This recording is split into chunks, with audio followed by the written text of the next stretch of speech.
if you tried to go through the Earth, let's say, maybe, like, we have barely gone down into the Earth at all. So there's no way to ever make any sense of that.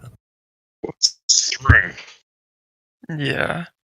It's like you said earlier about not having that kind of God's eye view, not being able to have the world in your hands, for example. Like you said earlier, there's no way that you can have that God's kind of vantage. It's a bit of a trick when NASA turn around to you and give you pictures from space of the Earth being a ball, and you have that God type of vantage point. But being as we don't have that, there's no way that anybody can tell you what the shape of the Earth is. Like CB said, and I really like what CB said, but I'll just add a little bit onto it. The best way, maybe, to understand where you live is you're on the floor, but you don't know how big the floor is, don't know how deep the floor goes down, and everything above you in the sky, like the sun and the stars, is above you. So the floor is down here, it's quite simple to understand, and everything above you is above you. It's really simple when you think about it like that, but can you conceptualize this in your mind? No. It's really hard to do that because there's no limitation to the environment. We have no depth. You can always use a gyroscope. Oh, QE, you missed it. It was a gyrosphere. It was a. They also like, and then they were like, Sorry, go ahead. I was just going to say they like to tell us that they know what the center of the Earth is in the spherical model. They have a whole hypothesis about, there's the crust, and then there's the mantle, and then they have this whole like array of an idea of what the Earth looks like on the inside, but yet we've only drilled down 7.6 miles into the Earth. That's the deepest we've ever gone. So how do they know that there's a molten core in the middle of Dr. Danny Faulkner knows. He's taking elevation angles from there. Yeah, so it kind of just buttresses the fact that there's a lot of things and hypotheses that are kind of presented as facts, even in school. But like what? How would they know what's at the center of the Earth if we've only dug 7.6 miles down? Like what? Name a hypothesis. I want name one. The Earth having a molten core. That's not a hypothesis. What is it? It's just globe DLC. It's a blanket, cheap statement. It's not a hypothesis. What's a scientific hypothesis? No, I take your point. It doesn't even meet the measure of a hypothesis. It's just kind of an assertion. I don't know even what it's based on, but that's what they say, that there's a molten core and all these layers, but they have no evidence of any of it. Yep. Is there any other hypotheses? Because you said they all just have some hypotheses. Any other ones? In science? No, in the context that you were speaking, there's all kind of hypotheses. Do you have another one besides the one that was just the baseless assertion? Well, it's in terms of science. I mean, yeah, they talk about, the theory of evolution as a hypothesis. No, theory. I asked for a hypothesis. Hey, good luck with that one. Any other hypotheses about the Earth? Oh dear. I mean, the whole cosmological model is a hypothesis. Do you know what a hypothesis is? Do you know what a hypothesis is, mate? If you're saying that it doesn't meet the standard of even a hypothesis, I would agree with you. I'm not trying to give it more credibility than it has. No, it's fine. It's because when you say the word hypothesis, you're invoking science, which is a cause and effect relationship where we want to find out the cause of a phenomena. Right? That's what a hypothesis is. A supposition into a cause and effect relationship, right? Hey folks, just to let you know, I just came across this. They're starting to drill a new polar borehole type drill hole. I just posted it in a live stream, 10,000 meters. He was just speaking colloquially. You got to be real careful with speaking colloquially in here. I'll use the word really an assertion would be more close to what I'm saying. Fair enough. I wasn't having a go at you. I take your point. I wasn't having a go at you. I was just using you, that numpty canvas to paint a Rembrandt. Yeah, I take your point.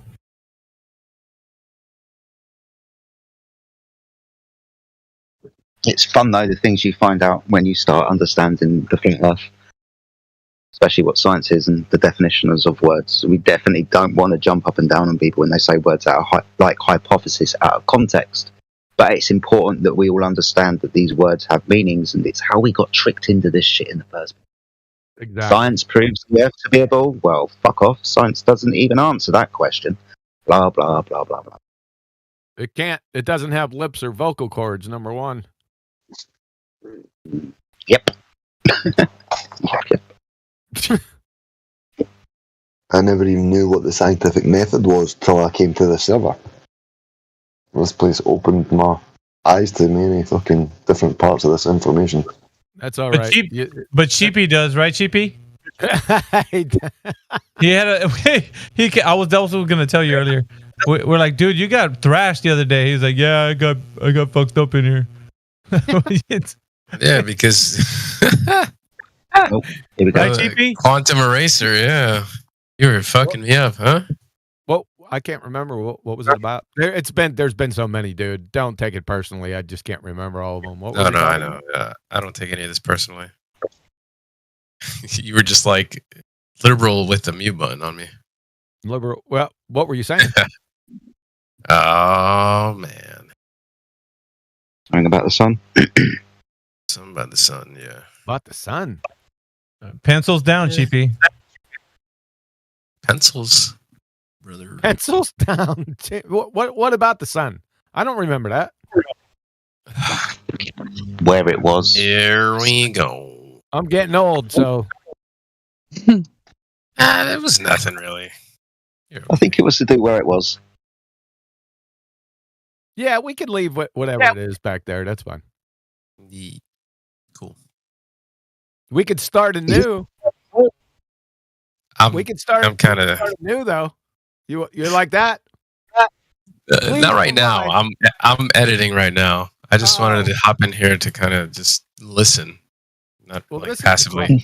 This is the question that actually everybody wants to know. So, please provide one shred of scientific evidence for your spinning ball space monkey religion. That's the question.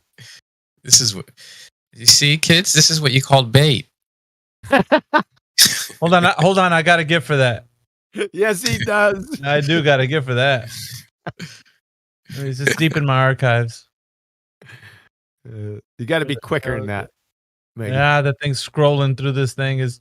It's cooling down. I'm losing ground here. There he goes. It's getting cold. That's bait. That's a good one.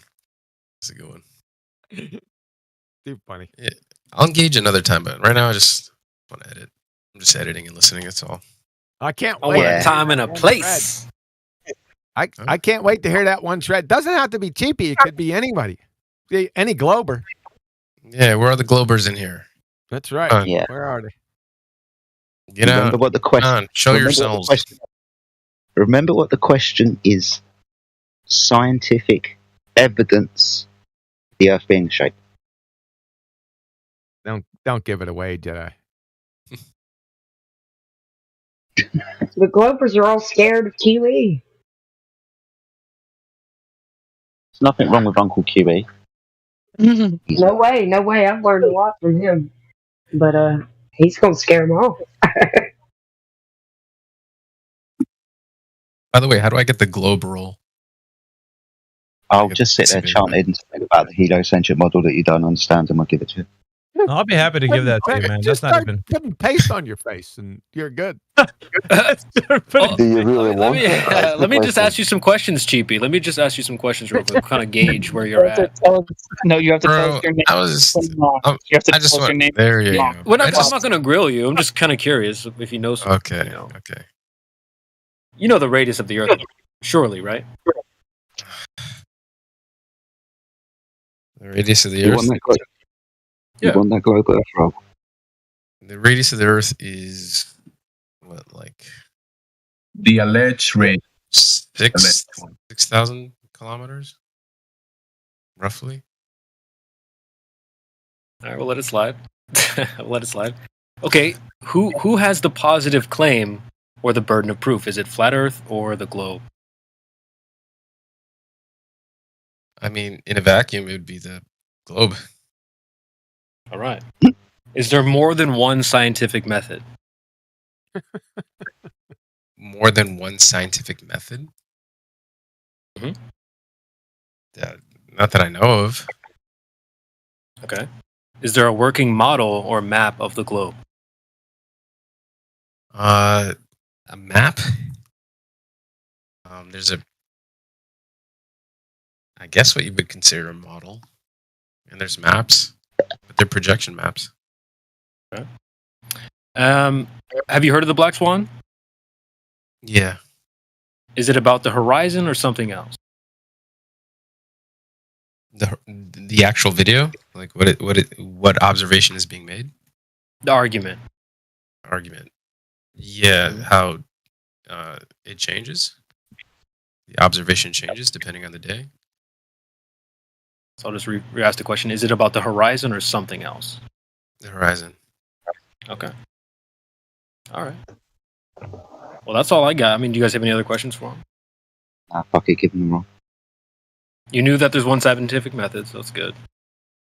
You knew the radius roughly. That's good. What about like distance to the sun? Claimed distance to the sun. Usually they have to give the sweetest, bro. Was it 90? He's asking for the globe, right? Yeah, the globe roll we hand out like Tic Tacs, bro. Okay. I'm just curious, dude, because what I find it somewhat important because like you'll get people coming in here who are also globe earthers, but they don't really know. They're like kind of vague earthers. So I think it's really important for the ones that are labeled, hey, I am a globe earther. You need to gotta know something so you can sort of help them out as well. If they come in saying, radius is blah blah blah, you can be like, look, dude, actually the radius is this. And so I think it's somewhat important that you guys at least represent the globe properly, because I talk about this BYOB situation we're getting into. Wait, hold on. The ball's already been provided, so that you can't bring your own ball, your own claim, your own globe to the situation. Oh, you have to bring your own ball. If I were to come in here, Creation Bear, just pretend I'm just another guy, and I just come in here and I start talking to you, and I say, I believe that the Earth is a ball spinning in the vacuum of space. I know nothing about it. I can barely put together a coherent sentence, but I can still say to you the sentence coherently. I believe I live on a planet. Like, are you going to give me the globe Earth or roll or not? Like, yeah, here's a Tic Tac. Here's a Tic Tac, bro. Because just like bad breath. Somebody's talking to you like shit, bro. Here's a Tic Tac. That's what you do with the globe roll. Here you go. You want that? Go ahead. Well, the requirement is you got to put glue on your face like the way that image was. I'd see it 49 minutes after the hour. That's how you get a globe roll. QE. Can you DM me that question what you asked for the hypothesis? I can write it for the hypothesis. Yeah. What do you mean for that? Oh, that's what we all want to ask. Yeah, I could type it in here. Hold on a second. Yeah, that I okay. Thank you. Yep. Who came up? Yep. How do you came up with BYOB? Hold on, JB.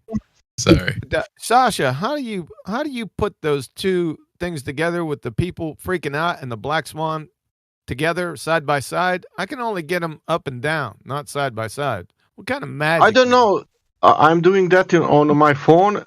Before it was even EI told me that on YouTube it's coming out like that on two sides. Even if you see on the chat, I don't know now. All right, how it's working. Go ahead, post it so everyone knows what we're talking about, and then we can move on.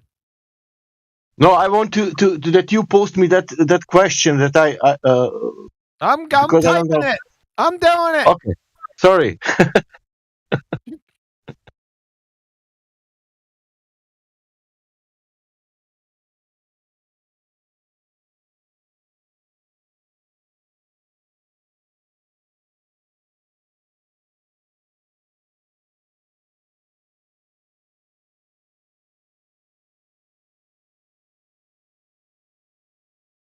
The salty Tic Tacs.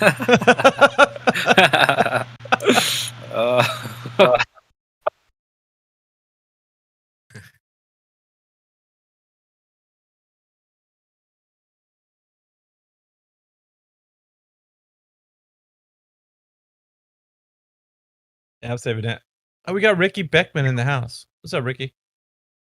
Don't call on me. Why are you guys calling on me every time I come into chat? You always call. Right? I bet you anything you're gonna say that. Here it comes. Was I right or was I right? No? Okay. Just checking. Where's E-Bomb? Your friend, E-Bomb. Where's he at?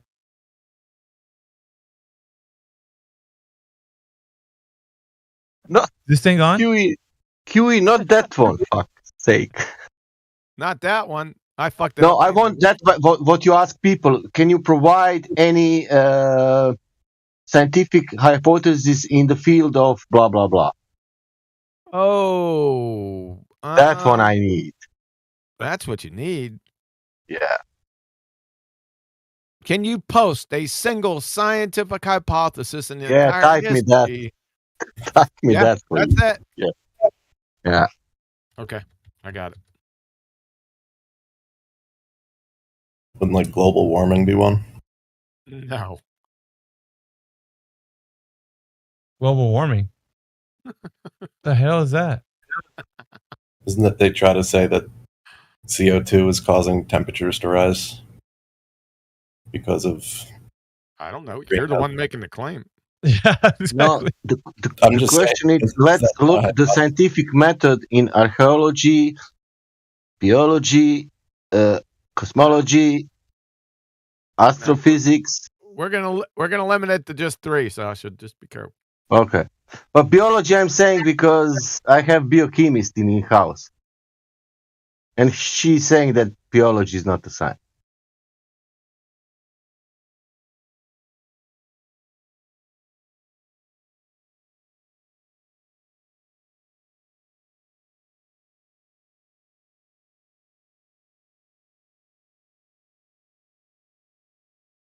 That's a really telling question right there.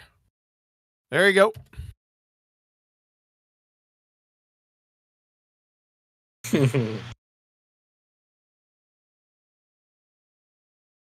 Where's the soundboard at? I know. I'm just waiting. I'm just waiting for a moment of a soundboard. I just gave you one right now. How about another one? Bruh. Thank you. The double bruh.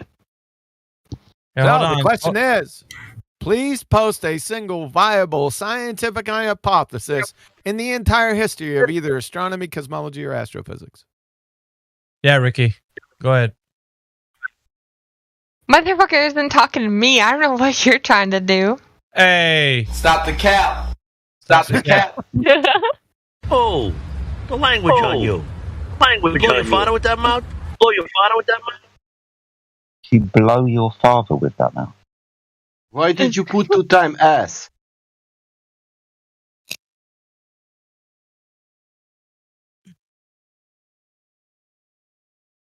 Bro, are you talking to me? I don't No, know. he put ass I'm on both talking- of them because No, I'm talking to You have to be QE. an Okay, yeah. Sure. I was super confused. Sorry.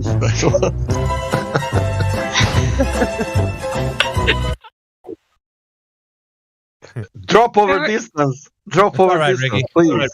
Whoever has the soundboard is great. It's always just great. Do you speak any English? Welcome to the server, Ricky.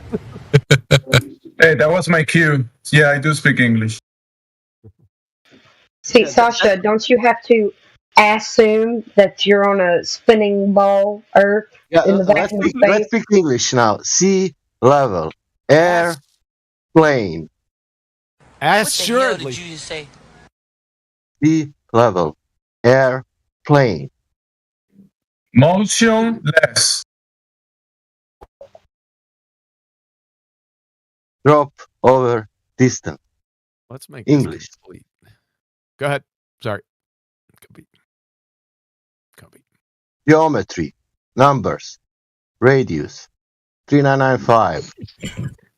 Drop over distance. Oh, now you're talking about fantasy. Let's keep it real, guys. Come on, keep it real. Okay, lake is a philosophy.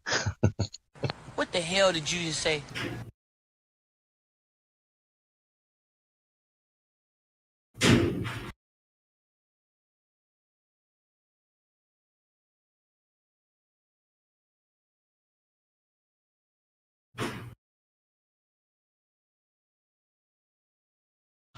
So Ricky, I think I helped greet you to the server a long time ago. Do you remember me asking you if your house was moving? I do not remember, but I am about to go peace out and play some Dead Frontier 2. Emotional damage. Alright, bye. I'm sorry. I will join back later once I'm done playing with my friend. Yeah, take care. Come back anytime. What? I says, that was for me. That was for me. We'll be back. These guys are all crying about their injuries. They've been whining about how hard this is, and then they quit. It makes me sick. All right. Enjoy the rest of y'all's talk. I will be back to listen, and yeah, we'll see y'all later. Enjoy. Goodbye. Later. Bye. Bye. God, that's hilarious.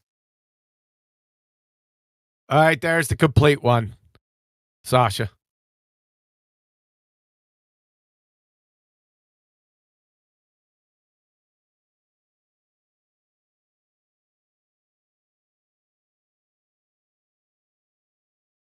And you have to read out what's in the brackets too. Don't skip over that. That's not brackets. Those are parentheses. Parentheses. Isn't that supposed to say evolutionary biology? Or just maybe I'm misremembering that. Yeah, evolution is evolutionary biology. Yes, you can make that leap. All right.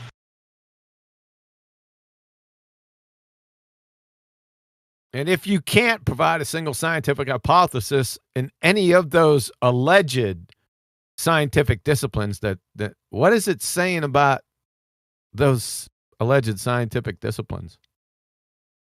That they're not scientific. Aha! We got a sharp one on board. That's correct. There's no science there. No science on there. Exactly. Why is that? Because their objective is not really science. It's clearly something else. Because I don't know. There's no experimentation. No, because what was the question that I asked? Why aren't they science? No, what's the question that's printed there? Oh, okay. Yeah, because there's no viable scientific hypothesis. And that if you don't have hypotheses, then what? Then you don't have the scientific method. Here you go. Just read that one right underneath it. Go ahead. You read it. Whoever was talking. California Institute of Technology physicist Sean Carroll arguing in Edge that hypotheses aren't simply useful tools in some potentially outmoded vision of science. They are the whole point. So, if they're the whole point, hypotheses, and these clowns don't have any, then if they walk around pretending as science, they are pseudoscience. Go ahead. Go, Jedi. I think I'm just breathing. Sorry, boss. The audio is looping back into your mic just a little bit. So yeah, that's Jedi for. Yeah. Sorry, guys. I'll get myself in.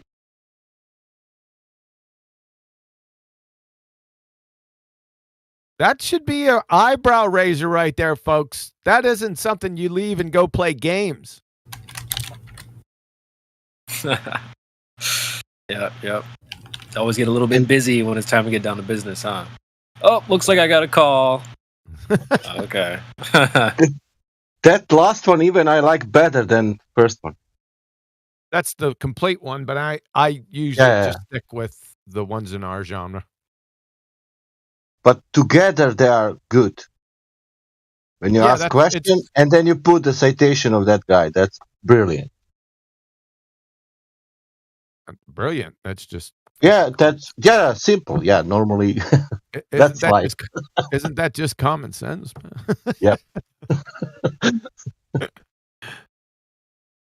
I wonder what Cheapy thinks about all of this. What do you think about that, Cheapy? Is that common sense? What particular hypothesis? What it means? Science? Yeah, so even if Sean Carroll, one of the king pseudoscientists of all time, at least he can talk the talk, but he can't walk the walk. He says that hypotheses aren't simply useful tools in some potentially outmoded vision of science. They're the whole fucking point. If they're the whole point, and none of those pretender clowns above can provide a single viable scientific hypothesis in their entire history, then I don't know. It looks like there's a rooster in the fucking hen house, if you know what I'm saying. More bait. More bait. Yeah. Turn into a whole thing. Yeah. So who's actually doing experiments out there? Not them. Well, you don't disagree, do you, Cheapy? About hypotheses being the whole point? Yes. I mean, every theory starts with a hypothesis, right? That kind of makes sense. No, does it? Every theory starts with a hypothesis. I thought you had to have a hypothesis first to prove something, then you can build your theory on it. Yes. Yeah, that's what I said. Yeah, that's what I said. That's what he said. He had it right. He had it right. Okay, cool. Yeah, that's fine. Yeah, I mean, that makes sense to me. There's nothing. Scientific theories, the definition of scientific theory is a hypothesis or group of related hypotheses that have been confirmed through experimental tests. That's what a actual scientific theory is. Yeah. Not too many of those around, is there?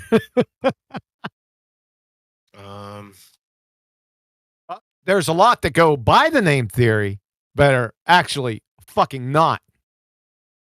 Let's name some. Big Bang Theory, evolution theory. What's some other ones? The theory of gravity? Yeah, that one. Yep. Atom theory? Fucking hell. String theory has been the dominant theory. How much, what is old, How much this building is old, how much this building is old, how much this... What the hell? How much rock it's old, how much tree it's old. How much beer you've had, Sasha? He's talking about carbon dating. Or just isotope dating. That we know that the Egyptian was 2,000 years or 3,000 years ago. That we know for sure. Radiometric carbon.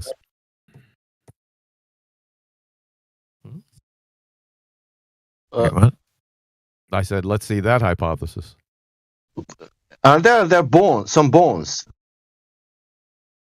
What's the hypothesis? Can we do this bone? For Egypt? Sorry, what's the cause of bones? This bone is 68 million years old. Fossils. Fossils? Fossils?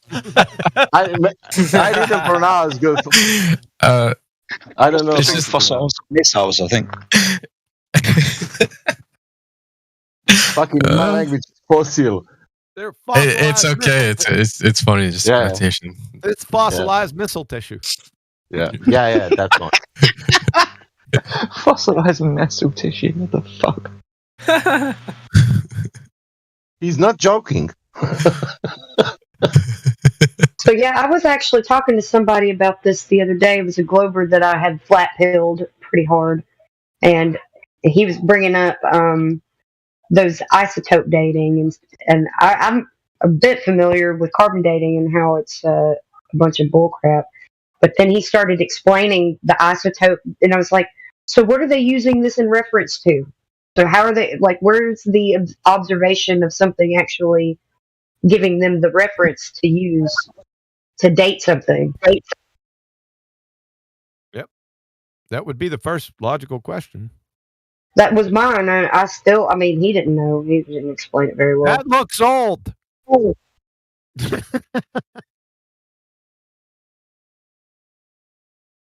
Shit. Speed dating. That's a good one. Thank you. I've been working on that one a week.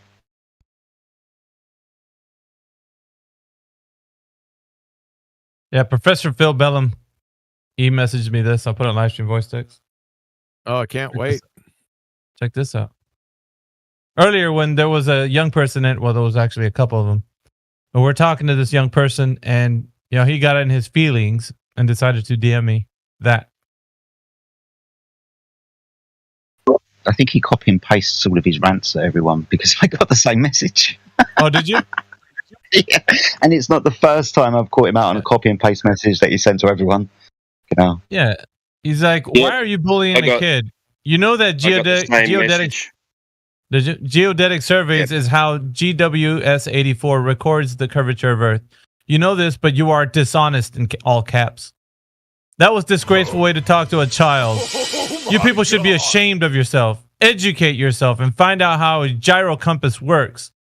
What you just said about the G and big G is complete, utter bullshit. You're patently ignorant. Patently ignorant? That coming from Phil? He can't tell anyone that. He can't even tell Elmer Fudd that. That'd be tantamount to fucking Pol Pot charging Dalai Lama with fucking genocide. I got the same message. Oh, you got it too? No way, dude. What the hell is he talking about anyway? Did you guys have a discussion earlier? Yeah, this young person was saying that gravity is the reason why there's curvature of the Earth. And she was all over the place. Yeah, she was. Hey, that was the gyrosphere chick that you probably heard. Oh, the gyro compass. Gyro. Did she say gyro compass? What did she say? She said gyrosphere, bro. No, she said gyroscope. Somebody messaged me. Gyroscope. It's definitely got gyrosphere. She mixed it up though. She did mix it up. At one point, she said gyrosphere, and then she was like, "Well, that's pronunciation." Like, no, you got the words wrong.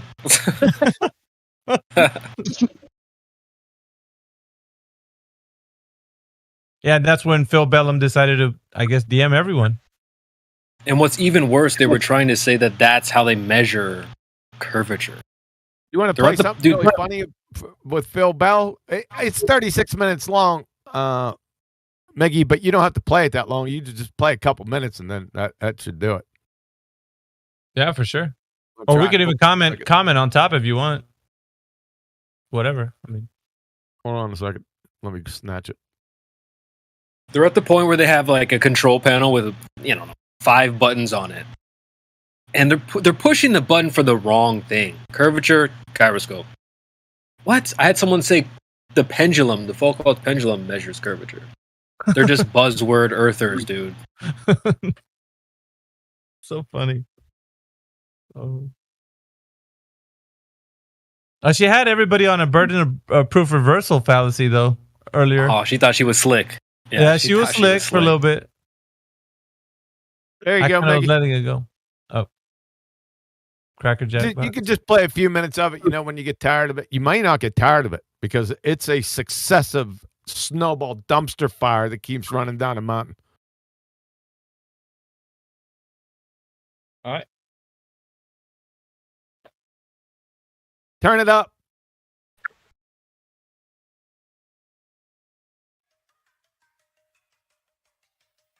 The Snoz Particle chef, Professor Booger Eater Phil Bellend, back from his Nobel Prize winning "Water Vapor is a Gas is the Dumbest Thing I Ever Heard," June 2021. Okay, so you understand, and this is tried to explain to you that the atmosphere is not the same as how we describe gas pressure. Wrong. Phil, atmosphere is a contradiction in terms. A paradox. Atmo means air. Air is a gas. Sphere is a shape. Gases have no inherent shape. Number 2, your train wreck atmosphere is made up of gases. at pressure. So how are gases at pressure not the same as gas pressure? You dumbass cracker. You understand? What's the atmosphere made of, Professor? If I may. So it's made out of different gases. So it's made out of different gases at pressure. So again, how is that different from gas pressure? Do you understand that things fall? Do you accept that things fall to the ground? Oh, brother. Yeah, we accept that some things fall and that other things rise, like helium, hydrogen, nitrogen, oxygen, water vapor, etc. Do you accept that? Do you accept that moisture from the sea rises? Do you accept that? Yeah, it's called water vapor. That thing you had some difficulty with some months back? Jeez. Professor Numpty Dipshit, some things fall and others rise. Is there a point to your brain-dead queries? Do you accept that molecules have mass? Do you accept that they weigh, that they have, that yes. They would weigh something? No. You or anyone else can't even define mass, for goodness sakes. At the very best, it's but a concept. Even in your fairy tale paradigm, mass and weight are two different animals. From your alma mater wiki. In common usage, the mass of an object is often referred to as its weight, though these are in fact different concepts and quantities. In scientific contexts, mass is the amount of matter in an object, though matter may be difficult to define, whereas weight is the force exerted on an object by gravity. And you accept that weight is a function of both mass and acceleration? Wrong. Weight in your fairy tale dreamland dumpster fire is W equal mg. Mg love you long time. That train wreck progeny was derived vis-a-vis its daddy, F equal ma. Unfortunately for you and your bellowing ball-tarred brethren, all of the laws from Newton, of which F equal ma is part of, have been superseded and toppled from the throne by Einstein 106 years ago. From your alma mater wiki, Newton's classical mechanics were superseded in the early 20th century when Albert Einstein developed the special and general theory of relativity. From Douglas Klein, professor of physics, Phys Libre text, Newton's two crowning achievements, the laws of motion and the laws of gravitation, that had reigned supreme since published in the Principia in 1687, were toppled from the throne by Einstein. From Professor Jacob D. Bekenstein, caltech.edu, Einstein also replaced the Newtonian law of motion by the statement that free test particles move along geodesics, the shortest curves in the space-time geometry. Adding insult to your ignoramus ignorance, Daddy F equal ma was filleted then fricasseed vis-a-vis quantum mechanics circa 1925. Hey, Dick, can you educate this wiki parroting pretender clown ball-tard bozo for us? From Richard Feynman, the Feynman Lectures, caltech.edu. Even though the law F equal ma is false, fatality, and all the derivations of Newton were wrong for the conservation of momentum, yada, yada, yada. Therefore, if F equal ma is false, and it is, meaning it never existed, then W equal mg, its progeny, never existed, leaving you holding the W equal mg, mg love you long time, empty baggy. Capiche, sunshine? Do you accept that things fall at the same rate? No. A 25-pound anvil and 25 pounds worth of feathers will not fall at the same rate, sunshine. Moreover, some things don't fall at all, like helium, hydrogen, nitrogen, oxygen, and water vapor, among others. You know, Phil, you sound like a numpty dark getting ready to faceplant into a dumpster fire you prepared for yourself. Define mass for me, Professor. Okay, so everything is made out of atoms. Would you agree with that? Are you high right now? Everything is not made out of atoms, Professor Numpty Dipshit. Electrons, neutrons, protons, and light are some shining examples. And physics professor. Everything is made out of atoms, belly laugher, is not the definition of mass. It's a feeble, incoherent red herring fallacy. Do you agree that the stuff going up is H2O? Yes, more specifically, water vapor, which is a gas. Do you still think that water vapor is a gas? Is the dumbest thing you ever heard? And you agree that when it does become a gas, it rises up, and then eventually, if there's enough of it, it'll come down as rain. Would you agree with that? Yes, it condenses into a liquid and will eventually fall as some form of precipitation. So you agree that gases have mass and that they are attracted to the Earth? No, I already exposed your mass train wreck, and gases aren't attracted towards the Earth. If you think they are, then you haven't the first fucking clue of gas behavior at a grade school level and are in direct contradiction with Boyle's Law, Charles' Law, Gay-Lussac's Law, Avogadro's Law, parts of Dalton's Law, Brownian motion, and the second law of thermodynamics. Things that have mass will fall to the Earth at the same rate. We agree with that? You need to be institutionalized. This is why we have an atmosphere, because all the gas molecules fall to the Earth at the same rate.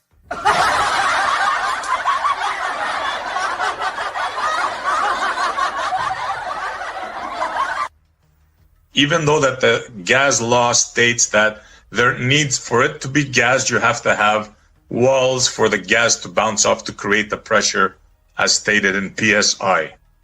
No, and that is precisely where you're mistaken, okay? Where your knowledge isn't sufficient, okay? So let me help you with that. You couldn't help the bionic woman with hearing if you tied her to the back of a dump truck and drug her through a nitroglycerin plant. You're an imbecile. Which gravity are we referring to, Professor? Let's define terms. There is only one gravity, Montreal. I'm afraid you're mistaken, sir, on that. No, there's only one. So let me explain. You heard of Newton, sir? You heard of Newton? Yeah. You're asking me, a professor of physics, if I heard. Yes, because this professor of physics is claiming that there's only one gravity. Yes, there is only one gravity. There's gravity falls to the ground. Let me explain to you a little bit about this, just so that perhaps you'll understand. Gravity falls to the ground? What the f***? Gravity falls to the ground. That's funny. That shit is funny. You better keep it going. Dumb. Damn. And there's only one gravity, Professor? From NASA.gov, lessons for students. There's two versions of gravity, Newton and Einstein. Duh.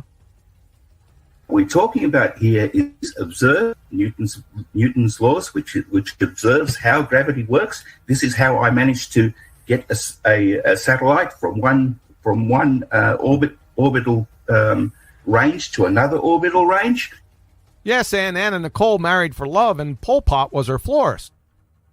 Newton's laws observes how gravity works? Eh? Forgive me, but you're a bumbling, imbecilic, Dunning-Kruger buffoon of the highest order. A genuine window licker. Number 1, reification fallacy. Debunked laws don't observe other debunked laws. Number 2, Newtonian mechanics, that is, the laws of motion and gravity, were wholesale debunked and replaced over 106 years ago, then had its guts ripped out by quantum mechanics shortly thereafter, as already detailed.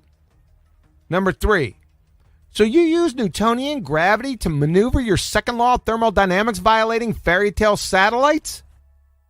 Professor Gez from UCLA, Department of Physics and Astronomy, would vapor lock from tear-jerking belly laugher syndrome if she heard that delusional horsepuckery. From the aforementioned Professor Andrea Ghez, UCLA, Professor of Physics and Astronomy. Einstein's right, at least for now, said Ghez, a co-lead author of the research. We can absolutely rule out Newton's law of gravity. Hosmer with a drive. Cheese and crackers. Oh, son of a... that's going to leave a mark. Do you use phlogiston to fire up your Barbie? Clown. It describes what happens in the atmosphere within it. In other words, gases go up from the Earth, they come down as rain. Really? So we have helium, hydrogen, nitrogen, and oxygen rain, Professor. You are so dumb. Damn. Put it this way, Montreal. Let's say, for instance, I owed you, $1 billion, $1,000 million, and I gave you 1 cent. Would you theoretically say that I gave you any money back? This is friggin' painful. You gave him 1 cent back, and not theoretically. Next block of instruction, how to breathe. Then look at a horse. I've told you this many times. There's no truth in science. Factually incorrect, Crayon Muncher. There's no truth in pseudoscience, that which you mindlessly parrot. Moreover, if there's no truth in your self-purported profession, knuckle-dragger, wouldn't that ipso facto make you a liar? You're an intellectual dumbass. Professor Bell. Yeah, go ahead. We always talk about experiments that we can do. Are there any experiments that you have done to support your idea of what the shape of the Earth is or anything else related to the Earth that you personally have done?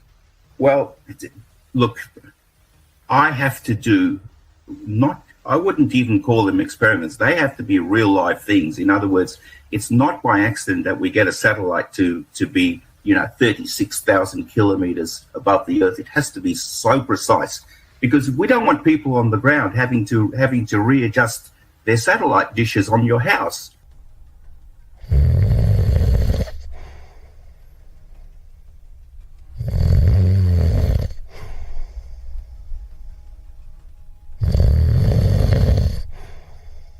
Professor Bell, are there any experiments that you have done to support your idea of what the shape of the Earth is or anything else related? For instance, I've got one on my house that's been there untouched for 12 years. That's because it's been pointing at a particular satellite that's giving me my television thing. Now,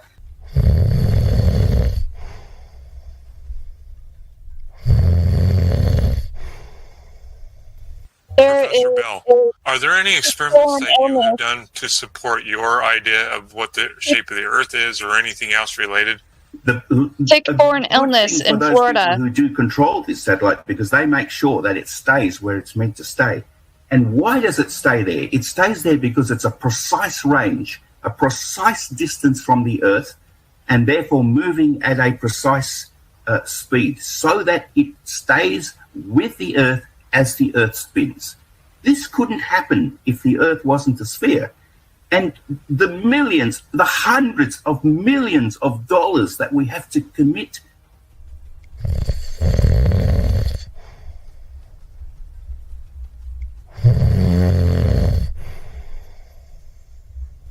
Professor Bell, are there any experiments that you have done to support your idea of what the shape of the Earth is or anything else related? For instance, on a rocket with a satellite, we put all of that money up there knowing what it's going to do, being able to make such incredibly precise predictions. Professor Bell. With all of this money, it would be impossible to if there was any guesswork in it anymore. We don't have to guess. All of these things are so precisely defined. And what's amazing is that these things were defined so long ago when these people had so little to work with.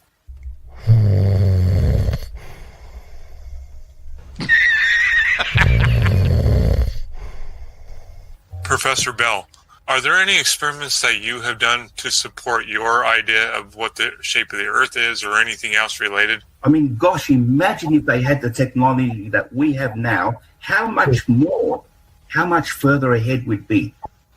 If you have a look at one single photograph, it's probably one of the most amazing photographs ever. Professor Bell. Stop the cap. Stop the comments.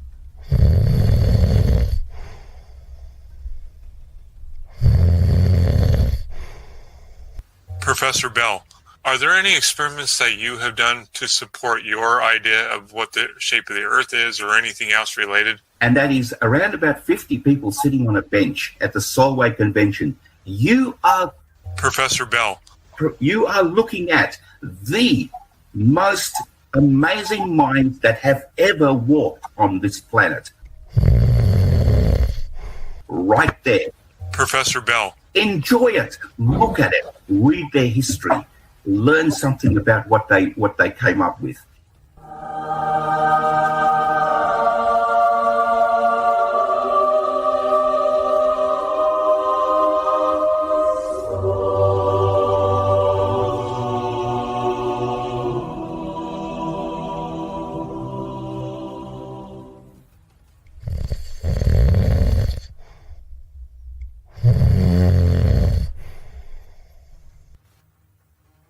You know, for freshman physics, our curriculum's crowded enough without worrying about trying to demonstrate that the Earth is a sphere. There's so many other things.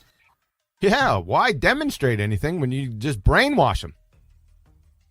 From Singamano, Teaching and Propaganda, Physics Today, Volume 53, June 2000, page 54.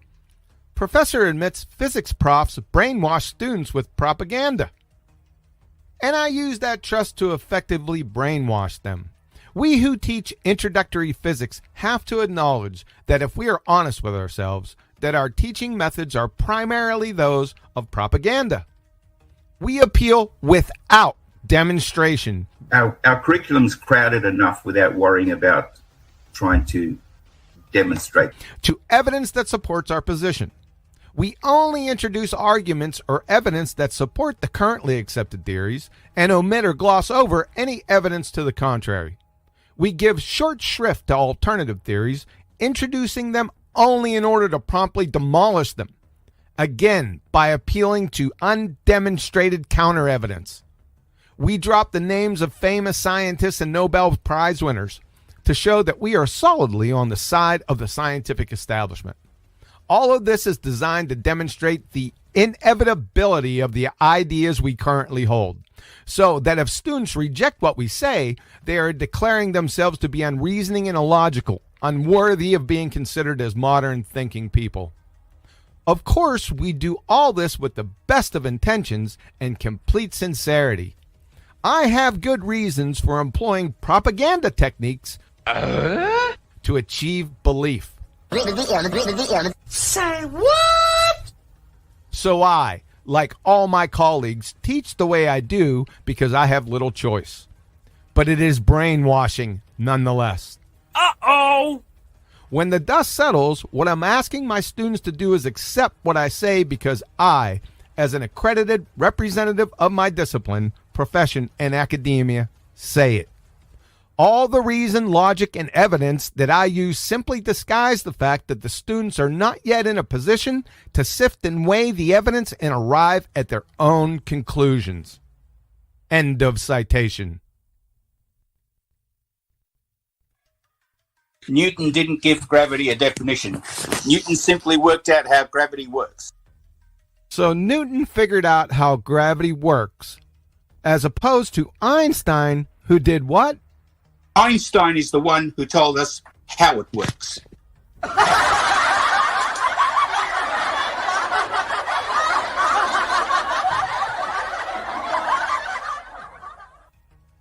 Mr. Belland, when you juxtapose positions, you're contrasting them. That is, you're showing how they are different from one another. In your juxtaposition between Newton and Einstein, you said, Newton simply worked out how gravity works. Then you contrasted with Einstein and said, Einstein is the one who told us how it works. There's no difference here, booger eater. Unless you're implying Isaac Newton, who figured out how gravity works, according to you, was a mute who also couldn't write, who then needed Einstein to tell us how gravity works 250 years later. Ergo, Mr. Belland, unless you can show that Isaac Newton was a mute who couldn't write, you've just unequivocally demonstrated that you're a double-speaking retard. Capiche, sunshine? And to dot all the T's and cross the I's with your dumpster fire here. He simply described how it works. Simply describe how? Law of identity violation. Descriptions only pertain to what's and is's. Explanations, on the other hand, pertain to the hows and whys. You need to start over again. As in primary school, try and pay attention this time. I'd also highly suggest a few basic reasoning courses along the way. Clown. Inside of Einstein's field equations is Newton's work. Newton's, exactly.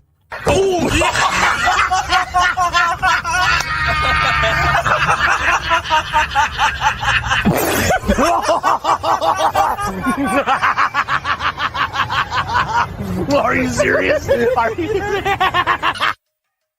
Yes, and Liberace's sister was a Saudi prince, a Mau Mau fighter pilot, and Sasquatch. It's funny, these crayon-munching window lickers been claiming this for a couple years now. Whenever challenged to support this contradictory cockamamie horsepucky dumpster fire, they obfuscate or run away. First of all, this isn't science. It's mathematics, specifically geometry. How in the world can the natural law violating Einstein's field equations, which pertain to pseudo-Riemannian 4 space, have anything whatsoever to do with Euclidean 3 space? Answer: it doesn't. It's non sequitur. Hey, bald-tart bozos, you're missing a dimension. Ay, caramba! Number 2, disregarding their ability to even define mass. With Reverend John Michel Cavendish CV Boy's gravity, remember Newton said he didn't want to have anything to do with the fairy tale horseshit gravity, there's no problems calculating with 2 or more masses.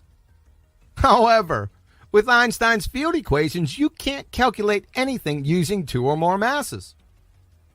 From their alma mater wiki, as the field equations are nonlinear, they cannot always be completely solved. For example, there is no known complete solution for a space-time with 2 massive bodies in it.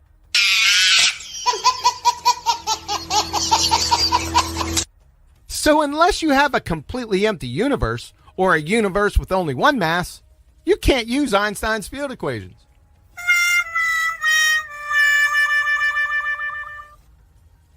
Number 3, if Einstein's field equations contain Newton's for gravity, then Einstein's field equations in general relativity debunks special relativity.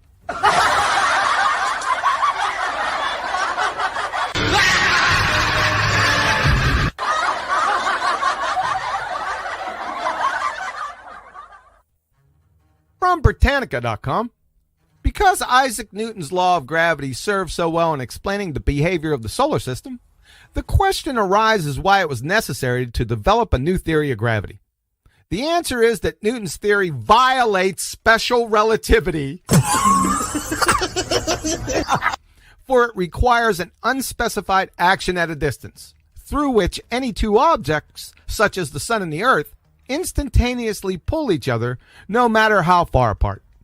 However, instantaneous response would require the gravitational interaction to propagate at an infinite speed, which is precluded by special relativity.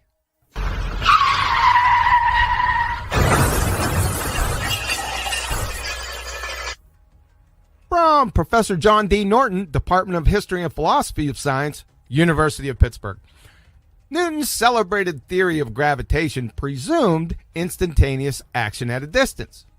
The sun now exerts a gravitational force on the earth, now with a magnitude set by Newton's inverse square law. The key part was the now. If the sun were to move slightly, the resulting alteration in the force it exerts on the earth would be felt by us instantaneously. Uh-oh! According to Newtonian theory. That means that Newton's theory depends upon the notion of absolute simultaneity. Uh-oh! A change there is felt here at the same moment. However, Einstein's 1905 theory had banished absolute simultaneity from physics. Hosmer with a drive. Cheese and crackers. Oh, son of a... That's going to leave a mark. And finally, another tiny little problem from Warwick University, UK. The problem is that the equations, Einstein's field equations, require the energy and momentum to be defined precisely at every space-time point, which contradicts the uncertainty principle for quantum states.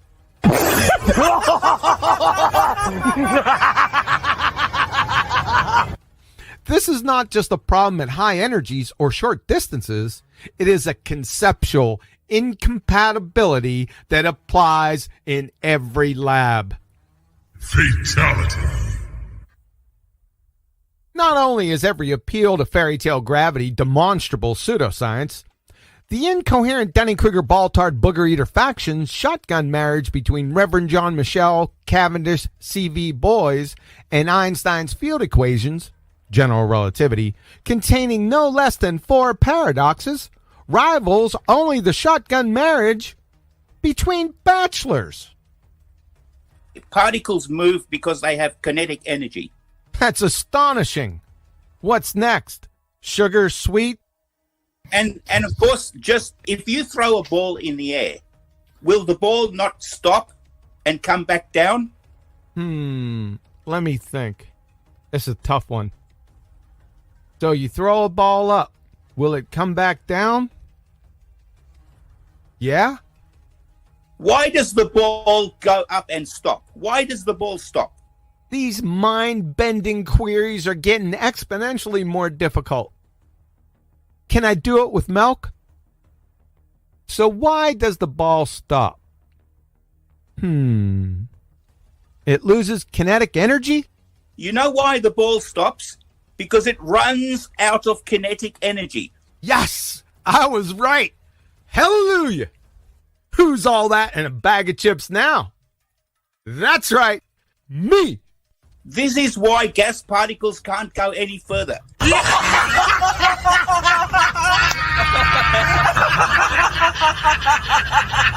Are you high right now? No, darling.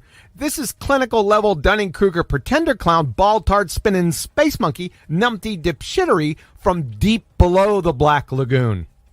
From a self-purported professor of physics, no less.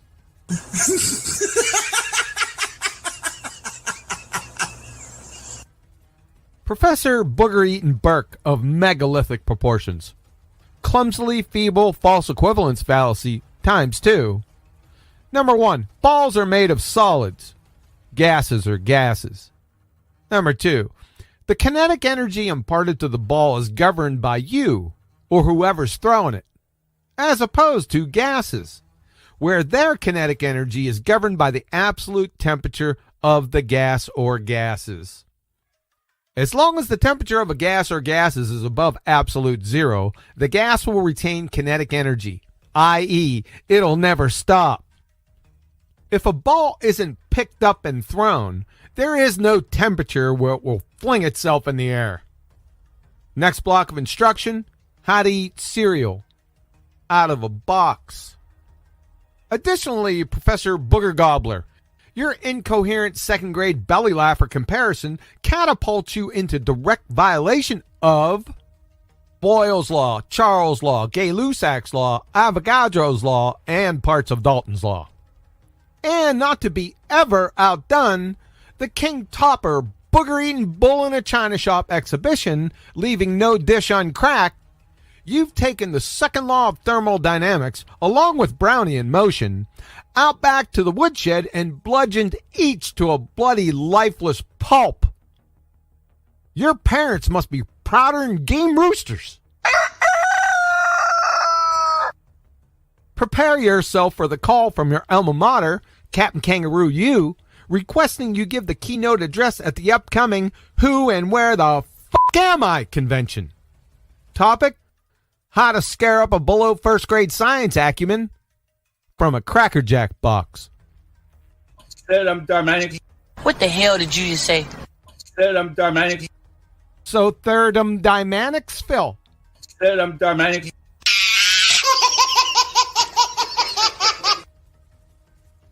Entropy is simply the movement of from order to disorder. Fatality. No, it isn't, Professor Thermodynamics. You treat objects like women. From the legend, Professor Lambert, entropysite.oxy.edu. This view was broached partially in a previous article that showed disorder was outmoded and misleading as a descriptor for entropy. Footnotes 1 and 2. Again, from Professor Lambert, entropy is not disorder, not a measure of disorder, not a driving force. From Chem Libre text, there is no basis in physical science for interpreting entropy change as involving order and disorder.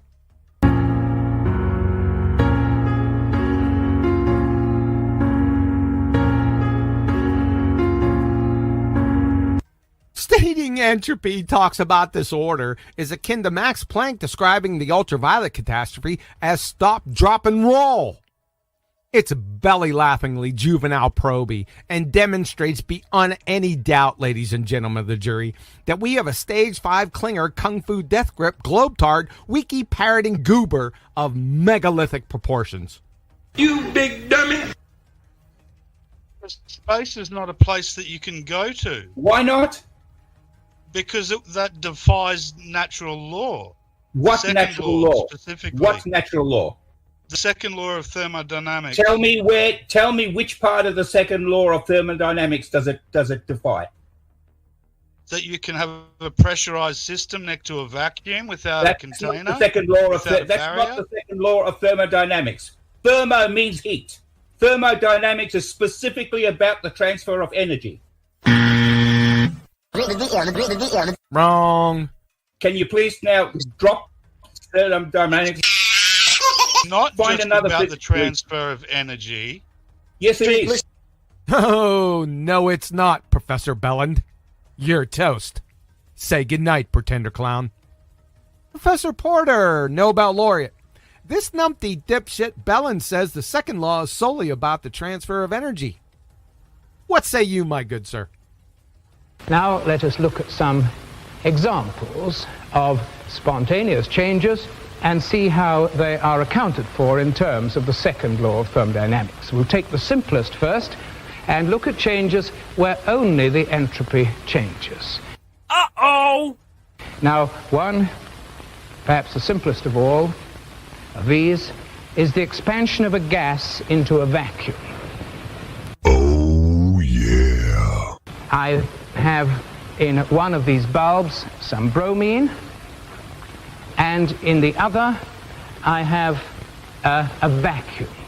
And if I open the tap between these two, you will see spontaneously the bromine rush from one to the other.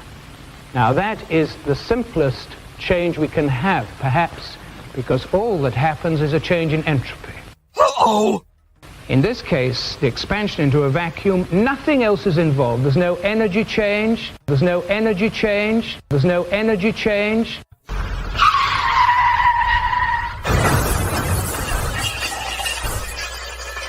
There's no temperature change. There's no change except entropy.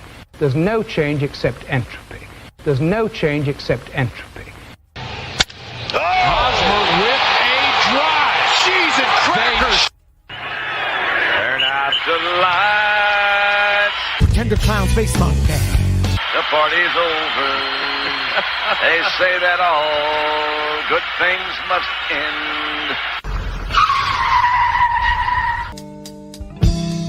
Ballers scattered on dawn's highway bleeding. Fallacies and refravity crowd their fragile eggshell minds. Baltard, space monkey. Call it a night. The party's over. Hey!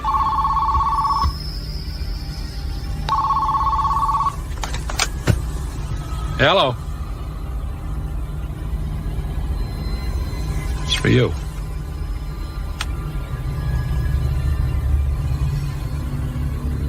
Yeah? You've just been erased. Professor Bell.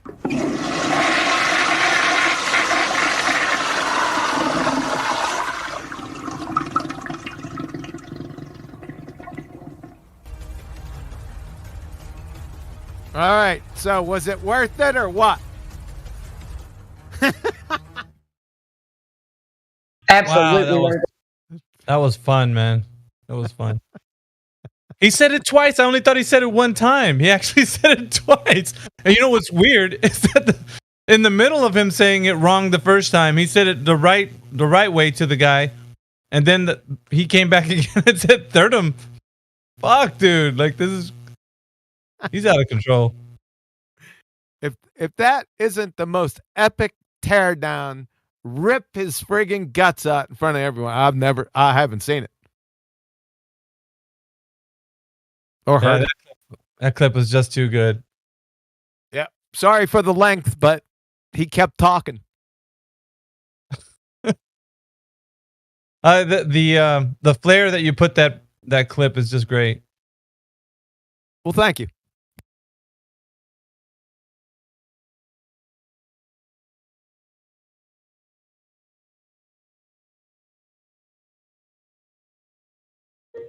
You know, I really like that you expose the way that they teach kids in school with propaganda.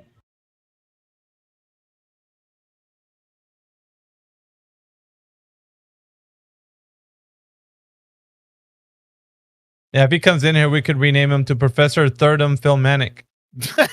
Thirdum Philmanics.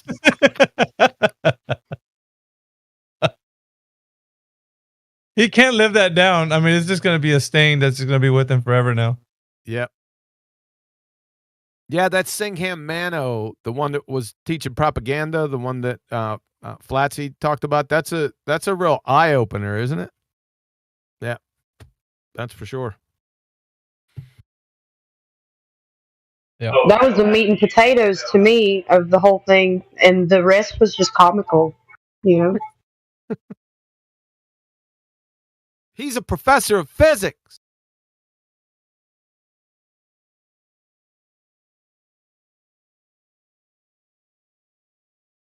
It's crazy. It's madness. What's up, guys? Who's in the chat right now? 77 Con, Andy Flataday, Back to Sleep, Blue Jumper, Cheapy, Chris, CB. What's up, guys?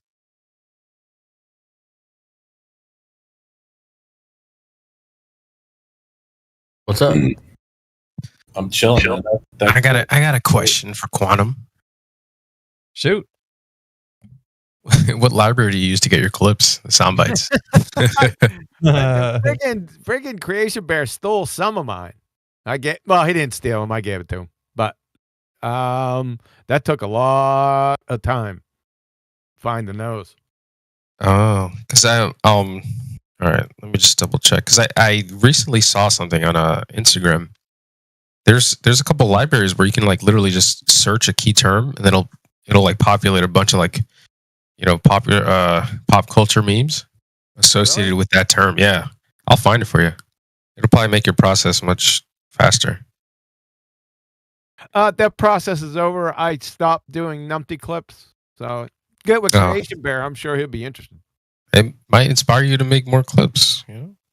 Nah, I made 90 of them. I figured that was enough. Holy shit. That's a lot. Trust me, that still doesn't slow down the numpty clips. Like 24/7 continues to do them in here, so we're also doing them, Cheapy. Don't worry. I think you might be featured in one or two of them, so don't worry about it.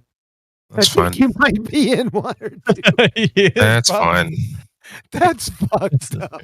I don't put my Discord on my LinkedIn profile. So, CB, are you there? I'm here. Yep. My mic. So the mic sound all right? Yeah, the clip of that guy was from Professor George Porter, and I don't know if we can get that in a soundbite, but I think that would be great because a lot of people like Professor Phil Thirdum Dynamics doesn't know this, so we can have it nice. Thirdum Dynamics. Thirdum Dynamic. What? No, Thirdum Dynamics. Holy shit, he was flustered, huh? Yeah, he was all over the place. So, Creation Barrett, 49 minutes after the hour. That's the video I got it from. Copy that. Thanks, Sasha. Appreciate that, man. I think mine's timestamped. Hold on. See, he gave you the whole video. I have one that's timestamped. Hold on a second. Let me see if I can scare it up. Yeah, that'd be great. We can just cut that portion out and just keep it as a nice little soundbite. Right. Yeah. I think I have it laying around here somewhere. Give me a couple minutes. Every time Professor Bill sends you a DM, give him that clip. Yes, that's what I was thinking. Man, Jedi, you and me. Me and you, buddy. Me and you. Thirdum Filmatics.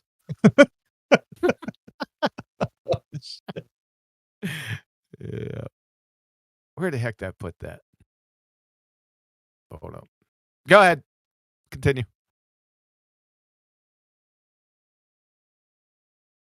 Tough shit. I found it. Oh, damn, that was quick. It was quick. All right. I found the website.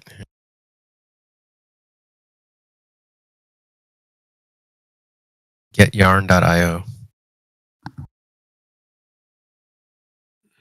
That's a nifty little website. Yeah. Yeah, Miggy might be able to use that. There you go, Creation Yeah, Barrett. Timestamp for you. All right, good looking out. Thank you.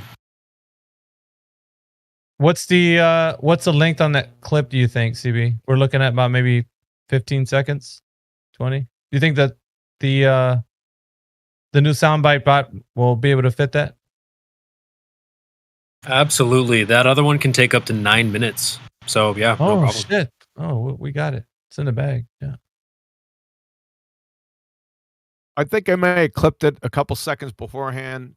CB, just wait until he starts. What does he say? 1 second. Let me get you a time.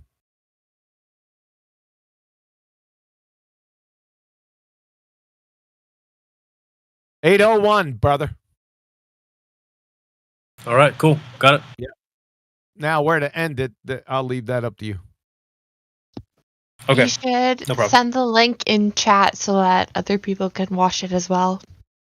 Yeah, it's in chat. I just put it in there. It's in there, Ricky. Perfect. Thank you.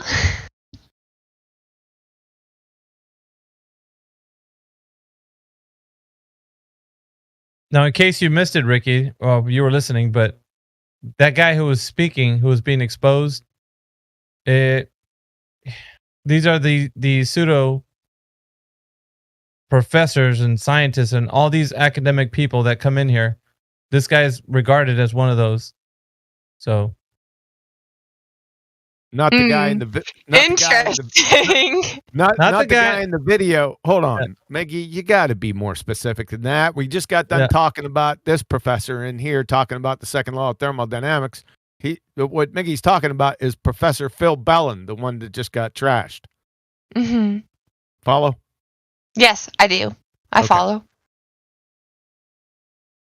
yeah, and he's always DMing us in here. So if you get a DM from him, that's who. I really don't think I will be the one to get a DM from the person. Yes, you will. Yes, you will. He DMs everyone. So that's super cringe if they do. Well, I mean, that's lame just as his style, fuck. I guess. Yeah, definitely lame as fuck. If you can't get your point across the first time and you have to resort to DMing multiple people again and again and again, you have to take the hint that nobody fucking cares.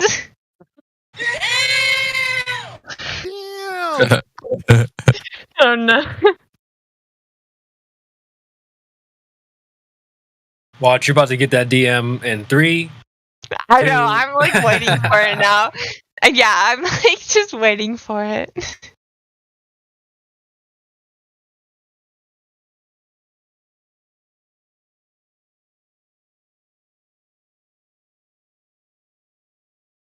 So what's the big talk tonight?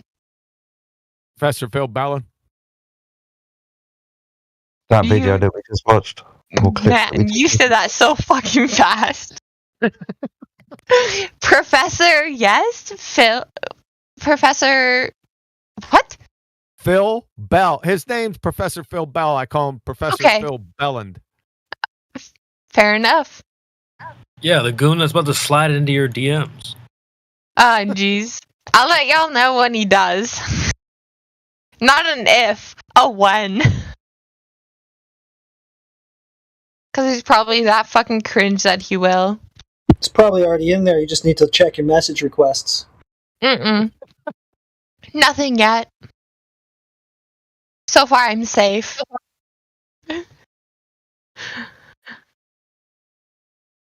We can start another topic. Please provide one shred of scientific evidence for your spinning ball space monkey religion. That's the topic for tonight. You're not asking me, are you? No, I'm asking the royal you. You're just asking in general. Yeah. Yes. I cannot.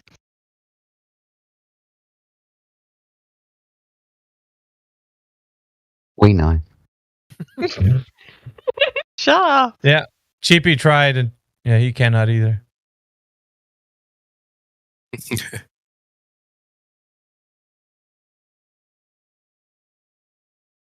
But bless his heart, he tried. He did his best. Did Ricky see the question? Hold on. But remember that thought-provoking question? Boy, that must have been way back there. I didn't grab it either. Hold on. I'll get it for you, Ricky. You can continue. No, man. It's okay. Do what you need to do. I always do.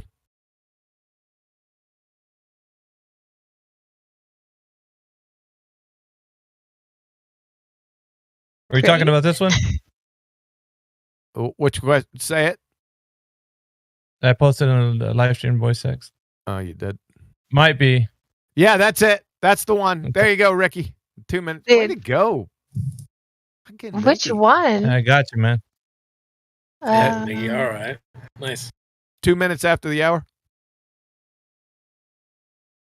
Yeah, you guys can save that, by the way. Burden of proof of reversal? No. Mayhem's post. At 2 minutes after the hour.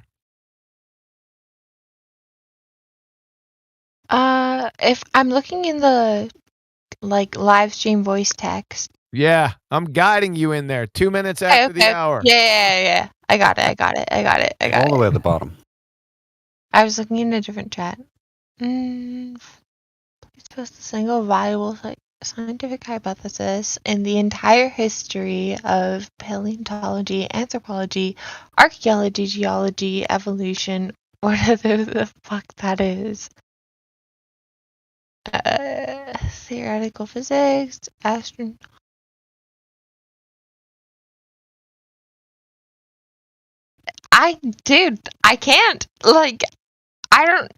I can't explain anything from those specific hypotheses. No, we just want to see. No, we don't want you to explain anything. We just want somebody to post a scientific hypothesis from any of those above disciplines. Please, I want someone to post it as well. Would love to see that. Astronomy. I know. Astrophysics. That's funny. Just had to capitalize that part, of course. Why do you think we're asking that question? Why do you think that's a question? Why do you think we're asking for a viable scientific hypothesis from those fields of quote-unquote science? Why are we asking for that? Because y'all brought this up as a question, and then I read it, and then I said, I don't know the answer. It's not a question just for you. It's a question we ask a lot, and we've been asking for it. Well, QE especially has been asking for a few years. Okay, great. I suppose I answered it myself. Ricky, hold on just a second. No, when you said that, QE, I was thinking that exact same thing. That's fucking strange, dude. I was like, y'all. When you said, I was thinking that shit at the same time you said it. Right. What? No, when he said y'all, like when you said y'all, Ricky, he said it out loud, and I was thinking it. At the Why exact are same you time. saying y'all so Fucking bad? Why are you saying y'all bad? Dude, Why are you saying y'all bad? What the fuck? he's mad. Yeah. A little grumpy. Nothing wrong with being a little grumpy. It's fine. It's whatever. You know those sciences that QE listed? Can we have a viable hypothesis from astrophysics, for example? Do you think astrophysics is a science? Astrophysics? I don't know. Who knows? I know that it is believed as a science. Yeah, for sure. Explain it to her. It's inside the message there, Jenna. Sure, yeah, like, what are you saying? You're trying to say this, like, inside fucking comment or something. No, I'm trying to help it's right you. in the message. It's staring you right in the face.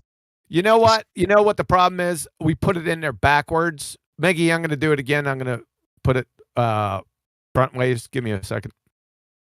And all right. You can copy it again. Whilst QE's doing that, it's not any kind of gotcha. It's it's a thought-provoking question that if you knew what science was, then there's only one answer. Mm-hmm. Lots of people think that these things are sciences, but answering the question, you'll find out that it isn't. Understanding what hypothesis But is. do you also understand that people have different perspectives on things? And yes, there is obviously a scientific. There is a scientific example, and there's a scientific answer to everything. Excuse me. I'm sorry. There's one scientific. Oh my god. There's one scientific method. There's only one scientific method where you formulate your hypothesis and then test it in an experiment. There's only one. Okay, yes, yeah. Sorry, Ricky. Got fuck all to do with, people's thoughts and feelings and stuff. When you hold this method, a way of doing things, to Science has zero feelings. I know that. And I haven't got to the end of my point yet. I know that too, because you then. keep interrupting. Sorry, continue. No, it's fine. You obviously don't want to be educated and you don't want to know the crescendo to the point. It's fine. Be ignorant. Mm-hmm. Well, there it is. Hold on a second. There it is, and it's in a better alignment. So it's I'll say it. So we have. He can keep explaining it. He just chooses not to. All right, listen to this. So the first statement is from Sean Carroll. He's an uppity way up there, right? Mm-hmm. Supposedly physicist. He says that hypotheses aren't simply useful tools in some potentially outmoded vision of science. They're the whole point. So then, please post a single viable scientific hypothesis in the entire history of either paleontology, anthropology, geology, archaeology, evolutionary biology, whatever the fuck that is. And yes, I'm still laughing. Theoretical physics, astronomy, cosmology, or astrophysics. So, in other words, for those disciplines to be science, then you would have to provide at least one scientific hypothesis in each of their entire histories to prove it. It's easy. Just post a single scientific hypothesis for each one, or one of the ones, or any number of the ones. It's very simple. Get it? It's as simple as that. If you can't post a scientific hypothesis, a viable one, for either of them or any of them, then each of them are not science. Very simple. Ricky, do you know what a hypothesis is? Yeah, I do know what a hypothesis is. I went to college. I know what that is. Oh, okay. Go ahead. What is it? Yeah, what is it? It is a theory on something No, it's not. that you haven't yet proven. No, it's not. No, and no, then no. once you've no. proven it, No. Nope. No? It's because you said theory. It's because you said theory. Hypothesis isn't a theory. A hypothesis is a hypothesis, and a theory is a theory. Okay, man. Yeah, that's fine. A hypothesis is a supposition into a cause and effect relationship. So I see something happening. I want to know what caused it to happen. That's what a Hypothesis is a guess. Yeah, a best guess at what caused something if you want. but an educated one, a supposition, I think that caused this. That's what science is. That's all science is. It's just figuring out what caused something in an experiment where you physically test what you presume the cause is of the phenomena. That's what a hypothesis is. So when we hold that standard, the scientific method, to these quote-unquote types of science, we realize they're not types of science because you can't hypothesize this shit, as in scientifically, you cannot in any way vary and manipulate physically what you presume to be the cause of stuff up there. You can't do it. It's impossible. So all of those things that QE listed are not sciences. They're pseudosciences by definition. Okay, guess they're pseudosciences. Yeah, and that's just the educational point. That's why we asked the question, because lots of people think these are sciences. But when you understand what science is, they ain't, mate. That's So all. you said a hypothesis. I heard theory, and then I heard a guess. Actually, they're posted. It's posted right there for you from 3 sources. You want to read them out loud? Do I need to? Yes. No. You asked. Just if you want to learn it, Like, it's what? better to read it. I think that everybody in this chat can read for themselves. So if you want to we read know it, it. you can read it in the live stream voice. Go ahead. text. That people don't usually read my stuff really well, so I'll go ahead and do it. From Colorado State, scientific hypothesis, a special kind of prediction that forecasts how the independent variable will affect the dependent variable. From the Geo Society, Kristen McClellan, hypothesis should also contain a prediction about its verifiability. For example, if the hypothesis is true, then 1 should happen when 2 is manipulated. The first blank, number 1, is the dependent variable. It depends on what you're doing in the second blank. The second blank is the independent variable. You manipulate it to get a reaction. There should be no other variables in the experiment that may affect the dependent variable. And lastly, I got about 35,000 of them, but we'll finish up with just 3. From Penn State University, the scientist applies his or her present knowledge to predict the effect of the independent variable on the dependent variable. The prediction is a statement of the expected results of the experiment based on the hypothesis. The prediction is often an if and then statement. There you go. Ricky, I made it into a meme so you could save it if you want. Dude, did I not say it's a guess? Like, I didn't hear guesses anywhere. I said I also it's a didn't hear guess. theory in any of it either. Okay, no, I never did say theory. Yes, but you I said. did. Hold on. You said guess and theory. Yeah, you What are you talking about? I said it was a guess for sure. Yeah. Yeah. And a theory Remember, earlier. yeah, remember the bit where I told you the hypothesis wasn't a theory? That conversation that happened about 2 minutes ago. Not even that. Mhm. You know what's Yeah, crazy that about this chat, Ricky, is that we're trying to be intellectually honest when we're speaking. So if you are not that, just be honest. Say, you know what, I made a mistake. I did say that, but now I'm corrected, or something to that effect. Right? Yeah, maybe I did say theory. Right. And so, like that little clip that he put in there, I went ahead and snipped it for you, so you could save it as a meme. Please do. Yeah, and you can reflect on it too. So just click on that where I posted it and then save it. Mhm. Well, it has the link too if you wanted to follow up on the where it does say that Okay. in the Yeah, website. it's talking. I usually just say, "You got me, busted." That's good enough. You say that quite a lot, don't you? Oh, glue? Yeah, sorry if you paid for your education, it was a waste of money. I've spent the last 15 minutes looking for a geology hypothesis from geology, and I still haven't found it. It's just in the Never gonna theory. find it. Right, that's what I'm saying. I'm like, I'm gonna get him. I'm gonna find it. I'm going to get him. That's what I like. I like that attitude. I'm trying to get you, but I can't. You'd have better chances sprouting broccoli from your armpits. I found a bunch of because I've always been bothered by the idea of subduction, and so I've been trying to figure out how they've tested it and the hypothesis from that. Blah blah blah blah blah. And it's just someone saying that they think this is this, and that's it. So Yeah, no experimentation, no science. Waste of 15 minutes, but at least I have solidified my idea that it's bullshit. Yep. Good. Yep. That's really good that you're actually looking. That's most people don't do that.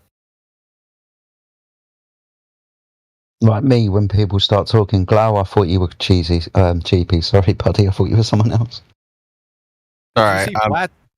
Did you see Flatsy posting up there? Scientific prediction, cause and effect relationship. She's starting to say all the key words and stuff. I caught that, Flatsy. Good on you. Yeah, I didn't even have to. I remember this from you. I mean, I watch your content and I do learn from you a lot. Yeah, you were way ahead of the game there. Good job. You got it, buddy. I just didn't have a site, but you took care of it. That's why they make copying. I'm sorry, Jedi. That's why they make copying. That's why I post all these in here. I don't do it for my health. I want you to grab them. Yeah, I'm on my phone. I'm sorry. Oh, that's yeah. Hey, have we spoken to Michael77? Michael77, I've unmuted you. Welcome to the chat, Michael77. Michael. Hi everyone, how are you? Hi. I'm sorry. I'm new here. I'm just observing you guys, but I'm a flat earther, same as you guys. Yeah, that's fine. But usually, like, we have like an introduction just to get to know you and maybe what you've been researching. You know, the extent of your knowledge of like what you've known from the topic of the shape of the Earth conversation. Hey, Maggie, can I all brutally that interrupt you for a second? Yeah. Before we get off this topic, real quick, if you copy the citations that I give here, and all of a sudden you hit a link and it says it doesn't take you anywhere, don't freak out, because a lot of times they'll change where the citation is. So all you have to do is just copy the body of the citation and just put it in a search engine, and then you'll find out where it's cited from. Okay, that's all I had. Mickey, go ahead. 10-4. So yeah, I guess everybody's on to that already. So if we hit a link, just do that. Michael, so what has been your experience so far with the topic? I mean, I think I've seen your avatar here before. Have you been in here before? But you haven't opened up your mic. Yeah, I don't know. I was muted. I was trying to unmute. I think I just need some permission from you guys. But yeah, thanks for welcoming me. But anyway, so with regards to the flat Earth, since 2016, I became a flat earther together with my wife and my family, and reading the Bible and doing some my research. I was blown away. I said the first time I saw it, I said, "Oh, within 15 minutes, I can debunk this." But 3 weeks have gone by. I could not debunk the flat Earth. So I mean, it just I said to myself, "This is pride already." I mean, the evidence is so overwhelming, and I'm not accepting it. This is not, I just said that this is not science anymore. This is pride on my part, because I could not really debunk the flat Earth. So, and then eventually, and then reading the Bible, it's all over the Bible, and then I did some reading as well with the book of Enoch. So yeah, it's it's science and the Word of God. It matches. So yeah. Yeah, well, welcome aboard to the 24/7 Flat Earth Discord, Michael. As you may or may not know, if you've been listening, have you been listening to our channel at all? Can you can you provide the link? What channel do you have? I'm reading to David Wise. I'm watching him, and then Eric Dubay, and then some other. I'm from Canada. I don't know if you know the guy from Alberta who did the Flat Earth conference. He's from Alberta, Canada. Robbie Davidson. Robbie. Yeah. Well, check this out. I just want to direct your attention to the live stream voice text. Now, that's the text channel right above this voice channel that you're looking at right now. Oh, it's a text channel. So once you go there, I put a link to YouTube. And now that YouTube is a live stream that we have for this channel, and it's on 24/7. So let's say that you're not in this. Yes. Let's say that you're not in this live stream. You could be listening on YouTube anytime you want without have to entering here. Where's it again? Where's it again? Live stream voice text. It's the text channel right above this voice channel. Oh, okay. Okay. Oh, okay. I get it now. Okay. Yeah, not the Captain Caveman link that just got put up there, but the one right above that, which is mine. Oh, okay. 20 minutes after the hour. Okay. Good. Thanks. Good to know. I'm gonna subscribe to that, to your channel. Awesome. And also, just a few plugs here, Michael, just to get your feet wet with like the culture. Also, Quantum Eraser has a website. And some maybe some links that he wants to post, in the live stream voice text. I have my channel that I want to post for you as well. Okay. Oh, thanks. So just some content so you can peruse at your leisure, and so you can get used to all the content that we bring as well. So just give me a moment here. Okay. Yeah. Oh, as a matter of fact, you know what? Click my name. My channel's in mine. I forgot I did that today. Just click on my name. And on the About Me section, when you click on my name, it's got my YouTube on it. So just go there and subscribe, and I have a lot of content right now. I started putting some videos up of this specific Discord of conversations of events that we had in here. So okay, good to know. Yeah, thanks. Your name again? I'm sorry, Mayhem. Mayhem. Okay. Perfect. Thank you. Yeah. And if you have any questions, Michael, or if you want to know what the culture is here, because this forum, we have a little culture that we got going on. So we'd like you to kind of hang around and kind of see what's going on, and maybe ask some questions of what we do here and stuff if you want. Okay. Sure. Yeah. For now, I'm just observing and then listening to you guys, and then I'll get to know. Some of you from time to time. But anyway, thank you for welcoming me. It's a pleasure to be in the group with open-minded and then a wide-awake people like flat earthers. Yeah, anytime, Michael. Welcome aboard, man. Okay, yeah, welcome to our server, my friend. Welcome. Thank you. Hey, we got Michael Nicholas that just popped in here. Michael was muted for I don't know what reason. We'll find out in just a moment. Michael Nicholas. Guys, I just want to be polite. I feel a bit lonely. I'd like to just be involved in listening to you guys speak. And I've been involved in just discussing and being a skeptic of the flat Earth for about 8 years. I'm at the moment I'm just going through. Well, I just want to listen to people and see if I can put any input in from what I've experienced by looking at the things that we've all looked at. That the things that are on YouTube and the discussion of flat Earth and stuff. And I'd just like to behave. And I've been blocked before by talking about my mental health because I have I'm schizophrenic and I have a lot of mental health issues. But I do not wish to talk about that anymore. I would just like to listen to someone and just speak my turn when it's normal. It's okay to speak. Is that okay? Yeah. What do you think? If you want to just sit and listen, man, go ahead and do that.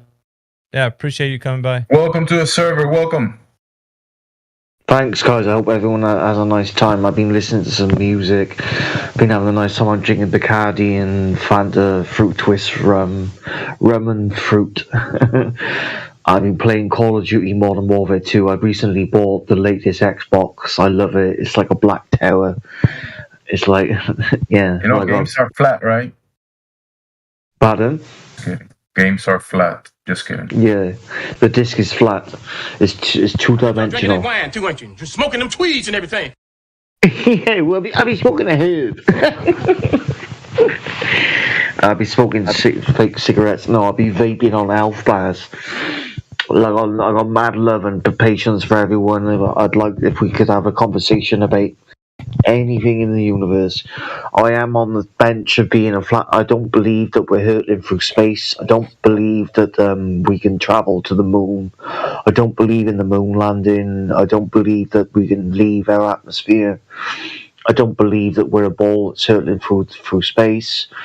But I'm also not fully sure of what I believe, because I know I'm not that intelligent to scientifically prove to myself of what the truth, to declare the actual truth to myself. So I'm more than willing to listen to myself. So Sorry, just call it True Earth then, and not Flat Earth. yeah, True Earth.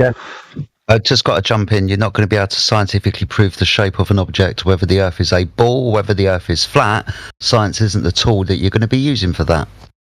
Oh, that rhymed. Fucking hell. But certainly real well. You said it right. You said it right, sir. What I'm worried about. Well, no, I'm not worried. What am I concerned about? What do I care about? Well, CO2 tax. I believe that we are being lied to about something. 2 seconds. This is a flat Earth server, and we try to keep all subjects on the flat Earth. If you're going to be talking about other things, then yeah, a few minutes, but then you're going to have to take it to another room if you want to talk about wider topics other than the flat Earth on the server, mate. Also, let me give you a bit of advice. I've heard "believe" about 30 times already. You need to get that out of your vernacular. All right, it's just the propaganda about how the atmosphere works, how that we burn fossil fuels as a circular ball of Earth that burns up CO2 is in some way controlling us, and it's to do with how they tell us the world is, i.e. the CO2 in the atmosphere. So Yeah, I yes, it wasn't does talking have something about to do. I wasn't talking about that. I Well, said that's the point I was making. Yeah, That's point what the I'm point making- I was making. Yeah, I understand the point you're making. My point is get "believe" out of your vernacular. I believe he can do it. He can do it. I believe you can do it, bro. All right, tell me this. Give me some truth, then. Don't lie to me. What's your perception? No, of no, what no. reality is? I'm throwing my belief word because Quantum just said get it out, and I had to say it. Yeah. You're trolling each other right now. It's when we start using the word belief, when in actual fact we might want to be using the word knowledge. I know this, or I know that. So I don't have to believe it, because that's a little bit namby-pamby. If you know something to be true, then you know it, right? Yeah, well, I know I haven't seen the Earth move on a camera, on a screen. I haven't seen a satellite show an image of the Earth moving through space. I know that for a fact. He's learning. There you go. Stick with those. I believe that when I get home, there's gonna be a ribeye right there on the table. Guess what? There is a ribeye. My belief was true. But then other times there is no ribeye, so my belief was wrong. Ribeyes are good, man. Sometimes there was like a fish, or like salmon. I also know that My belief was incorrect. I also know that the astronauts that are perceived on the ISS live stream do have CGI harnesses on strapped on their shoulders, and the biggest thing they can do, the best thing they can do, is do a backflip, and it's blatantly obvious that they've got a shoulder strap harness on their shoulders and back for them to perform the actions that they are doing, and they've been caught out by CGI where they're fading in and out, where the graphics are failing themselves, where their own technology is basically expose themselves to show that they are lying. And does anyone else agree? Some people believe in that lie, right? People some believe in that lie. See, and it's a lie. They're believing something that is correct, a lie, for sure. Why do they have to do CGI trickery with harnesses? You can tell that their shoulders. There's pointed tips on their shoulders where the harness. Why? Not why.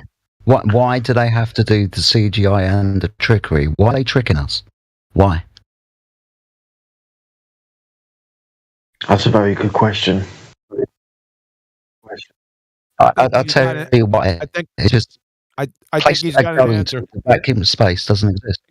Sorry, I'm rumpusing the shit out of you. I think he's got an answer. Go ahead, Jedi. It's basically because the vacuum of space, the place that they're going to, doesn't exist.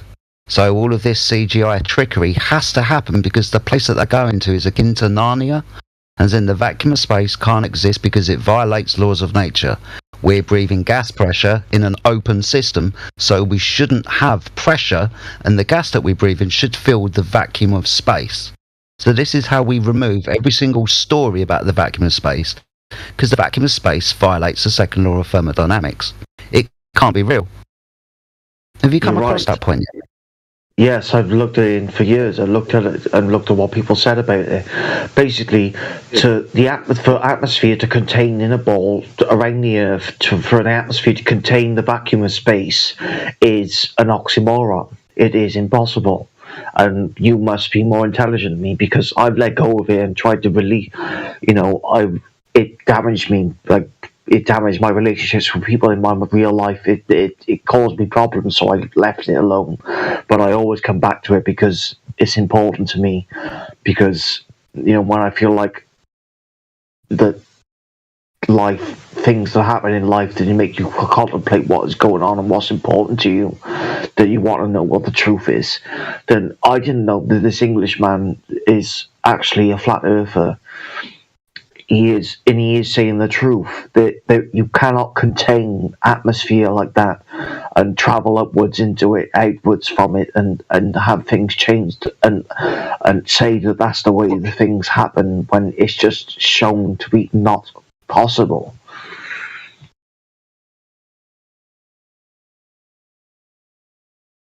So what the hell is next from that? From knowing the truth? The guy is no flat earth is not what someone is. It's a description. Flat earth is a description. It's not what something is. You describe it as such. Someone can wear the label flat earther. You team flat earth, but that's not what you are. I don't believe that the Webb satellite, the main satellite that looks out into space. You said believe again. You said believe again. I'm sorry. I'm really bad at following orders. I don't like what they say about what that new latest James Webb satellite does. I don't agree with that it's actually looking at anything that is even real at all. Can you help him out? If that satellite was real, it would look back at our own Earth and show images of our Earth moving. Do you get what I mean? I want to see our Earth traveling through space. No, you don't want to see that. That you've been sold that. We disprove that. We don't. I thought Jedi already explained that. Yeah. If someone is claiming it, bring it in so you can talk to QE and Jedi or Mayhem. But that's not what you. Yeah. Sit down and listen. Definitely. So Michael, we got somebody doing here. Let me see if this new person wants to talk. We got Chupacabra in here. Chupacabra, I'm gonna mute you. Welcome to the channel. Hey, Chupaqui. Chupacabra. What's up, guys? How y'all doing? Pretty good, man. How you doing? I'm doing great, man. I just recently discovered this channel. I figured I'd stop in. I saw a lot of people in. Yeah, it's always popping in 24/7. But check it out, man. We like to introduce new people to the topic, which is the topic of the shape of the Earth, right? So, seeing as that you're brand new, what is your position, and also what brought you here? Did you click a link? So, let us know a little bit about yourself, and then tell us what your position is. I found out about this in another server because the topic came up. I was actually watching the Fresh and Fit podcast, and Xerxes was on there, and I never heard about the guy before. And then the topic of flat Earth came up in the Discord server that I was on, and somebody dropped the link, so I joined and figured, why not? I'm very open to different ideas and ulterior ways of life and stuff like that. But a little bit about me. Hang on, Chupacabra. Just real quick. Somebody dropped the link to this Discord from that show or from their Discord? From their Discord, one of the admins. Oh, really? Yeah. Dorkhead, probably. Was it Nice, Dorkhead? nice. That's absolutely right. That's exactly who it was. Yeah, so what was what was your initial emotions when you when you was given the idea of something being false? Michael, 1 second, sir, just 1 second. I was just curious about that, but I wanted to let him kind of finish introducing himself, and then you could ask him your question afterwards. Of course, Okay. Yeah, I'll do both. I'm a 31-year-old father of a 5-year-old. I'm a truck driver, and I'm in a long-term relationship for coming up on 10 years. I was raised in the, Christianity. Went to Christian schools and Lutheran schools, and it's kind of rebellious of it. Didn't really like, or I still kind of don't like being indoctrinated or the gesture of being indoctrinated. And hearing about the flat Earth thing, it's not the first time I heard about it. When he talked about it, it just kind of resurfaced because I'm the kind of guy, I don't really believe in coincidences too much, and I really like to see something before I believe it. So one way or the other, I haven't been from a standpoint to see whether the Earth is, I guess you would say a sphere or a lake, a disc or completely flat. I know I've driven over plenty of mountains before, and I've looked at the ocean before, and I can see what happens to a bowl full of water as far as the level of it, despite the shape of the bottom of it. So I'm not really one way or the other, but literally not one way or the other. Like, I don't believe the narrative, and I'm not so quick to jump and go against it either. Just kind of like to hear everything out and see how it goes.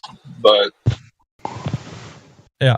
So real quick with the introduction, and then everybody else can jump in here. I just want to remind you that I did give you the VC verified role in this server, which means that you can now look at a text chat called Livestream Voice Text. And it's the text channel right above this voice channel. And if you click on that right now, that's the channel that we have for our live streaming. We live stream 24/7, always on. So we're always live streaming. You always have like conversations happening in here, which you probably really like. If you don't have to come into this Discord, you can go to the YouTube live stream and listen there. Or come Can in you here. tell me the name? Can you tell me the name of the channel, please? Yeah, I'm about to drop in live stream voice text for everyone who doesn't have it. I'm about to drop it there for you guys. So once again, Chupacabra, go to live stream voice text. I'm about to drop it, and it's right there at 38 minutes after the hour. And that's for you guys. Don't forget, we're posting a live stream voice text, so all relevant information of this live stream will be posted in the live stream voice text. So don't forget that. I just want to get that out of the way, and I guess I'll turn it over to, I think, who is it, Michael, that wanted to say something, or Chris? Yeah. I'm not happy. Well, this guy's clearly on the fence. He's new to it all. I respect him for saying that he's not willing to. He doesn't know. He's not going to make a decision about what he thinks he believes about what the Earth is like. Don't be looking for beliefs. Respect him, but don't be. No. Yeah. He's been given the information that has changed his perception of what the Earth is like. Just like I was 8 years ago. I was given information that changed my perception of what I give to give myself an idea that the Earth was different to what I was taught in school. And the same was him. I was a Christian person.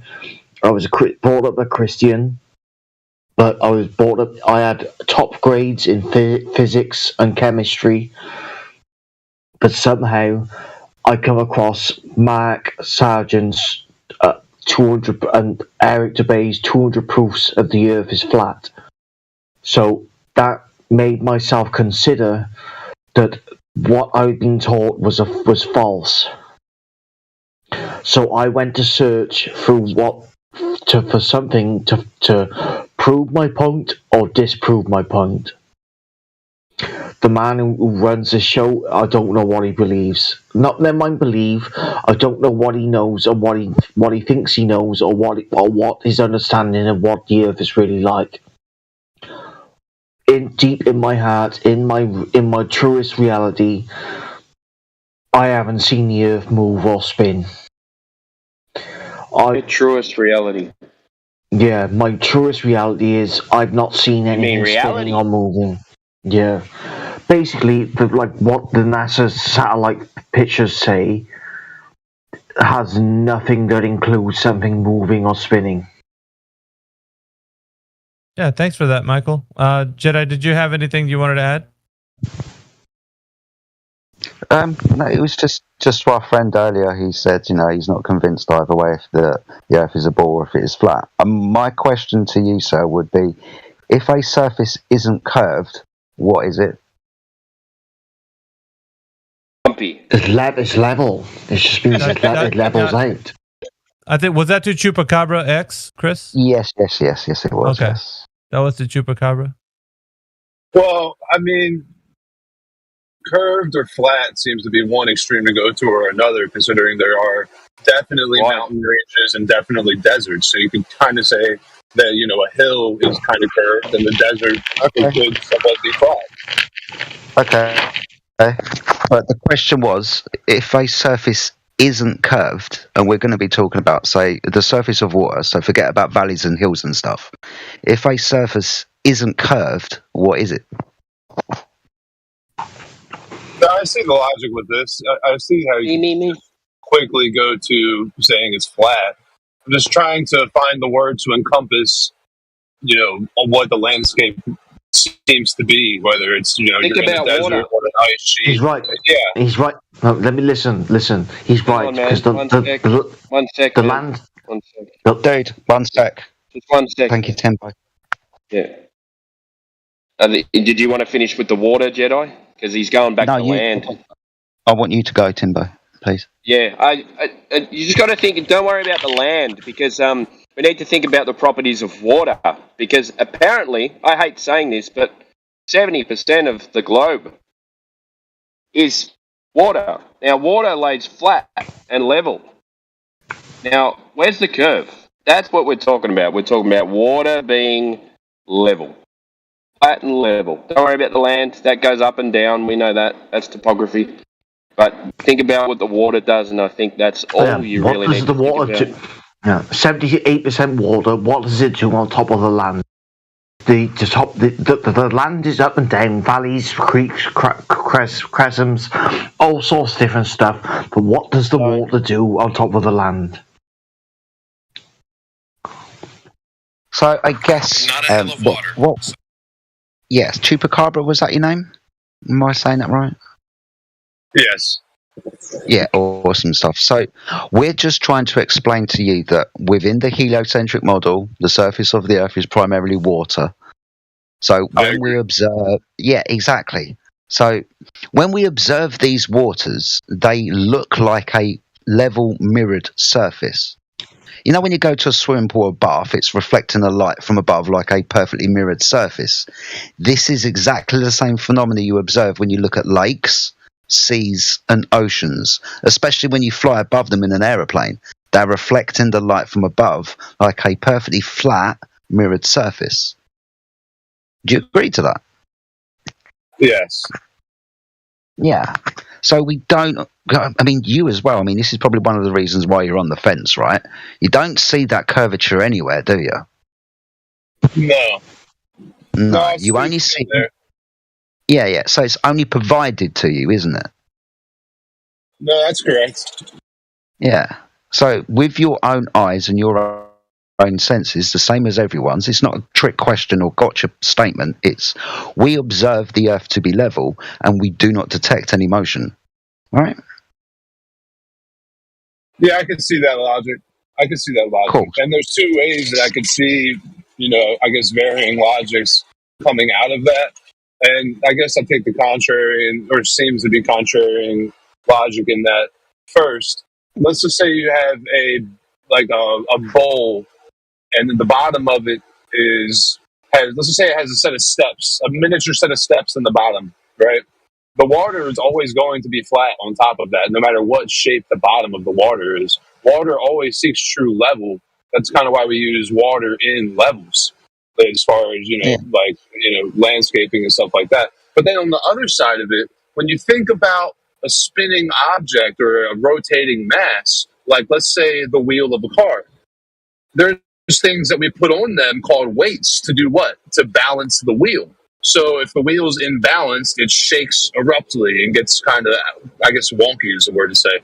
So if you think about the Earth as a rotating mass, how come all of the things that we do as human beings, or even just nature and human beings on Earth, wouldn't disrupt the balance of the way that the ball is rotating and moving? Why is it always so smooth? That also seems kind of strange to me. It's not moving. I know. Yeah. I mean, I get that as well. Yeah, 100%. If a billion Chinese people jumped up and down for a bit, maybe I'd be over. Why do they got to be Chinese? Because there's a billion of them. TV.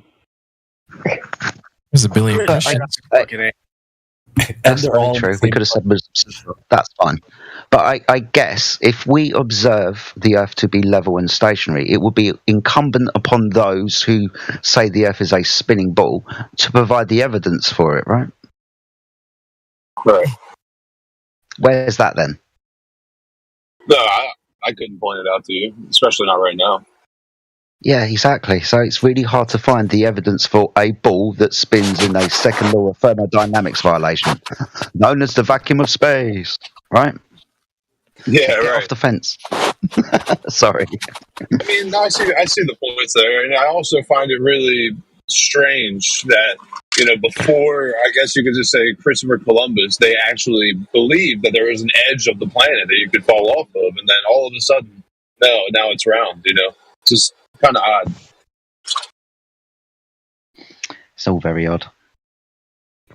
Hey, Chupacabra, have you ever considered that the globe has an edge? Yeah. I mean, I thought about it. Especially when you hear about the firmaments and all of these things with Antarctica and stuff like that. Like, yeah, there's places that we can't go. You can think about that as an edge.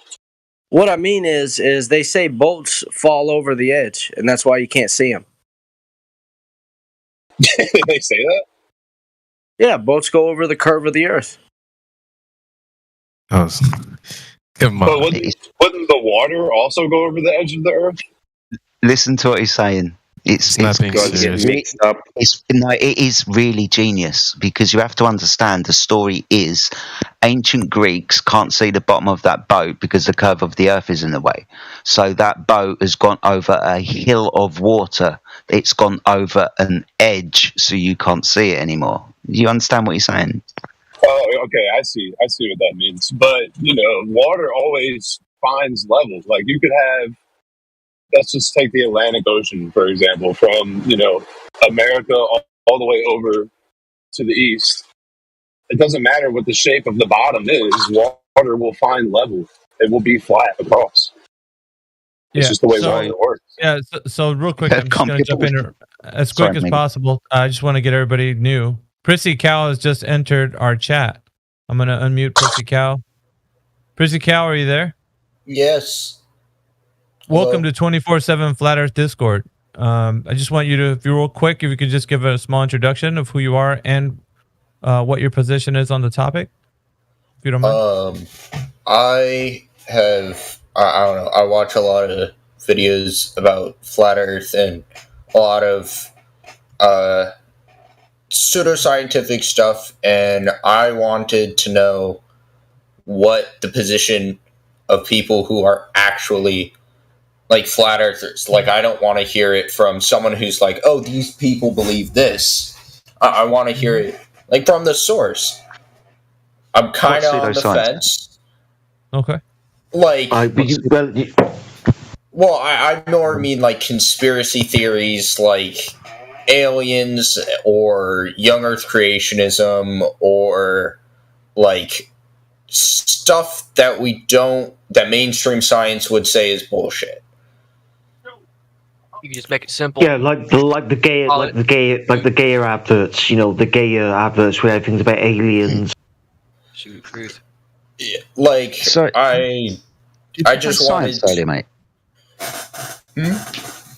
Did you say science just a moment ago? Yeah. Yeah, you wanted to figure out what flat earthers' perspective on science was. No, I just wanted to know what flat earthers really say, because I hear some stuff and I just wanted to come to the source, like know Gotcha. what the actual arguments are. You know what Yeah, flat no worries. earthers say? They say the Earth is flat and stationary. Yeah. No, these guys are not yeah. flat earthers. Well, yeah. But why do we say that? Yeah, They're hang on. observationalists.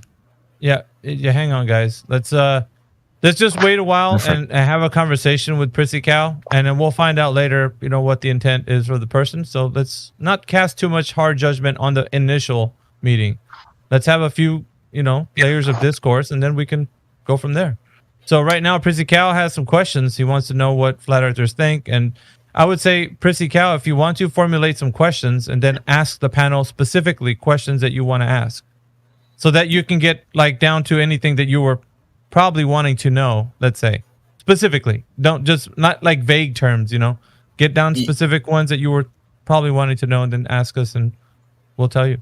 Yeah, I'll definitely write some things up and come here with more prepared than I would. Well, you don't have to leave. I'm just saying, you can think of them while you're muted or whatever. Yeah. Unmute yourself, and you know what I mean? Yeah, sounds good. Yep. But yeah, meanwhile you do that, I just wanted to say hello to Prissy Cow, and also I wanted to get back to the conversation, but I just wanted to say hello to the new people in here. So if you want to just locally mute yourself, Prissy Cow, I gave you VC verified, which means you can look at the text channel that's right above this voice channel. Okay. All right. We are also live streaming 24/7. I'll drop that link in live stream voice text for you so you can follow along. Yeah. If you want to see that.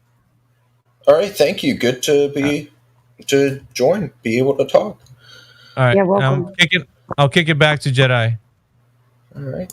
Oh shit! I forgot what I was talking about. Chupacabra Eki. My water level. Hello. No matter where you find yourself this evening, I hope you and yours are well. You too. You too, Matthew. I hate that. Go on, Patsy, please. No, you. I was going to address the last point, unless you wanted to go ahead with Chupacabra Ekis. I've kind of semi-forgot what I was doing anyway, so you go ahead, mate. You're fine. Water level. You're already on the right track with the whole level, the water always seeking level. I mean, the whole point of what they show you, NASA or any other space agency would show you the Earth as a globe or some sort of sphere, but that doesn't translate down to the ground that we're standing on. So what they're showing us, we can prove it to not be true because they gave us the dimensions of the Earth. And we can test it. Who's doing that? Just go ahead and mute up if you got a cough. That was Michael.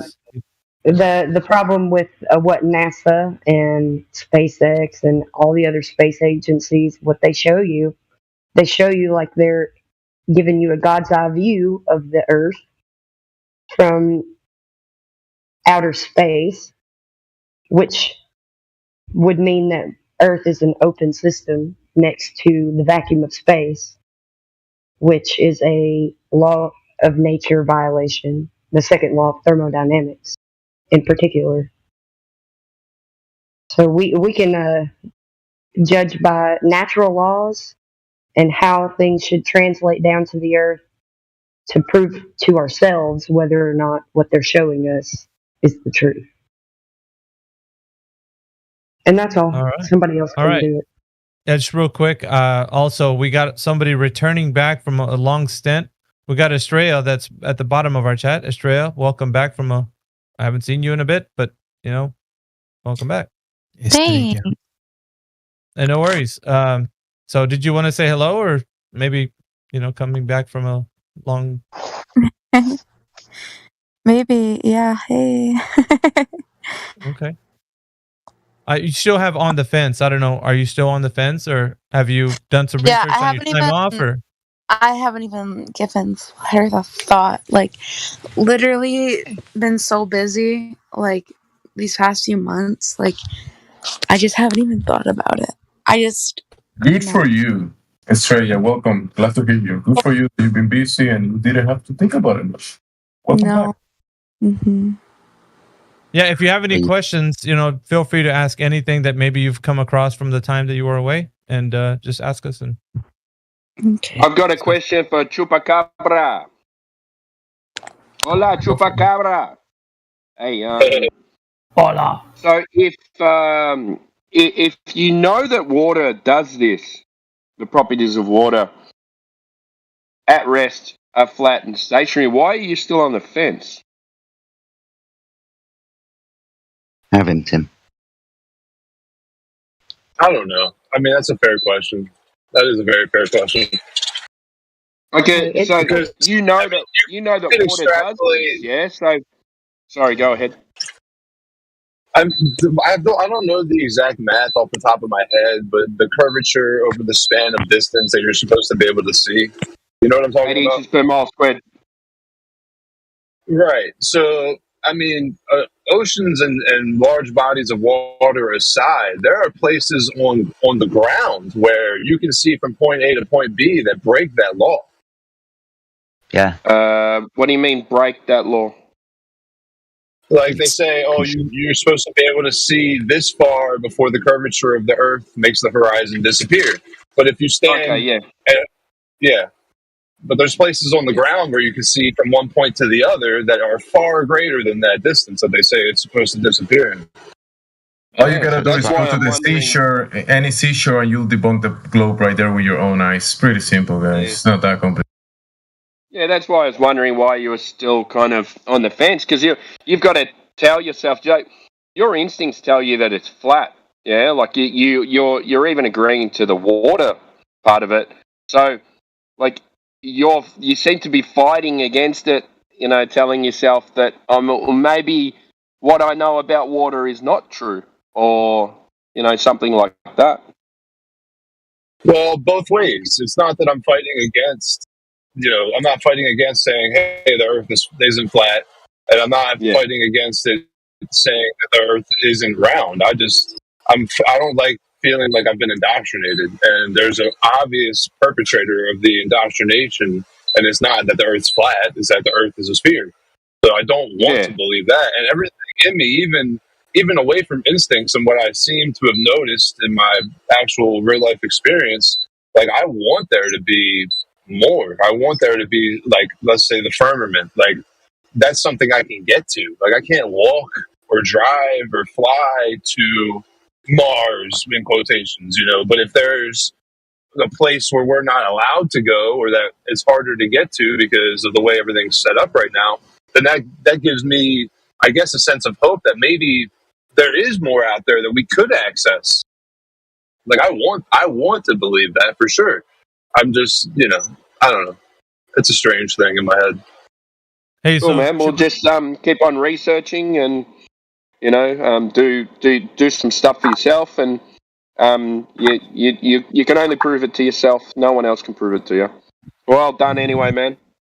Yeah. So Chupacabra, if you get a chance to, because you're part of the Fresh and Fit crowd, right? You watch that show and so on. More of the community than the show. Like I said earlier, I've been in a 10-year relationship, and that kind of goes against the whole the mainstream narrative in Fresh and Fit. But they do present a lot of core values that could be valuable to the youth, and I do respect that. Hey, and the reason why I mentioned that is because maybe if you are a part of that group or something, and somebody has any questions about the Shape of the Earth conversation, or because Zerk is on there, or we were even connecting with those guys to have David Weiss on there. But if that's the case and somebody's asking anything, you just give them a plug to hear. Just kind of mention it like, hey, there's a channel you guys can go if you want to talk about this, and we'd love to have anybody because we're trying to expand. Go from different Discords and platforms of people to come in here, trying to get it as robust as we can possible. You trying to go global, Miggy? We're going global. So, Mayhem. Anyway, Who was that's the- just My bad. Mayhem. Mayhem. Who was the guy who came in earlier asking what flat earthers thought? What was his name? asking what? What flat earthers think about stuff? Who was that guy who came in about 5 minutes ago? Well, I want to hear what flat earthers have to say. Who was that? I do too. Oh, that's he's All hanging those out in right favor, now. say aye. Prissy Cow. Ah, that's it. He said he was going to formulate some questions, and then as soon as he was going to be able to get on the mic and ask, I don't know if he has any right now. We could ask. He's got his mic if he wanted to. Prissy Cow's the guy. Yeah, thank you, Mayhem. Prissy Cow, are you still there, buddy? Have you got any of those questions? If not, not a problem, buddy. We'll get back to you. It's fine. I'm going to take your silence as no. There you go. No Jedi, no. I unmuted my mic from my mic side, but not in Discord. No worries. No worries, Prissy. I don't have anything definitive yet, so I'll just keep listening. That's fine. I'll give you something to listen to as to why flat earthers say the things that they bloody say and why. We say that the earth is flat, not just because we observe the waters of the oceans to be level, but because we measure over vast distances of water and we find no curvature. In actual fact, we have to practically use the surface of the water to be level to navigate around the earth using celestial navigation, because you're going to be using, triangles and angle measurements, and you're going to need straight lines for that. So the earth is practically level, and it has to be navigated across using angle measuring devices, because you can't measure angles if one of those lines is curved, for example. So if the surface of the earth was curved, we wouldn't be using things like celestial navigation and angle measuring devices. So that's one reason why flat earthers say that the earth is flat. Not only because we observe it, not only because we measure it, because that's how we practically use it. The earth has to be flat. There you go. That's something for you to think about. And also some illustrations and live stream voice text that Drace AI is putting up to Jedi's point, if Jedi wants to talk about those illustrations. It's almost as if it's almost as if there's a relationship between the sky and the ground, and we utilize this relationship in practice to get from point A to point B. Yeah. Prissy Cow, are you still there, buddy? Oh, what? Wait. Yeah. What'd you say? What the hell did you call him? Prissy Cow? I thought you said something else. Sorry. No problem. Pussy Cow. So I've heard pussy cow so many times. I And thought you said pissy cow. precious. So, Prissy, are you in the live stream voice text? Can you see the images Yes, that have been? I do see Awesome. the images. Awesome. You know what a triangle is, mate, don't you? Yeah. Awesome. And you understand that in, say, the bottom picture, there's a triangle and it's on a curved surface. And if you look where that 90 degrees is, well, that's not 90 degrees because one of those lines is curved, right? Mm-hmm. Yeah. See, this is the problem with celestial navigation and using a thing called a sextant, which is an angle measuring device akin to the protractor that you find in your stationary set at school. So to measure angles to the stars, Polaris and so on, then we use angle measuring devices requiring the surface of the Earth to be level. You understand that? Mm-hmm. Yeah. I say It's throw it all interesting. out. Yeah. Throw it all out, since we can't make any inferences of the surface based on the sky, things in the sky. Is that you, Well, GP? Yeah. Dude, you got one black eye, dude. I don't think you want another one. I'm just saying. Oh, and I've said this before as well. I came in maybe about 4 months ago and pointed this out. And we do actually utilize the sky to navigate across the Earth. That's fine. But the Earth has to be level, straight from you, the observer, to the GP of the star, which could be anywhere in excess of, I don't know, let's talk about Polaris, 3,000 miles away beyond the horizon. That line between your sextant that I've just put on the floor to make everything easier for you, that's straight, that is. And it has to be for you to get your elevation angle up to Polaris. Well, No way around this. He made a mistake. He got the wrong emphasis on the wrong syllable. We're not making inferences to the sky.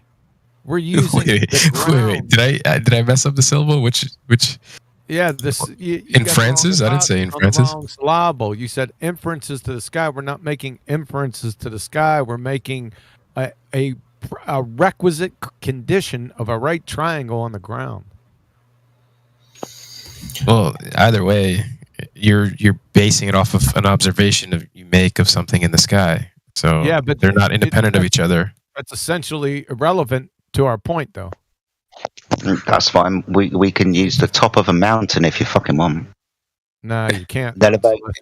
Not in That's not the celestial. sky. Yeah, obviously not in celestial navigation, but we There can is still no- use triangles on the There surface is of no the Earth. inferences to the sky in celestial navigation. What the fuck are you talking about? What's an inference? It's like a conclusion No, they make that's not based an off of inference. what? No, it's not. An Yeah. inference. There's three Based types off- of inferences. No, three types of inferences. What are they? All right, here we go. Yeah. It's the quantum show. It's time to No, no, this is just getting good. We're bonding. Yeah, gather around the campfire, Cheapy. Yeah, this is like parenting, but quantum is like Right. parenting. Marshmallows, s'mores. Get the tear gas. Yeah, That's so right. your entire worldview just went down the crapper because the entire celestial navigation is based on elevation angles. Define an elevation angle for everyone, please. An elevation angle. Yeah. An elevation angle. What's the word elevate mean? Yeah, I don't know. You point at something, right? No, I want a definition of elevation angle. All right. So up. Let's see. I'm gonna look it up. Not 'cause I don't up. know. Not up. I want the definition of an elevation angle. The angle of elevation is an angle that is formed between the horizontal line and the line of sight. Ooh, horizontal line. Where's Yeah. the horizontal line on the surface of the sphere tart Earth? It's an imaginary line. No, it's not an imaginary line. Is it What not? You're using that line on the surface of the Earth to find out where you are. There's no imagination about it. Is there not? Nope. We don't use imaginary lines in real life. Oh God, here we go with the fucking Elmer Fudd sophistry. Define a right triangle. Right triangle is a triangle with a 90-degree angle, at least with one 90-degree angle. How can you get a 90-degree angle off a sphere surface? Right angles don't have to exist in reality. Oh, here we go. What? You know, just because I draw a unicorn on a paper doesn't make that unicorn real. Yeah, that's Yeah, but relevant to my discussion. And the Yeah. simple answer to the question is you can't get an angle off a curved line. You get a 90-degree angle off of two perpendicular lines. Why can't that exist in a globe? I'll tell you what. Oh, why can't it? I'll show you right now. Yeah, show me. Yeah, I will. Say good night. Just remember, AutoCAD. I'm There it Emir. is. There it is. Less than 90 seconds. Oh, really? Yeah. Pink Panther, bray? Yeah, it's not. Don't judge the book by its cover. I know. Here, let me see Hit it. play. Yeah, I'm what watching you got to remember. What you got to remember is you can't Wait, have I'm listening one. to it. Oh, okay, no problem. I'll tell everybody else then. You can't have one 90-degree angle on a curved surface, let alone a 90-degree angle from every fucking star in the sky. You can't have one, let alone all of them. I think he knows that. He's just being stubborn. Obtuse? Yeah. No, that's fine. I like the stubborn ones. I like kicking them in the nuts over and over again. I think you think I'm a cute. What do you mean? Yeah, I was gonna say he's obtuse angle.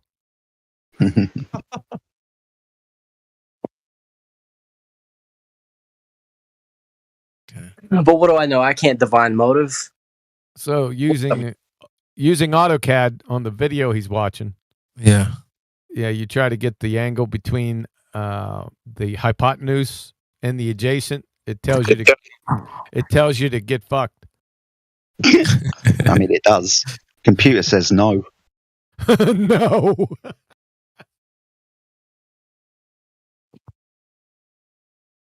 You can't get the angle. The computer can't get the angle. Not on a ball. And this is for what? Measuring with a sextant? Yes, or any elevation angle. To correct, I was incorrect there, Jedi. You were correct. Sorry about that. I was focusing on celestial navigation. Any elevation angle would be impossible on a flat Earth. You couldn't attain one. Or I'm sorry, every elevation angle on a globe Earth, you can't even obtain it. Could be a lighthouse, could be anything. Can't use them. Which is interesting when you start talking about Al-Biruni and how he figured out the height of the mountain he assumed that the keeper's going to see the curve of the Earth from. Fucking idiot. Oh, we trashed him a few weeks ago. You're shit talking some dude who's been dead for 2,000 years? Yeah, Al-Biruni is the one that supposedly came up with the radius of the Earth. Yeah, we're Did you know that, GP? We're shit talking him because he's a dumbass who assumed the Earth is flat using his angle measurements to get the height of the mountain, and then went on top of that mountain and assumed the Earth is a globe like an idiot. Yeah, he got the so-called radius from the non-geometric refracted horizon. Yeah, we're going to piss all over his fucking grave. If you check back on Flat Earth, I'm gonna have to look up Al-Biruni because I don't know much about him. And the official stories are all fucked up. They don't know where he was. One guy says it's here. One guy says it's there. They got a national monument, and we were trying to figure out where the fuck he's seeing the horizon at from the position where he was. Was it in Pakistan or was it India? Somewhere around there. We pulled up Google Earth and we marked it on a map, and it was like 575 miles away from the ocean. I don't know. You should watch it, man. It's a train wreck. There's two like documentaries with two different fucking stories. Regardless, though, he used elevation angles. Okay. As soon as he did that, as soon as he attempted an elevation angle, he proved that the Earth's flat. Wait, I got a question. Should I throw all science out? Because this isn't science. This is geometry. No, I'm just saying science in general. No, like, what do you consider science? With the scientific method. Can I ask? That's honest question. Like, what do you consider science? Shut the fuck up, then I'd answer you. Well, these other guys are talking too, so I'm just trying to clarify. So, quantum mechanics, which is physics. Yeah. Parts of chemistry, parts of biology, genetics, and biochemistry. Those are the natural sciences. Okay. So parts, when you say parts, what do you mean? Yeah, because some of chemistry uses synthetics, and parts of biology are just glorified correlators. That means they make conventions up. That's not fucking science. But there's other parts of biology that are. So it's not an all or nothing type of thing. You got to take each claim from each discipline, even quantum mechanics, because you get some fruitcakes out there that talk quantum mechanics, but they don't know. They're going to ask from a pipe wrench. So any claims coming from any discipline that claims they're science, they have to provide the hypothesis and experimental validation of each and every single claim. Good? Okay. Yeah, it makes sense. I don't disagree with that. And to the guy who was in earlier who mentioned science and what flat earthers think about science, that's what we think about science. Science is a method to elucidate cause and effect relationships. It's hypothesis-based, a supposition into a cause and effect relationship, which you, the researcher, will then physically test in your experiment where you vary and manipulate your presumed cause. Anything that doesn't follow the scientific method is hereby declared as pseudoscience. That's what flat earthers think about science. Well, I'm going to have to make a small correction, Jedi. Oh, yep, please do. Like badminton. Badminton postulators do not claim badminton is science, therefore it can't be pseudoscience. The discipline or the claim or the person has to claim it's science first and then be demonstrated not to follow the scientific method. That makes it pseudoscience. Follow? Definitely. I got this. Like, I'm all about having receipts. I got my hand up. I got my hand up. Something. Got your hand up what? Jedi, Chris, could you tell me the logic behind the scientific method? The logic. Yes, I can. Go for it, please. It wasn't Yes. for. It wasn't for. No, I'm kidding. Go ahead, Huey. Yes. The first part of the scientific method is abductive reasoning. No conclusions are reached, just suppositions. That takes care of observing natural phenomena, research, review, and the hypothesis. Then deduction follows it up with experiment. There you go. Abduction and deduction. That's it. And by the way, those are two inferences.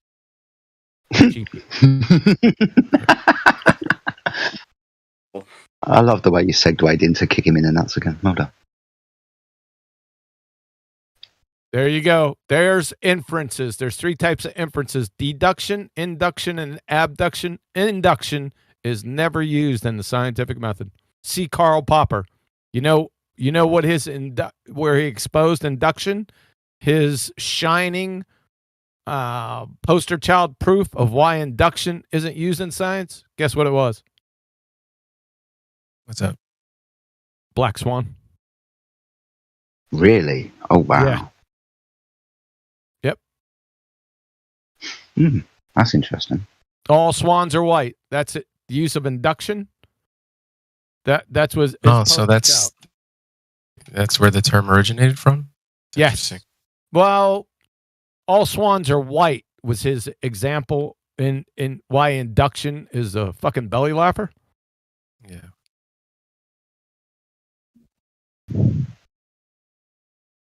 Okay. Induction only uses probability or likelihood. There's no probability and likelihood in the scientific method.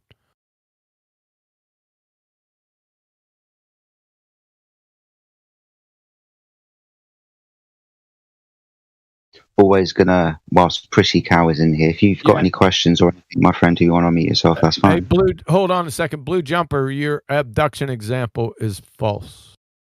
Induction is all swans are white. So what I'm hearing is whatever anyone says, they claim that it's science. They need receipts. Yes. Which is valid. If anyone is saying something is fact, then they should also be able to back it up with why Well, it's fact. not all facts fall underneath. See, science only. Yeah, if they're claiming it's science, then they need to be able to show their line of reasoning. Science only deals with natural cause and effect relationships. That there's other branches, or not other branches. There's other ideologies that don't deal with natural cause and effect relationships that are true. Yeah. And are factual. So just be careful. Natural science is very limited. Natural cause and effect relationship. In other words, when you're asking a question of how and why, that's science. If it's a natural cause and effect or a natural effect. Every what is question, like is something this or something that has nothing to do with natural science. Nothing. Zero. Now, it could be natural laws, but it has nothing to do with natural science. Follow? Yeah, definitely. So Awesome. what is questions are summarily dismissed as natural science? You could just dismiss them right off. You don't have to go any further. If it's a what is question, fuck off. If you're claiming science, you're a moron. Now, if it's a how question, they ever evolve? Second? Can they ever evolve into a scientific hypothesis? Evolved. Use another fucking word. Evolve. Change. Can it ever? Can someone just say like, I think this happens, and then no, nope. I think this happens. First, you have to you have to observe a natural phenomenon. Yeah. Then you can say, I think this causes this. That's fine. That's not a problem. So, what about making predictions? That doesn't seem unreasonable. No, that's what the scientific method is. That's why it's not unreasonable. Yeah. Okay. So, I agree. If Let me say abduction and deduction. That's interesting. No inference. No, they're all inferences. Abduction, induction, and deduction follow under inferences. But induction is not used in the scientific method. I was like room watching like Netflix. So I would say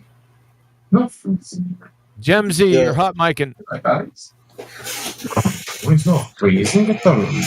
Uh-oh. Just mute him. No. Yeah, he can take himself off mute. So somebody had a question. Pretty. So what about predictions? Because that's not something, if I haven't observed it yet, but I want to be able to make an educated guess about what will happen, even if I haven't seen it yet. No. So what would that be? That's bullshit. If it's not, it's okay. You have to observe. The first step in the scientific method is observe a natural phenomena, not conjure one, not dream one. Observe it. Okay. So we can only work backwards. Like we can only see something and then figure out why we are seeing that. We cannot think something will happen and then find evidence of it. Right. Okay. That makes sense. Cool. So being as we understand that, this question might hurt a bit. Is there any scientific evidence for the shape of the Earth? The guesswork video. I think he's talking about quantum physics, right? Pretty specifically. Yeah. Pretty. No, he's talking about cosmology.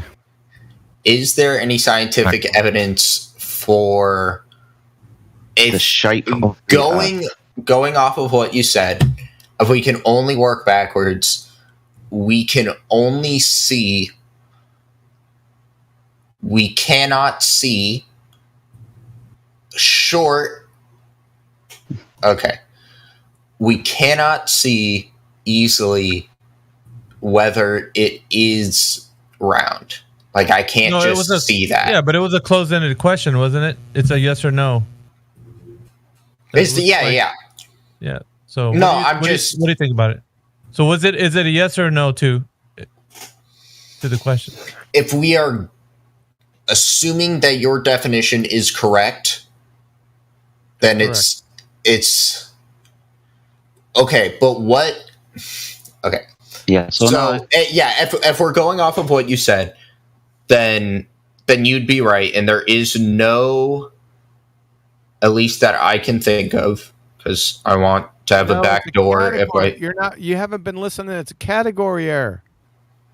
What did I just? Yeah. So if I'm going off of science is what you defined it as that category of thought, then no, there isn't.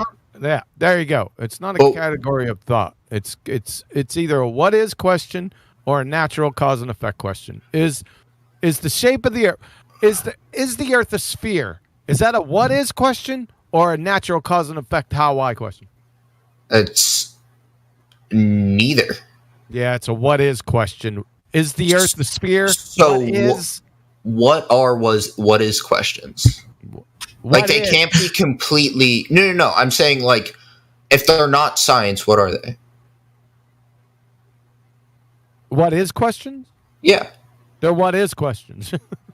So what do we have a word for what is questions are? Yeah, what is questions? Okay, so are what is questions purely useless? No. So, except for the globe.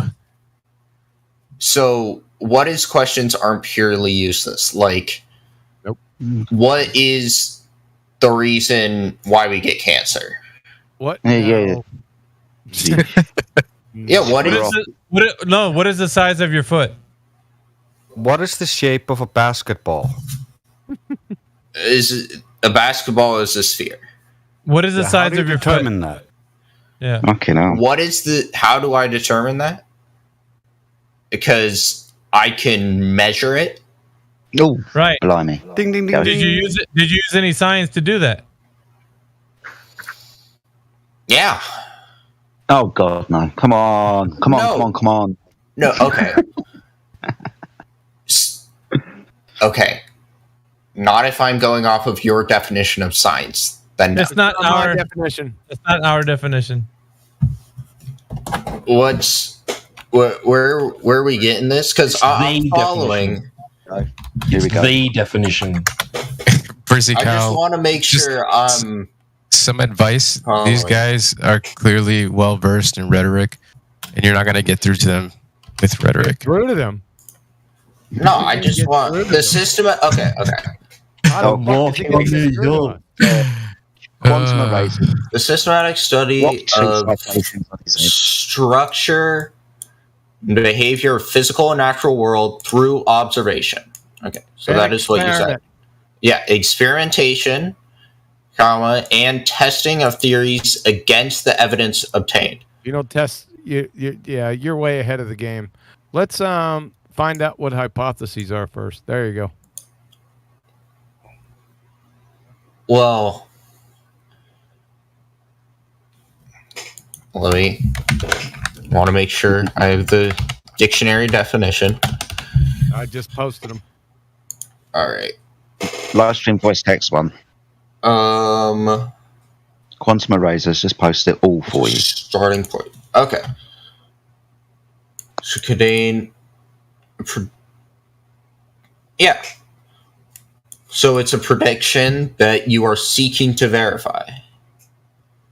Read the definition. Can you read it for us? The whole thing, bro. Come on. The definition right there is in front of you. Read it for us, please. Kindly. I was reading it, bro. The hypothesis should also contain a prediction about its variability. For example, if the hypothesis is true, then this should happen. If it's manipulated, then this should happen. 2 is manipulated. The first blank 1 is the dependent variable. If it depends on what you are doing in the second blank is the independent variable. You manipulate it to get the reaction. There should be no other variables in the experiment. This may affect the dependent variable based on... You fucked that up. I got the gist of it. Like, we all know what it says. Do we? I don't think you do. I got it. So, I definitely got it. So, if... Oh, yeah. Oh, yeah, dude, you're on fire. I speak good. Oh, yeah, dude, you're on fire. Me talk good, bro. So what does that mean? There's natural science from the Oxford Dictionary. The intellectual and practical activity encompassing the systematic study of the structure and behavior of the physical and natural world, by the way, through observation and what? Through observation, experimentation, and the testing of theories against the evidence obtained. Nope. That's what it says in the Oxford Dictionary. Nope. The one I posted is correct. The testing of theories, you haven't got there yet. Testing of theories is a fucking oxymoron, by the way. Because how you get to a scientific theory is testing hypotheses. You don't test the fucking theory.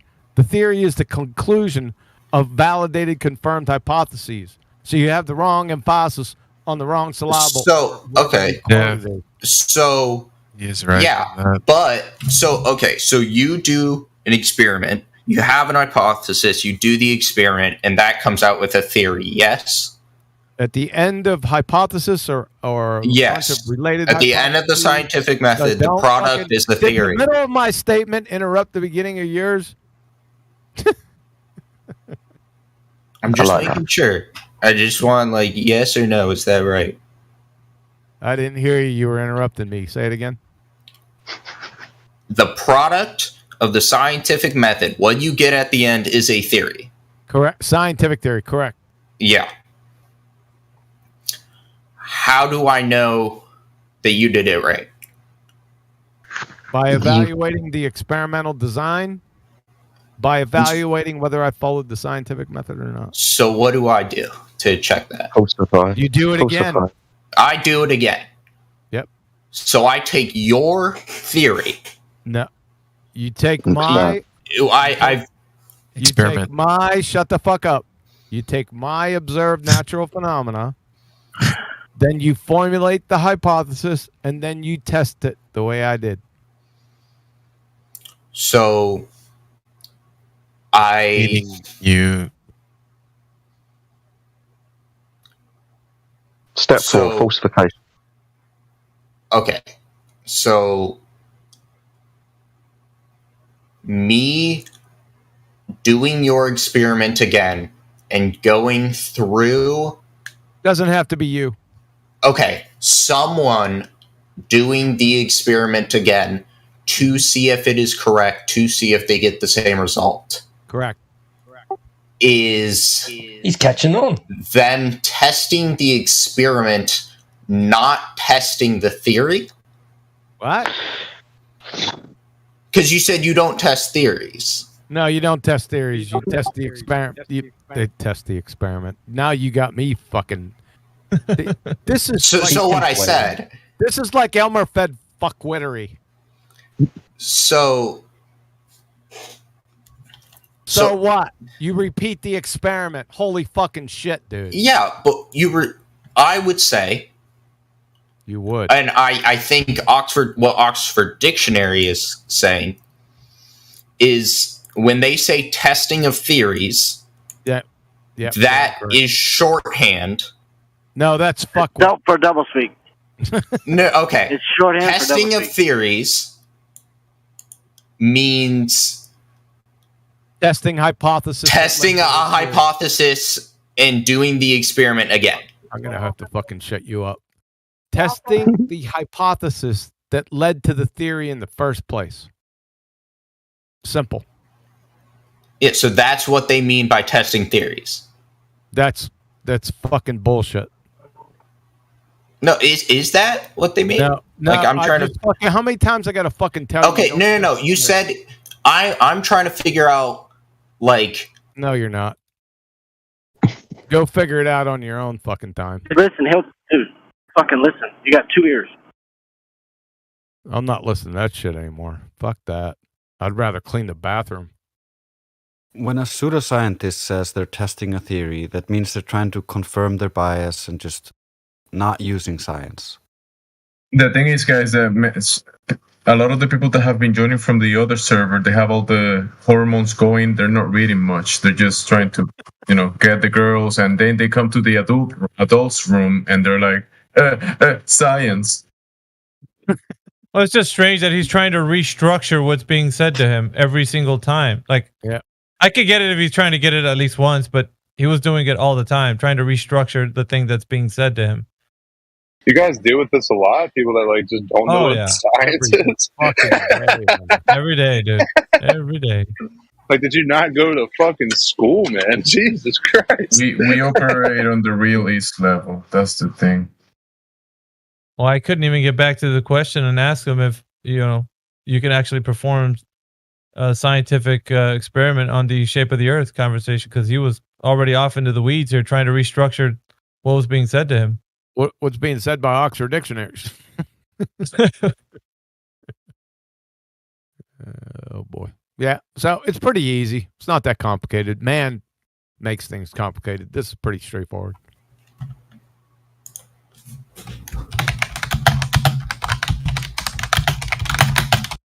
Fucking moon is beautiful. Yeah. And those keyboard. We ride. That sounded great.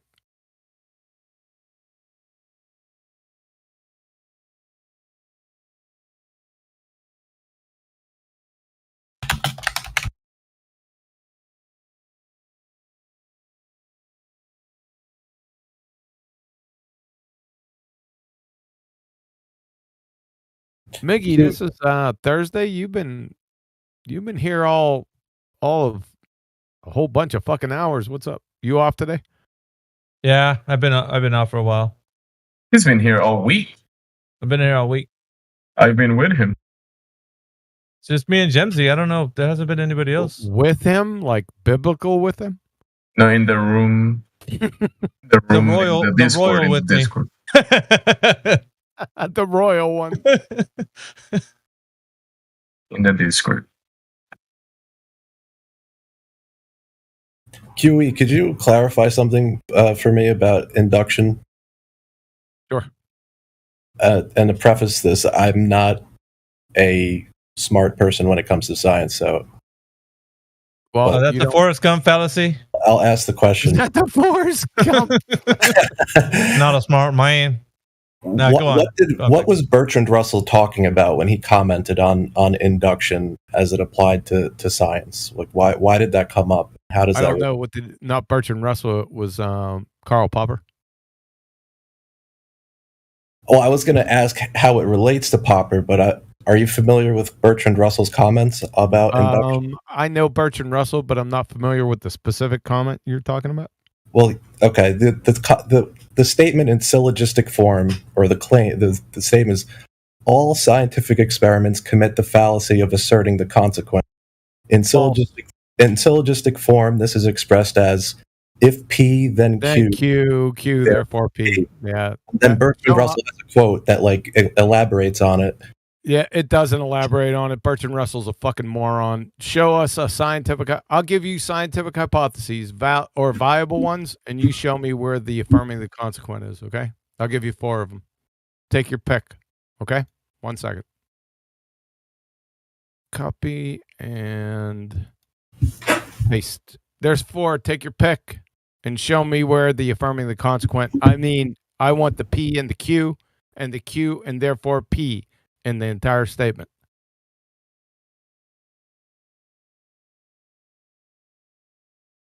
Bertrand Russell didn't know what a scientific hypothesis was. That's the problem. Yeah, because the concluding sentence in his full quote is, that is, quote, that is to say all scientific laws are based on fallacious arguments. Stop. There are no scientific laws.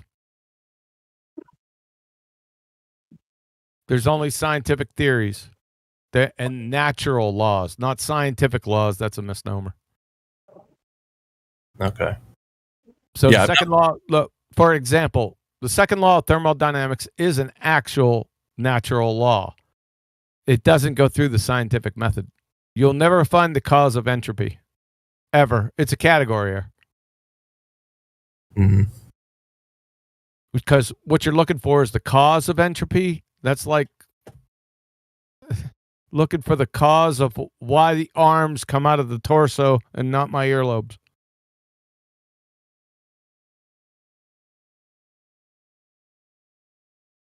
So essentially, Popper and Russell had totally different conceptions, and Bertrand Russell's conception was mistaken. Essentially, what you're telling me. Bertrand Russell didn't know what a hypothesis was. That's what the problem is. Okay. Like I said initially. All right. Well, thanks for answering. If you could legitimately show at 36 minutes after the hour, get rid of number 1 because that's just going to confuse you. Take 2, 3, or 4 and put it in an if P then Q, Q therefore P statement. You could do it. You don't have to do it right now. Just take 2 or 3 or 4 and then take them with you. And then when you get some free time, try to put the hypotheses, because all they are suppositions. There's no conclusion reached here, even though it sounds like them. Let's take a listen to them. From 2, 3, and 4, because 1 will just confuse you. How about number 4? I'm reading that one. Okay, number 4. If vitamin C intake is crucial to collagen integrity in humans, then eliminating vitamin C intake in humans will cause scurvy. See, that's a tentative statement. There's no conclusion reached. So you have to test it first to validate it. You follow? That's why hypotheses are essentially experimental tests, or an experiment is a hypothesis test. See, all these are tentative. Even though they sound conclusive, you can get the gist of them just by reading it and say, that's not a conclusive statement. So they're just tentative statements, in other words. So the second part of the syllogism should be excluded then. If P, then Q, and then the second part is Q, therefore P. So Yeah. you're saying the Q, therefore P, is Exactly. not relevant. You got it. Until it's validated by experiment. Correct. You're all over this. Yeah, that makes sense.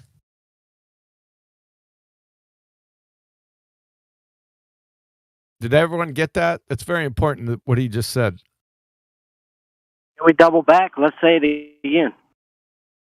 Can we double back? Say it again. If P, then Q. If P, then Q. Q, therefore P. And the second part of that, Q, therefore P, is not it needs to be validated.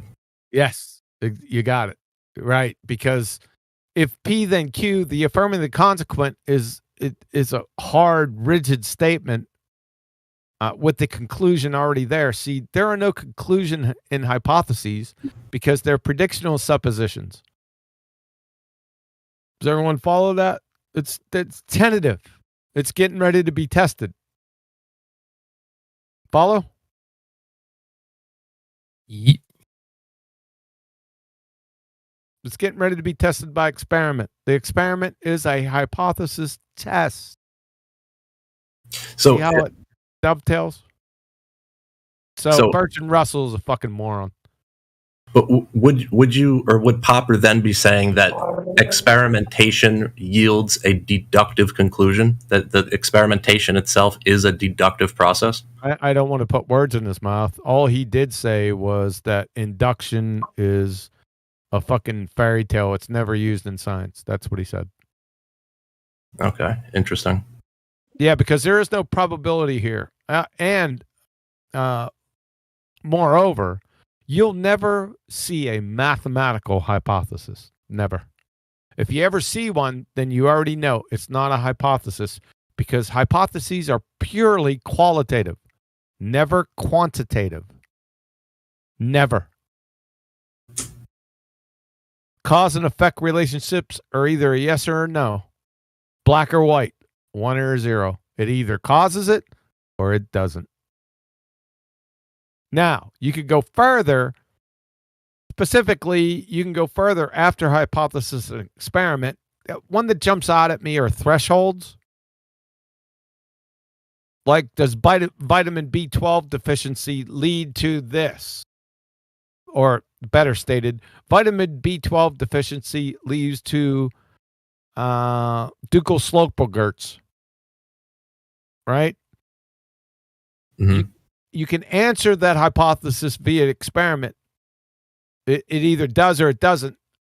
It's a yes or a no. And then you could go into the quantitative part because many of those types of things, you have to take each thing individually, each hypothesis individually. Then you can further state after the hypothesis and experiment is done what the threshold levels are.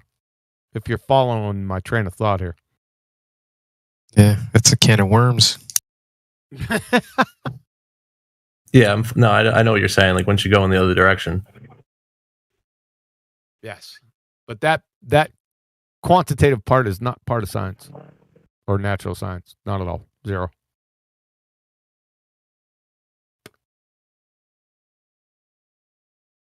Good. Yeah, we're good for tonight.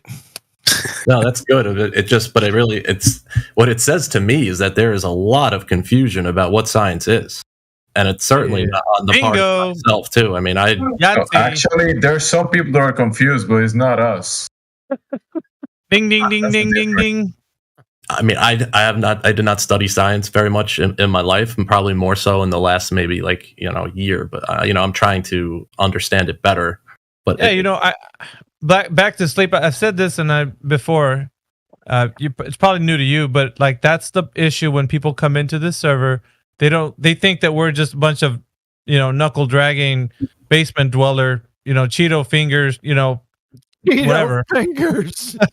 I mean, that's the impression that they get when they come in here. Oh, you guys are just flat earthers, and then they come in here and they find out they're way in over their head. I mean, they're punching way above their weight class. And then they figure out really quick. They figure out really quick where they're at when they start to figure out like, shit, I really don't know anything. And that's the thing. Like, I mean, I know pretty much. Yeah, you Make did it really just well. wait until the Crayon Munchers join, like the Globetrotters, you know, and then the Cheeto Eaters are gonna hear some good stuff. The Cheeto Eaters against the Crayon Muncher. I prefer. That should be friends. the arena tags. Cheeto fingers and crayon munchers. With a special case of window lickers and knuckle joggers. Yeah. It's already pretty good. But anyway, yeah, you get my drift. Back to sleep. I've had PhD microbiologists, cellular biologists, actual scientists.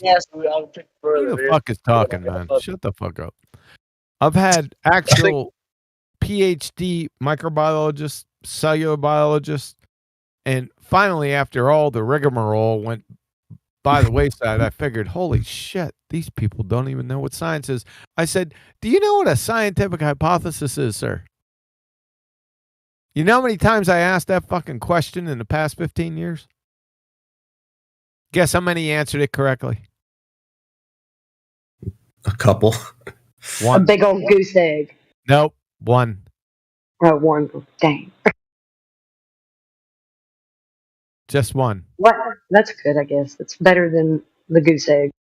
Yeah. Just one. Baltards, you can forget it. I've asked every single Baltard I've ever come in contact with in 7 years. They didn't have a fucking clue. Yeah, they say words like tertum dynamics and hypothesis. Hypothesis.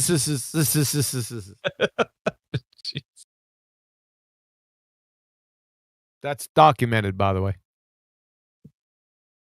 And it's what's even weirder than that is that people are actually quoting these guys, these anti-flat Earth types, in our chat for evidence that the Earth is a globe.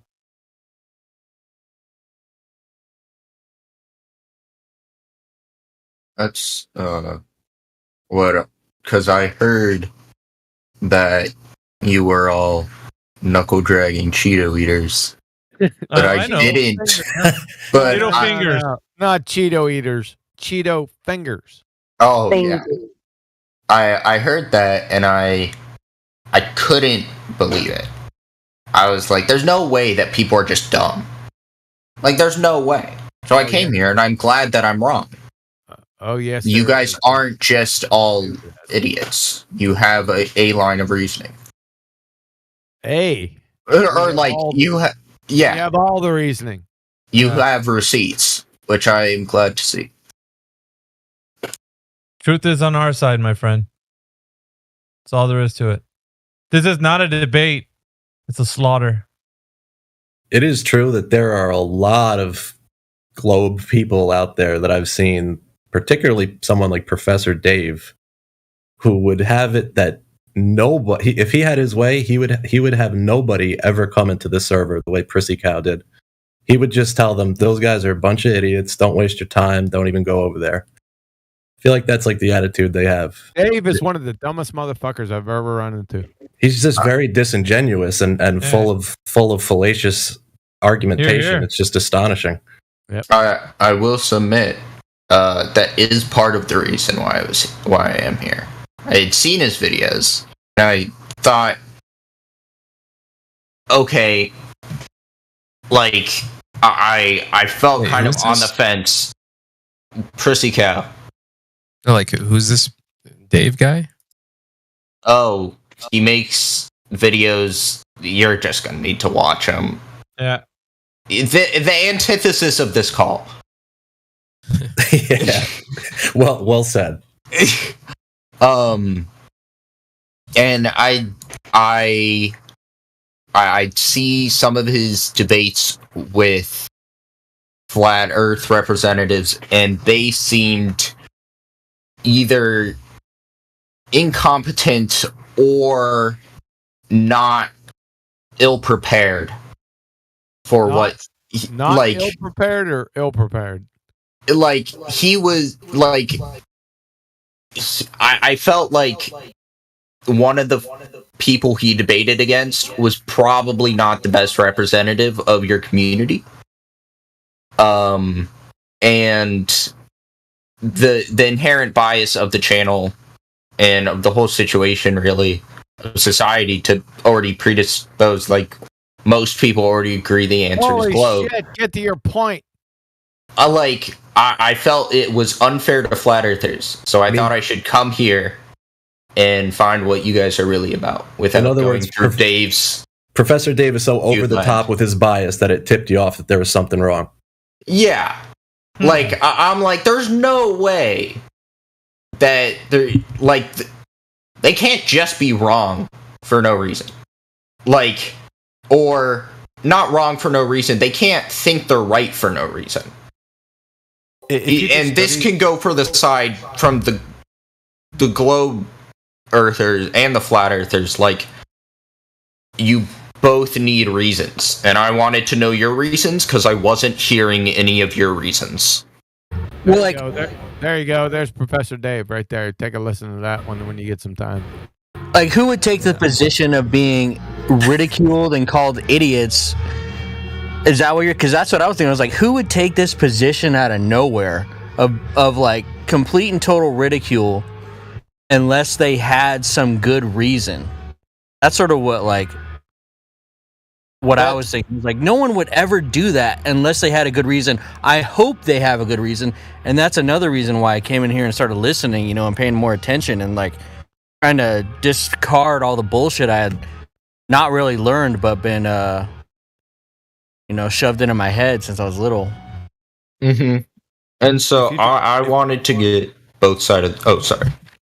If you just study logic and listen to Professor, not a Professor, Dave, then you will see that he only employs logical fallacies. We had a Glober professor, actual professor, who went over one of the debates, and I think he counted like 300 or more fallacies from Dave during the debate, while there was only 4 from the flat earther. On top of which, this character, Dave Farina, which is Professor Dave, as you know him, he will not. He will not debate anybody from this room. Period. Point blank. He'll choose somebody that from the crowd, at some numpty flat earth type, or perhaps somebody that he has on his side, who knows, to debate so that he can make himself look good. Because I promise you, if he sets foot in here, we're going to roast every hair on his body. It'll be singed black. There will be nothing left of him. Like, it'll be utter destruction. Like you've never seen before. Like, that's one thing we're like, if he sets foot in here, is completely over with. It's like, I don't think that's ever going to happen. I mean, unless you guys go like, Dave, come challenge these guys over here. Like, there's a whole bunch of you that actually get them. But yeah, so I knew it's very difficult to find content from people like this call here, because a lot of it is so censored. It's all censored. I'll submit that it is censored, and so I figured the best way to find information about it is not through people like Dave, who have an inherent bias, or through websites in general, who, even if you make a documentary that is seemingly unbiased, there's still some inherent bias that, whether the way you edit it, from the footage of flat earthers talking about what they believe, or it's hard to find just raw from the source, like this call here. So I wanted to make sure that I could have untampered evidence. Dave has admitted that he pays scientists, quote unquote, scientists, professionals to write his content for him because he doesn't know it. And then he's only good at delivering it in a disingenuous way. And that's why he's the darling of YouTube as far as flat earth goes. It's a glorified mouthpiece. He's a piece of shit. Yeah, he's a genuine gatekeeper. Well, here's the thing. If all you have is ridicule on your side of an argument, then I would rethink that side. Well, some people actually hang around for God knows why reason in this channel, and they're still a globe earther, right, STL? For 4 years. Is that my cue to leave? That's your cue to stand up for yourself. It's a hell of an introduction, man. That's a hell of an introduction. We still got I Cheapy just- in here too. Well, Cheapy's kind of new to the whole thing, so he hasn't been around for 4 years. God damn. Why are you year shaming me, bro? Who's been here for 4 years? STL. He's an anti-flat earther. Hey. He's Brother. year shaming me. Brother in Christ, we must stick together. We must stick together, brother. No, this guy. You've been in here for 4 years? All right, check this out, Yeah. man. He's Brother, rode on the make up your he's rode mind, brother. Cheapy. He's rode on the coattails of Dogs Are Gods, another numpty that comes in here or came in here and was trying to debate us, and he got smashed to smithereens. We dealt with him thoroughly, which he wasn't much of a champion, right? So STL's looking for the new guy to cling to. So if you're that guy and you stand up for the globe, he just might be attached to you and cheer you on. No, I'm not that guy. Perhaps. Not that guy. I don't know. I just need to tell someone about my story that happened to me tonight. Yeah, I don't know if we're going to derail the conversation to entertain your Okay. anecdotal Well, I mean, tales. Is there jail involved or not? No, we're not going to discuss. We're not going to discuss that. We're, All right, made fine. that sound so We're weird, gonna- man. we're gonna The thing discuss with the STL. yeah, we're going to talk about it because every time he comes in here, just like Matthew learns, they want to sit here and cozy up to one of us like a slithering snake. Not going to happen. I see you trying to puff your chest up over there. I know what you're Oh, it's not puff, dude. It's reality. That's what it is. Oh, yeah? Oh, You yeah. think you're tough. No, I know I am. Taking bets. You want to go? You found proof of the globe? Evidence of the Earth being a globe right now. Evidence of the Earth being a globe right now. Let's go. The equinox. Oh, fucking hell. Mic drop. Bang. Same old respawn every single time. Equinox. What he says now is just the one word equinox. He used to put in a little more effort and say the sun moving across the sky in the equinox, but now it's just the single word. Dude, Yeah. what have you been drinking? His like, argument basically comes down to like saying hamster. What about Face to foot style, bro? I don't even have Dogs to are fight. You're gods. fighting yourself. Remember Dogs Are God's response? String line. How do you know the Dodang's curved? String line. So what the fuck are we gonna do with equinoxes? I don't know. I can't really go into it a whole lot because it's almost bedtime. So you don't know, basically. I do know. So but I win, right? No, I talked about this before. Maybe you're around. All right. It's just the way the sun moves across the sky. How does the directly sun move? How does the sun It move? moves due east to due west, directly above the observers. And what the fuck does that have to do with the shape of the fucking Earth? I'll tell you. So, What? with people positioned all along this line, where the sun moves directly due You mean a straight line? due east, yes, Oh, that's my okay. point. This straight line, and so these viewers, as the sun travels in this course of a day, can observe the sun traveling directly above their head from due east to due west. So Okay, do straight lines curve? that's my point exactly. I'm asking So- you, do straight lines curve? Yes or no? Because in order for it to be on a flat Earth, it would have to curve. At Why some are you not point. answering my question though? Do straight lines I did. curve? Do they curve? They curve on a flat Earth, I suppose, somewhere. They curve on a flat Earth. What the fuck are you talking about? Because the sun would have to curve to go around above the viewer's We're head. talking about straight lines. Do straight I am lines too. curve? I am too. I'm not talking about the sun. I'm talking about straight lines. I'm talking about the path the sun makes across the sky. It's a straight line.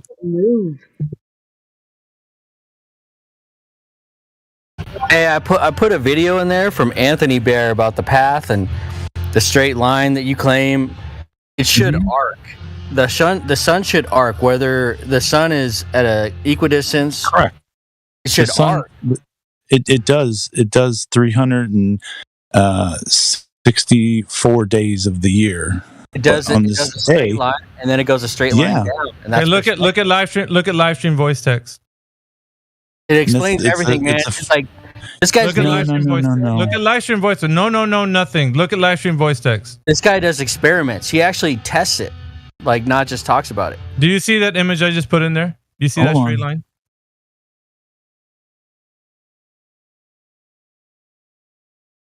Voice text. See, I'm on iPhone here. Where do I go? All right, here. All right, let's check it out. Man, are we your Yeah. late night booty call, dude? All right. So straight line. Do you see that? Yeah, I see it. On the bottom is a circle.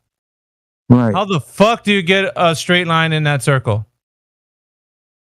That only works on a sphere. On a what? A How? sphere. What? Doesn't have a straight line, Numpty. Do you not see that straight line on top of that circle? I do, and How do you fucking fit that on the circle? You're kind of proving my point for me, though. And if you think about it, I am because I'm just talking about that straight line you see is a straight line during the equinox where you're positioned at. You could see it go directly above the viewer's head. on a fucking sphere, dude. You're saying a Yes, straight line. that's what we live on. That's my point. Thank you. we live on. You're- On a sphere. Yes. All right. Who directly measured drop over distance? I'm not talking about Anytime- drop over anyone- distance. I'm talking about what I we am. see in the natural observable Well, you're talking about it. You said You said your claim is we live on a sphere. That's what you Yeah. said. We live on a sphere. Okay. We have to. No, we have to. You're just begging the All right, question, so- man. So who directly measured that drop over distance on the sphere? I'm talking about the way the sun moves. Who directly measured the drop over distance on the sphere? Do you understand what I'm saying? Who directly? I'm going to say it one more time. Who directly measured drop over distance on the sphere? I have no idea. I win. Thank you. There you go. Wow. Okay. Wow. Let's see how easy that was. I explained to you. I don't know. I know this is the game. I know. though. I know it's not a game. This is you Yeah, admitting the yeah. truth. You admitting the Okay. truth that you don't have any evidence for the Earth being a globe. Thank you. All right. You win All this right. round. I win every round. How about Okay, that? buddy. All right. Well, it is okay. I like being the winner. All right. You win. So, Have a good night. I know. See ya. So he just begs the question that is all works on the globe, but that's how it works in reality, and the Earth is measured flat. Hold his feet to the fire that he said that the sun moves over and over again. Fuck this 4-year cozying up to the. Man, this guy smirks when he's saying things about the globe in here too. No way. Fuck these snake types. Nope. You guys get enough ridicule from the world treating you guys away. Nuh-uh. This fucking clown comes in here. Fuck that.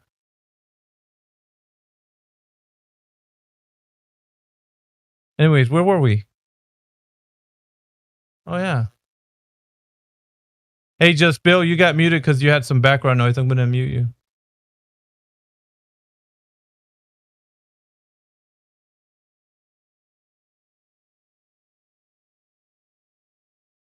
Just let him talk, man. Fuck that, dude. Mm-mm. Not today, Satan. Better get on. Just let him distract everybody from the surface so that he can make his claim about the surface. Yeah, exactly. Yeah, and then he also wants to make a straw man argument that like the sun would do something different if the Earth was flat. Based on, did you check the surface before coming to that conclusion? No, he just ate his crayons. He's like, you want to go? Fuck yeah, dude, I want to go. Do crayons have any nutritional value? How many calories are in a crayon? Well, he would know. Google. Let's see. How healthy are crayons? The fact that I know you're people- not looking that up, man. Come on. Did that seriously just come up in the search? Yeah. People are looking it up, man. How healthy are Crayons are quite safe. Strands are generally made from wax and coloring. The ingredients are considered non-toxic. In most cases, will not require medical attention. Fuck, dude. So who? Eat as many crayons as you want. Google says it. I'll eat it. We got Run Boston JT. What's up, Run Boston? Just popping in to see what y'all are talking about before I crash. We're just Talking about eating crayons. Yeah, at the okay. moment, but earlier we're destroying idiots like STL, thinking that he's gonna slide in here and hang out with us. Oh, I just want to have a few beers with you guys. Oh, fuck off, dude. Go have beers with your Globe Earth buddies. The funniest part is he was like, "Let's go. I'm going to sleep." I'll tell you what, my little last comment for the night is I think that the anti-flat earth movement is intensifying. They're trying desperately to get their say in because it's almost like the grabblers or whoever is paying them to be anti-flat earthers are mad that the movement is growing more and more and more. Like just months ago, Dave Weiss' app had 50,000. Now it has like 103,000. So we're winning. Once you go flat, there's no going back. Wait, people are getting paid? Oh, for sure, dude. There's like agents and there's people that. Oh, great. You just gave them an idea. Yeah, No, I would say you can't verify that they're getting paid. I would say that they're dumb enough to not get paid because they believe it's so hard because their ego is all tied up in it. No, I hear you, but there are some. Are they getting paid or not? There are some. I'm not saying everyone. How much? No, Like he how really much wants the weekly, job. monthly? How Yeah, much? bro. No, the number. Trying to get paid, son. I got bills to pay. I'm turning in, and I'll let y'all figure it out. But some people get paid by the response and by the word, and how long they can keep people engaged, and it's really toxic. Where are you getting this information from? You have to look it up, bro. I'm Bro, curious. give me I'm the genuinely numbers, give me curious. the math, the figures. How much? Just a starting point. I mean, it's speculation, but not every single anti-flat earther is legitimate. Talking about disinfo campaigns, right? Like J-Trig or whatever. You're just talking about shit like that, right? Well, I mean, if you look at McToon or Fight the Flat Shirt, they're definitely getting paid from their YouTube, and some people pick that side. And I mean, they generate revenue and they're toxic, etc. But That's obvious, man. Run Boston, that's obvious, but like what we're talking about is just your regular run-of-the-mill ball-tard that comes in here. Those guys are just doing it because they're just idiots, bro. They don't know. Really? Yeah, really. Dude, if you can stand McToon for more than 5 seconds without wanting to punch him in the mouth, like, good on you, I guess. Right. I think ad revenue is different from like getting paid from, I don't know, disinformation agents or whatever. So the percentage, would the percentage be like 5% that there's paid shills or the 0%? Well, Cheapy, you're in the wrong line of business then. You're in here and you ain't getting paid shit. Yeah. I mean, mine's more based on I'm just curious. I'm not trying to say like I've got facts. I'm just wondering because I'm only 14 months into it. You guys are veterans, so I don't mean to be like. There's fanboys, Run Boston. That's all there is. Just fanboys of the lore. Just for any, you got like people that love fucking Harry Potter and Star Wars and shit like that. Diehards, they're diehards, man. That's all it is. Dug in diehards. Well, man, that's it. I loved all that stuff too, and space and sci-fi and all that. But then when I heard I was deceived and lied to, I value the truth over any fantasy anybody's ever presented to me, even when I was 5. But yeah, these guys are dialed into that lore like nobody's business because they come in here and they don't have any evidence whatsoever. So they're just spouting off nonsense every single time. Yeah, they sure. Don't know, man. They really don't know. Like, they say the dumbest things. We have clips of these guys every single day. Like, we can show you so much mountains of content that you'd be amazed. You're like, wow, people really aren't getting paid. They're just dumb. That's all. Let me play you a Do you agree? clip. This is one of their experts, which the anti-flat earthers love to listen to.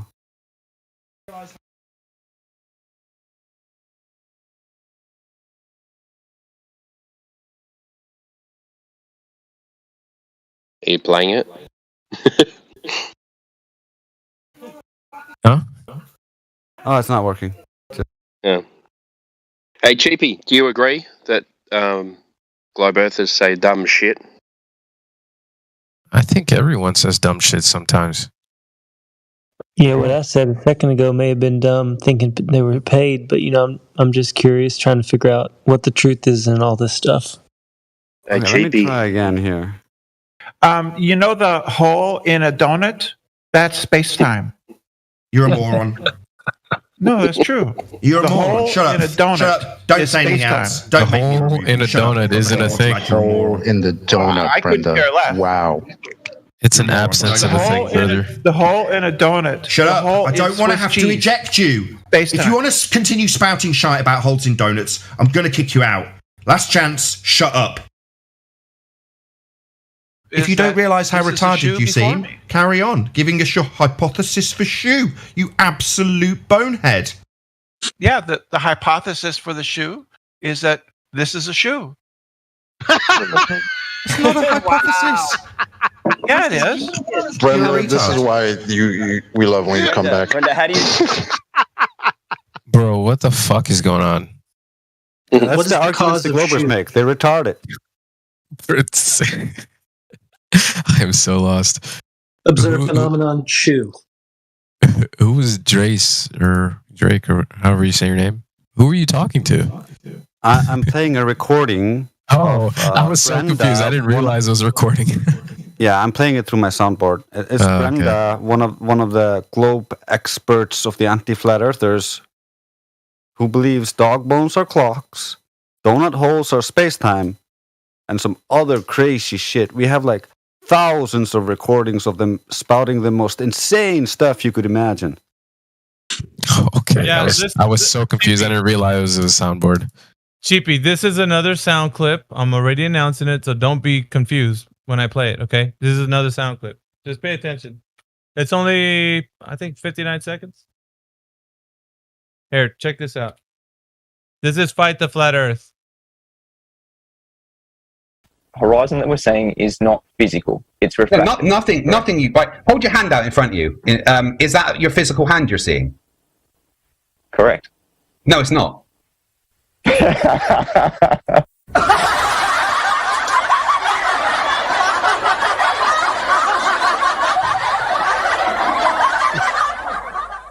Hold your hand out in front of you. Is that your physical hand you're seeing? Correct. No, it's not.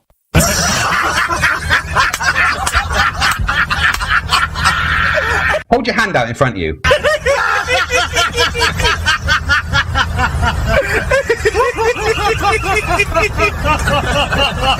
Is that your physical hand you're seeing? Correct. No, it's not.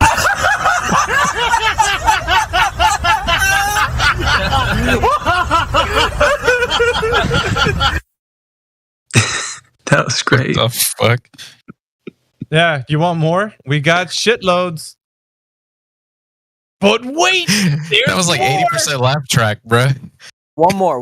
Yeah, 100% idiot. How about that? No, that is not my real hand. It's just a representation of my hand that my brain concocted based off of information it received from the light that coming through my eyes. But Cheapy, do you know why they do that shit? Do you know why? What? 'Cause they can't admit they're wrong and they don't know the truth, bro. They can't Well- admit it. So they're going to make shit up to sound just like the way you've been hearing. Yeah. They do that because the reality they're trying to prove isn't real. And they're disconnected from actual reality. Here's another one. Here's It's another called clip. standard gravity, which is the acceleration due to the cause of which is gravity. Wait, see what you just Uh. said? Do you even will you repeat? Gravity is caused by gravity. A downward acceleration of 9.8 meters per second is often called standard gravity. That acceleration is caused by gravity. They just have circular reasoning. They're retarded. Meggie, I got the best one. Scott Beach, right down there at 14 minutes after the hour. Do it. Oh, yeah.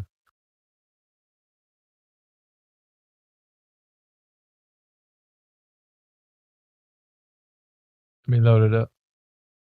Oh, CB, do you got it?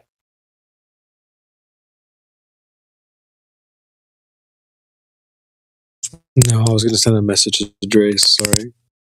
I'll play it. An equator is a straight line. In spherical geometry, that's true. Look up the definition. No, straight lines do not curve. In spherical geometry, a straight line is one that will curve.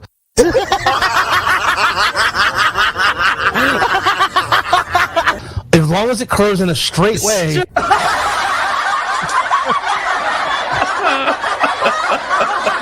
Yeah, that's correct.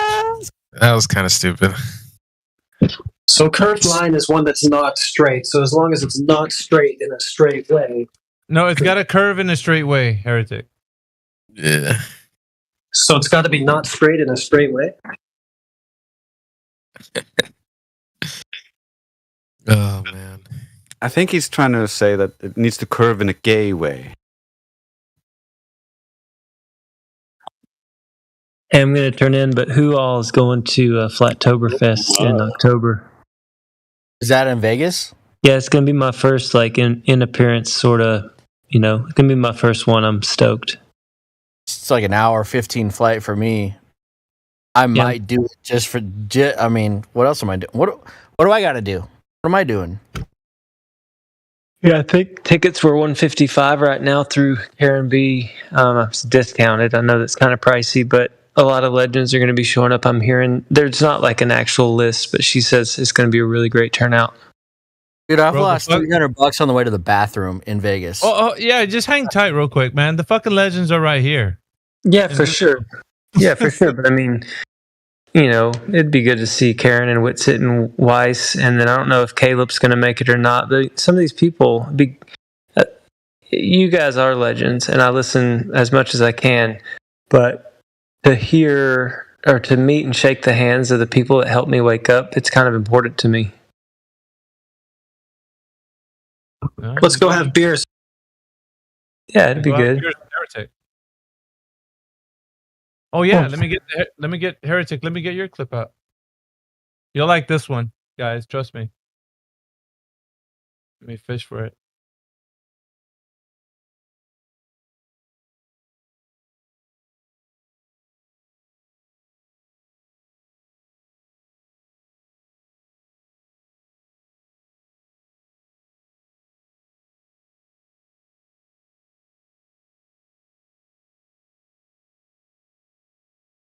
All right. Let me see. I'll play it.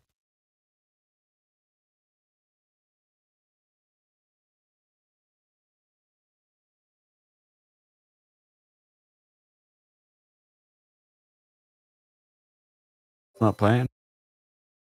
See, I don't know why I don't play this clip or link. I gotta play it from my my save file.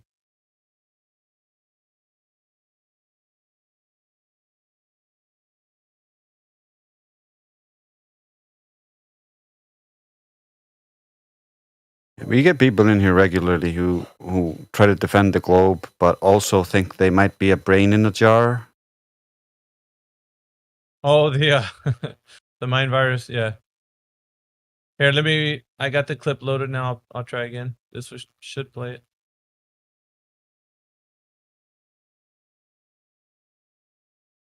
Plumb line straight or curved? Again, you're talking to me. Are plumb lines straight lines? So you're gonna mute me every time? Are plumb lines straight lines? Fuck you. Are plumb lines straight lines? Is the claim here that the pylons of the Heretic, if you're gonna keep talking over me, I'm not gonna. Are plumb lines straight lines? Did your mother have children that lived? Are plumb lines straight lines? You literally can't answer. Uh-oh. A plumb line goes straight down. It goes straight down. Okay. Goodbye, globe. Oh, Ed, explain your proof. Come on, dumbass. Explain your proof. Right there. Why are you so As soon as you angry? start talking, What, you're going to refute the entire field of geodesy now? They don't say that plumb lines are straight lines. Guess you shouldn't have invoked that to prove a globe. Plumb lines are curved lines. Now you're saying they're straight and they tilt away from each other. Well, not on the globe model, they don't. So I guess we're done here. Are we? You think you've won? It's amazing, heretic. You know what? That's why my... You don't even know what the plumb lines you're trying to prove the tilt of are in the paradigm that you're trying to use them to prove. So, yeah, we're done. Yeah, I know. Yeah. Gotcha, bitch!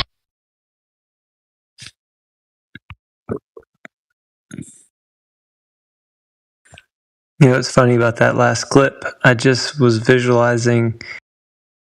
Maybe I typed it in the chat to Doofus or whatever his name is. If I was like, if you have a string and you tie any kind of like bolt or any weight on it, and everyone in the world had a string, they would all be parallel to each other, even if they were at different elevations, because up is up and down is down for everybody the same.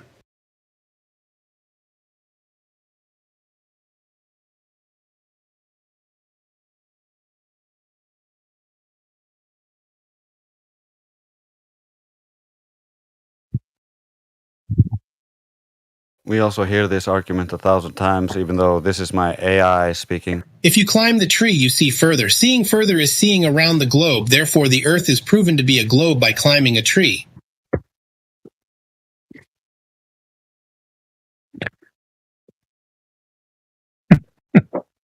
I know that voice. Yeah, it's my Mactoon clone.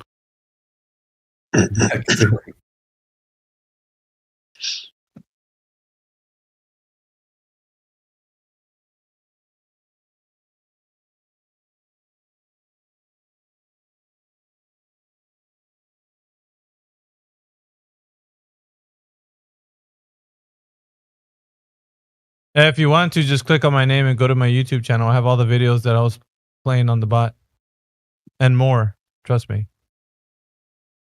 Okay, thanks. I found it. Yep.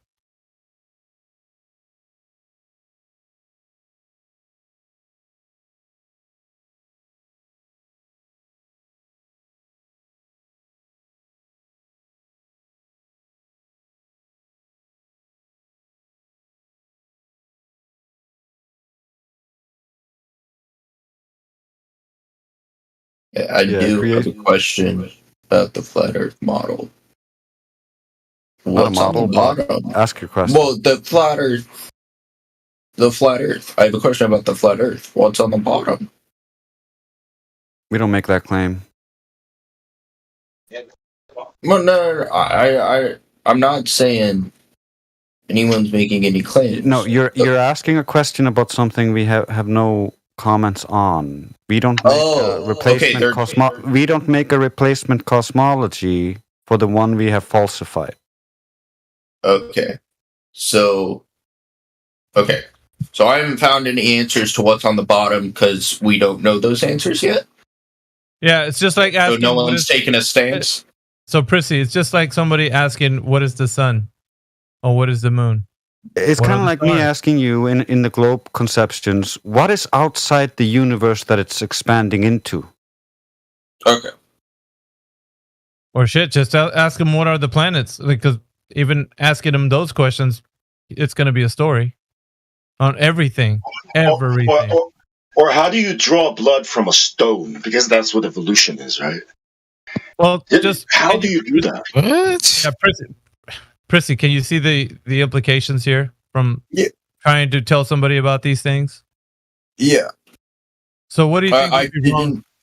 Like if let's just say, for example, if you were to tell somebody what the sun is. Yeah. Okay, so when you tell somebody, well, the sun is made of whatever, just whatever nonsense the globe is talking about, how are you going to validate that information? Okay. So there's little to no point asking questions that we can't easily prove. Like with concrete evidence. Well, how we're can not you? We're not here to create new stories about things we cannot verify. We're here to prove things that we can verify in reality. Okay, that's fair. Not taking a stance on something that you don't have evidence for is the right We have call. a speculation Sunday, so come back on Sunday and you can speculate all you want. All right, that's fair. Thank you for answering my question. And not only do we not have evidence, neither does anyone else about what's on the bottom of the earth. Well, the word model. What do you mean by that? Model, right? Like, what is that? Like a toy model of a building, right? That you already know the dimensions of, or do you mean like, if the Earth is not curving, then that must mean, then you develop a model from that. Is that what you mean by model, right? Are you talking about a disc? Are you talking about a disc floating up in space? I more meant not. I misused the word model. I'll just say that. I more meant for the flat Earth, period, not model. So We get you, my dude. bad. It's like there's a lot of unanswered questions, and you're just trying to be curious. Like everybody gets it. Yeah. Stuff. Speculation Sunday is fun for me. Just you go there and throw some ideas out and see what people say. But right here, right now, if you're gonna, This would be- you know what I mean? You got to back it up. This would be because the heliocentric model, well, the heliocentrism in general has given us the idea that there are answers to questions, even if we can't verify it. Oh, well, it's probably this, or it is that, or it's got to be this, or it's got to be that. And so there's these answers to all these questions that they put out, but nobody bothers to go and check into it to see if it's actually true or not, right? Mm-hmm. So then Globers come here and want to ask flat earthers, well, what's your explanation for this? What's on? They have all these curious ideas because heliocentrism basically does have an answer for everything. Mm-hmm. An explanation, for everything. Yeah. That's it. It's definitely a good call to not take a stance on something if you don't have a concrete stance. So, well, it's basically it's basically not making a claim. So we don't make claims to things that cannot be verified. So it's a good rule of thumb for anyone, right? So if you're presented a claim and you can't verify that claim, then how can it stand to reason that that claim is actually something in the physical natural world in any way validated if you can't validate it, right? Yeah. So, I mean, just take a look at any example, right? Somebody points to, any star in the sky and says that's Jupiter, that's Mars, and on Mars, there's a nickel iron core, it's got a rocky surface, it's got polar ice caps. How did they get that information? How do they know this? Why are we being told that we can't verify this information? Mm-hmm. So there's a lot to be understood from the side where we're coming from, where we would ask the questions to those people telling us these claims that cannot be verified. But when you start to dig, right, let's say your journey of discovery for all these people making these claims, you're going to find out that there's no way that they can validate any of the claims that they're telling you. They'll tell you things like, this is our best guess. But you see, in the physical and natural world, that's not good enough. You have to actually know or you don't. Yeah. It's either a speculation or it's something that can be understood to be true. All right. That makes sense.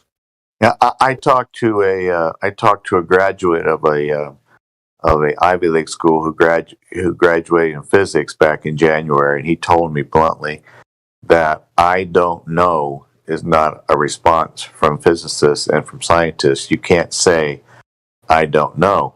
And what's funny about what Mayhem just said, if you remember the movie The Core, where they drilled to the center of the Earth so they could start the rotation of the Earth again, they asked one of the leading scientists, and they were talking, and the guy said, "Don't you know science is just best guess?" I thought that was so funny. Right. We got Longer Bear 49 that just jumped in the chat. I'm gonna mute you. Longer Bear, welcome to the chat. Yo, what's up, man? What's going on, man? Yeah. Welcome to 24/7 Flat Earth Discord, and just a few introduction about like who you are. What is your position on the topic of the shape of the Earth, if you don't mind? And, it's flat. I'm just looking for people who support my views. You know what I mean? Yeah. How did you find us, Longer Bear? I was just looking on YouTube and I found y'all stream. Okay. That's it. Yeah. Been in a few so before this. I'm gonna give you a role here. VC verified. Already did. Thank you very much, Trace. Also, the text channel that's above this voice channel is the one where everybody's typing in, and we'll put relevant information there. Where is it? Live stream voice text. The text channel right above. I see it now. It's my fault.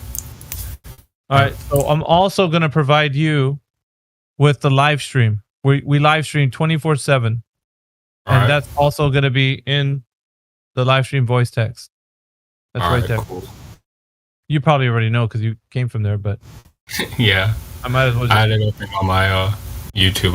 I've been watching for a minute. I just thought I'd join in. Yeah, welcome to the chat. And if you have any questions or you want to participate in the conversation, feel free to chime in. All right. Thank you so much. All right. I'm going to dip y'all. It's late. See you, Cheapy. Take care. Yeah, I'll do the same. Y'all keep crushing. Later, Boston. Thanks. Later. Hey, Boston, you got 12 miles in 8 hours, so get your rest. Is Boston a good one?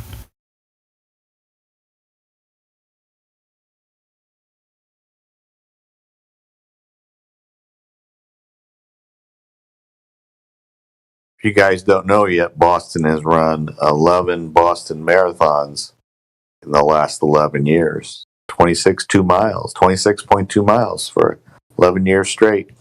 And that's I've heard that's a impressive as fuck. I've heard a 90-year-old actually running one of those. Believe it or not. Yeah, I ran it the other day. Yeah, that was me. Thanks. I think that's Cap, but okay.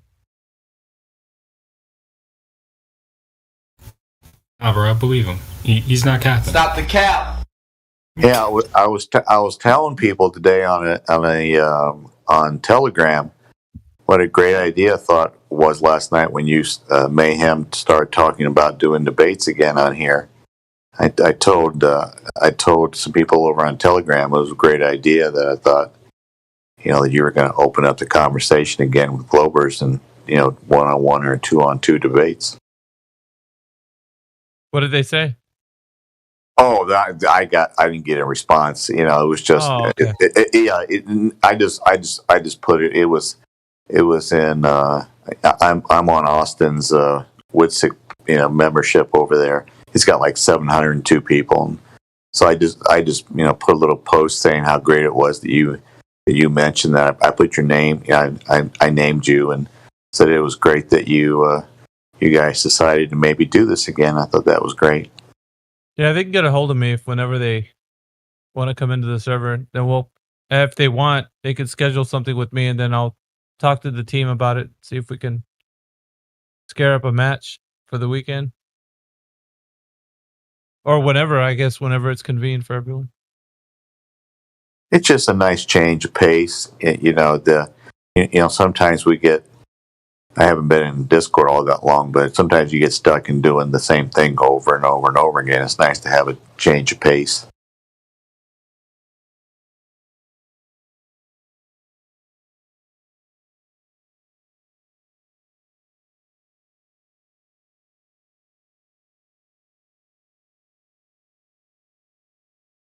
Word. Timbo, you around?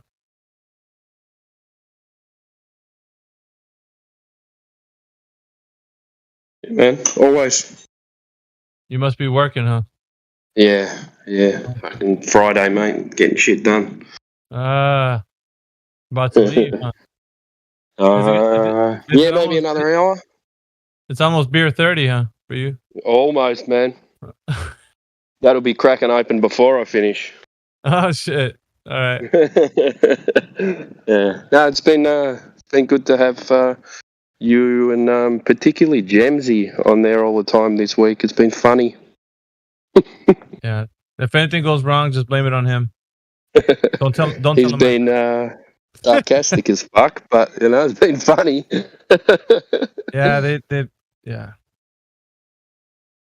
We got shit. I was thinking he was in a bad mood, but I'm not sure. I think he was just just wanted to pick I'm not in a bad mood, but sometimes restless. When I put a lot of work and then I just want to, before I get restless, unwind. Yeah.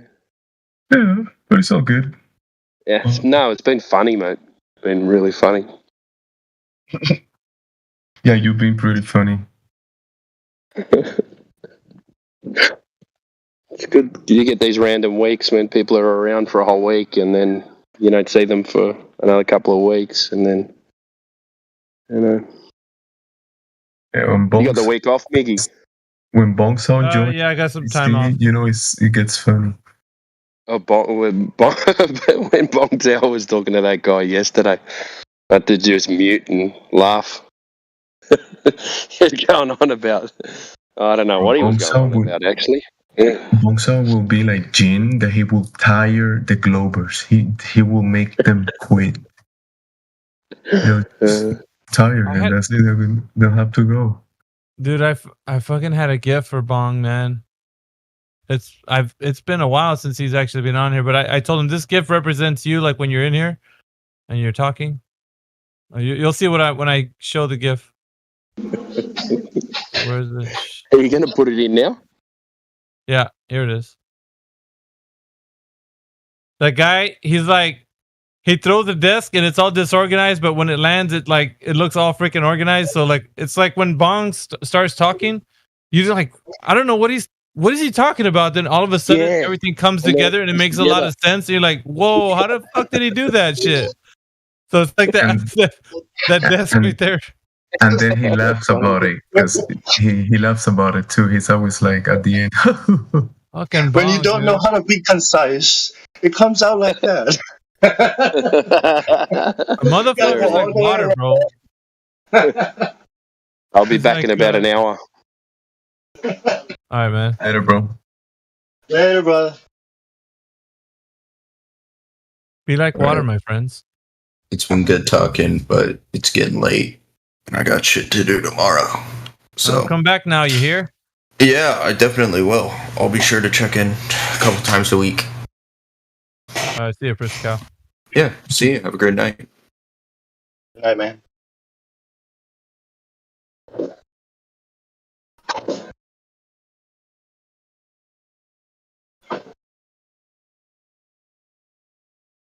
Wait, Quantum is not here anymore? The real party starts.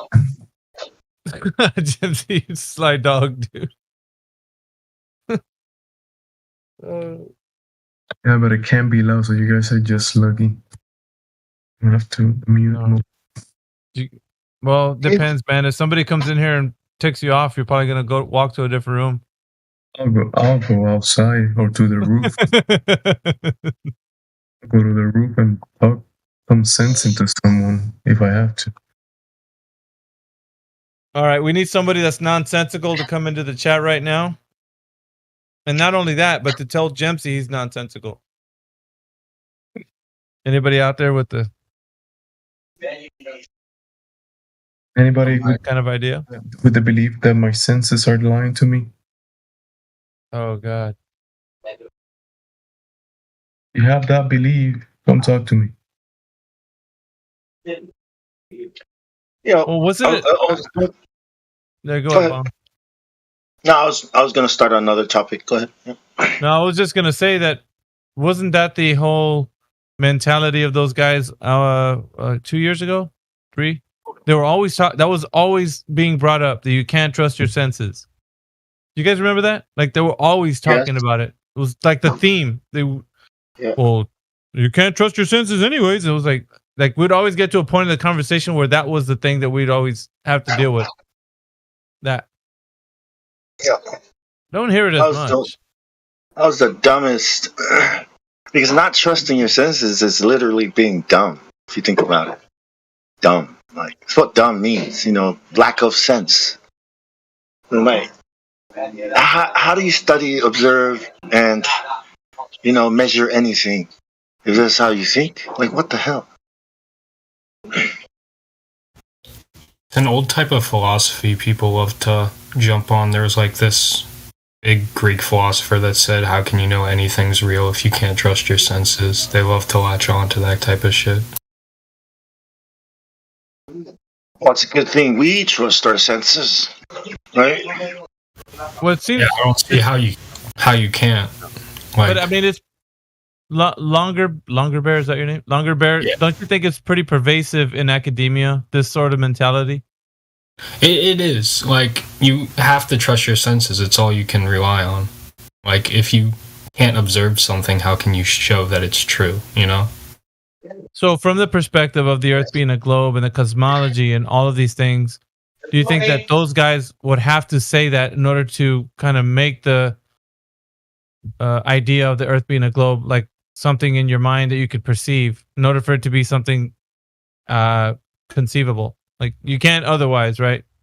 Yeah. Unless it's something where you say, well, you're on the Earth, but it's just too big. You can't see the curve. So, I mean, obviously you can't trust your senses, shit. From everything you can see as a person, it is flat. Like, how can you prove that it isn't by anything other than your senses?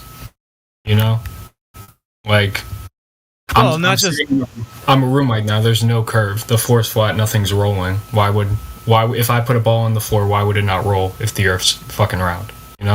Well, no, I mean, okay, so that, and if the Earth is moving, spinning on its axis, detecting motion, right? Like, that's another thing, right? So if you want to talk to somebody about this, and you tell them, how do we know, or can we detect that the Earth is in motion? And they come up with the gyroscope and Foucault's pendulum and on. But then you start to really drill down to, like, how is it possible for anyone to detect this if there isn't any way to do that from this reference frame for being on the Earth? Obviously you can't see the Earth spinning around because you need to leave Earth to actually look back and say, oh, look, Earth's moving. But if you're never doing that, how can you do it from on the Earth? So it's impossible. Well, you have to believe the Earth is moving, because that's not what we sense, right? So we have to be taught that the Earth is moving. That's the philosophy then kicks in, right, Longer Bear? That's what I'm saying. That's why that would be applicable to this mindset. You can't have something outside of your perception. You can't perceive it. So yeah, I feel you put that in good words. Mayhem, you think if they never taught the globe, you think people would believe that we were like spinning in space? Bro. No, right? No chance. It's a mind job, bro, from the beginning to the end. Like, it's what it is. So when we're in school, like as kids, think about it. Like, go all the way back to where you're being told that the Earth is a globe. Did they present any evidence to us as kids? No.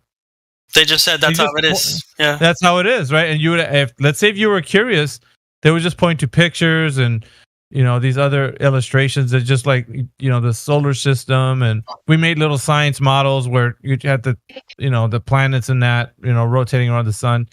So it's like a type of indoctrination without any like form of verifying any of that information. It's crazy, bro. It's a mind job when you start to think about like how deceptive this is. It's MK Ultra, like literally. It is on a massive scale. Yeah, on a massive scale. Yeah, it's Stockholm syndrome done to children. You know what I mean? Like, we don't know how to ask questions when we were in school, right? So it's a place to take away thinking. And if you think, you're gonna fail, right? This is the idea that you are indoctrinated in school. And when you finish school, your critical thinking skills to ask questions has changed, because now that you have Stockholm syndrome, right? They love you, right? Oh, they're trying to help me. I must go out and preach this message to the world. You know what I mean? It's MK Ultra. I mean, I was gonna bring that up earlier, but it's a bit far ahead now. But yeah, man, it's brilliant. I hate saying that, but it is. Well, it's just like a tradition now at this day and age. I mean, telling somebody the Earth is a globe and laughing at others who might think differently, because that's if you brought That's the mind virus. If you had a court case and everybody presented their evidence to somebody who didn't know the Earth at all, the globe would be it wouldn't even be, it would be demolished. It wouldn't even be close. Yep. There's no way it could stand up. Well, there's no evidence at all. If you flip the plane, right? Flip the plane and you say, the Earth is a ball. It is flat. It just looks like a ball, right? You know what they're gonna say? It doesn't look like a ball. It looks flat. It's like, hey, I'm on your side here. You want me to give you guys a little like a tip? So we do have a sort of a trial, because like everybody in here would be like the jury, right? And so when I'm actually having people that are brand new to the topic, I'll give them, you might know the 3 points, right? Earth curvature, axial rotation, spin of the Earth, and then vacuum of space, being the way the globe presents it, an open container without the gas pressure can just expire to the outside, But that's what we do in here. We're asking them the questions for the evidence of that, and they never bring forth any evidence. I had never considered the container aspect until I got here. I had never considered the water. I had never even thought about the boats not going over the edge. Like, I had never even thought about like any of the most obvious things that everybody in here is just like, why, I never even once thought about it until about 3 months ago. You just put it right there. You never thought, right? Yes. You never think about it because we've been given it, and we accepted it willingly because mom and dad trust the schools, and therefore we should trust the school. So there was no choice or room for thinking for us. We were struggling to please mom and dad with good grades and not get in trouble, and you know what I mean. Like, that's not good for young people. That's evil. In my opinion, you should be working with dad, uncle, with your family and learning shit from them. But no, we're being trained by some secret society, being indoctrinated into a religion. So when do we ask questions, right? When we're 30 and confused and, living a paycheck to paycheck? Like, when do we actually sit down and think about things? I don't think anybody ever has time for that. I have kind of like a similar story because I just joined this Discord like a month and a half ago, and before then I had no idea. Like, I was taught in school that the Earth went around the sun, right? But that was it. Like, I had no idea that it was chasing the sun, it was spinning, it was, because I think they just try to teach you the most vaguest thing possible.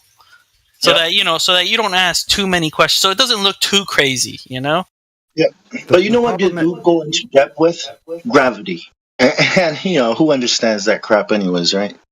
Yeah, because when I found out, one more thing, the problem when I found out that it was going thousands and thousands of miles per hour, I was like, that's just not what I feel, The problem is also when you ask your teacher, like, why don't you fall off the globe? They just say gravity, and you ask, how does that work? And they're like, I don't know. You got to go higher into education to know that. Only really intelligent people know that. Like, you just have to accept it and answer that. Otherwise, you fail and you're dumb. At this level, yep. Right now, you got to memorize this, and then when you get up there, then you can ask those questions. I mean, as if you got $100,000 for college, right? Yeah, the problem is once you get that far into it, you've already been indoctrinated for years to hold all this mind virus in your head. You have this globe in your mind, but you never experience it. Yeah, to pass a test to get a PhD, like, you pretty much have to make a thesis talking about what you can never get higher without repeating the mantra of the bullshit. Like, it's set up, it's an ingenious design, but bullshit.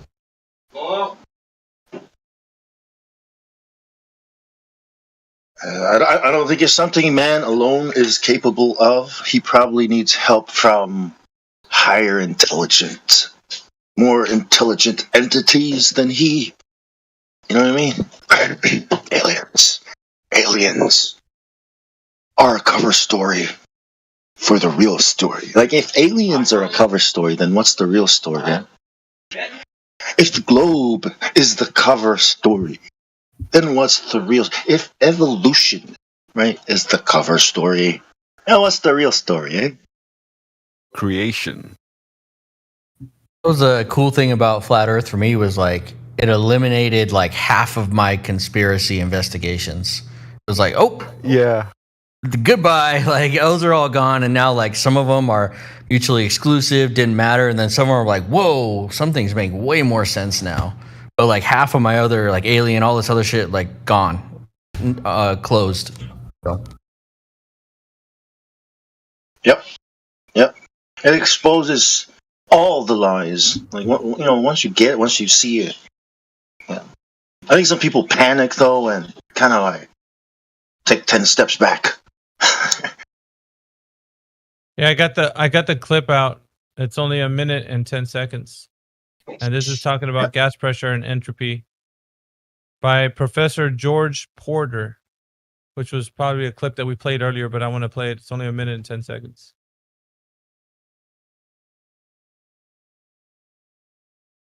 All right, check it out. Now let us look at some examples of spontaneous changes and see how they are accounted for in terms of the second law of thermodynamics. We'll take the simplest first and look at changes where only the entropy changes. Now, one, perhaps the simplest of all of these, is the expansion of a gas into a vacuum. I have in one of these bulbs some bromine, and in the other I have a vacuum. And if I open the tap between these two, you will see spontaneously the bromine rush from one to the other.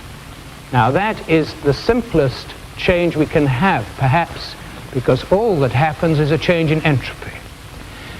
In this case, the expansion into a vacuum, nothing else is involved. There's no energy change, there's no temperature change, there's no change except entropy. So without the entropy concept, that would have been difficult to understand and difficult to account for. That's it. Very interesting. What is the concept of entropy, okay?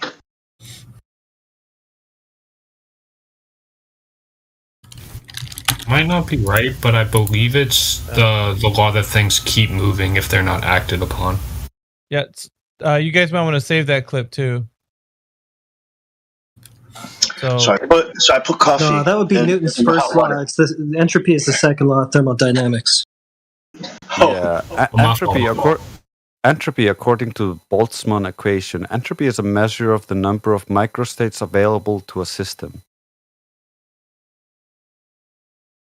Is there an English translation? Yeah, essentially it means when there's, for instance, a space, like a vacuum, the gas will move into it because there's more microstates available in that vacuum, so the gas will automatically fill that vacuum. Or the number of available microstates increases when matter becomes more dispersed, such as when a liquid changes into gas or when gas is expanded at a constant temperature. Like things tend to break down rather than organize over time. Yeah, that's why evolution is a farce, by the way. So basically, all the air that we're breathing right now, right, can be compared to the bromine in the one bulb, right? And then the vacuum of space can be compared to the other bulb which is the vacuum, right?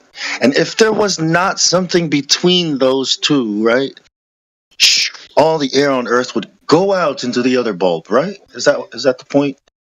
Yeah. And if the other bulb is 1 billion times bigger than the first bulb, the gas pressure would become so low that no life would be possible.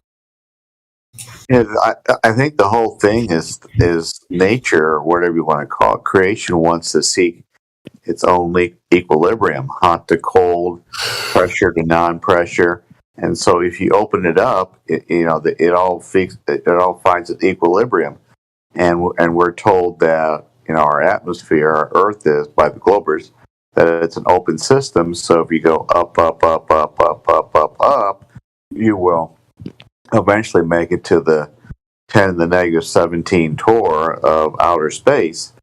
But according to the second law of thermodynamics, that is not possible because all the air would rush out to outer space and we would all be dead. Thank God for gravity. Yeah, gravity stops that from happening, huh? Okay. This is why they teach gravity with so much emphasis and detail in school, but without the experiments, without everything. So that in your mind, gravity is the answer for everything. You know what I mean? It's like the indoctrination, the Stockholm, the mind virus, right? That's because that's all I hear from people. It's gravity fed. It's like, what? It's what fed? It's gravity fed. It's like, no, you mean pressure? Wait, right? It's like, you don't know what gravity is? It's like, no. That's what's in people's minds. That's how people explain certain phenomena, or according to their theory. We get these old when we're doing renos, we get these old water tanks in the roof space. And they go, oh yeah, we've got an old gravity-fed water system. That's the word. That's the word, right? That's the explanation for everything. Well, it's gravity that's holding it in. Well, if gravity wasn't there, you would just be floating. What's keeping us down? It's like, well, why the hell is it keeping us down? But these fucking helium balloons get to go up. That's racist. Gravity is racist. It's discriminatory. Oh, it only likes helium and other. How does that work then, man? Does gravity say, all right, helium, you stop up here, and you, fat guy, you stay down there? Is that what gravity is doing? Is it making decisions as things change? Anyways, nobody understands gravity. It's not like they're going to take the time to explain to you what they don't understand, but that's the answer. And to them, that's good enough. You know why I don't believe any of that shit? It's because 20 years ago, they told us that there was an ozone layer and it had a hole in it. I keep coming back to that because it's fucking crazy that they just dropped it. They just dropped it. I never heard of it again.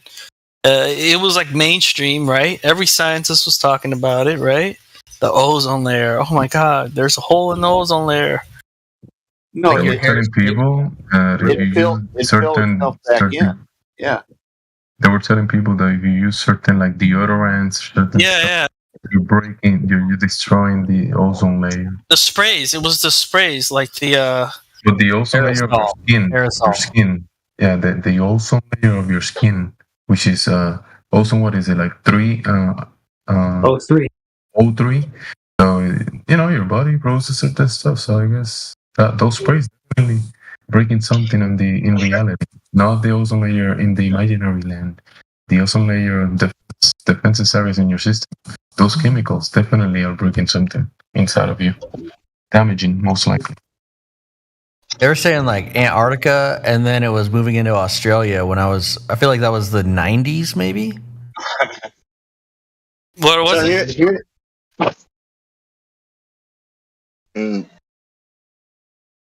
Here in Australia, there's something, we got the Blue Mountains here in Sydney, right? The Blue Mountains are over there. And you know why they call it blue? The Blue Mountains? Is because of the eucalyptus trees up there. The aerosol from the eucalyptus trees causes it to look blue. So I think we should chop down all eucalyptus trees because it's causing climate change and destroying the earth. Right? Am I right, guys? Aerosols, right? Right.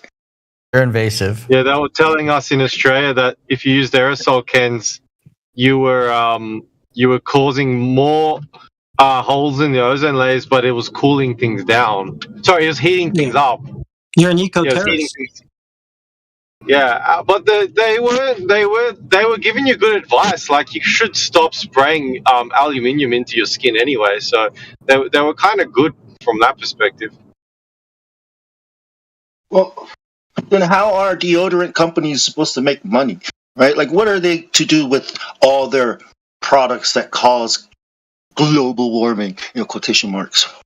Like, what about these products then? Shouldn't you tell them to stop making these products?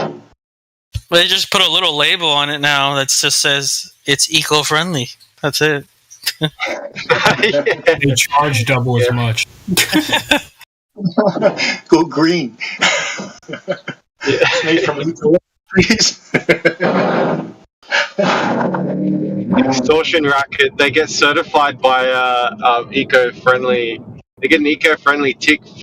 Extortion racket, kind of like halal in a way, like how you get this tick of approval. I don't want to kind of change the subject, but what do you guys think about GMOs and stuff like that? Like, because it kind of falls into that same, like, I don't know. Yeah. I think you should avoid them if you can. That's what if you can, avoid them. Yeah, because like you see products now that say like instead of saying eco-friendly, it says non-GMO, right? So I don't know. I feel like it's almost all out of our hands. Like unless you have local everything, like it's just invading our lives. There's nothing you can do about it. There's plenty you can do about it, man.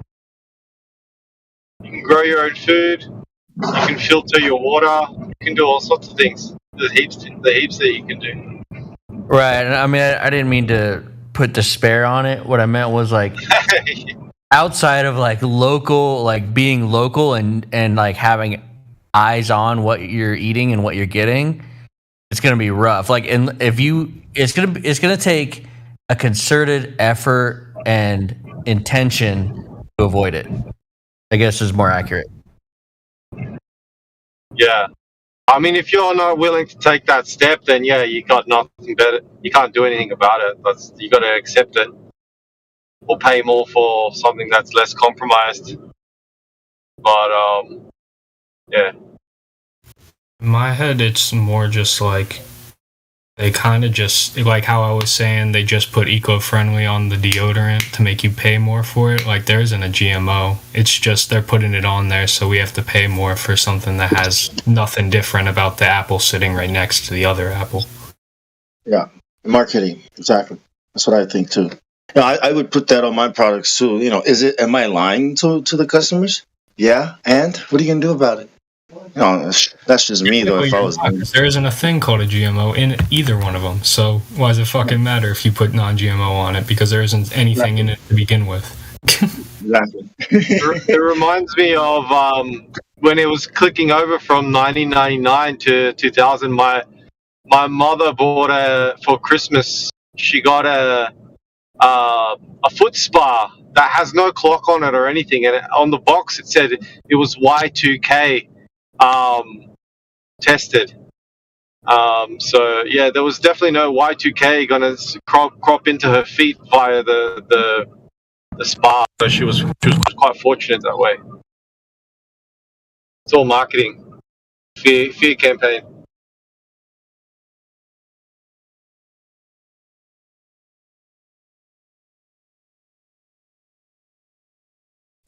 Everything is a fear campaign.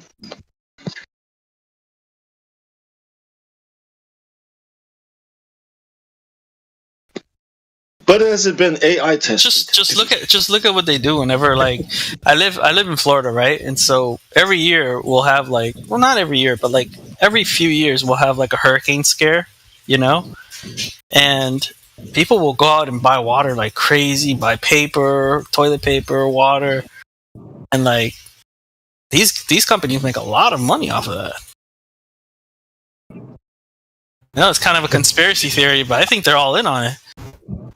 It's the craziest thing in Florida because every year you'll hear it's the biggest one we've had in 10 years, and then it's like the most bitch hurricane ever that I literally don't even like. My power doesn't even turn off. Like why are they hyping it up to be something so big? It's just because they want us to buy a bunch of shit in preparation for it because it marks up the price. Yes. It's fucking ridiculous. War. I mean, if they do that with war, of course, it's why not do it with natural disasters? Why not do it with everything? Yeah, fear.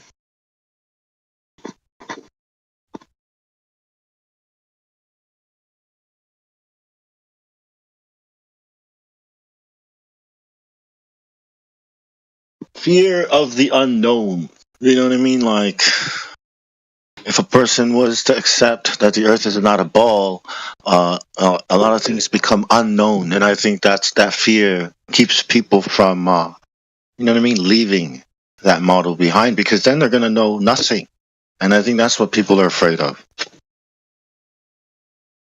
I think that's why so many people actually believe in the globe, because people don't like to be in the dark about things, right? And so even though they're lying to them, they're like, oh, these guys are scientists, right? They have credentials. So they like to have the answers, you know? Yeah, and if they're lying to us, there has to be a very good reason to. I mean, it's probably to protect us. Yeah. It's like there can't be any fucking evil people in the world, right? Like Exactly. Like the evil people never took over the world. Oh God! Whenever I talk about politics, whenever I talk about anything with my family, they're always like, "That can't be right. Why would they do that? Why would they do something evil like that? Why would evil people do evil things? That's impossible. That doesn't make any sense." He's like, "So they're all in on it?" Like, I'm like, "Oh my God!" It's no, they're not all. They're not all in on it. You just need like the leaders to kind of lead the way, and then all the other sheep follow. Like, it's just how it is. Right. It's just lucrative. My opinion about it. Sorry, you got it, bro. You keep it going. No, you go ahead. I was actually just stuck on him saying bitch ass hurricanes, because like, dude, I'm from California, and like every time I see a hurricane or a tornado, I'm like, holy shit! How do you guys live through that? No, I've living in Florida my whole life. I've seen a fair show of them. They're never as bad as they say they are. It's honestly pretty chill. Right, that's how I feel about earthquakes. I'm like, everybody's worried about earthquakes down from California. I'm like, they're never like you feel them a little bit, kind of. You hear about them a little bit far away, but they're never that crazy.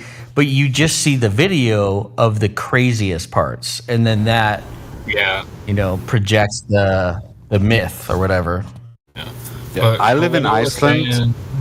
I live in Iceland. We have thousands of earthquakes when there's volcanic activity here. It's not a problem, but I haven't gotten like 7 on the Richter scale, so like that would be devastating. Yeah, I was in San Francisco once per minute, but it wasn't that bad for me at least. Yeah. What I was saying about the government and shit is just they keep. I don't think they're doing it because they're trying to protect us or anything. They're doing it because it keeps the populace stupid about things. Like it's the same thing they do in like 1984 in that kind of book. They just keep telling people lies, and they keep people stupid because you're easier to control when you're stupid, and then you actually know the truth. I don't remember what the last hurricane was here in Florida. I think it was like Irma or something like that. I can't remember the name, but they always. It was Ian, bro. It was like last year. Yeah, I like actually went outside, walked the dog in the rain. I was like just walking the dog in the middle of the fucking hurricane. Like the most that fucking happened around my house is like a tree fell over. Like that's it. Yeah, it was windy. I think our Hooters got like washed away like a few feet. Like there was yeah, it was a tragedy actually in my town. We had a memorial and shit. We closed it down for like 3 months. It's horrible. Oh, that sucks. Is that the Yeah. Clearwater Hooters, the first Hooters ever, or? Nah, it's the Fort Myers Hooters. Ah, okay. Deion Sanders. You guys had a bad hurricane. You guys had a lot of problems last year, right? Yeah, but that was only like people who are stupid and live straight on the coast. Like there's like our docks got a little fucked up, but like everyone who wasn't directly on the coast was pretty much fine. Like you lost power and that's about it. Like no one really around where I live, which is like 7-8 miles from the coast, felt anything. It was just people who are directly on the coast that got a little fucked over, and they were all gone because you fucking leave when you're on the coast and there's a hurricane coming. Right. That's how it was in California. Like we had so much rain this year, like crazy amount of rain. Never seen anything like it. People were flooded. Cities were flooded. Apartment buildings were like 10 feet deep in water, and nobody knew to leave. And then people in San Bernardino County, the Southern California area of the mountains, were like there were at least 12 people that died that were frozen inside their homes because they didn't know to leave because we've never experienced anything like this. It was nuts. Like this year was crazy for rain and snow. Well, here in Florida, we're at the sea level, right? And I remember as a kid, I think the worst hurricane was Andrew that hit Florida in my lifetime. And the only thing that happened was the next day there was just a lot of trees in the streets, and there was no flooding or anything. It was crazy. Yeah, because on TV, when I see a hurricane, it looks freaking insane. Not as insane as a tornado. I don't know how you could live in Tornado Alley, but like it looks. But that's all TV. Like that's the thing, man. I can't trust. Like, what can I trust? You know what the worst part about the hurricanes are? Yeah, is that there's no power the next day for like the next few days until they bring it back. Yeah, and everything smells like mildew. Friggin' 1987 Hurricane Tusi on my island. 220 miles per hour winds. All the coconut trees were gone. We got, eye of the hurricane hit us. 2 hours, everything was level. Yeah, I woke up. We were sleeping, and I felt, my face getting wet. We woke up and looked directly into the sky. Grandma and Grandpa were yelling and screaming, "Get to the phone! Get to the phone!" Roof was gone. Scary shit, man. I thought it was a tornado. So crazy, man. What kind of roof did you have? The tin roofs, 2x4s, 2x6s, with the tin roof on top. It was just gone. Oh, yeah, but see, that's why the ghetto. That's why the Polynesian. Yeah, that's why the old school Polynesian huts. They had this really long roof, domed like roof. The gods of the Samoa made a meeting. How are we going to design the house? And the answer was design it after the sky, and it looks like a dome. So this big roof and these very short poles, right? It basically negates all the power of the storms. It's like this. The pressure, controlling the wind, the pressure and redirecting it so it doesn't go get in there. I don't know if you guys, the guy was saying he was questioning hurricanes because he never been in one. Bro, that stuff is real. There's no question about it. Yeah, you see the power of God, man. It's no joke. You see the power. Scary. You see the real power of something that you never experienced before, like a storm, and then you get the storm, and then you get the calm, and then you get the worst part of the storm. What part of the world are you from? The Caribbean, Puerto Rico. Oh man! Oh wow, he's getting all the hurricanes. Yeah, you're coming in hard. I don't get them anymore, but I used to. Yes, cyclone seasons. Did you have that last one when Trump was president? Did that affect you deeply or what? Are you going to bring up the water? affecting my family, but not myself. I was thinking about that too when you mentioned it, the hurricane while Trump was president, where the I don't know if it's the governor or I don't know. Disparando con una magia del diablo, una metralleta del infierno. Oye, escondieron toda la agua. Siempre tienes que moverte porque esa metralleta viene por ahí. Yo tengo que correr. Okay. They hit all the water in Puerto Rico. Like they ended up finding it in like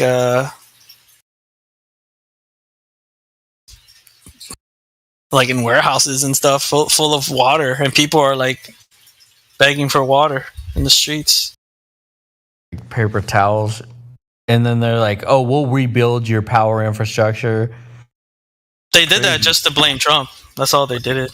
Yeah, I don't. I dude, like, I don't ever try and like figure out the behind the politics shit because I know it's all dirt. Whatever it is, it's dirty, or like they're trying to gain some influence somewhere, some way. I know it's all bullshit. But like, that was a crazy hurricane. I know that.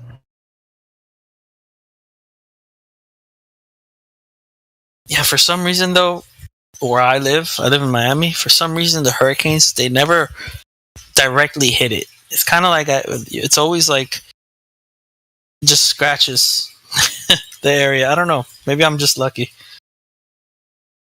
Well, like I know that like when they count hurricanes, you know, all the climate change bullshit that people talk about, what they're counting is their ability to see the hurricanes. So the amount of hurricanes that landfall are the same or less as they've always been. And then so I feel like a hurricane hitting landfall is like a big deal. Like they happen all the time, but when they actually make it to land, it stops it, right? It stops the convection currents and all this other stuff. So I don't know. It's something I'd have to look up more, but it's interesting to me. How do hurricanes even work on a globe? Good question. Anybody know?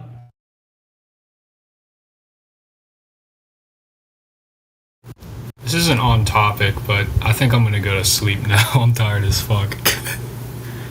Great talking to y'all, though. I'll be back eventually. Have a good night. You too, man. Or whatever. Peace.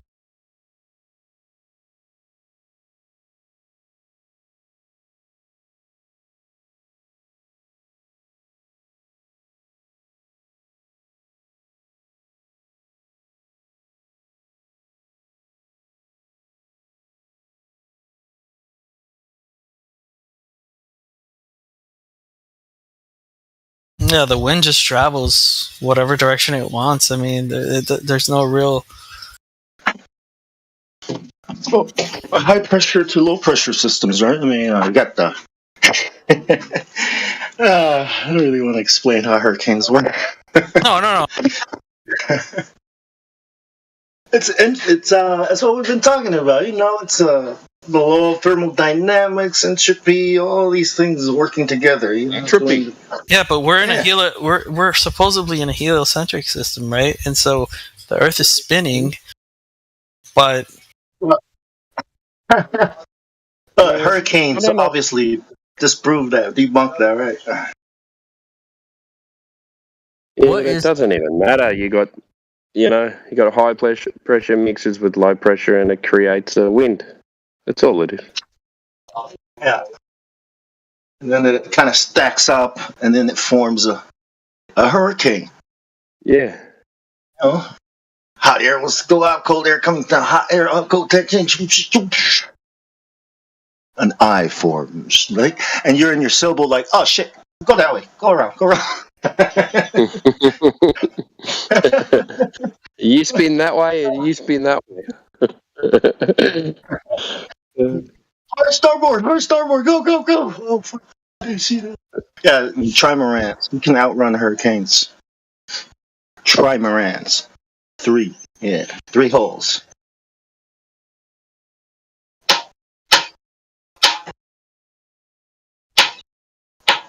It only happens over the water. You know, that's interesting, right? What about tornadoes? How does that high pressure work, right? Where does that come from? And don't they only form between the Tropic of Capricorn and the Tropic of Cancer? Yeah, it's where the sun is. You know, like, exactly.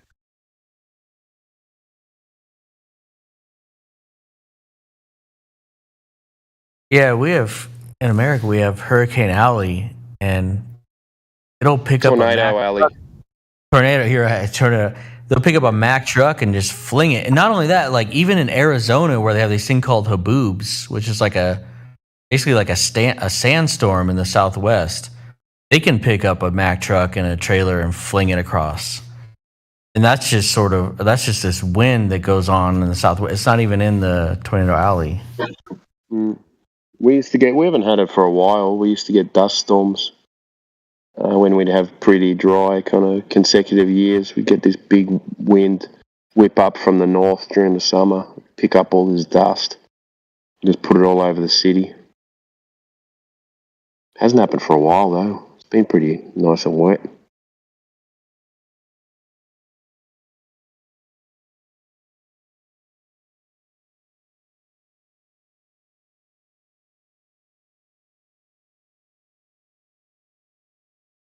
Yeah.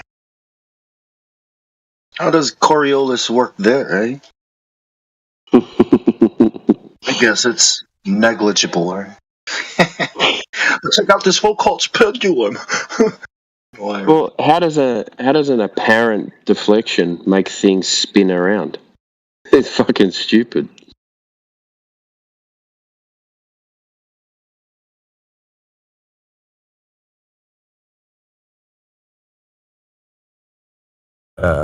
Arizona dust storm in the chat. I feel like it's something I learned like later in life. Like, wow, I didn't know Arizona got that kind of crazy crap. It's super intense. Wow. I've never seen one. I've only seen them on TV.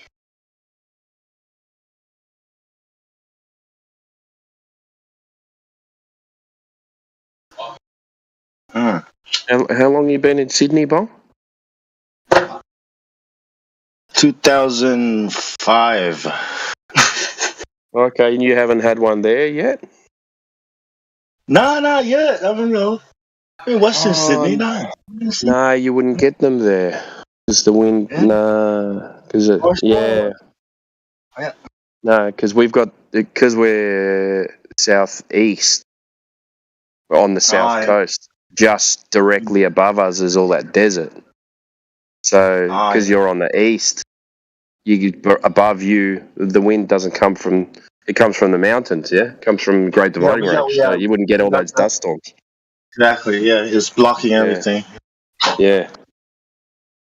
As a goal, that's one of the things I want to do is go to the outback, go to the other side of the Blue Mountains, and see how far I can go. Try and get some Just dirt go, bikes. man.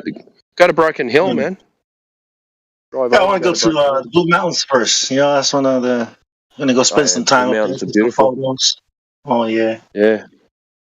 Katoomba. Katoomba's the town near Blue Mountains. Yeah. It's a beautiful place. Yep.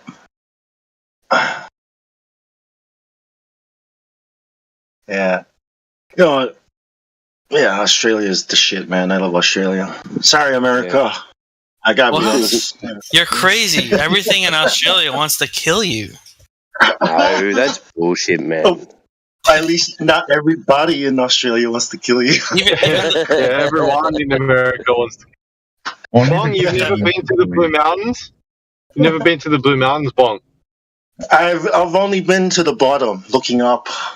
It's like an hour drive. It's nothing, man. I know it's right here next to me. I've always gone to the beach, you know, to the ocean, but I haven't. I was like, what happened going up there, man? Shit. Yeah. Katoomba is like a tourist center, so don't be surprised if there's more ethnicity than you were expecting. There's nothing but tourists full of Chinese people. Yeah. I'll find a Koori village to, you know, hang out in, you know, camp out in. Plenty of places, but it's very cold and miserable weather most of the time. Yeah. So it's so funny how different it is to just Sydney, and it's not that far away.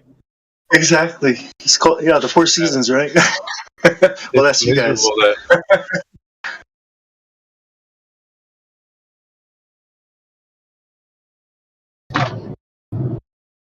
The lucky country. That's what they call it, right? It's true. It's true. If you want to go somewhere really nice, go to like the Mudgee area, which is 3 hours out of Sydney, 3.5 hours. Yeah, yeah. If you're gonna visit, if you're gonna go somewhere with the family, that would be the place to go. It's amazing, nice. Yeah, trying to find secluded places to go to, and not those creepy ones, but something not a lot of people go to. What was the area you just said? The Mudgee area? Mudgee, Mudgee. Nice. Go to the outskirts of that would be beautiful. But you can get some mad Airbnb or stays places, but they're gonna be expensive.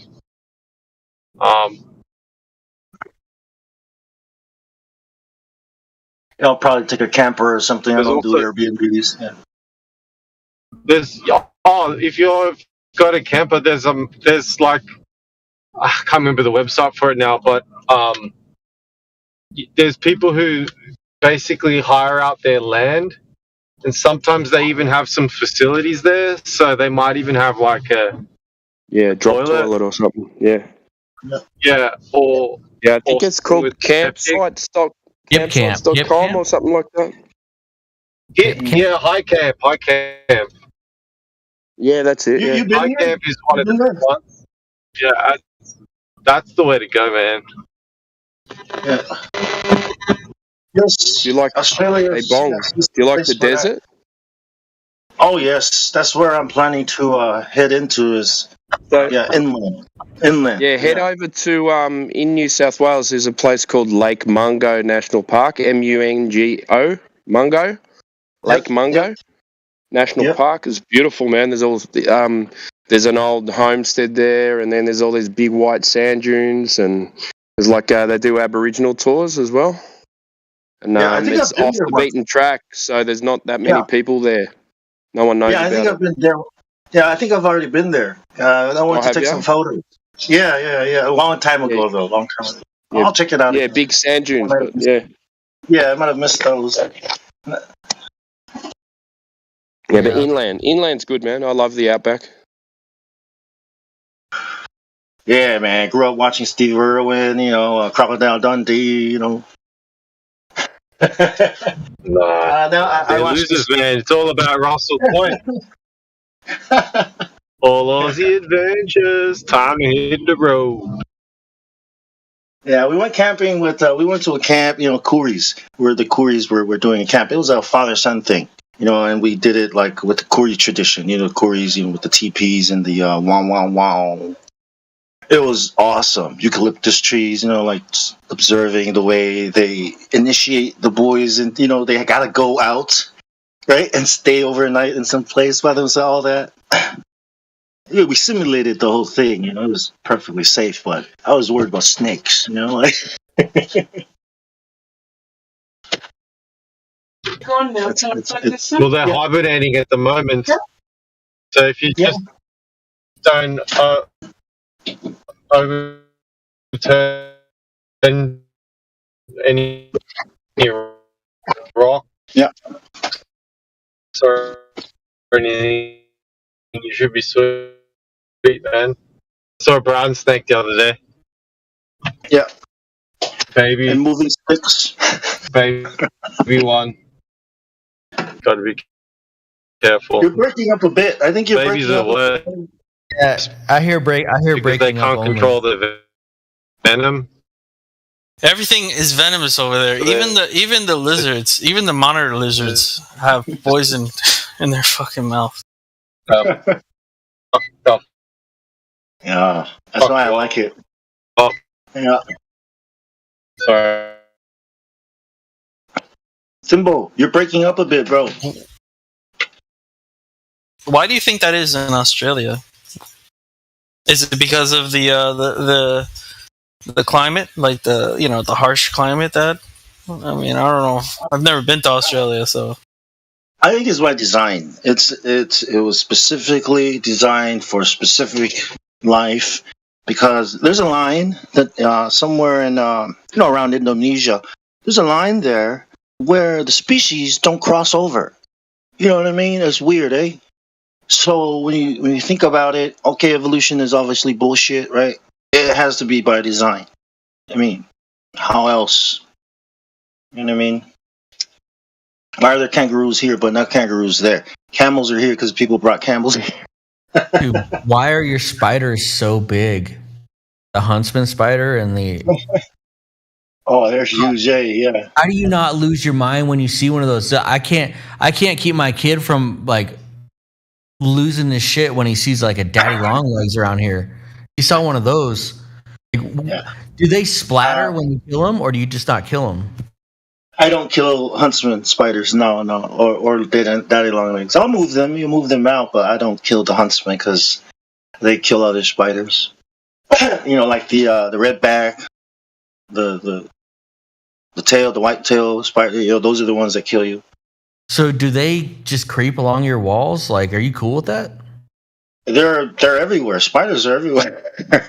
You can never get rid of spiders.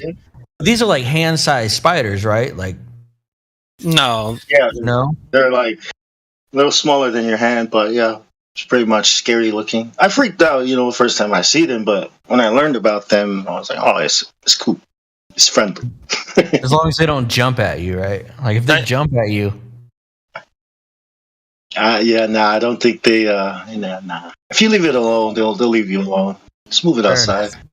It's usually how it goes, right? If you just don't mess with them, they're cool. They don't mess with you. Yeah, they're cool with that. I think animals know if you're hostile to them or not. Your movements and the way you're behaving. Right, you got a shoe right up next to their head. You're about to whack it. You get it. Spidey senses tingling. Yeah, Australia. Did I miss some action? No, really. Australia. We're talking about hurricanes, high pressure, entropy, and now spiders. Yeah. I talk about entropy a lot.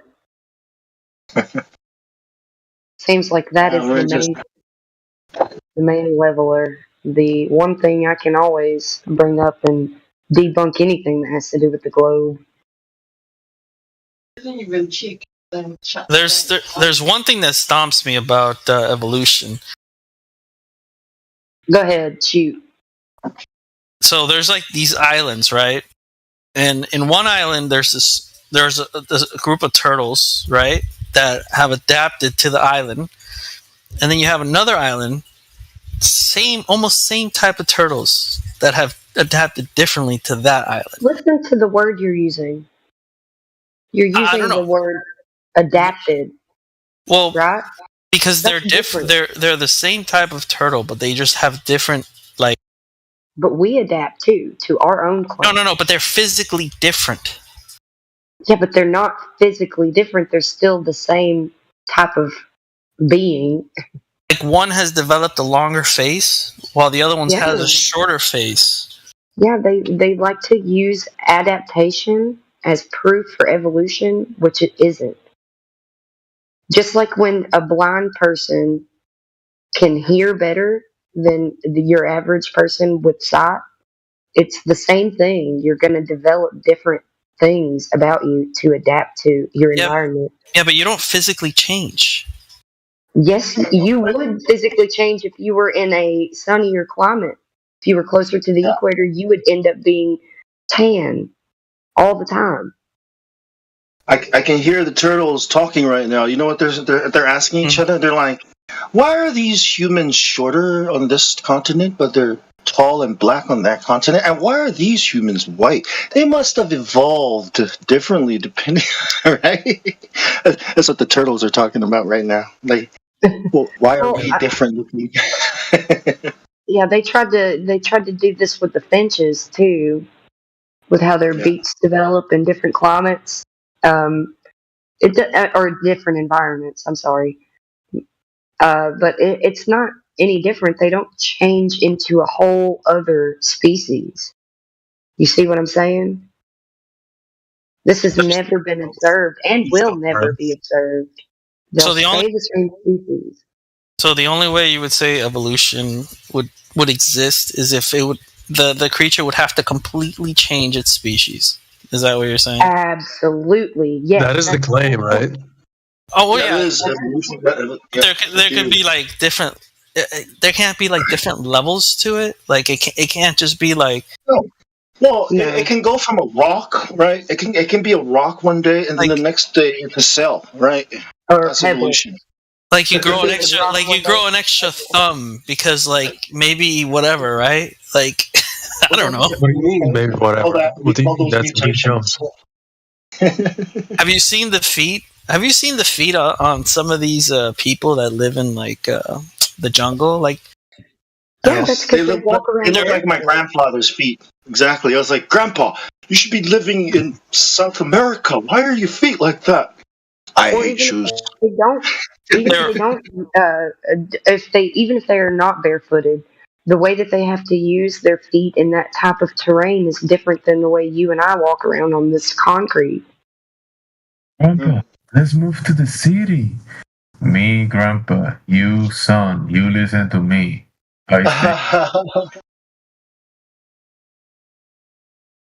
Yeah. Well, Kel, I hope you can at least. So physical change is not evolution. That's what I'm hearing. No, absolutely not. No. It's adaptation. Even if it's like a complete change of like a body part, like it has to be a change of species, and you have to have proof of a species changing into another one. It's like already encoded in the DNA to be able to have that sort of variation. Like look at the Maasai people in Africa. They have an incredible ability that like we don't have for jumping and long distance running. That came from the need to survive, right? And otherwise you just sort of die. And I guess maybe that's why we conflate evolution with adaptation.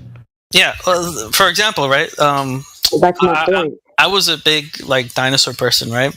And when you look at chickens, right? When they're in the egg, when they're like, when they're growing in the egg, they actually have teeth and a tail, right? But as they develop further through the process, right? They lose the teeth, they lose the tail, and then they, Well, think about humans. When we're in the womb, we have in our brains, man.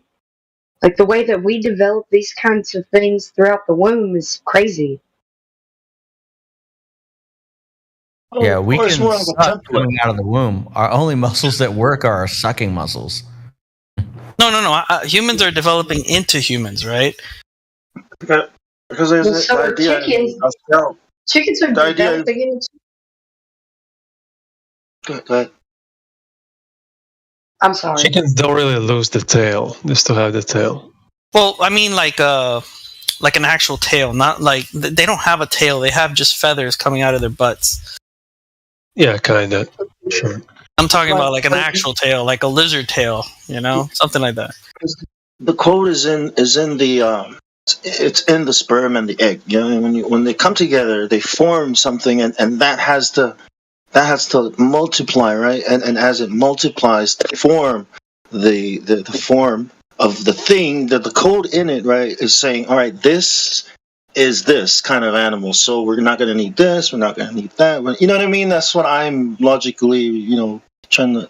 That's how I would think about, from what I know about how cell division and how life, the embryo grows. It makes sense to me that it's doing that. It's part of the code. Like molding something. You get a big rock, right, and then you chip off this, chip off that, taking things off, putting things on, because in your mind you have the code, what this should look like, the statue you're making. So wouldn't it be a process like that? Cell has to divide, and there's code, right, and both of them to form this animal, right? And then as it divides more, it has to remove certain things to form this animal, right? So maybe everything comes out with a tail, but we don't need the tail for this animal. and we remove the tail. This needs feathers, doesn't need the teeth. So we don't, you know what I mean? It's in the code, in the instructions, how to form the species, the animal, the creature, the man. So it's like it doesn't matter how many different breeds of dogs there are. At the end of the day, all of them will be dogs. All of them will be barking at strangers. They will do dog things. All of them. They're not going to be a cat dog or something like that. They're going to be dogs. All Right, except for foxes. I don't know what foxes are. Dogs or cats? Who knows? Dogs who have puppies and cats who have kittens. Then there's a platypus. Like, what about this guy? Here's the thing. If there's any, the only thing that I can think of that it's the opposite of evolution. I think that civilized human beings who are poisoned and all of these other things daily are devolving. If anything is happening, it's a devolution, not evolution. Evolution? What's that? Okay, The Kiwi. evolution of the devil. I'm just kidding. It's like another made up thing in the imagination, is it? Devolution is basically what's made to happen to us as people. No, they're turning into fucking devils. That's what's happening. That's what people are. Devolution. I honestly didn't mean that, but that works actually. Yeah. So there you go. One of those serendipity. I think not. I don't know. I don't know. Hey, Still on the fence about that. There's no way that we evolved. I promise you that. People, and animals can adapt to certain environments. Yes, I'll grant you that, but that does not equal evolution because it's not possible. There's no possible way because think about it like this: if they're adapting something that they didn't have before, or something that they didn't like capitalize on before, they had to like pinpoint certain aspects of their abilities to suit their environment. That weakens another. So you take one of those animals that's adapted to that environment and go put them with the ones that are different but still the same type of animal, but they adapted to a certain other environment, they wouldn't thrive. You get what I'm saying? So something was taken away to put in where they needed more help to survive in that environment. So it's not like you're gaining something from nothing. It's taking away from something else because entropy only increases. You get what I'm saying? Or did I say that really weird? I was kind of just pulling the words out of my head from. I've got the whole idea conceptualized, but or you can compare it to like a person who grew up on an isolated island, right? Like myself, and then you take him to a city, he's gonna be totally lost as what he's supposed to do to survive here. Because like, is there an ocean where I can go fish? Like, oh, fish is at the shop. Can I get some fish? $5.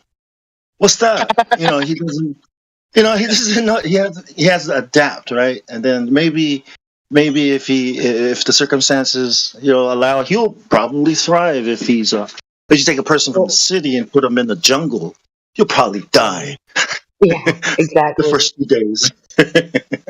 So I think you need some help to adapt. You know what I mean? So remember the first law of thermodynamics?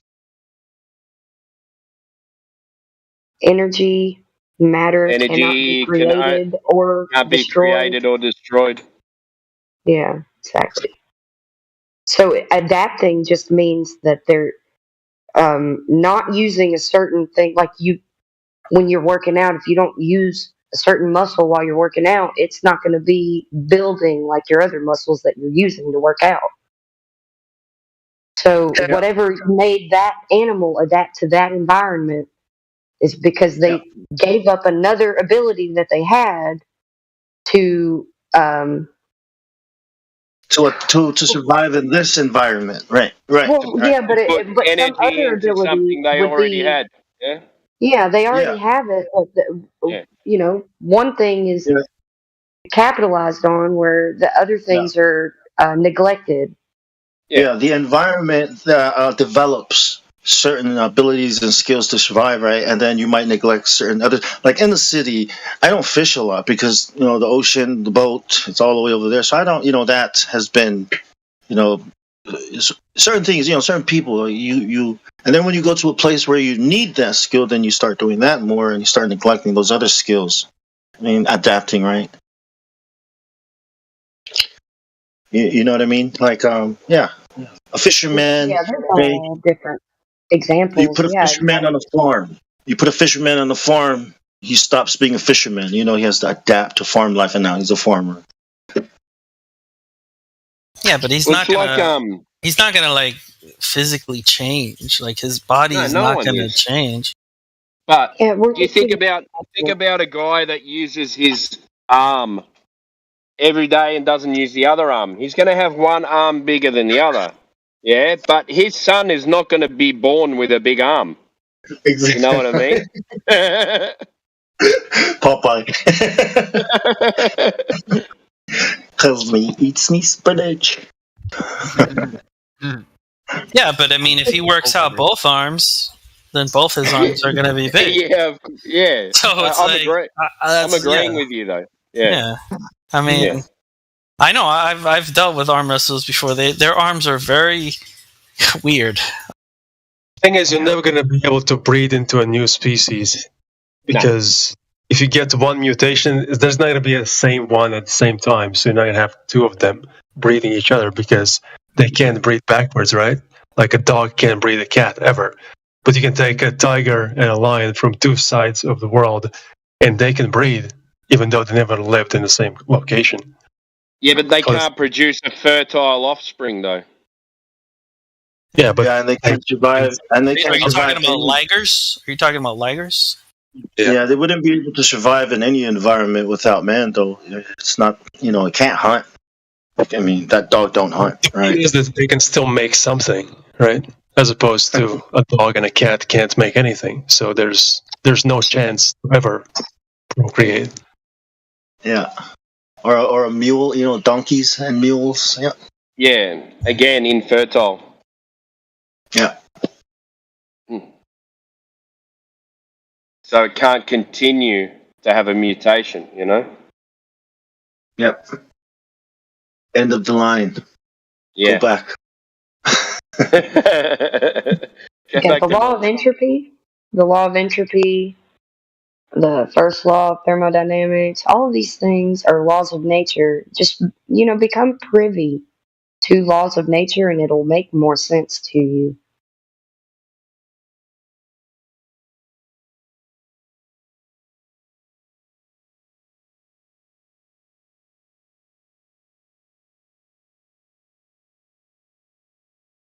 Intelligent design. That's what has replaced evolution. And when you ask, what does that mean? What intelligence designed it? So, let me ask you this: is the reason why humans don't physically change when we're put in different environment? It's just because of our intelligence, right? And because we can create tools to adapt to that environment, right? Change physically, You don't necessarily have to lose. You can't change because you can't change. Well, I mean, you see the same turtle in two islands, right? But one has a long face, totally different looking face. The other one has a short face adapted to its environment, right? That's because they're not intelligent. Well, wait a second. That's because they're not intelligent. To an environment. What if the turtle that left that area had a longer neck, mated with a turtle that had another longer neck, and then they had offspring with longer necks? It's still the same species of turtle. It's because of the environment. Like what they're eating, they need a longer neck, right? So they grow a longer neck, and then the other one doesn't need a longer neck because all the food's on the ground. So, all I'm saying is All I'm saying is that animals. Let me just say this real quick. All I'm saying is that animals don't have intelligence, right? And so they do. Wait. Oh my God! Can you fucking let me finish? Sorry, go ahead. You let him finish. Go ahead. They don't have the intelligence that humans do, right? Well, they can't create tools, right? If we can't get the food up in a tree, we can make a stick and bring it down, right? So we don't have to physically change, but animals do, and that's just the way I see it. Like the only way animals can adapt to an environment, a new environment, is by physically changing to that environment. All right, you feel? I'm done. Hi, Timbo. Hey, mate, how are you? Good to see you. You too, brother. What about explain? See, you're still talking about evolution, right? You're still. Yeah. That's the idea of evolution. Like, think about the giraffe. Okay, well, did the giraffe have to evolve a long neck to reach its food, or was it designed that way? You know, It had a long neck, therefore it can reach the tops of the trees. So it eats from tops of the trees because it has a long neck. That's it. The information was already there. What are we talking about? Adaptation. And adaptation. The way that adaptation has been used to explain evolution, but it actually doesn't, because nothing has ever, changed kinds. You can't have anything changing kinds. They may adapt to the certain environment that they're in, and I think that Kel is a little stuck in figuring this one out, so we're trying to help him. So here's an example.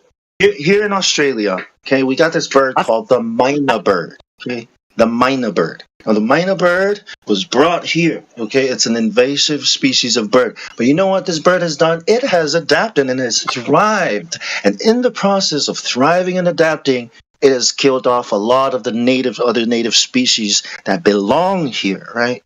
So that's what could happen. Yeah. When you bring a species that's not supposed to be somewhere, right, it's going to end up changing the ecosystem of that place because it is trying to survive and thrive. So yeah, it can adapt, but it can also destroy everything. Go ahead. You know what this bird does? It'll go to someone's nest and it'll kick out the eggs from that nest, lay its own nest, lay its own eggs, and then the bird from that nest. Are you talking about the cuckoo bird? No, this is the Indian myna does this as well. Okay. Yeah, and then that other bird comes back and looks after that eggs, and brings up these Indian myna birds, and then these Indian myna birds grow up and fly off and do it again to some other nest. And if that's not intelligence, I don't know what is. Damn, that is a smart ass strategy, man. Like. Now, granted, it's an adaptation that they've developed. I mean, that's what they do. Cuckoo birds. Adaptation. Cuckoo birds do the same thing, and they're not adaptation, or they already know how to do it. Yeah, it's by design, right? This is what this bird does in this area because it belongs here for this reason, right? You take it to another place, balance is going to be off. Everything is going to be thrown out of balance, and you're gonna have problems. Food supply. You know what I mean. Yeah, can you imagine the phoenix right now? Oh my goodness. I play guitar. I play guitar. If I don't play guitar in a couple of weeks or something, I'll lose my calluses on the tips of my fingers. Yes. But if I continue playing every day, I will be able to play easier and easier. It won't feel like I'm doing any work most of the time. Yeah. But if I quit playing for a little bit, I have to build myself back up. Same with me, Wing Chun. I do Wing Chun, and I punch the wood. As soon as I stop training for a couple months, my fists feel, owie. You know what I mean? My arms, my forearms feel, like the bump. So you gotta keep training. It's like the water. Like water. Yeah. No, it's not that. Training. Yeah. Adaptation, right? No, training. Muscle memory. See what it is. So, Kel, you got to think, right? Adaptation is something that everything can already do. You can't adapt to something that you can't already do. It has to be something that your body can already do. So you were talking about the turtles having long necks. Yeah, like, okay. So they've stretched their necks over time and their necks have got longer. The body could already do that. Their necks, they didn't get a new neck. You know what I mean? Yeah, that's intelligent design right there at its finest, showing you that over time, when they have to do that to survive, they pass that trait onto their offspring. Yeah. Gene expression. Beautiful. Or they develop it after. I don't know. Who knows how the creator does what he does, but he does it so well. And it's great. But Yeah, I'm not denying that animals have like instinct, and they're born with instincts. Well, yeah, I'm not depending on their species, but I'm just trying to let you know that there is no possible way that I don't think it's intelligence. I don't think it's intelligence. Maybe it's an intelligent design. It's like the instincts. I get what you're saying. Because we know for a fact that no one's teaching them how to do this, right? Well, you have to, but instincts are intelligent. So animals can like sense things that somebody that's numb to their instincts, like a person, human being. If they lose touch with their instinctual side, like they'd be sitting dead in the water. I mean, ready for anything to just. Let me just say one more thing. That, like, for example, right, the cuckoo bird, right, does that same behavior where it'll go to another bird's nest, right, and it'll put its egg, throw away the other eggs, put its egg in there, and then those parents will grow up, will take care of that egg, right, and that's how that bird works, right. But here's the thing, right? Most birds, right, they learn from their parents. At least that's what I think. I mean, I don't know. Maybe it's instinct or not. But most birds will teach their offspring, or they'll watch their parents maybe, and they'll kind of get an idea what to do, right? But for some reason, the cuckoo bird doesn't. Right? It grows. Yeah. It never watched its parents throw away the eggs and do that whole thing. It grew up with parents that raised it, right? It grew up with parents that raised it, yet it doesn't behave that way. Yeah. So to me, design, right? Yeah, to me, it's like a design. It's like an instinct within the animal that, you know. Yes. I don't think it's intelligence. I don't think it's intelligence. Okay, but this intelligent design. Intelligent design, but I don't think the animal is actually intelligent. Okay. No, that's instinct. That's fine. That's fine. Okay, fair enough. But what about the crow, right? The crow. I've seen this documentary about the crow using sticks as a tool to get something out of a hole so he can eat it, right? The octopus can figure its way out of any maze you put it in. Okay, and no matter how small the hole, it'll fill it. That's intelligence. The orca. Fungus. The orca. Go ahead. Fungus does the same thing. Yep. Mycelium. Orca. Yep. Lions have to watch mom, right, do it, and then they learn how to do it. Orcas have to teach their young, or else they'll die, where to hunt and how to hunt, right? Like how to do the whole beaching thing, and grab it and come back out. These things, I think, requires intelligence, the same kind that we have to teach and figure things out and use tools. So I do believe animals are also intelligent and conscious, and like actual with feelings, like we do. Certain animals. You know what I mean? Like a mosquito, I don't think. I don't think a mosquito has feelings. Certain animals, certain creatures. I don't know. Right? They might. Like sometimes you try to catch one, and it kind of feels like they know. Like they know you're coming for them somehow. Like I don't know. Like it feels my killing intent. They react to the mosquitoes react to light. So when you turn on the light, they'll get scared and fly away. So I might not even turn on the light. It might not change at all. I'm just standing up or something, just looking that way. Just looking and just flying away. I'm not denying that some animals aren't smarter than other animals. Yeah, that's obviously dolphins are really fucking smart, and so are elephants, right? I'm not denying that, and so are dogs. But And They don't. obviously But they don't humans have the. are dumb, yeah. Yeah. They don't have the intelligence humans do. Humans have like a different kind of intelligence. So what's But like the mating solution strategies here? hasn't been brought up either. Like natural selection and mating strategies kind of determines what survives, and that's not evolution. That's not an interspecies change or a species change. That's just like they're mating with the ones that are thriving in the society, and that drives a lot of the change you're saying. But yeah, I think what someone else change? What change? I think what someone else was alluding to was like the change has to be available within their DNA to begin with, right?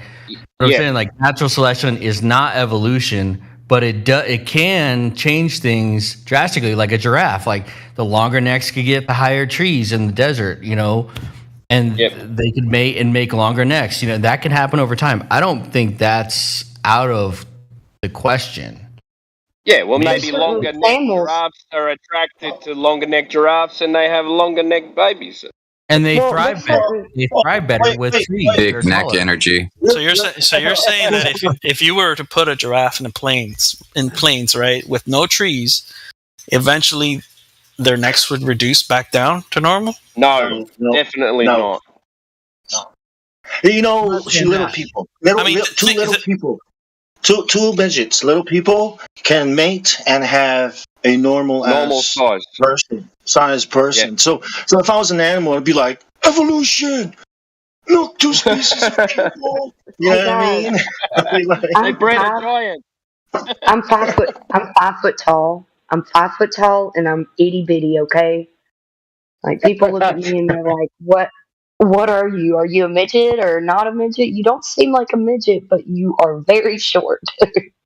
No, you're so cute, This is my life. This is my life, man. I'd say 4 feet is where that be at. Yeah, but My sister, one of my sisters, is at the height of a midget, but she still doesn't. She's not a midget. She's like me, but she's just shorter. Like she doesn't have, actual midgets have certain features that you can tell that they are what you call a dwarf or whatever. Yeah, you can get ones that I'll show you a have picture their body in the locker ratios, room. Perfect. Hold on. Yeah. I didn't mean to bring them up. I don't feel comfortable talking about them like this. What do we call them? Short people? I don't know. I don't know what the I wasn't trying to be disrespectful. I'm short, just like they are. Yeah, I don't think anyone's disrespected. We can just keep talking.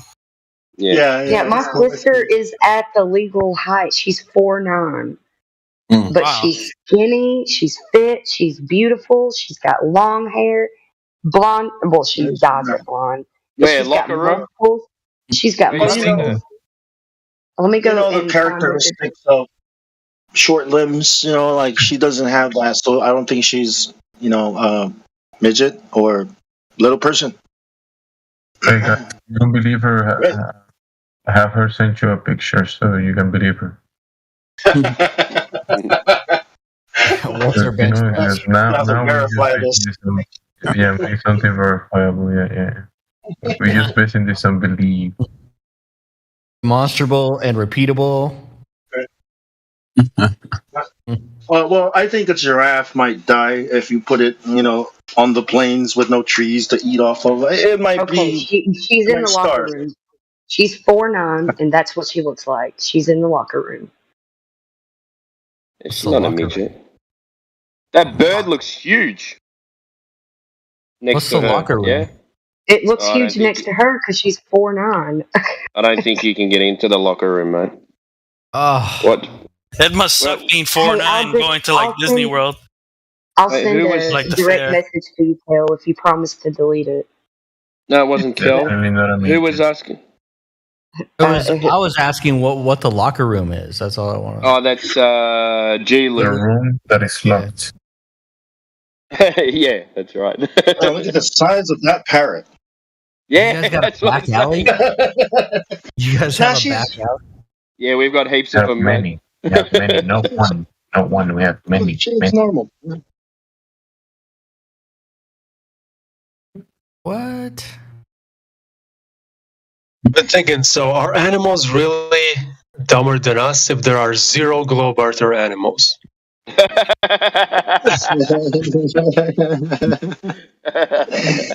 They're smarter than most lovers.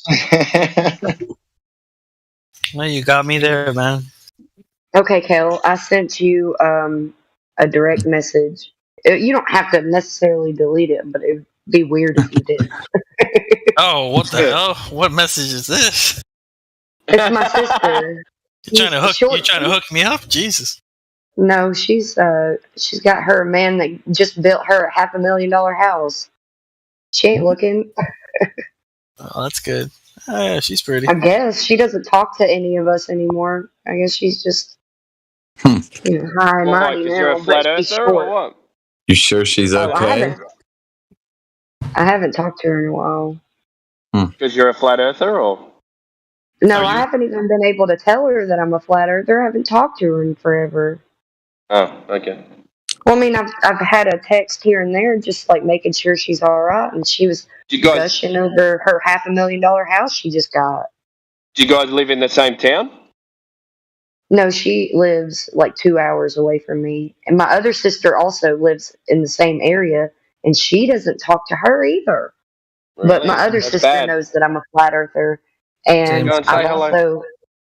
I've also told my other sister's 4'11". They're both older than me. They're like, I'm 31, and they're like 39 and 40 something. I can't remember. How tall is your mom? How tall? My mom is like 5'4", 5'5".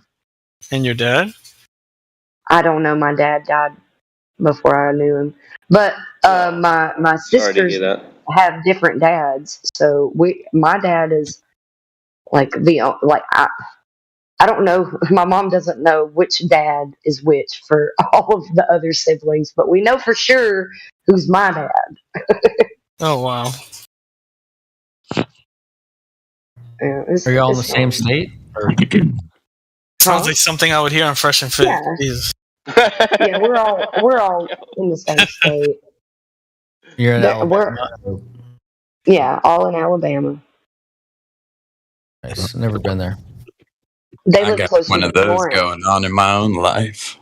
They live closer to Florence, and I live in Jasper. So Jasper.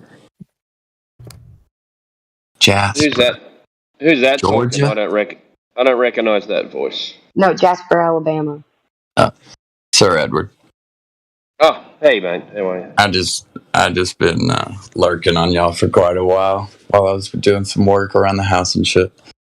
I've been That's what I do, appreciating man. the I be Do shit around the house. I have my headphones on. I cook dinner. Have my headphones on. I go to bed. I have my headphones on, and then my wife says, Timbo and Kimbo, we be lurking too. Okay. "Yeah, I'm on. I might look like I don't do anything, but I'm on here all day. But I'm actually working." So. Are you remote? Are you a remote guy? Yeah, I'm a builder. So I have my headphones on, and then I turn the noise off when I'm using power tools, and then when I get itchy and someone says something stupid, you'll hear me jump in. Hell yeah. Don't let it go. Can't let one stupid comment go. You gotta make sure. He's lucky to get there before a few others, probably. Yeah, I'm normally late to the party. So. No, There's someone Timbo else. will lay it on somebody real quick. He ain't scared. I'm trying to remain calm. Oh yeah. You do. Actually, you sound really calm when you do interject when something stupid's being said. So that's what I want all of us to practice a little more. When we show emotion and like I feel like people get off on that. So we don't need to. We need to be able to stay calm and collected. When I people found make you myself. uneasy and like that's when they're really loving it. Okay. Yeah. When I get annoyed, I now what I do is I just go okay, and I just mute. Someone else can do it. Me too. There's no point. I'm like, you know. I said no that today. point I me was like, getting. Yeah. And I said that today. I was like, rule of thumb: if you're gonna come in here all emotional and like raising your voice, just stay on mute because nobody needs that in the live stream. It's being recorded, so it's all about kind of like self-evaluation and self-control. Yeah, it seems like it's just waiting to be cut and clipped up into some clickbait title, right? Exactly. And then it'll be used against us. So it's better that people that can stay calm and collected are speaking into the microphone. And I'm guilty to be that way, to be calm. That's what brought me here. And that's what turns to most people. Like, you see the people getting emotional and can't handle the shit, and you're like, no, I identify with the people who are logical, who are making valid arguments, who are whatever. And even Thinking critically. Oh, sorry. Right. It's more influential to see someone you relate to more. And if they don't relate to the more logical, calm person, then you don't want them anyway.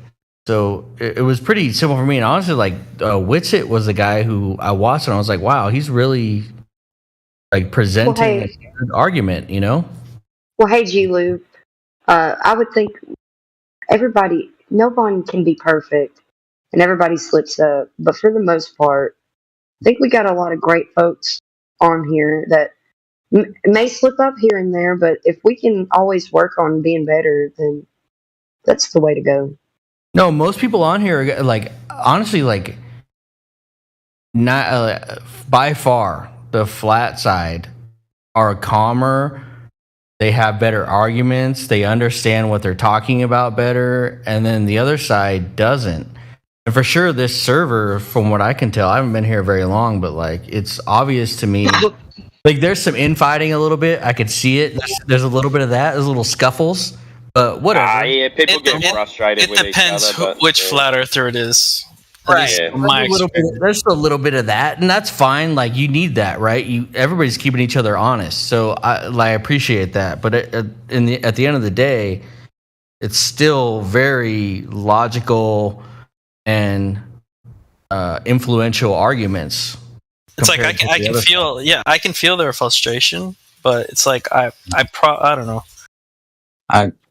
I feel like the difference between the two being, especially you watch debates or whatever, the Globers come from that false place of authority, high and mighty, however you want to call it. But and they can never imagine, and they've never been a flat earther, while someone who's flat earth, we've been there. It's like, bro, I'm trying to get you up this ladder. Like, I'm telling you, I used to be down there with you. Like, I get it. I think that, however, we can build that.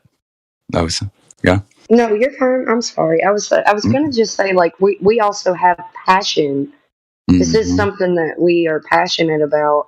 And yeah, we can get into like that realm of like why we're here is a big deal. And I've even been guilty of this, like kind of lost it with Matthew, but it was in a way that it was kind of calm, but it was kind of like you could tell that I was like upset. But I was like, this is why we're here, Matthew, because people like you are just spouting about your business without any knowledge of it whatsoever. And man, I got really upset, but I have to learn to keep myself cool and calm for the most part because I get passionate. And that's exactly why the flat earthers on our side get a little heated sometimes because they're passionate. When it comes to the Glovers, they're just trolling or angry or mad or spiraling. Parroting. Yeah. Yeah, 100%. That's like, I know exactly what you're saying. Like, when you meet someone who is intellectually dishonest and they're going out of their freaking way to figure out a way to just, and then they realize that they can't beat you, and then they start just kind of trolling. It's hard not to want to punch them in the mouth. I get it. 100%. Like, we're all going to be guilty of that. There's no way. I'm guilty of that. I probably did that today, but I get it. Yeah. Dave Weiss said it perfectly. He was talking about that he hates speaking with people who are anti-flat earthers, right? Those are the worst because they already have a mindset and their intentions are already set, and so it doesn't matter what you say. They're just gonna, be combative the whole time. Yeah, they're going to mean to get under your skin. They want to get under your skin. Whatever a flat earther says is wrong syndrome. So you could go to them and say, we live on a spinning ball. And because you're a flat earther, they'll go, no, we don't. It's an oblate spheroid, and it's, and they'll just argue with you because you're a flat earther. I don't want to make this a meme. Like, I don't want this to, like, take traction or anything. But have you guys ever heard a Glober call you, like, globecist? Like, when they say, you know what I'm talking about, right? A cis glober. Like, and they put an ism on it. An ism, yeah, to kind of say like you're afraid of it, like. Just some way to draw intersectionality into it. A flat cis. I'm a flat cis. Yeah, flat cis male. Cis earther. No, they would be flat. Homophobic. Like, I don't know. Globophobic. Yeah, there it is. Globophobic. You're globophobic. That's a good one. Globophobic. That's a good one. That could go. You're afraid of big balls attracting big balls. We've got professional. Oh, sorry, systems. I just professional bulking engineer. Are you there? Your mic is open. Free to press the button and have a chat. Yeah, welcome. Oh, you said bulking. I thought you said bonking. I thought you said bonking. Bonking. Isn't that really bad when an Australian can't even understand an Australian accent? I saw their mic light up. Bulking. Bulking. Professional bulking engineer. Welcome. Welcome to the server. Would you like to talk to us? Your mic is open and you have control of it.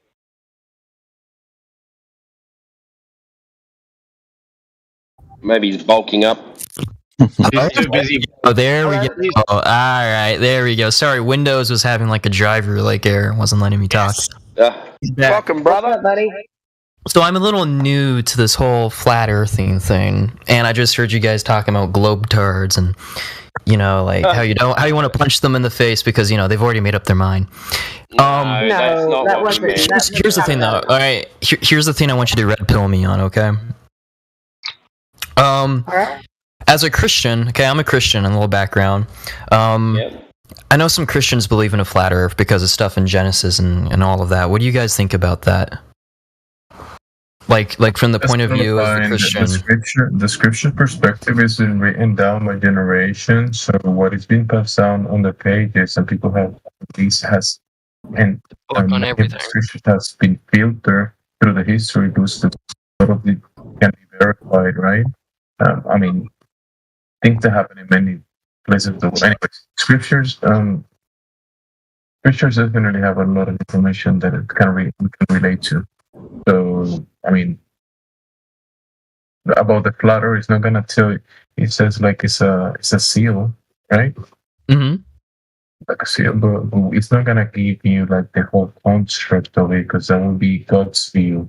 And what we got, it was a version that it was given in Revelation and revelations to people, and God speaking to people down here. But to see the whole construct, we'll have to be looking at it from God's view, and only by revelation, I guess. So we will know the whole answer to that. Yeah, that's not the only reason. Go ahead, Bob. It is consistent with our experience and our senses. So, that's pretty obvious. And when Jesus comes back... Go ahead. No, I was just going to say to the new guy, like, it's not... We don't believe in the flat Earth because of religion. Some do. Some people do. But we have some pretty compelling evidence that the world that we live in is flat. Yeah, of course. But yeah, for me, my foundational belief on reality in the world as we know it, of course, is rooted in my my religion, and so I realize that you may not believe in a flat Earth because of necessarily your religion if you're not religious, but for me, if my religion supports that, then that just goes ahead and makes it like even more secure, if you will. So, where are you sitting at? Sorry, go Systems, mate. I was just going to interject just really quickly. The key word you're using there is belief. So I think you need to go from, and I'm not trying to shit on any religion because that is belief. But what I'm trying to say is when it comes to reality, you need to differentiate between what's belief and knowledge with testing.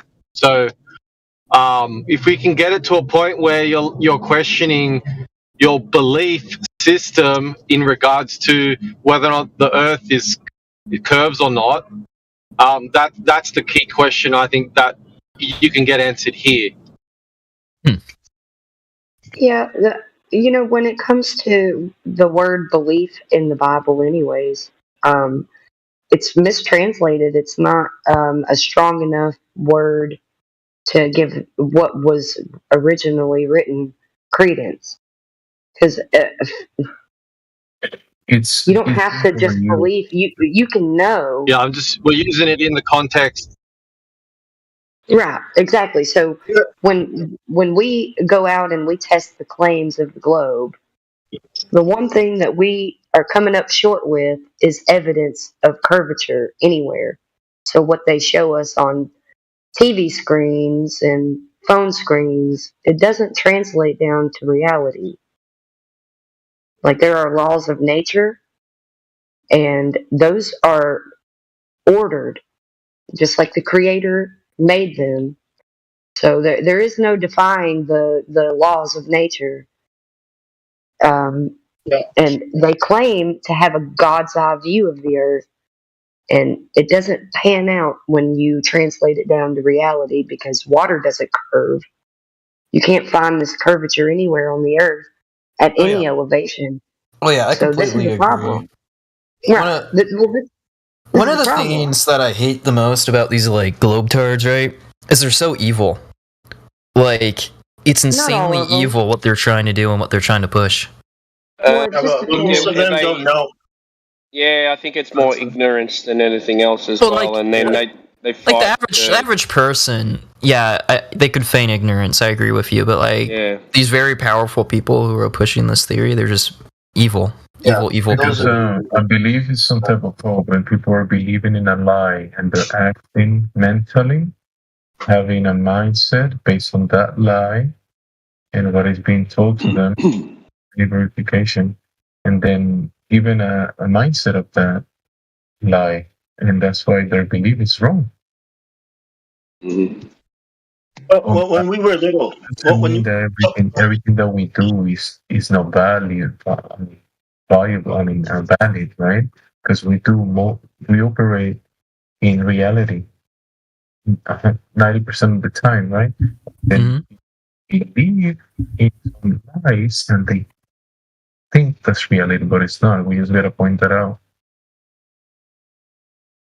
I never heard Jamesy this pacified before. I agree with professional bulking. Sounds like he's just smoked a big joint and he's underwater.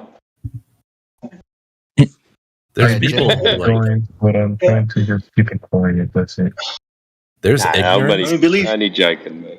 There's a certain level where it's not these people at a certain level, like the high level, societies. They know, like there has to be a certain point of initiation where they actually know that it's not true.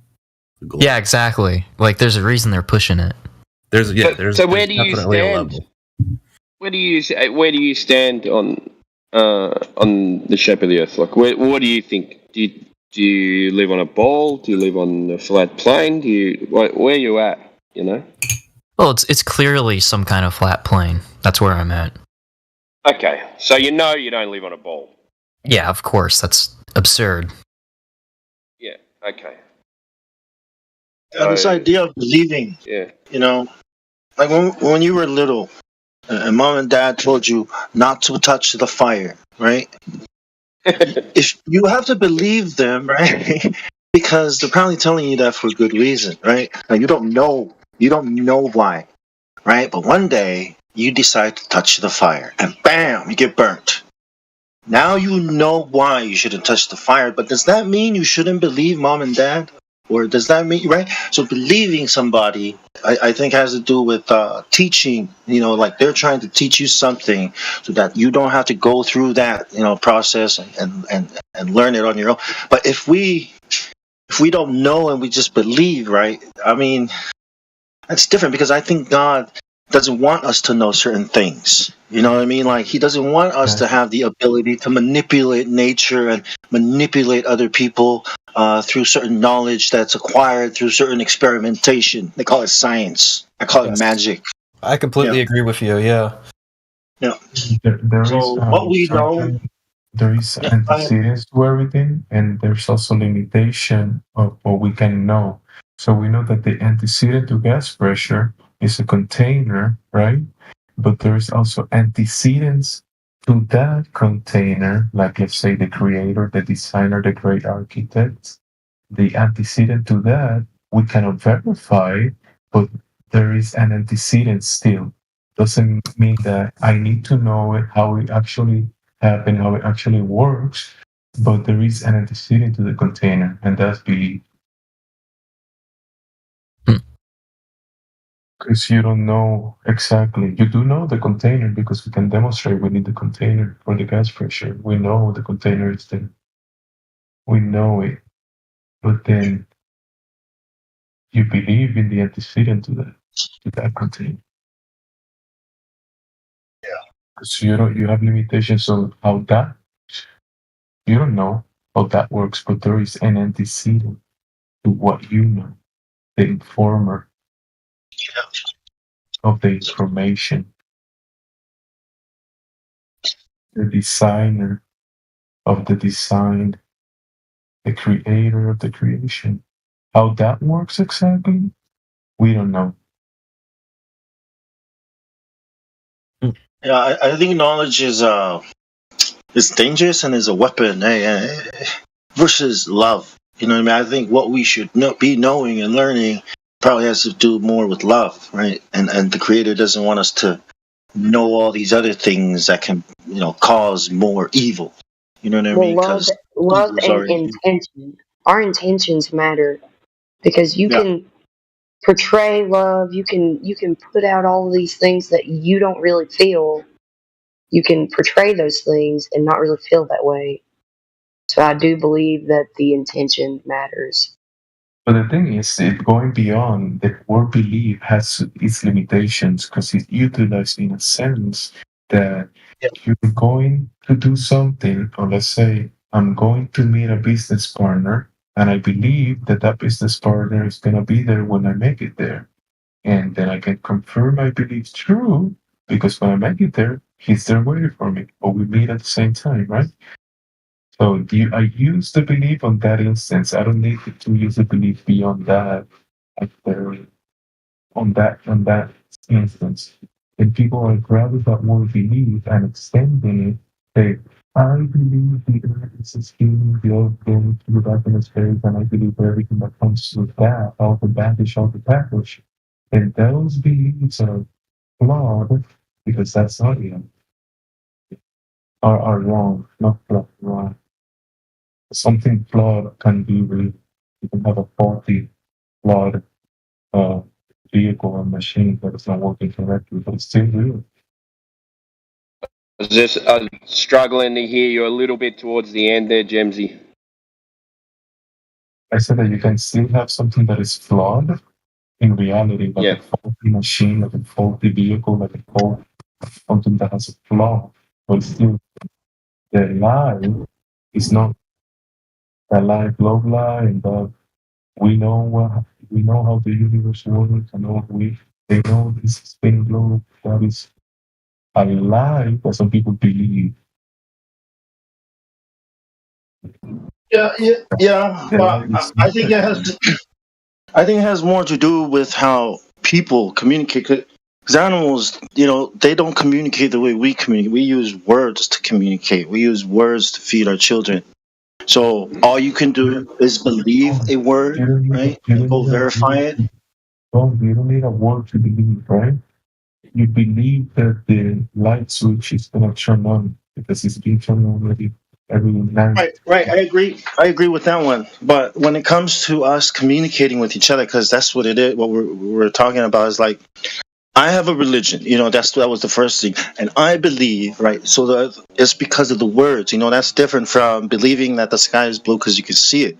Believing that the earth is not a ball because you can measure it and see it. That's different from believing somebody's word, right? That the earth is a ball versus the earth is not a ball. We don't believe the lie anymore, right? We don't believe that. Right. But I also don't like the idea that the creator is a religion and science is not. I don't like that idea at all because science is all religion. It's all about believing that the world is a certain thing and you build on that lie. So, the creator is not a religion. The creator is the real thing. He's the one that caused it all, right? That's more science than the so-called science that people are talking. And us living our lives, not knowing where to go, what to do, what's going to happen, where we came from, right? That's all part of, what we should be learning, and not how to build weapons of mass destruction so we can get more resources, right? Or weapons of mass destruction. Because those distractions will make you to believe in a lie or many lies. Because the lies have a lot of layers, but you know what? There is more truth than lies because truth is axiomatic. It's here all around you. The truth is right in front of your face. Yeah, and words were used to manipulate the truth so that you don't believe the senses God gave you or the thing God presents to you, that's being presented to you as reality. People have manipulated that truth that you can see right in front of you. Yeah, exactly. I mean, Satan is the great deceiver. It's literally there just to deceive you and trick you. And this is why that's why it's so evil. This is why they lie to you. They tell you your senses are lying to you. They tell you your senses are conspiring against you. So when your senses are telling you that the ground is motionless and that the sky is moving like you can observe it, and we live in a controlled environment that is all based on senses, something that we can verify, right? And the opposite of that is being claimed, making it a nonsensical claim, complete nonsense. And they're telling you, hey, you don't know this thing because your senses, you have to throw your senses away and the God-given, the design of the moving forward. And that's it's complete destruction. My God, go over. Yeah. You're sounding really muffled, Jimsy. I'm putting my ear right up to the phone so I can hear what you're saying. Like, my bad, yeah. I'm trying to be quiet. Go ahead. Oh, okay. Hey, so have you got any questions, professional bulking? I don't believe so. I'm just trying to gather as much information as I can and learn as I go. Like I said, I'm still pretty new to this. I find it quite fascinating. Like, what's your background? What tickles your boat? I would say right now the biggest question for me is the motive. Like I was talking about, it's like why this big huge lie? Oh, this is like deja vu. I've heard this so many times. A lot of people have the same question. And I'm not questioning anything that you guys believe, right? It just seems so nefarious to have such a huge global scale lie. Like there has to be a reason for it, and it has to be very sinister. I mean, whatever the reason is, it is that way, so it doesn't matter. I'll stay out of this one. Someone else can. I want to jump into this one. This is my favorite. When they have your senses and your senses tell you about things like your experience. Bro, nobody can hear you, Jamsey. It's so muffled, bro. Echo, man. It's not. Something's wrong. Some people right now.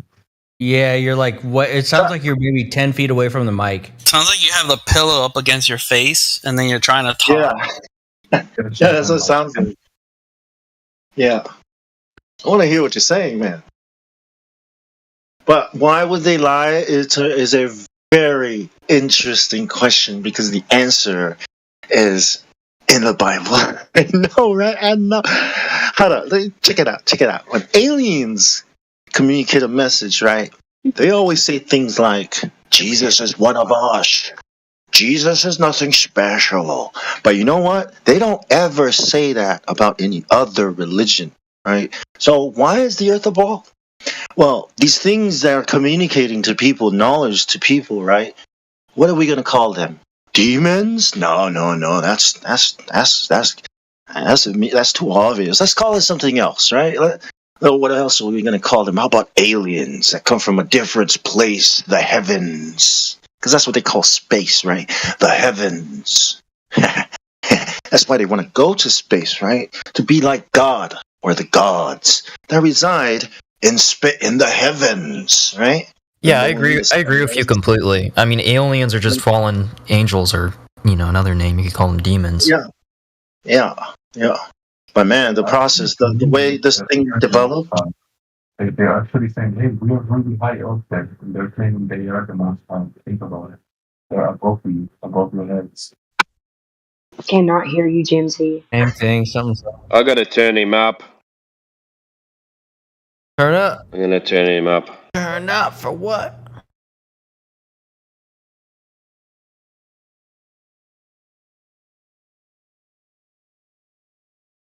All right, I'm gonna make another. I'll be right back. So bulking, professional bulking. What's the opposite of why would they lie? What's the opposite? Well, here's the thing. The way I see it is, and I've been here for a bit, and I've been thinking about this, and I don't think it really matters why they do it, but we know they do it, right? I mean, it's obvious that Flat Earth is censored, right? You can't deny that. There is some form of censorship. You know, you have other conspiracies like Bigfoot, you got aliens, you got what else? You got all this other crazy shit, right? And none of it is censored. But for some reason, Flat Earth is such a hot topic, right? Who knows why? Obviously, it's because it's true. That they have to censor it. But why are they doing it? Who knows? It could be for anything, right? It could be because of God, that they want to deny us God. Because, think about it, right? If you're in space, you're a speck. They tell you that Earth is a speck of dust in space, right? And so what are we? If Earth is a speck of dust, then what are we? We're like nothing. So... Yep. Less than a speck of dust. Yeah, and that's that. See, science is a religion, and they're trying to use that to make a mockery out of God and to turn people away from Him. I hate this, I don't know, SpaceX, Elon Musk, all this shit, because it's a religion and they worship space futurism or whatever you want to call it. They worship an ideal rather than worshiping God, and that's very depressing. You'll go crazy trying to figure out why they do it, right? But you have it's nihilistic. I would never worry about it, man. Yeah, you just know that they are doing it, right? Like you see it. Look, where these people get to trying to think about what? Yeah, I gave up on trying to think about. I've got my own, but I kept on skipping from this reason to that reason to that reason. And then I just said, "What if it's all of them?" And then I just gave up thinking about it. I mean, if I had to bet my money on it, I'd probably say it has to do with God, but, that's just my opinion. That's what I've been thinking as well. Yeah, the more important question... Sorry, Blum, go for it. Well, where do these people get this knowledge from and the idea from, right? Like we've been talking, the globe Earth model and the heliocentric, it's brilliant, right? Where does a man get that from, and how does a man continue this and fool the whole world for thousands of years? Obviously, they're talking to somebody. They call them aliens, demons, whatever. So I think to get the answer to why they would lie, you might have to consult a higher being as well. And I think the best place to get that answer is straight from the Creator. And I think if you ask the Creator, He will explain to you. He might tell you, read the Bible. Yes. Yeah, exactly. And he'll give you.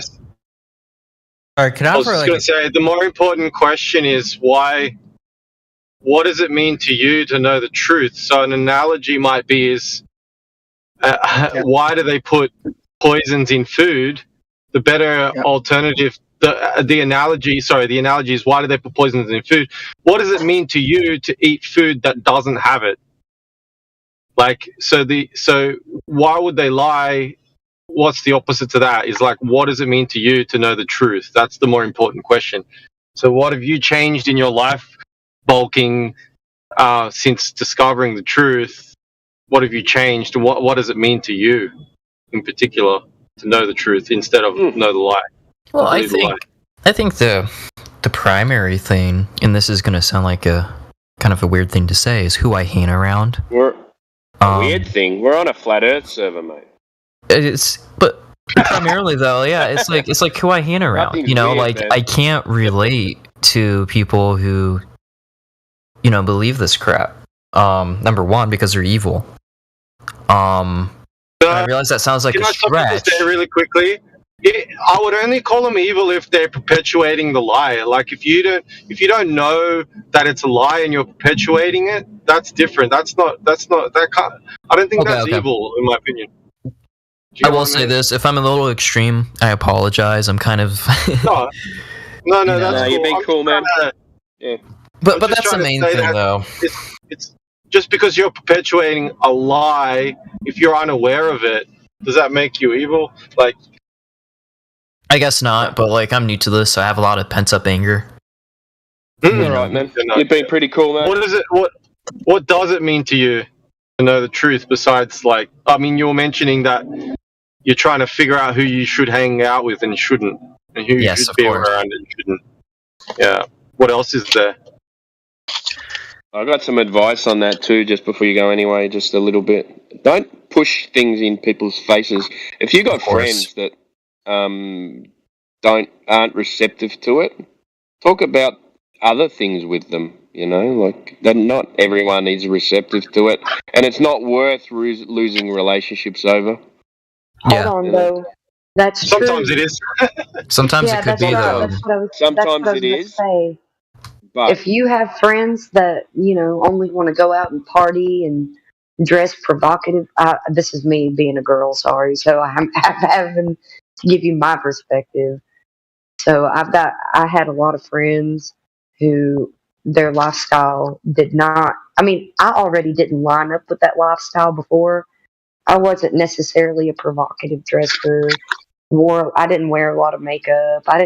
I was always the girl that made the other girls look prettier, So maybe that's why they even kept me around, because as soon as I went off to Crazy Town, not really Crazy Town, but in their eyes, I went off to Crazy Town. They didn't care to talk to me anymore. They didn't want to, and I should have been able to bring it up like, hey, this is what I found and who I am now.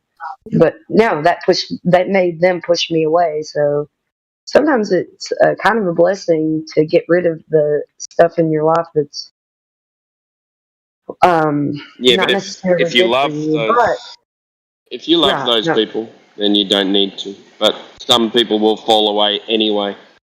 I mean, Well, it allows I you to do trim love the those fat. people. Yeah, I do trim the love those fat. people, Good but fat. I don't agree with the way that they live, and I can't be like, hey, the way that you're living is wrong. I'm not going to be that person, and I don't want to be that person, but I also don't condone it, so I'd rather not be around it. Does that make sense? Of course. Yeah. So I've had to. I mean, I'm to the point where I don't really feel like I have any friends but you guys. So this is where I come. This is like home. Like home. Yeah, it is. Same. I think we're all the same. Yeah. So, Flatsy, quick question.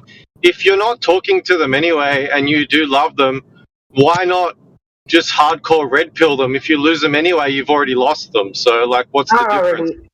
I already have. I've already red pilled them. Okay. I understand. Yeah.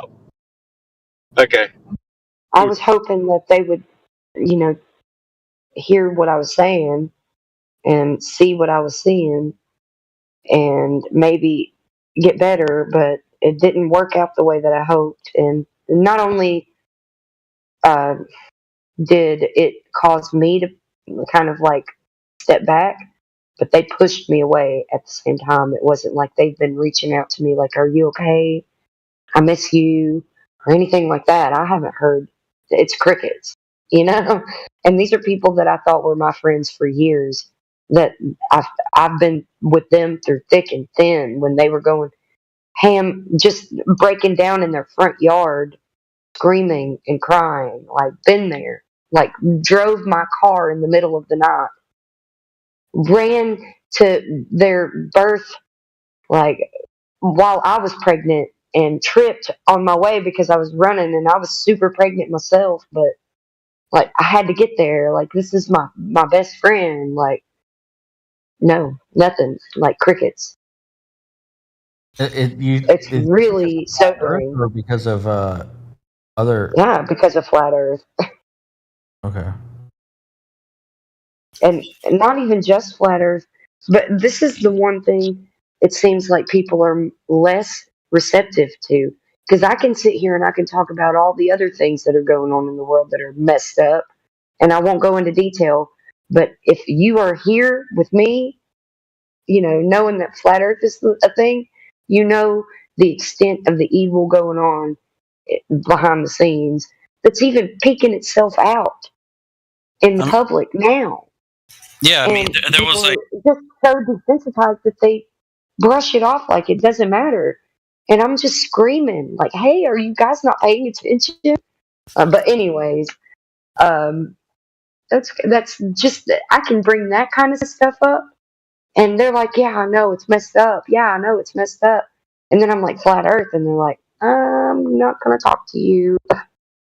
I totally agree. Society has been degenerating. Think about it, right? Like, it started with the politics. Then you had 2020, and that basically like put the nail in the coffin. Not only that, you got religion. You got people who don't believe in it, and people who do. And one sec, just professional bulking. Just because we unmuted you, we didn't take you through the rules and stuff like that. Just we just don't talk about current events and stuff. We try and use code words for things that are not acceptable to talk about. Yeah, okay. Just a little warning, all right? Yeah, we're live streaming on YouTube. And okay. The page taken down if we say certain words. Yeah. Yeah, that makes sense. There is a huge movement to kind of divide people. I feel it. Like, even my own family, I've been divided because of it. Like, well, that's what they want to do is they want to destabilize the family unit. I don't know what I don't know. I can't tell why they want to do that.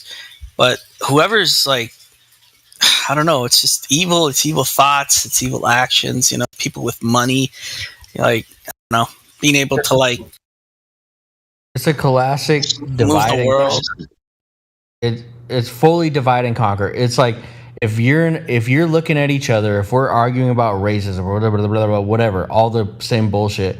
We're not looking at the giant. I mean, we're sitting on the left and right hand of a giant. And as soon as you start looking at the giant's head, it holds one hand up to the other, and we start fighting each other. And then they reap the rewards. That's how I see it, at least. Just, I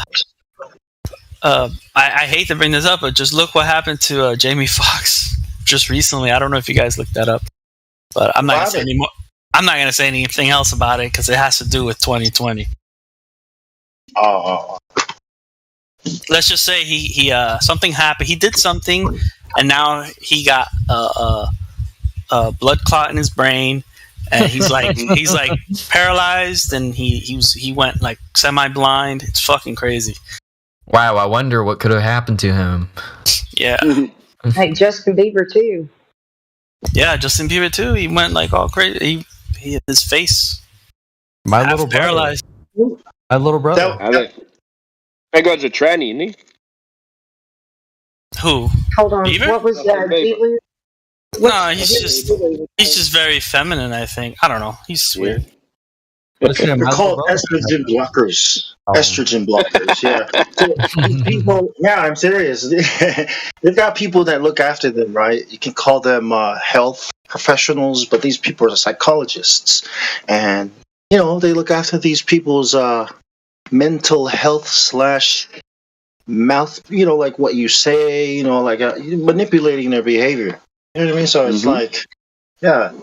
And you know what really surprised me about Jamie Foxx is that they actually admitted it in the article, what caused it. So I was like, wow, this is really shifting. Like, I think Gilu wants to say something that's, pertinent to this conversation, I think. Oh, I was just saying my little brother had an issue, the Jamie Foxx style issue, which probably even worse than his.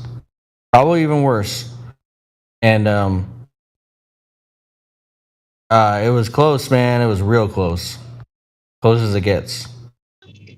He's back and he's fine. He's okay. He's like recovering. Everything's pretty good. But it was probably the worst 2 weeks of my life, So he was 35. Yeah.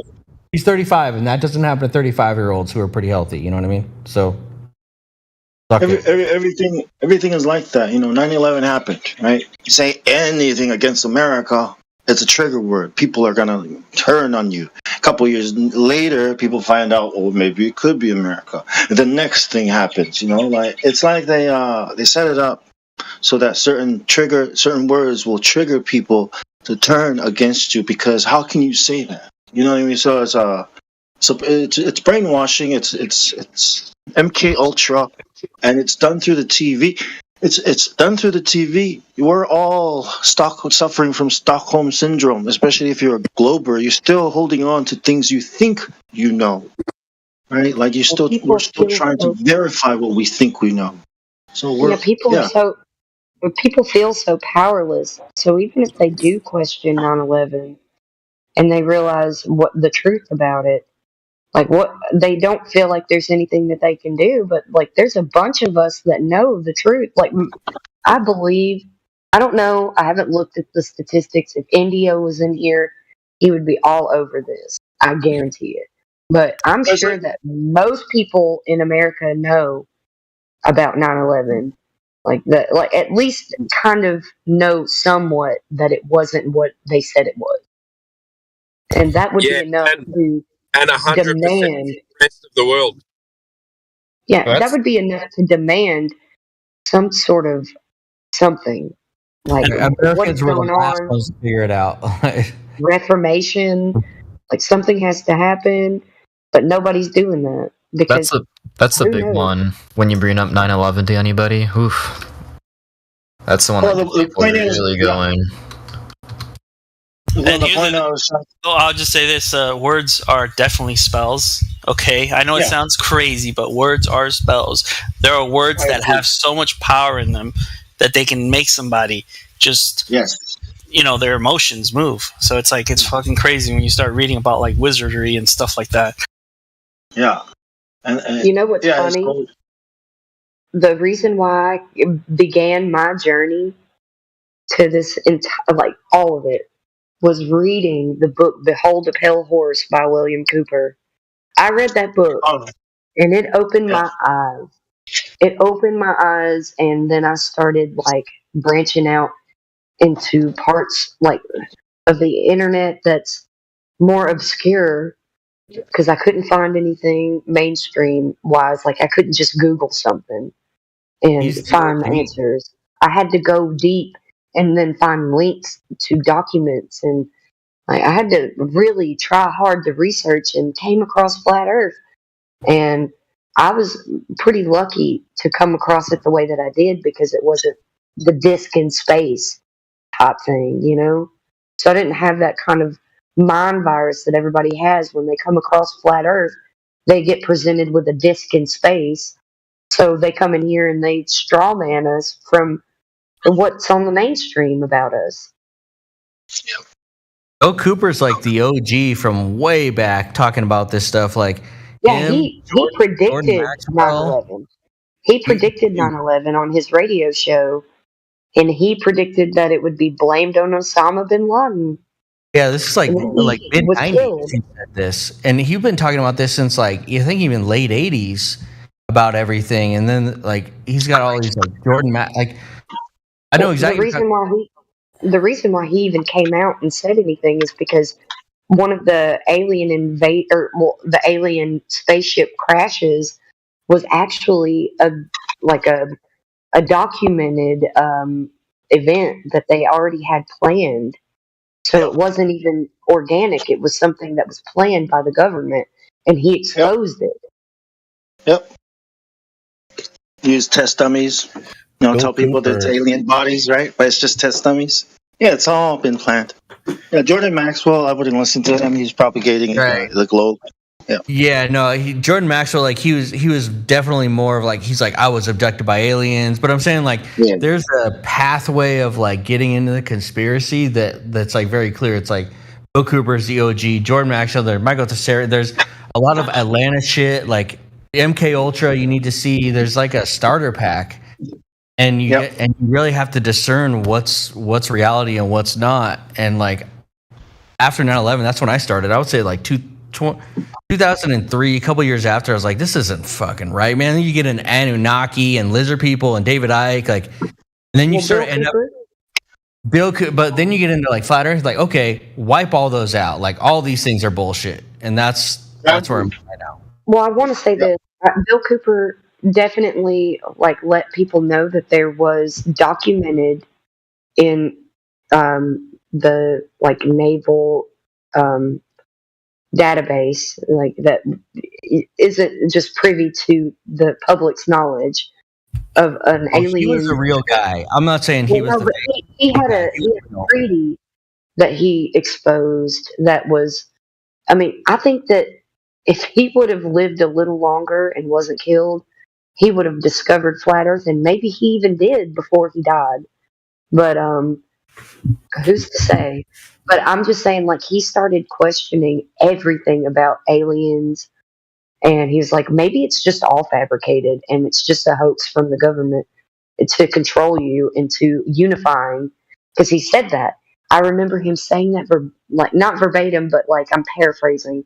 He was like, I think that all of this alien obscurity is just a way to make the public be okay with the unified government of the world, like the New World Order. NWO. And yeah, well, he was saying like that all the evidence points to this all being a hoax.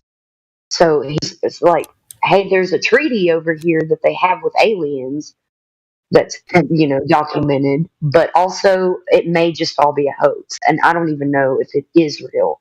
So that was pretty cool of him to say that, but I wish that he would have been around long enough to discover flat Earth again, because it wasn't just like we rediscovered it, and maybe it was even put out to us by the government. Who knows?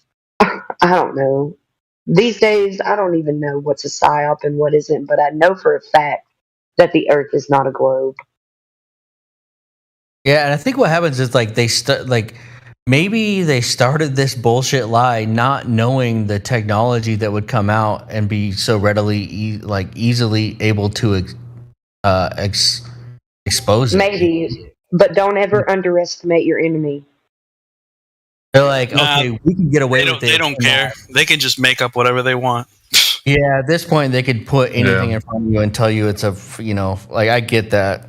What's it like? How big of a lie do they have to say before people? How many times have they changed climate change? Like, how many times have they? They've been telling us.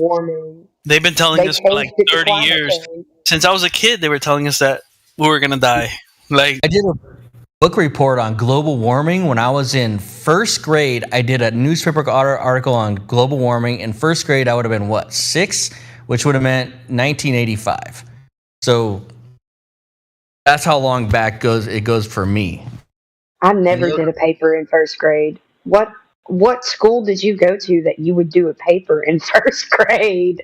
Oh no, it was like find a newspaper article and like present it to the class. And I remember global warming. No, it was about the greenhouse effect. That's what it was, the greenhouse effect, which was one thing they started with, and then they moved to this, and then they moved to this, and they moved to this. We don't hear about the greenhouse effect anymore, but that's what it started as in my life. Honestly, I think it's just a way for them to make money. Yeah. The greenhouse effect's funny because things grow better in a greenhouse. It's because there's more CO2. Carbon Carbon creates oxygen. What do you know? Carbon creates oxygen in the end. Hide the truth in plain sight. Yeah. Yeah, but I mean, there's people dumb enough to believe it. So as long as there's people dumb enough to believe it, they can just say whatever the fuck they want. Man, because the masses are really dumb. And it's not, I'm not trying to make a crack at the masses because I do hope the best for them and I hope that they, get wise. But it just seems like it's so easy. Just even people that I expose the truth to, they don't absorb it. It's like it just bounces off of them like it doesn't matter to them. And I'm like, I thought that I had the news to spread to the world that people are going to be like, yay, Kim! And not necessarily like I was looking for any praise or anything, but like happy that I found something that I could share with others that would help others. And they didn't take it the way that I was thinking that they would at all. Because look what they did. Look what they did to Jesus. Yeah, well, I thought that I was spreading some good news, man, and they were not trying to have it, and I was like, oh, shit. Well, that's because, because when you talk to people about flat Earth, right, and you try to use science, that's what turns it off, right? But I think if somebody is religious, believes in God, right, I think that's the better way to start the conversation, because now it's dealing with their belief in a higher being. Because if you live I used to be a glober, and I used to think God was real and aliens were really demons, but I was still a glober, right? But when you address it from the Bible's point of view or from their religious belief, I think it's easier to access their brain, to get the information through that way. That's why I talk about Jesus. Yeah. Mom, that's because you're precious. Jesus. You're precious, by the way. Takes away any bad spirits. Not only are you precious, but you're stinking precious. And that's from Alabama. Stinking precious is awesome. Alabama.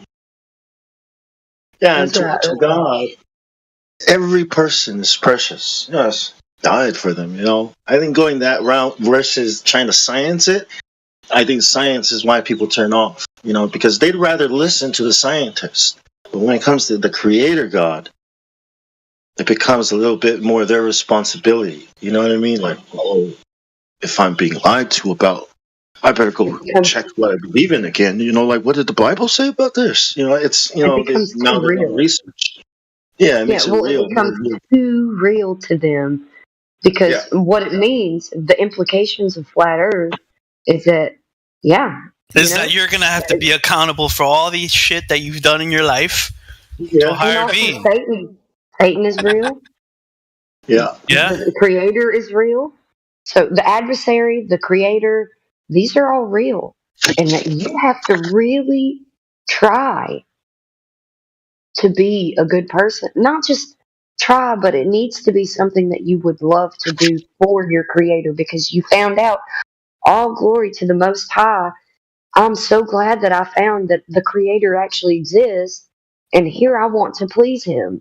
But no, you have people that are here and there, and that's why there's so much discrepancy in the flat Earth itself, because I don't think people are realizing, like, hey, something it does have to give. Like, you have to try. It's not something that you just get to keep doing what you're doing and nobody's watching. Yeah, I think they I think the reason why they started censoring the flat Earth more and more is because they don't want it to spread too quickly, right? The truth eventually does spread, right? And if it spreads too quickly, people are just going to go crazy, right? Because all these people, they've lived their whole lives believing in this, right? Believing in the globe, right? And it's like deep into the bone. And the moment you tell them, the moment they realize, oh my God, my whole belief is a lie, right? Like, it's going to be chaos. Like, yeah, that's true. You know, if everyone right now was to just, if they were to just say, okay, we live on a flat Earth, they admit it, right? Right? What does that mean? That means that there's a God, and wow, there's going to be chaos. Has anybody traced it back to the original source? Because a lot of the folks in this forum are like back when it first like came out and started to be like a thing. Has anybody traced it back to its original source to why it even like started becoming a thing? Ball? Which one? Flat Earth. Source of what? Like the Flat source of why Flat Earth exploded when it did. Yeah. Yeah, the flat Earth. They've never gone away. Flat earthers have never gone away. We found books, right? We read these books from not even 100 years ago, maybe 200 years ago. That people, flat earthers have always been around. It's just they've never been heard, or I don't know what happened. But when it started coming out, the government started putting out Flat Earth Society. But they've always been, Flat Earth has always been around. It's just that we haven't heard about it since Flat Earth, until the internet became very good. Right. But the Flat Earth Society originated in like the 70s or 80s, right? Yeah, because that right around after the moon landing, right? Because the moon landing is what I think killed it all. Stopped the whole movement because the whole world saw it. But Flat Earth, in my opinion, is not the truth. Jesus is the truth.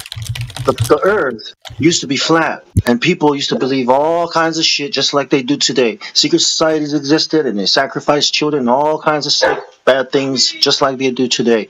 And the Earth was flat, and it didn't help anybody.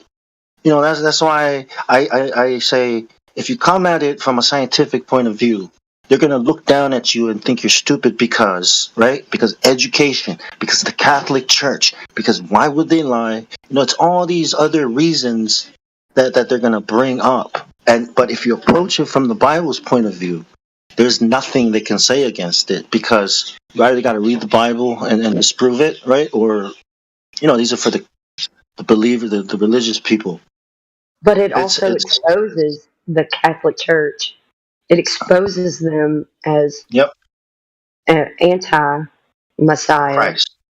Antichrist, yes, and they're the whole premise of them. They're the reason why we have the Big Bang Theory.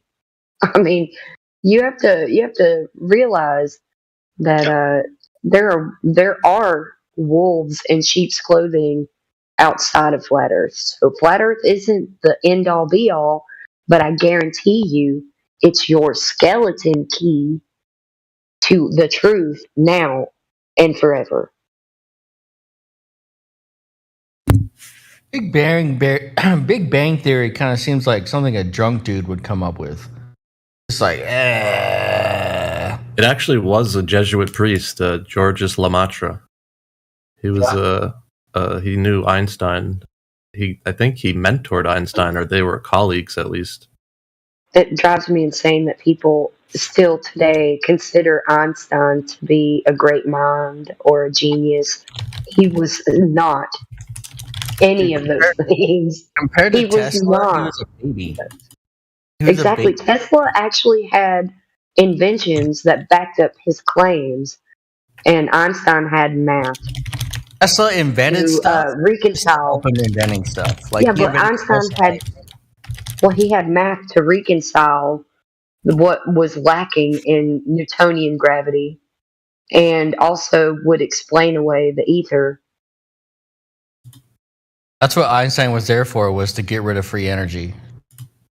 Get rid of and obviously it worked out for them with the Earth spinning, whatever. But he got rid of the ether, which was probably a bigger hit, maybe even. Let me tell you, I wouldn't put my kids next to this guy. This guy looks like a he didn't weirdo. actually get rid of the ether, by the way. He expounded. He expounded on the ether. The guy who proposed Big Bang. The guy who proposed Big Bang. I wouldn't put my kids next to him. He looks like a weirdo. I'm saying Einstein, like with his relativity theory, like that was used to get once relativity was accepted, the ether was denied. Is that No. No, yeah, you're wrong. It's okay though. It's fine. No, he expounded on the ether. So you can check this out if you want to have direct quotes and references. You go to Quantum Erasers YouTube. He expounds on it a little bit. So is this where him and Witsit get into their fun? Is this the? I'm not gonna add fuel to that fire. No problem. Let that do what it do. I get it, but yeah, my understanding was that Einstein got rid of when he came with the relativity and the speed of light and all the other stuff. That now the ether didn't need to exist. Well, he was able to mathematically perpetuate the idea of gravity. And he did use the concepts of ether. So his problem is that he added like properties to concepts. So and the only way that he was able to justify it was mathematically. So that's the thing. Can we agree that Einstein's bullshit at least? Oh, absolutely, he's bullshit. But don't just throw the baby out with the bathwater. Always, go check it out. You'll find that he didn't actually throw out the ether. He used it, and just check it out. Just check it out. You can check it out. Don't believe me? It was a null result. He was trying to prove that the Earth ether doesn't exist because the Michelson-Morley Sagnac proved that the Earth was not moving, that the stars are moving, and then ether entered the picture. And Einstein came in to try and counter that result and ended up with a null. Nothing came out of it, basically. Yeah, and then relativity replaced Newton's idea of gravity, right? Curvature of space-time versus mass attracting mass. And CERN, tested general relativity and found out that there was something wrong with it, right? That mass is not increasing as particles approach the speed of light. So they introduced something called the neutrino. No idea what that is. It's in their math, but I just you make believe shit any up. of that? I mean, no thanks. I'm just gonna go fishing. Yeah, grow some they're tomatoes. looking for the Higgs boson that they don't even know exists. Well, let's look for something that we don't know exists. But maybe we'll find it. Maybe it doesn't exist. But let's look for it. The God particle. The God particle. Yeah. What the hell does that mean? It's so dumb. Yeah, and CERN. What is CERN?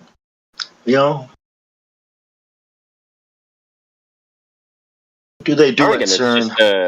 just nothing. It's just a money pit. So it's just a way to, like everything else, it's just a way to filter money and pay off people who they need to pay off. I don't think they're actually doing anything there. I think it's rituals because people who have been involved in sciences have been forming these kinds of rituals since John Dee from Queen Elizabeth's, right? So, and these kinds of rituals involve a big magic circle with a pentagram inside it, right? And Prague at that time was You're one saying of this those. is a big one?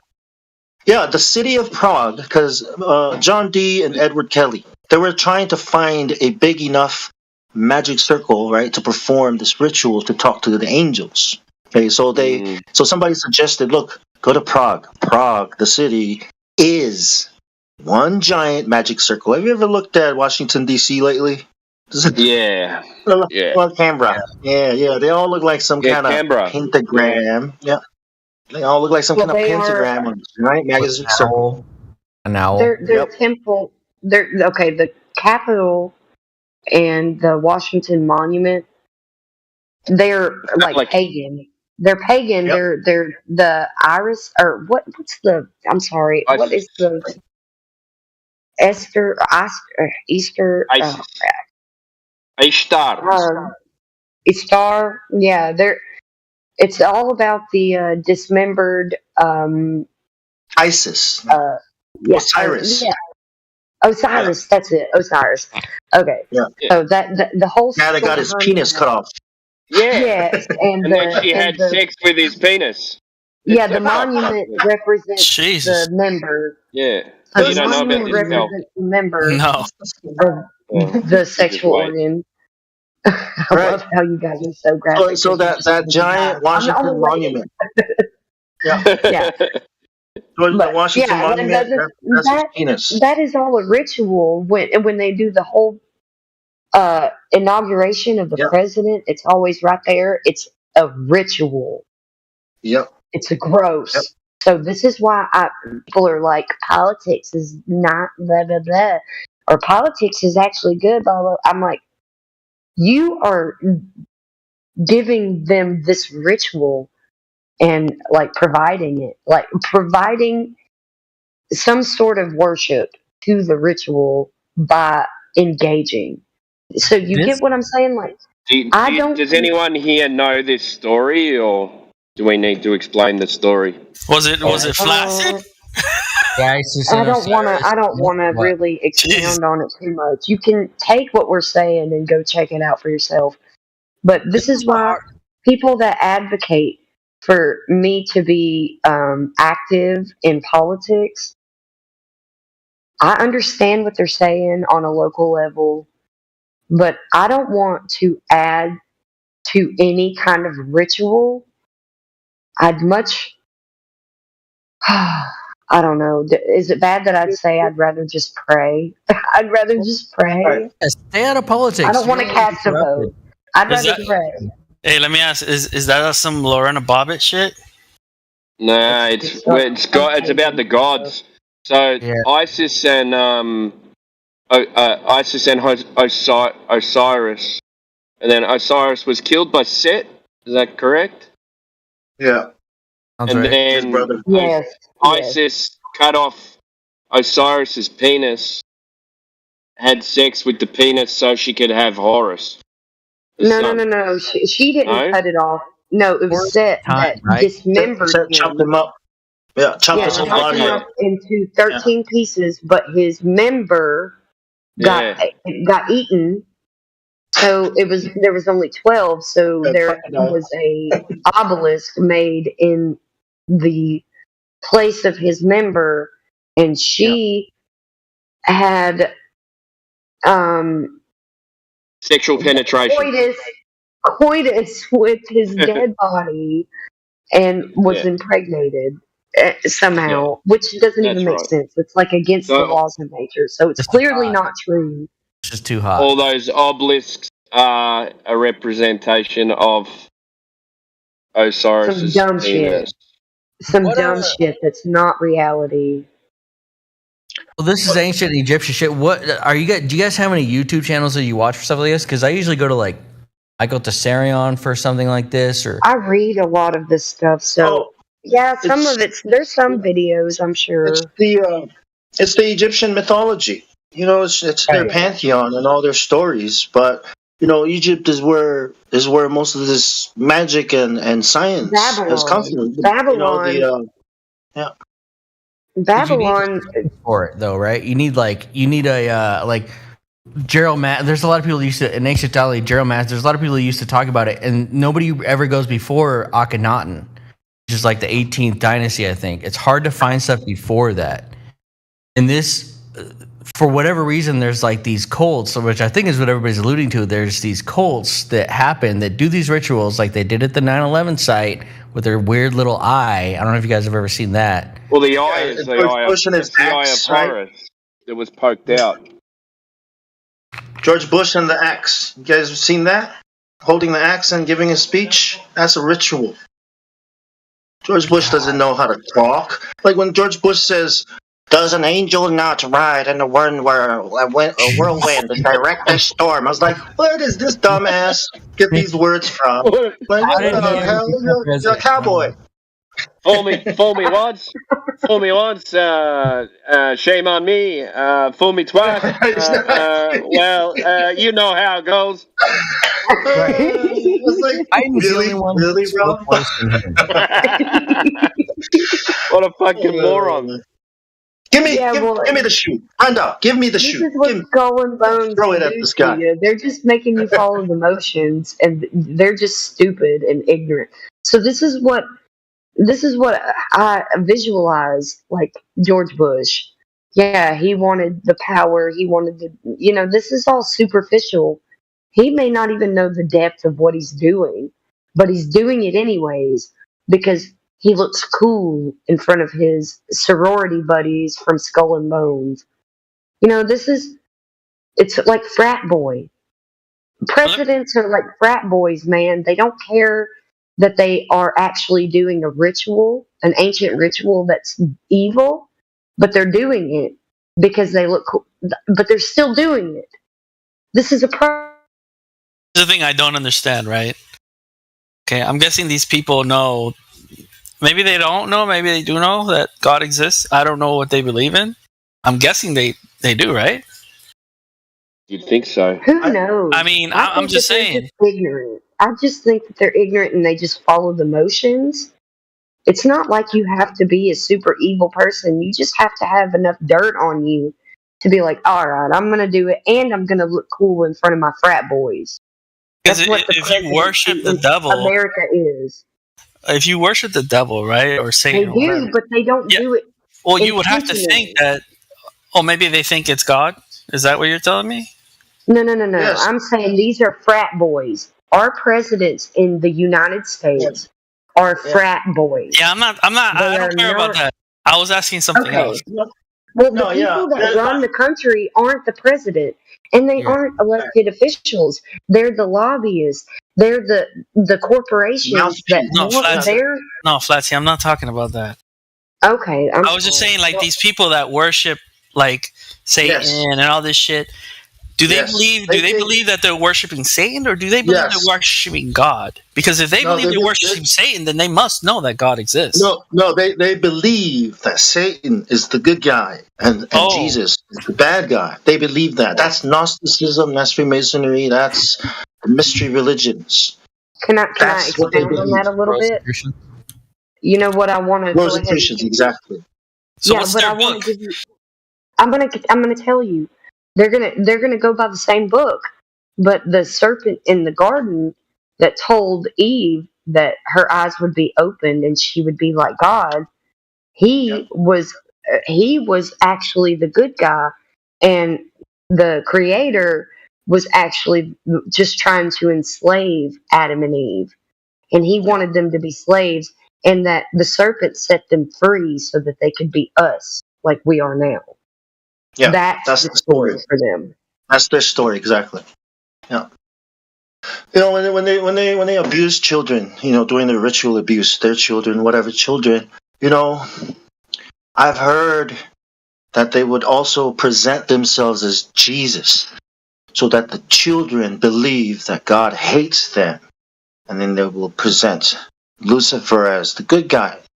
This is just something I've read and heard on the internet.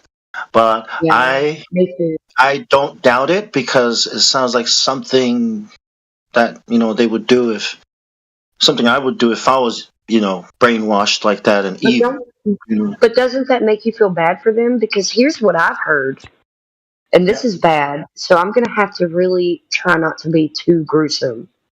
But think Yes, about be very taking- gruesome. No, just listen. I'm gonna try to not be super gruesome, but it's still gonna sound pretty bad. Think about taking your beautiful toddler, starry-eyed toddler, and burying them underground, burying them like in a box, and burying them for 2 days, and then come back and dig them up and get them and tell them that since they survived, they are special. They're this, they're that. Like, think about that trauma based mentality, and you're teaching them off of that. Like, think about what I would never do that to my baby. I'm here to protect and nurture my baby, but some of these people would bury their babies underground in a box for 2-3 days and then go back and get them before they die. Yeah. There's Yeah, I mean, so many worse. Doesn't surprise me. It's like it's a cult. I mean, But how can you feel hatred for people that were raised that was done to them? Yeah, they are evil and they're doing evil things, but that was done to them, and that's messed up, man. Yeah. And that's normal, for Love these your elites, enemy. right? Love your enemy and pray for them. Okay? This is the reason why you should actually feel love for them and pray for them. I can't do it. You absolutely should. There is no reason not to. Think about what they've been through. They've been through way more than you have. Psychopath. They tortured Jesus, ripped his back open, spat on him, pulled his beard, and then nailed him to the cross. You know what Jesus said? Forgive them, Father, for they know not what they do. Right? Like, you can do it. You can do this. I mean, it's all, if somebody's obviously anti-God, right, and they know it, that's a different story. But I don't know if I can't do it to a pedophile. If I catch a pedophile, he's dead. Sorry. Hey, they're all that too. They're all that and worse. Like, you think they're against that? No, they are not. This is a millstone. You know what a millstone is? It's used for grinding wheat. There's a big hole in the middle of it. Yeah. Tie it around a rope. You tie it around his neck. Okay, you take your boat out. You kick him overboard. Say hi to Jesus for me. Bye. And you go come home. Pedophiles. That's what he said to do. And I was like, damn, Jesus is straightforward, man. Yeah. Hang him in a tree, throw him in a cave. No, whatever. that's why you got to move to Florida, bro. Florida just passed the bill that child sex offenders get the death penalty. Oh yeah. California just passed one that it's practically the opposite, right? A sexuality, yeah, like a protected class almost. So well, that's how Jesus feels about pedophiles. Yeah, man. you're talking about maps. Yeah. That's what you're talking about. Yeah, exactly. Yeah, that shit's disgusting. Right. Guys, can we move it off that particular subject? It's not just these guys. It's also people that abuse and hurt children. And they do these rituals. So that's all of them. But yeah, let's move on. So, does anybody have any cool YouTube channels that have enlightened you, or weird things that you've seen? Because I'm always looking for that crap. Yeah, I have somebody. Let me see if I can find it. Jesus, What's your hot channel right now? Have you been through all the channels in the server? Oh yeah, dude, the Flat Earth one. Like, I'm on my TV right now. I feel like I have them all, but then I found like Anthony Bear. He's got some good But like now, whatever you're deep diving into, I'm happy to look at. Have you had a look down the list of the server here on all all the topics? Yeah. Oh, definitely, yeah. Oh, okay. Oh, G-Lu, yeah, you've been here for a bit. I've I don't know. I've been like all of Flat Earth Dave, all of Witzes, all of Taboo Conspiracy, and then there's like 20. He's one of my favorites. Dude, he's got the best because they're all like tests. They're real tests. You know what I mean? Like actual things. That's why I think one of the best videos ever made was Antarctica's shut or something. Antarctica's shut for business. Yep. Something like that. I think it was about a 45-minute video about how you can't go to Antarctica.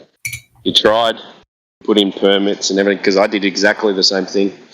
I spent months doing something, and I got sent around and around in circles. You can't go there. Yeah, and then you hear all these people talking about like, you can go there, and everything will be fine. Yeah. You'll be able to prove it. It's like, you can't go.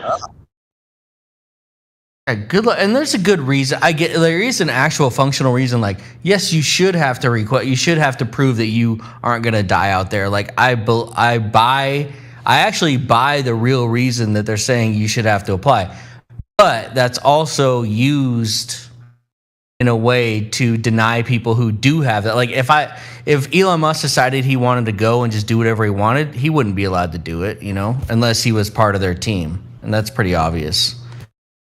So, I don't think any of them are allowed to do anything that they want. They have to follow the program, Right, they have to be always be programmed. In jail, in prison, right? There's a saying, always be programming, right? So when you think about these people and what they have, they're always programming you, to be afraid of something, AI, aliens, whatever, war,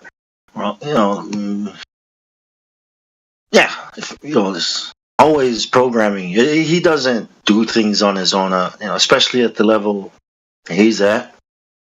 No, I would say like a billionaire, if they wanted to go, like they wouldn't be, and they could prove that they had the means and the wares and the safety aspects and everything, and we had the route and we could handle it ourselves. Like very few people can even do that. Can come up with the means that would need to cross Antarctica without military power. But like if you did, now it's like they're probably so high up that they already know anyway, and they're on the wrong side anyway. That's what I was trying to get across, I think.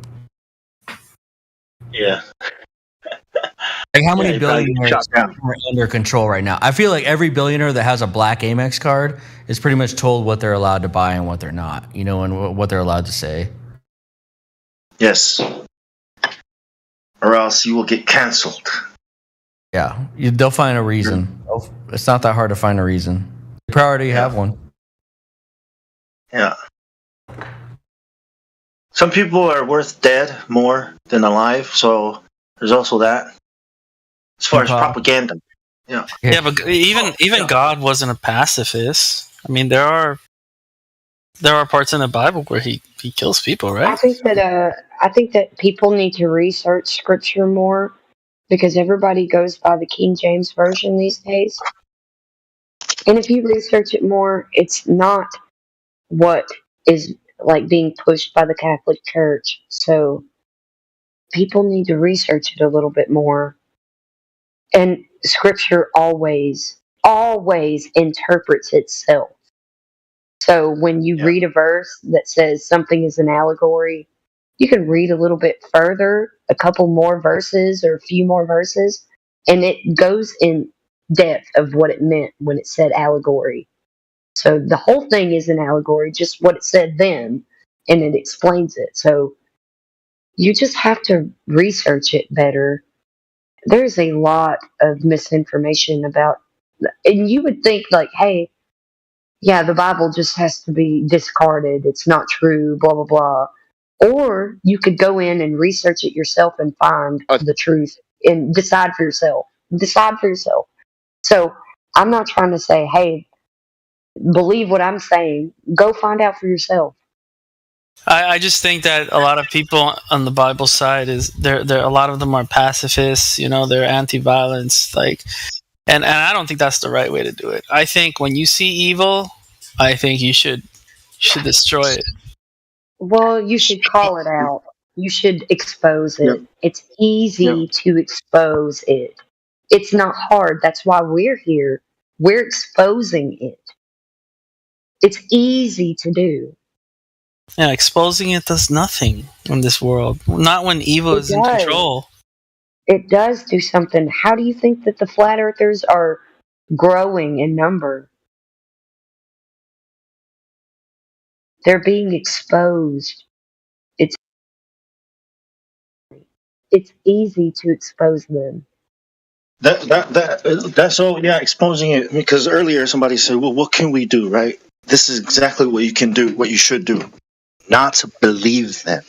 So how can you not believe them if we don't expose them? Right? So exposing them, it changes inside of a person. Violence does nothing except for pedophiles. You can kill them if you want. But everybody else, once you expose something to them, that's the only way for them to consider it. You can't force somebody physically. Yeah. When it comes to pedophiles, I'm sorry. I cannot. I mean, I get what you're saying. Oh, it's so hard for me to just be like. Yeah, but you're just nitpicking. Love your enemies. You're just nitpicking what evil is okay and what evil isn't. No. None of it. That's all you're doing. Yeah, but no, I get what you're saying. It's a hard line to sit there and pick and choose, blah, blah, blah. But we're not the judge. We're not the ones that judge. You get what I'm saying?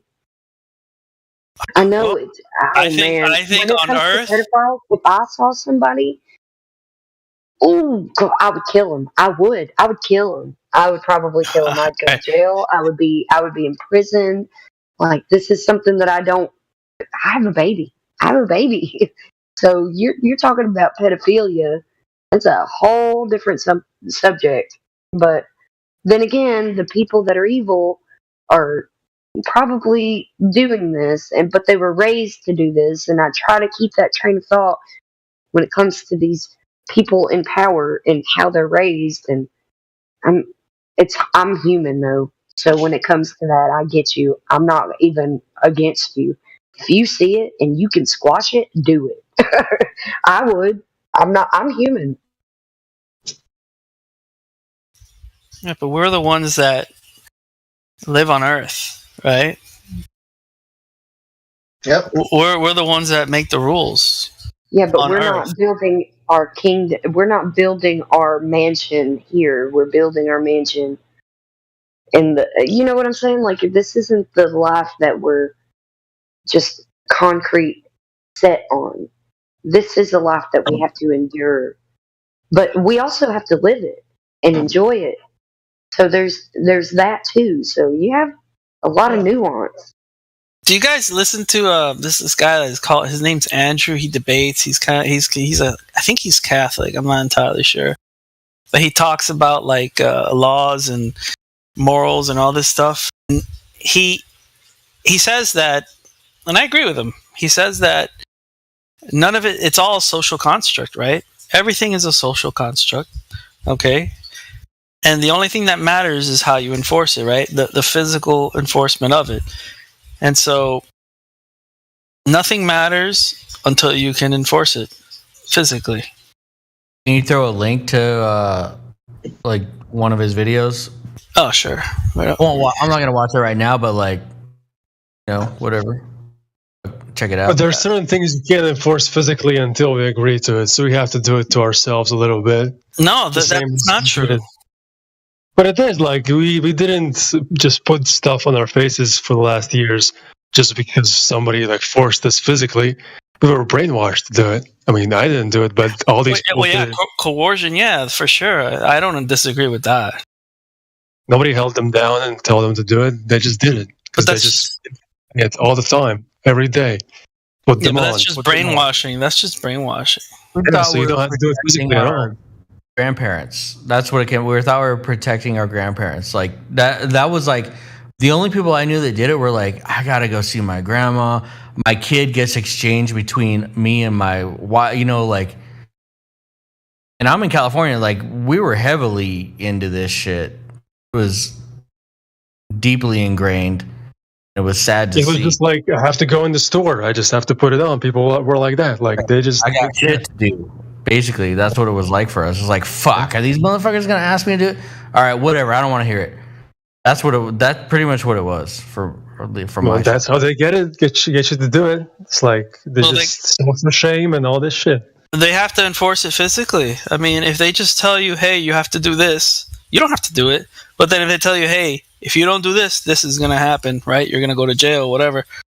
Then, yeah. Everybody still did it. Nobody went to jail. Like, people still did it. They just have to say you can go to jail. You're not actually going to go to jail. They just have to say it. That's all they have to do. Oh, there were people that were kicked out of places, right? That they weren't allowed to go because of it.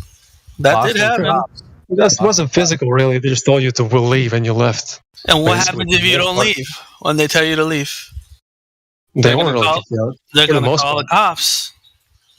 Yeah, man, you'll just leave.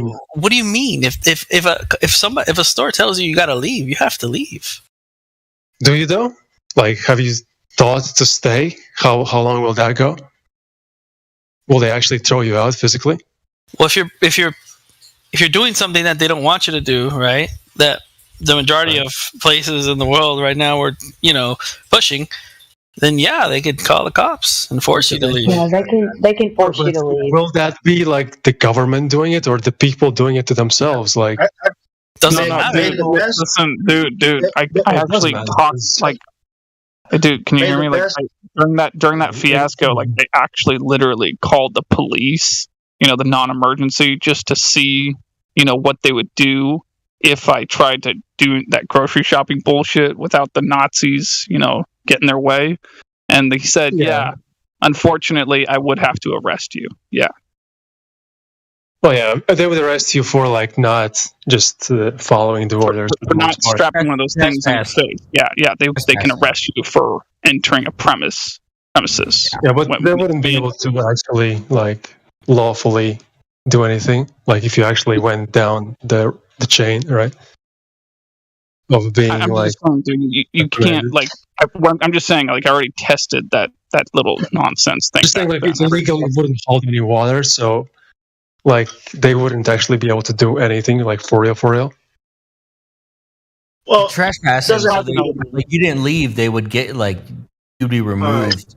Right. What about this one? If you don't believe the Earth is a ball, you're going to fail my class and not get a job, and you'll probably be homeless. What about these kinds of policing / enforcing? You know what I mean? It can't be just physical. Yeah, I don't think it's like most of it is just like we're enforcing it on ourselves. Is like social stigma. That's most of it.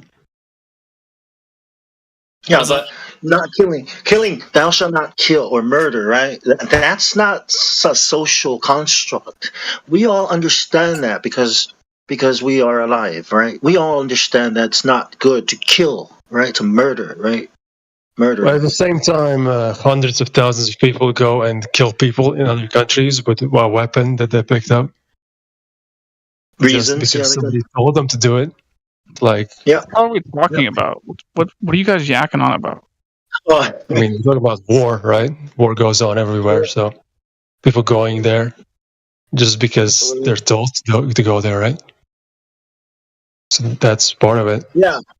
Yeah, we're talking about how rules and laws are a social construct. I think the gang with the biggest guns makes the rules, and right now it's the governments, it's the police, right? Because if you set up your own gang, right, and arm them to the teeth, and you've got the technology, well, now you've got some kind of war, right? And yeah, the gang with the most guns win. These governments commit crimes against their own people, state, whatever, federal, whatever. They commit crimes. They are a gang. They commit criminal acts against people, right? So we're talking about gangs, social constructs. Right? I posted the podcast on there. It was actually pretty. I thought it was pretty good. The number one rule in war is to know your enemy. Yes. And my impression is that we don't really know our enemy. We don't know the enemy well enough to ever fight a war against them in the physical world. I lean towards the spiritual side of things. I think it's a spiritual war, but I think on the physical side that there's a big misconception about what the system is that the elite have set up, because it's let's just say I think that they feel very confident in their position. That's on the physical side. The enemy is us. Like we are enemies against each other. So that's their goal, ultimately, to just constantly have us fighting each other. Well, the only way you can enforce anything is by using force. Like, there's no other way. The thing is, though, like, people have to agree to it, so they're using the force on themselves, right? Yeah. Essentially. Self-enforcing.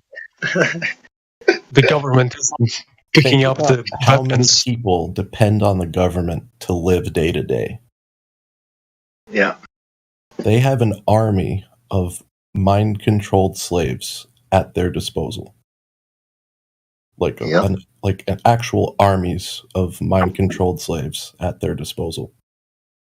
Yeah. Yeah. We're not fighting. Like, if we started to fight them, we wouldn't be fighting them. We would be fighting their drones and their minions. Exactly. So they have no actual power other than the power that's given to the people that are on their side. They have power over the minds of millions of people. Yeah.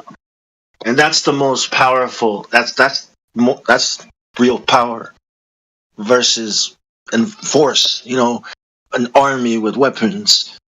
The power of the mind is way more powerful than physical weapons. Have you noticed how serious they are about controlling celebrities? Yep. They're very, very serious about controlling celebrities because they know how much power there is when you control celebrities. Yeah, and how much celebrities are seen on screens. Like those are the two things. What are you talking about? What does that mean? They're putting so much effort into controlling celebrities. Where have you witnessed? Did you ever? I can answer. Yeah. Did you ever see Dave Chappelle? Right. He talks about this. He says that they tried to force him to wear a dress, but he wouldn't. And you notice that a lot of celebrities, they forced them to wear dresses. I don't know if you noticed that. Especially black celebrities, for some reason they like to put them in dresses. I don't know what it is about, but yeah, they do that quite a bit. Oh yeah, that's just one small tidbit of that's the tip of the iceberg of the efforts that they make to control celebrities. There's a book called Drugs as Weapons Against Us, if you want to have a reference for something a little more substantial on that subject. By the way, you guys are misquoting him. He didn't say that. He said that, quote unquote, they want to see every black male actor in Hollywood at one point in time or another on screen in a dress. And Dave Chappelle refused to do that. That's what he said. Okay. But still, though, I mean, this is just tidbit bullshit. Okay, so whatever, whatever. I'm just saying, this. You guys are talking about this they've got some kind of plug in 3 celebrities' ear all the time. No, I think they're mostly just stupid people that are rich. Stupid Americans that just happen to be rich. Have you ever met someone like that before? That's what most celebrities are. Yeah. It sounds like a campaign more. It sounds more like some kind of brain. It's a campaign against masculinity, against men, against dads. When I saw The Rock in a dress and Tooth Fairy, that was it. I was like, "You're not Samoan, man." I mean, damn. I don't want to associate with you anymore. But I think it's to attack masculinity. It's to bring in this bafflement idea. You know what I mean? All this transhumanism. But they're knocking down multiple houses at the same time. Like you have knocking down masculinity, and also they're embarrassing these celebrities. They're shaming them. Yeah. Yes, they're humiliation rituals. That's what they are. Yes.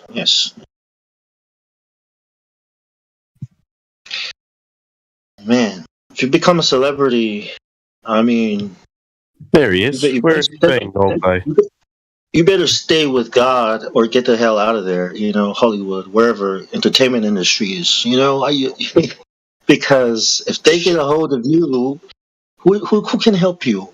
Mom and dad can't help you. Your brother, your family can't. No one can help you, right? Like only God can. So I try to discourage people from joining the entertainment industry. Mm-hmm. They're so willing to give up all their freedom and rights just to have fame or money or whatever the hell they've been, seduced with.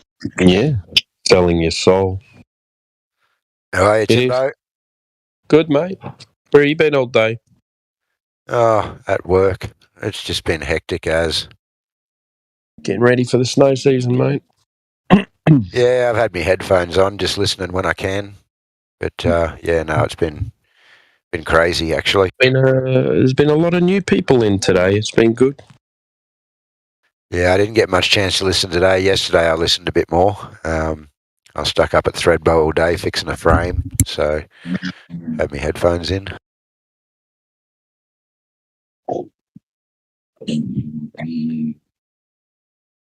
Flying high on the top of Australia.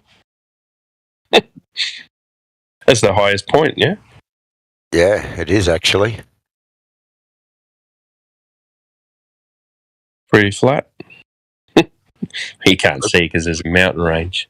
No, when you get up the top of Threadbow, you get up to the highest point, like up on Mount Kosciuszko, and you look out. Yeah. Yeah, That's the highest mountain in Australia, yeah. Yeah, it's flat. Yeah. Same thing. I got photos from America. I have to dig out some photos from America on some of the big mountains up there, and just looking out over these mountains and over these ranges. It's just flat, just mountains, and yeah.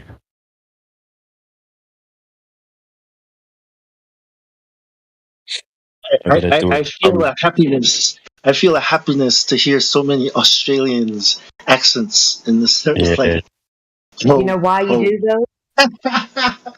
It's because the time of day. I was just proud to see so many Aussies, waking up, coming in. Yeah, there's getting more and more of us as well. It's good. But it's a slow build, but it's good. It was 2017. I went to pick up some weed. I walked by a school, this high school, and I guess the kids, I think, graffiti. X Drew wrote "The Earth is flat" on the sign. The high school. I was like, yes. Were you It's buying like weed from high 2017. schoolers? Were you picking up weed from a high schooler?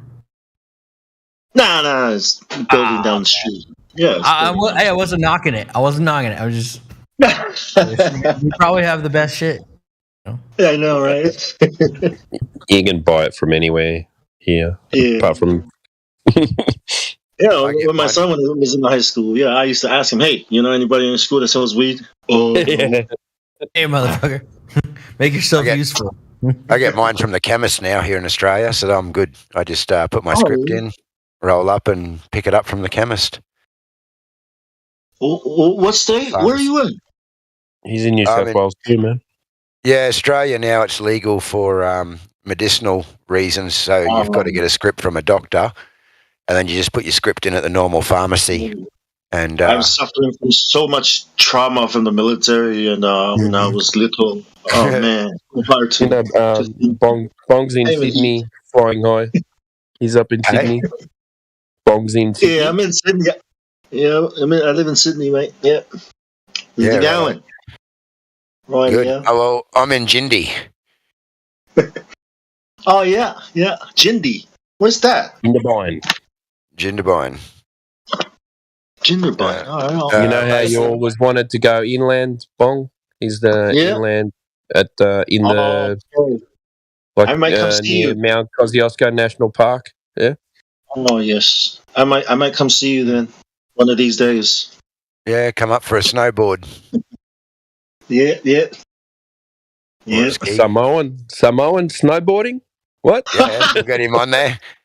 100%. We got the ocean right here and snow right there. Yeah, life is good. Destroyer, mate. Destroyer.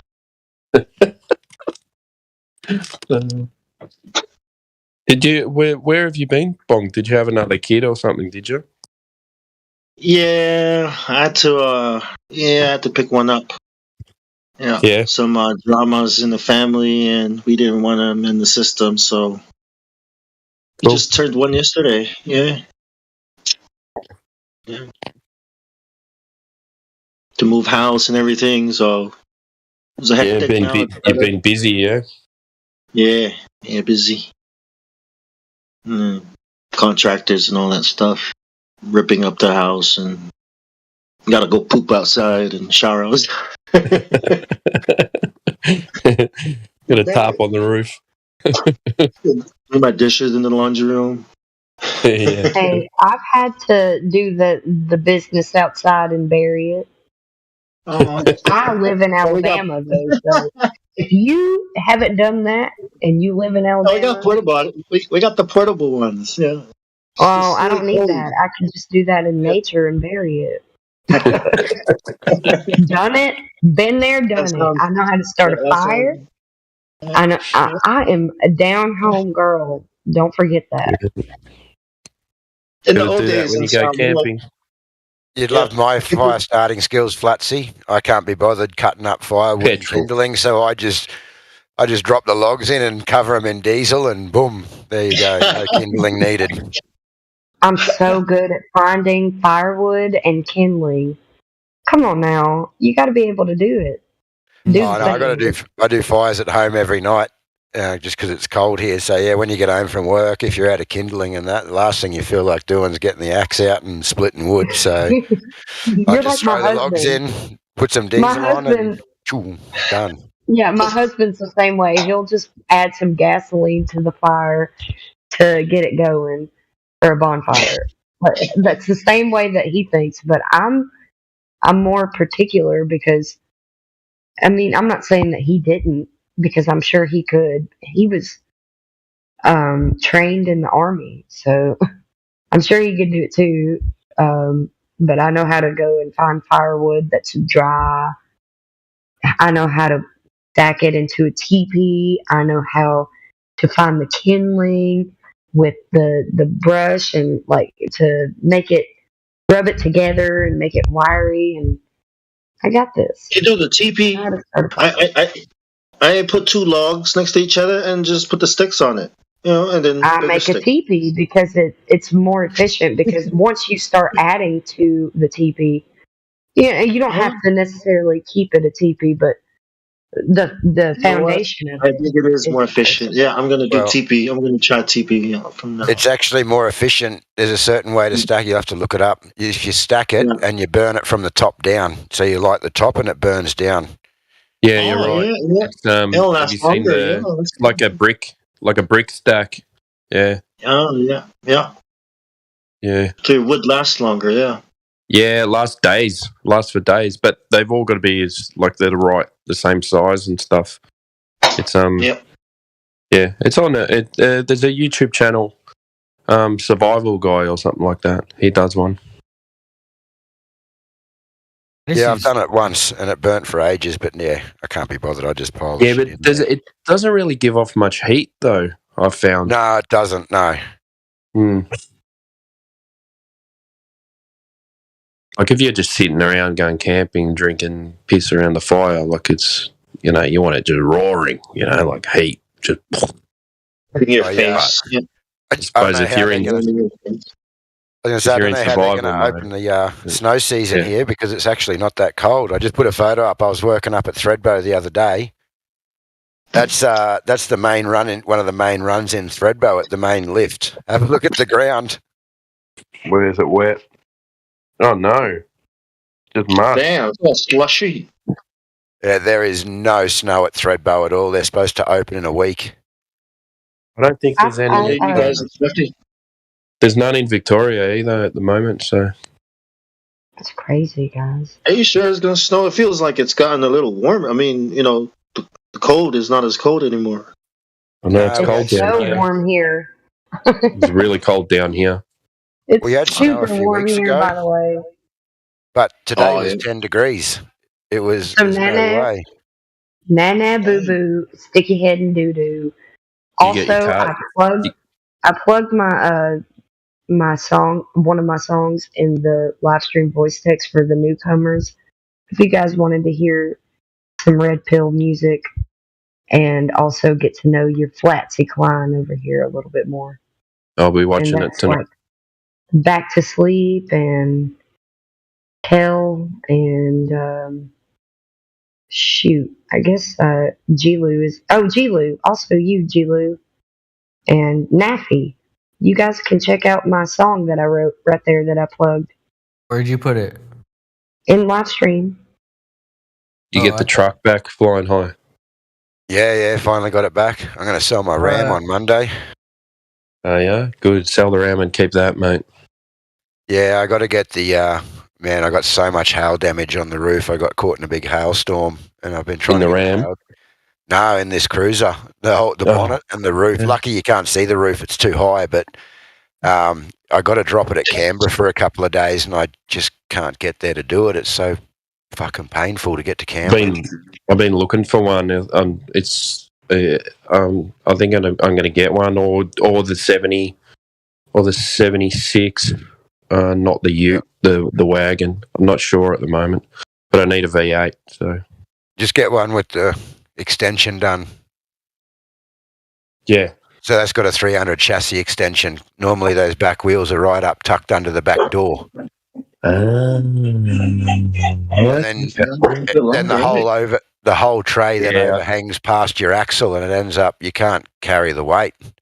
I don't have 200. I don't have 200 grand though. You got to put it right on top of the tires. Center it. That's most of the weight.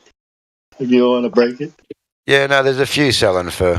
You probably pick one up for about 130, 140 second hand that have already got the extension and a tune and stuff.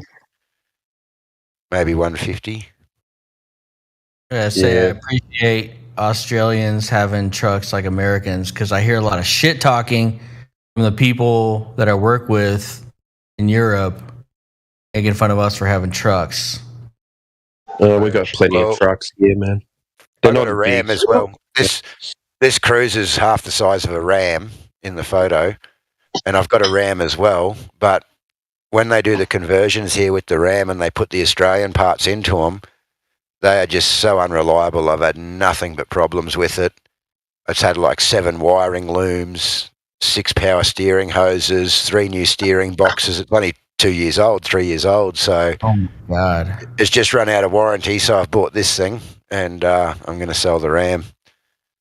what's 150K there in American dollar? What does that translate to? About 100.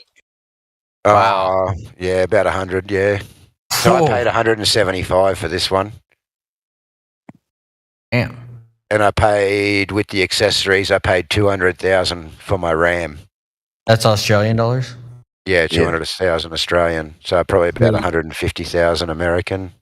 So it's like 60. It's like 2/3 or something. Yeah, I think it's about $1 Australian dollar gets you about 60 US cents at the moment, 63. When I was over there, it was about 70 cents. So yeah, you nearly lose half. That's diesel, yeah? Yeah, that's diesel. V8. It's the Toyota 4.5 litre, is that right? 4.5? I think they're 4.2, these ones. Are they? Yeah. I don't know. Yeah. I haven't even looked.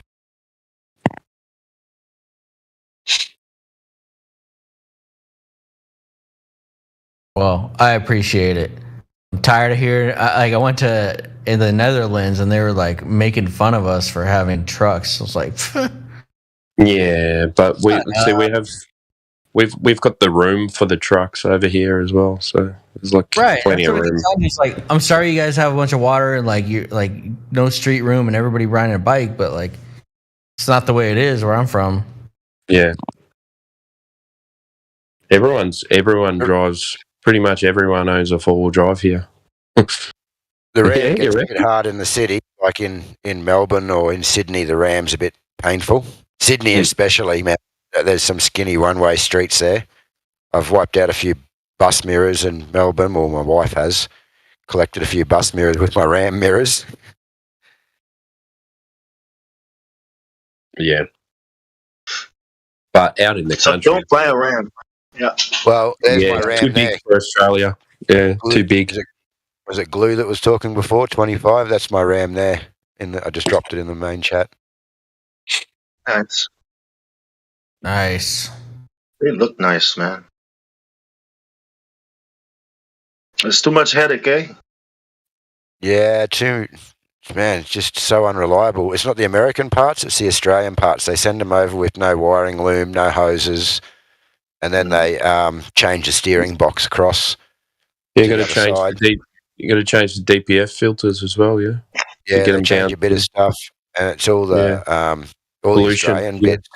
All the Australian bits on there, like the wiring looms, the plugs, the steering box, the power steering hoses, the air conditioning hoses. It's just constant issues, and it's out of warranty. So, like, it's thousands every time you take it. I just took it for a service, and I had to get an actuator for the turbo because of the emission stuff, and it was 20 grand. What? Yeah, Yeah. because you got to keep it under a certain amount of carbon. You got to have all these filters on the exhausts and stuff as well, which clogs up it puts pressure on the turbo, and the turbos wear out. It's the engineering was the design for what you guys like. California, I thought they had strict limitations on things, but you guys and a lot of Europe has way stricter limitations, and it. Are you parked next to a ski lift there? Is that normally? Yeah, I'm on the. That's actually the summit run there, I believe. Yeah, it's up to the top of the highest mountain in Australia. So can you see the curve? Like, how high is it? Can you catch curve? The curve. What do you mean, mate? No curve. I look out off the mountain and it's dead flat. All right. Well, you're just not high enough. Then you just need to go a little bit higher. Good one. Good recovery there, mate. I'm at slope.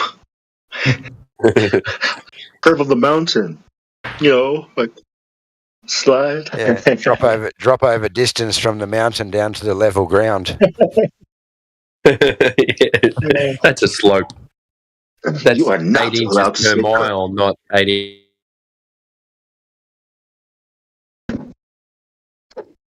Man, I'd love to ski or snowboard in Australia. That'd be sweet. Yeah, it's a bit touch and go, man. Like some seasons it'll be a good season, and then other seasons it'll be shit. Even shit is like fine. Like, what's the flight there? Is it? I feel like it's an 18-hour flight from California to there. Yeah, it's 18 hours. I did it a few years ago. 15 hours. Yeah, I took that flight. With stopovers in Hawaii. With stopovers, stop. it took us like 20 hours or something like that. But you can go direct from Melbourne, I think, to I think it's to now it goes LA. it goes Melbourne to Houston now instead of LA. Yeah, well, I think Melbourne to LA was 18 hours nearly to LA.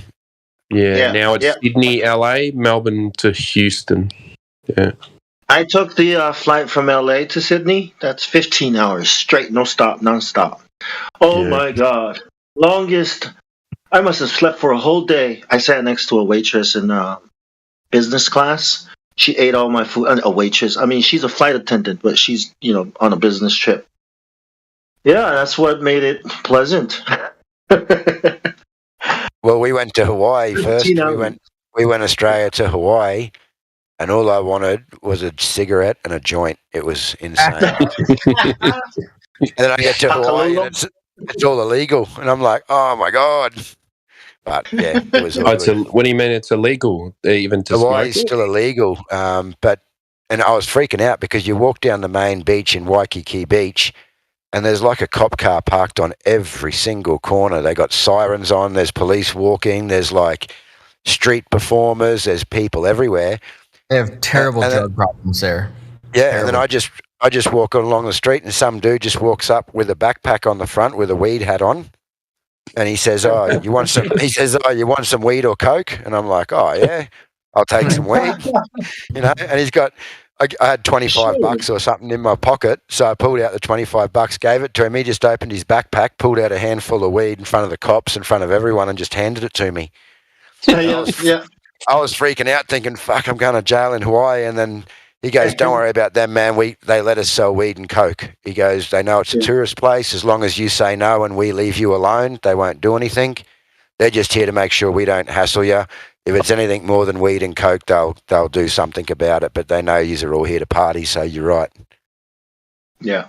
Yeah, they have a big old like, ice with I don't know if they call it ice. I'm pretty sure that means meth, but they have a huge problem.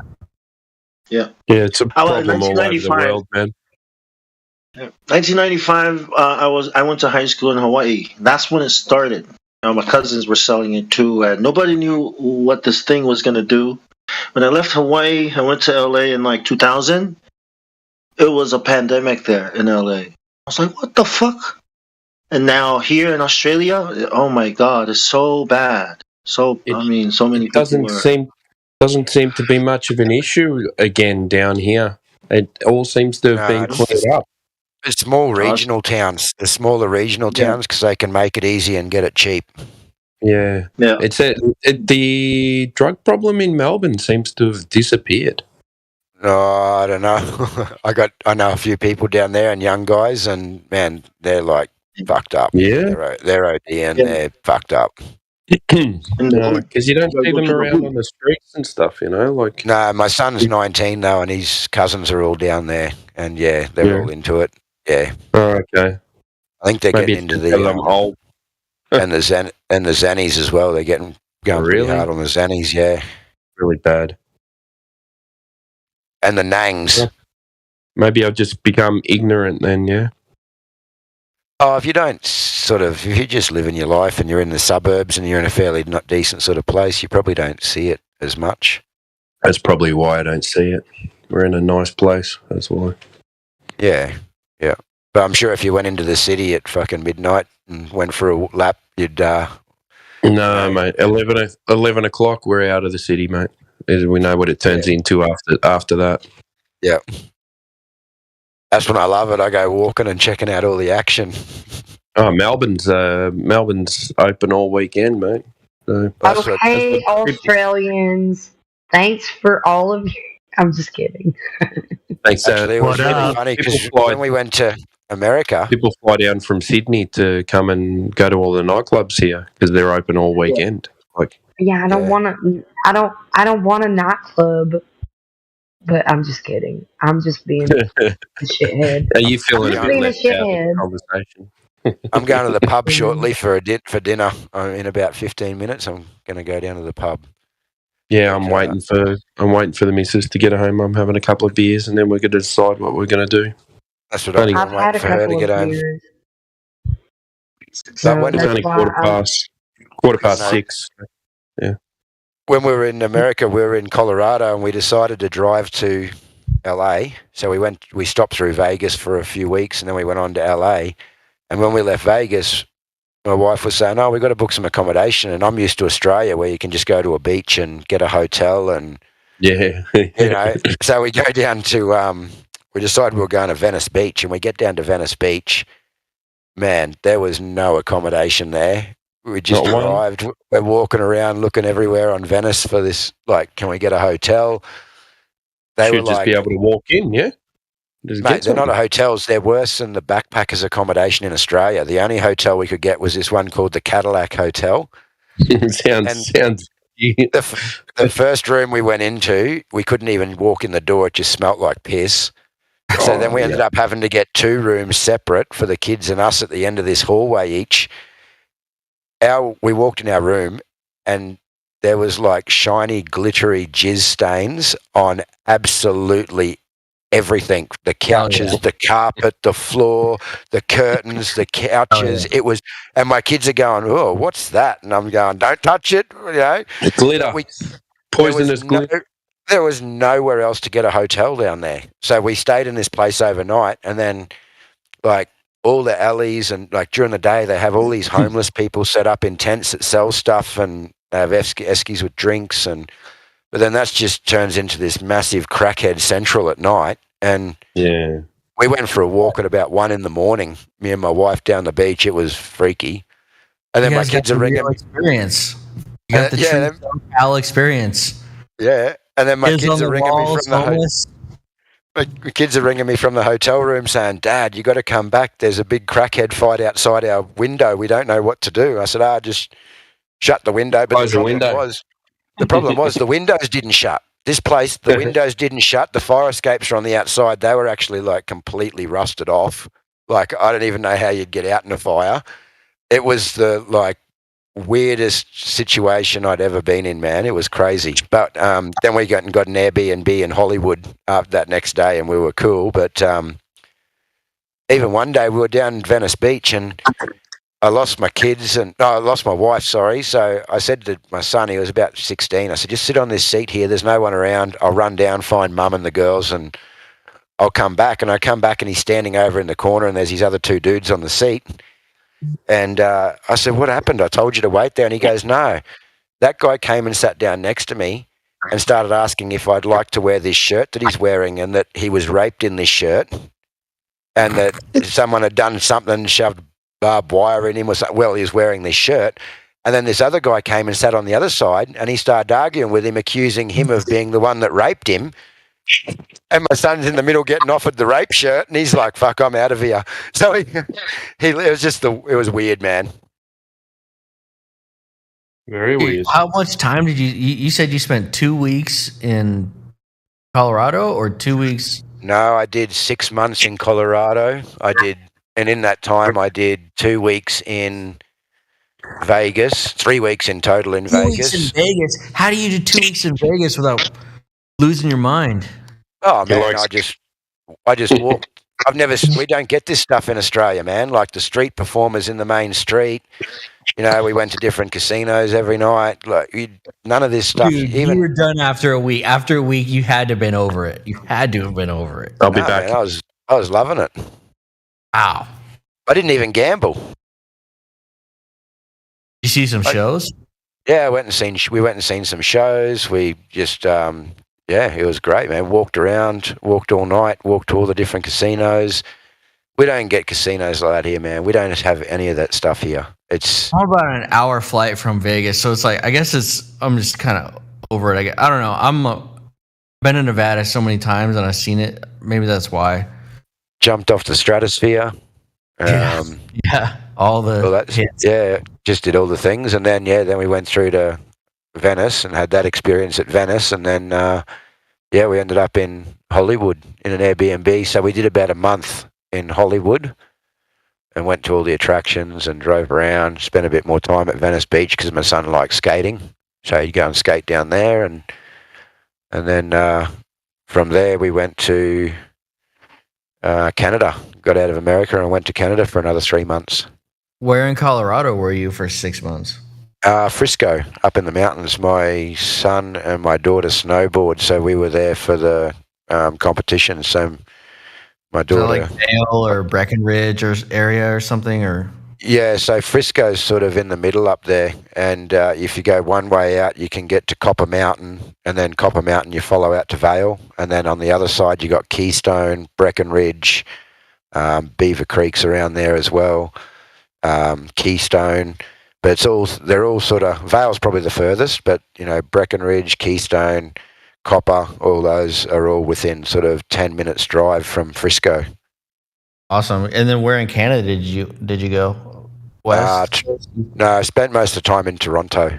My sister-in-law was having twins, so we went to visit her and see the babies and help her out for a while. So is Keystone beer from Australia? No. I didn't think so. Keystone Light, baby. Keystone Ice. I'm with you on that. We get 4X. Hey, I only drink local beer.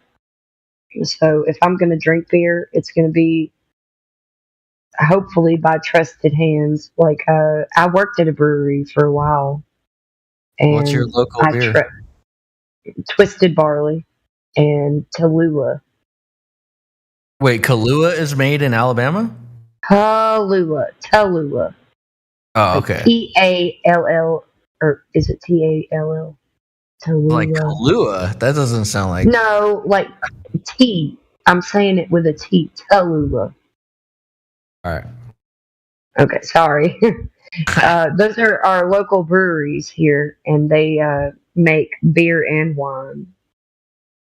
So I can trust them. I worked at Twisted. I know how they did their whole process because I had to.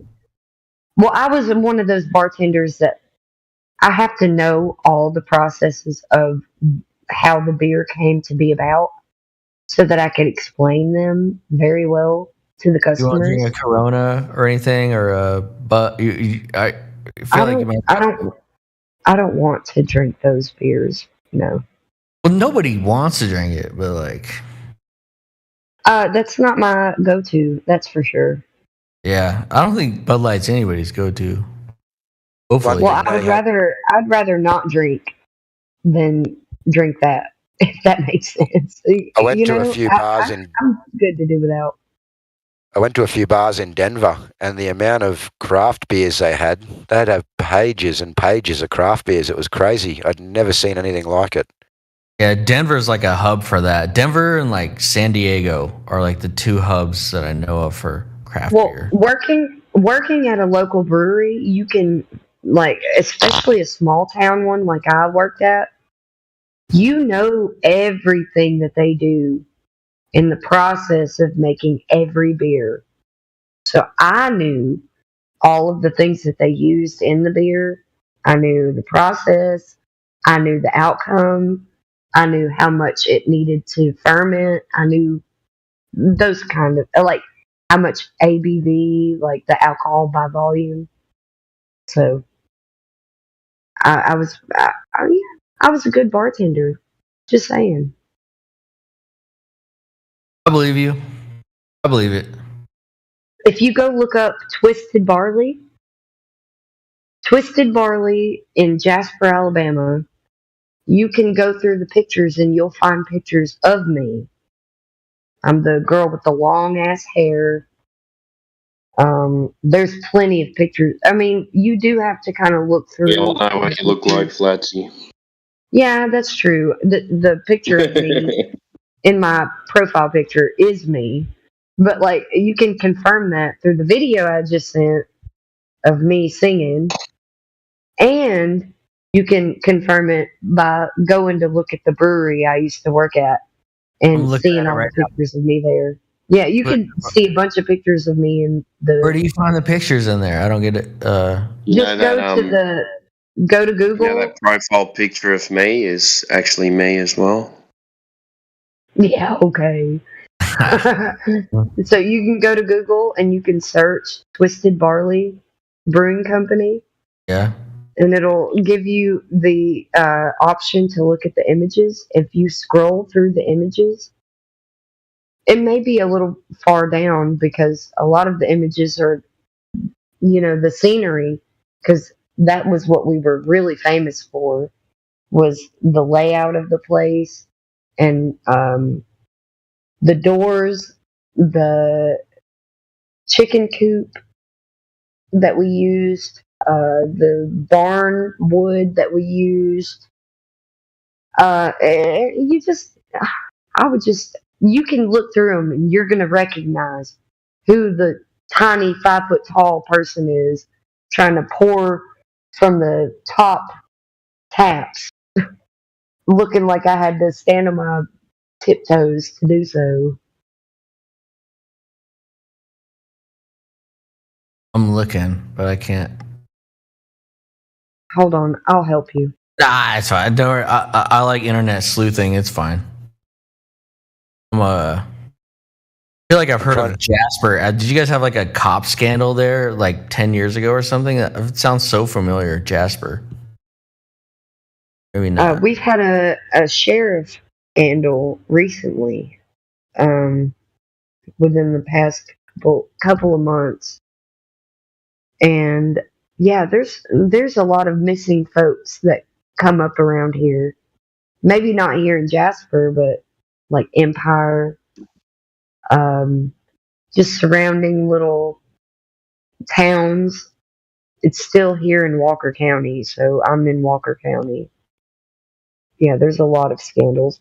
There's like a tree stump that you can leave $100 with a name, and somebody will go assassinate them. Apparently, I don't know. That's just some sort of lore around here, but apparently there's some tree stump that you can do that at. Of course, I've never done that, so this is hearsay. I don't know if it's true. I mean, that's pretty sweet. No, it's not. It's pretty bad. $100. There's missing people that around here that have been unsolved cases for decades. It's really bad and corrupt around here.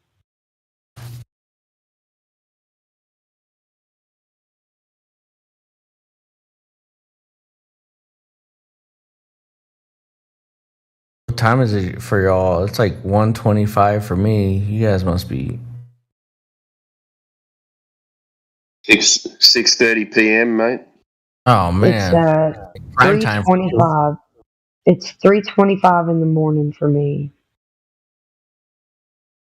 That's why all the Aussies are in here. You got Effie Batman. You got Bonk Shao. Well, he's Aussie. He lives here, but he's Samoan. You got Blue Jumper. Samoan Aussie. Or are you some Australian or Auzoan? Samoa Australian. You got Blue Jumper. He's from Queensland. You got Brain Shape in Investor or whatever. I think he's up in Brisbane or Sydney. We got Flying High. He's in the country, up in New South Wales. Samoa Aussies. I'm Samoa Aussies. Me down south. I'm like you, Flatsy, down south. I feel like I had a good chance to be Australian. Like my dad's family came from Cornwall, and I know a lot of the Cornish people went to Australia. Like half of my last name went to Australia, and then half of it went to America. It seems like. Okay. Still our number one immigration is still from England. Really? To this day. Yeah. Yep. Because of the mines, right? I got it. I'm some Aussie. I'm some Aussie. Some Aussie. I'm just. It's not because of mining anymore. It's a lot of people move here from those countries because the wages are really good here, and they can move here professionally, and it's a really kind of easy. Yeah, like it's an easy life. I'm saying in like the 1800s when people were immigrating, like that's when my family came to America, and a lot of the same like that southwestern England, Cornwall, where they mine tin, they went to either Australia or America, certain parts like Utah and Michigan. And I feel like a lot of my last name, half of them, there's a lot of my last name in Australia, and there's a lot of them in particularly Utah. Yeah. Yeah, we still have a lot of mining. I think we're still one of the biggest producers of gold and silver in the world. Yeah, I'm sure there's people exploiting the crap out of that. Like they are here. China.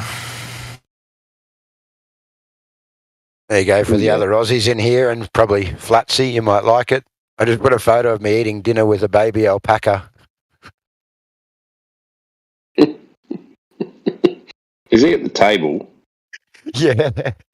Little girl.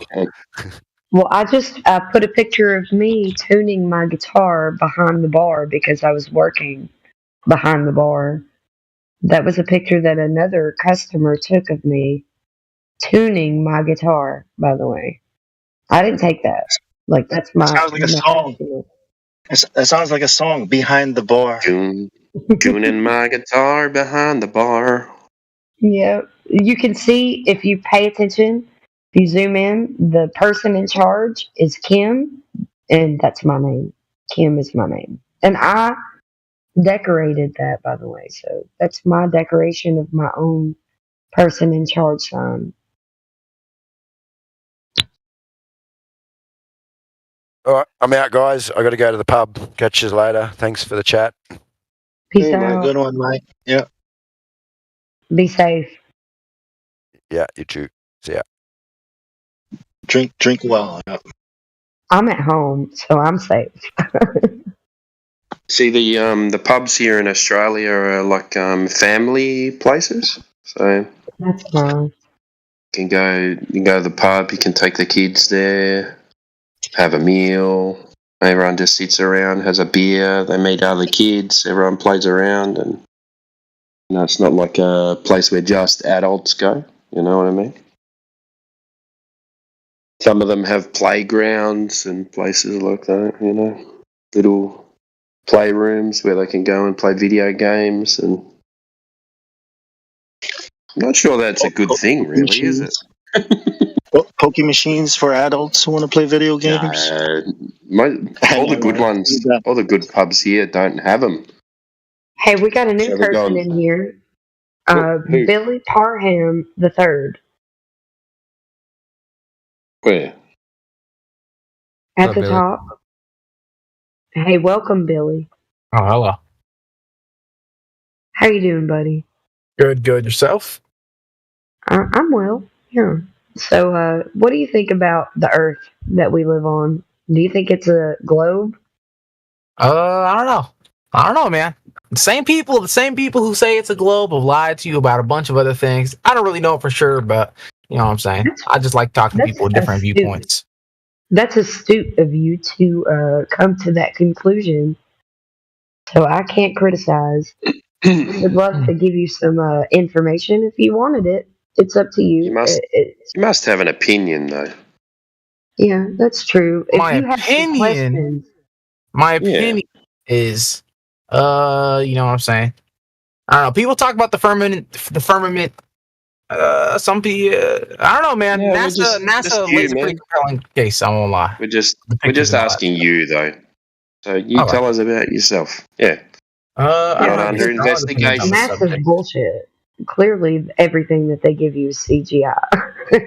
But that's fine. You're not under investigation. Like, you can freely have whatever opinions you want. So do you have an opinion, or do you believe that you live on a globe, or do you live on a flat plane? Like, it's okay to say what you think. It's all right, mate.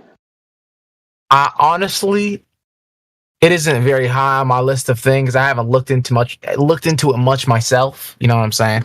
But I heard people talk about the Bible saying that that it was the firmament and it was really flat Earth. I didn't look too much into it, but I was like, well, you know what I'm saying?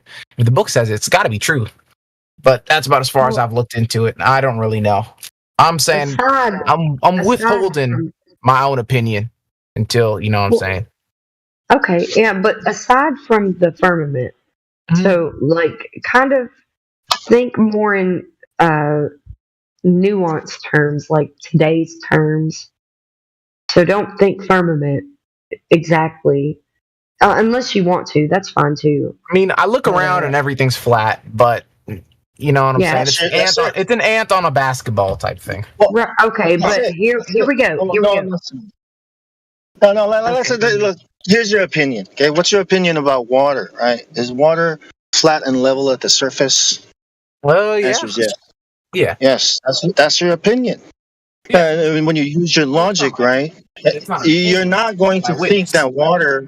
When you use your logic, you're not going to think that water, the surface of that water, is bending around a ball. All right, that's what your logic will tell you. So that's it. That's your opinion. Yes, but what we're taught What we're told is that we're living on a ball that looks flat. That's not your opinion. That's not your opinion. Like, test it.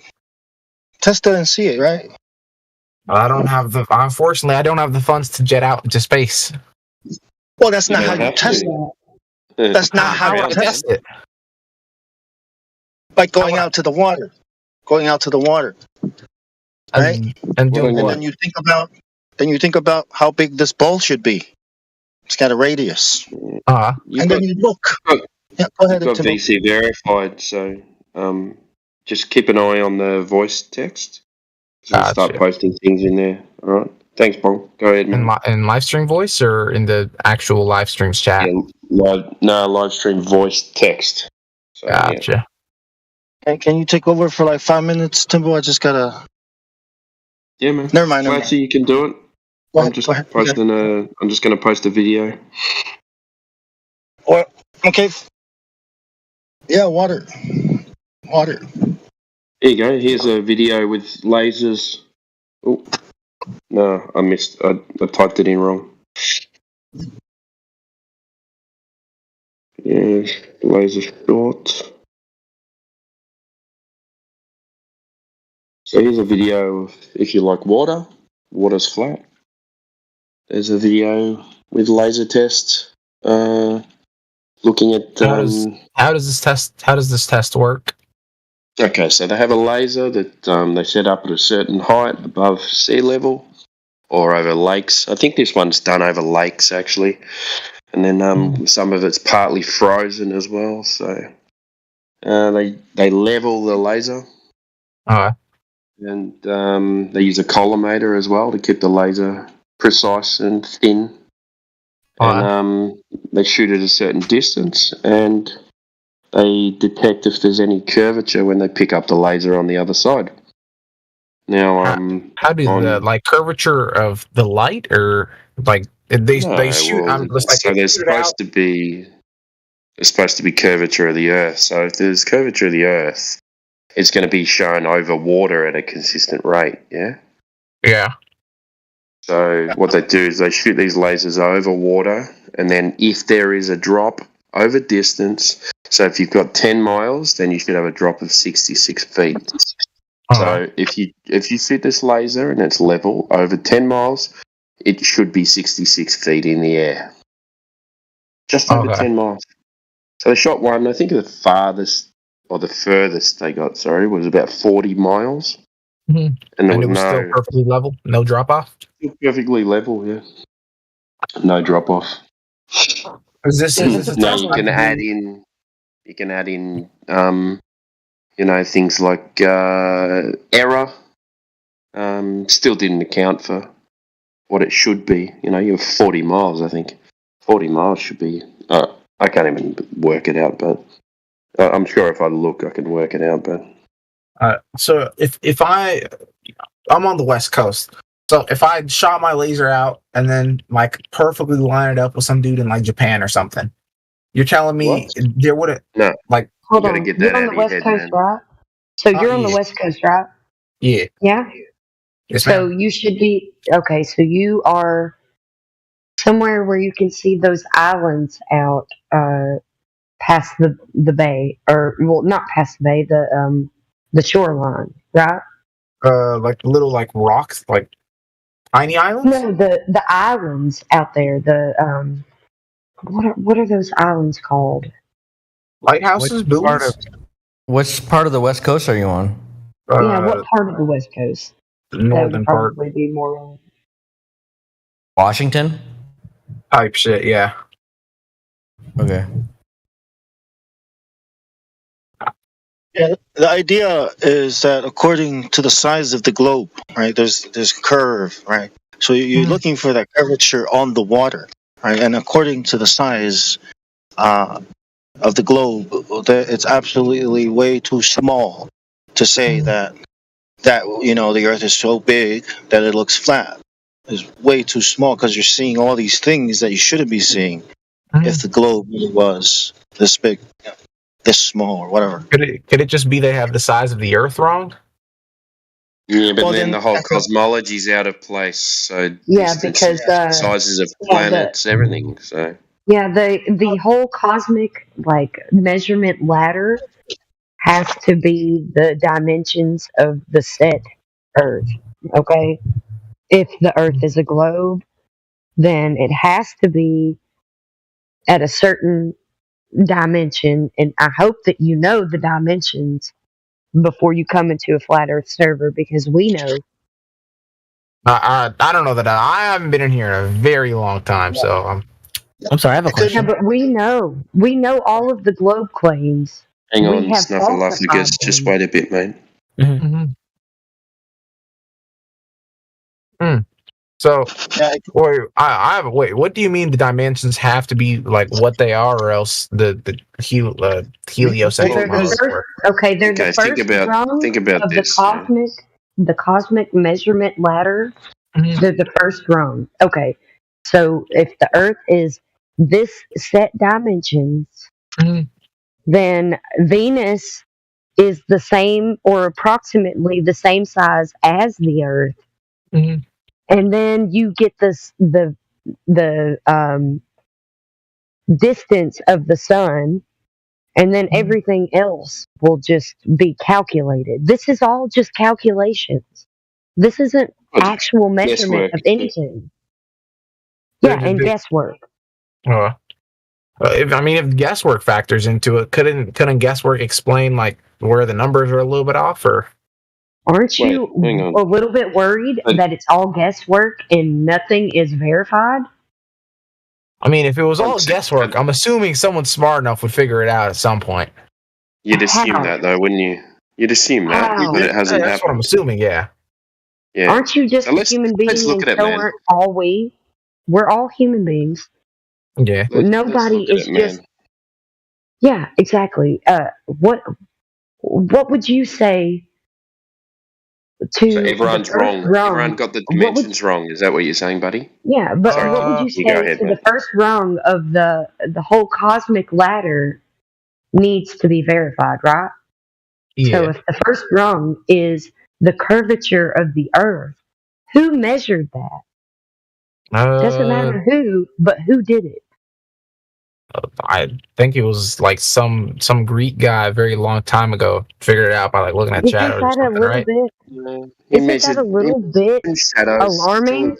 Measured some shadows.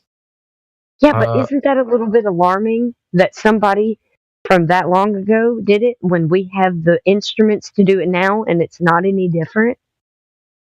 If That's got to be a little alarming, a little bit at least. do you guys what is your guys' model of it then? If you guys Don't believe the Earth change, is don't flat, change subjects. have to have a Don't change model. subjects. Hang on. Don't We don't change have to subjects. have a mate. model, buddy. We Let's come. answer Let's come to it. questions. Let's come to a conclusion on what we just spoke about. okay, yes, the numbers are either fudged or completely wrong. Yes. Okay, so if the numbers are wrong, why are they telling us that this is the diameter of the Earth?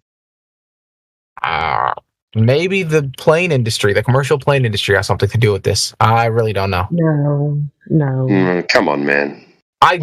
That's the thing. I remember asking this question a long time ago, and everyone They've said, given us exact numbers, Mhm. and they've worked everything out off these numbers.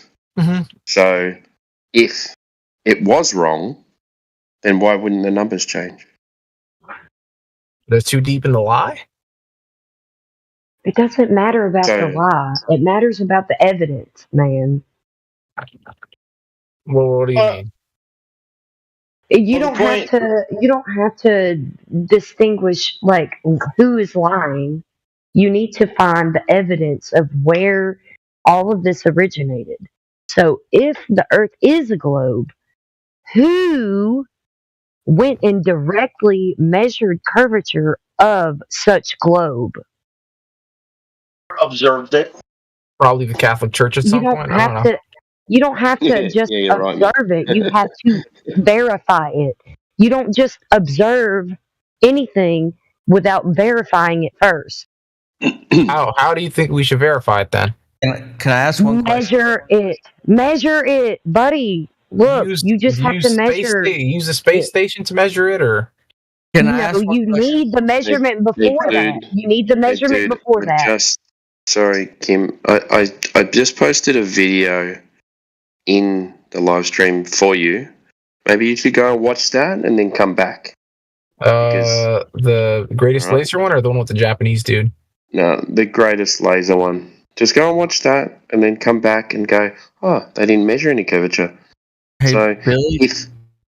if they're showing you curvature from space, yeah, a second law of thermodynamics violation, but if they're showing you that, then you should be able to measure it on the ground. Now, if you can't measure it on the ground, then you got problems, yeah? Hey, Billy, can I ask you one question? Yeah, go ahead. What was Why are you it? asking him? Oh. What was it Sorry, that go, G, brought, Logan. like what were you questioning something? Is there something that you're like uncertain about? Like, why is there anything that you were in particular you couldn't This was a couple of years ago, but I was just messing around on Discord and just joining servers, and I was like, "Oh, flat Earth guys, yeah, pretty silly. That sounds like a pretty silly belief. Let me go see what these guys think." But that was a while So ago. what's silly about it? I don't know, man. I'm just saying. I thought it was silly beforehand, and then I started hearing a lot of these claims about the firmament. I'm stronger in my faith, and I was like, maybe there is something to this, and that's why I came back.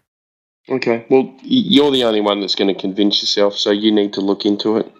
Don't listen to any of us. But I'm just gonna open the lines to Mr. Snuffleupagus because he was trying to get a question in. So are you there, mate?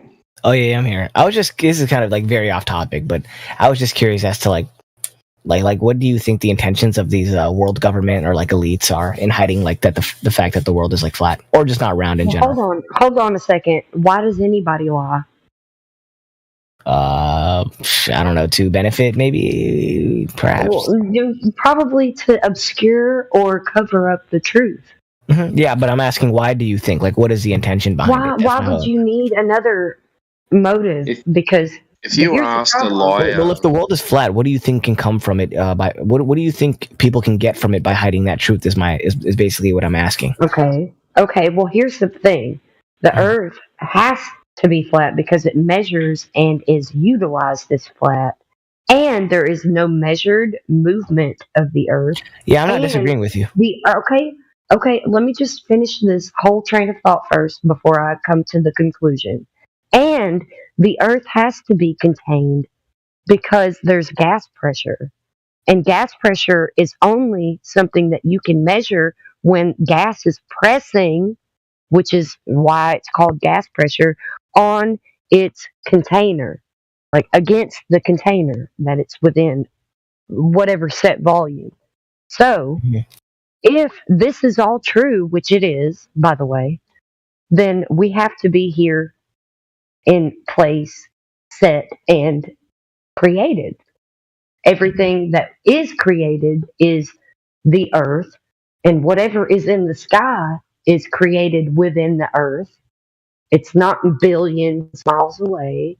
It's not whatever lore you have with the heliocentric model. It's not a disk in space. The ground is the bottom of the universe.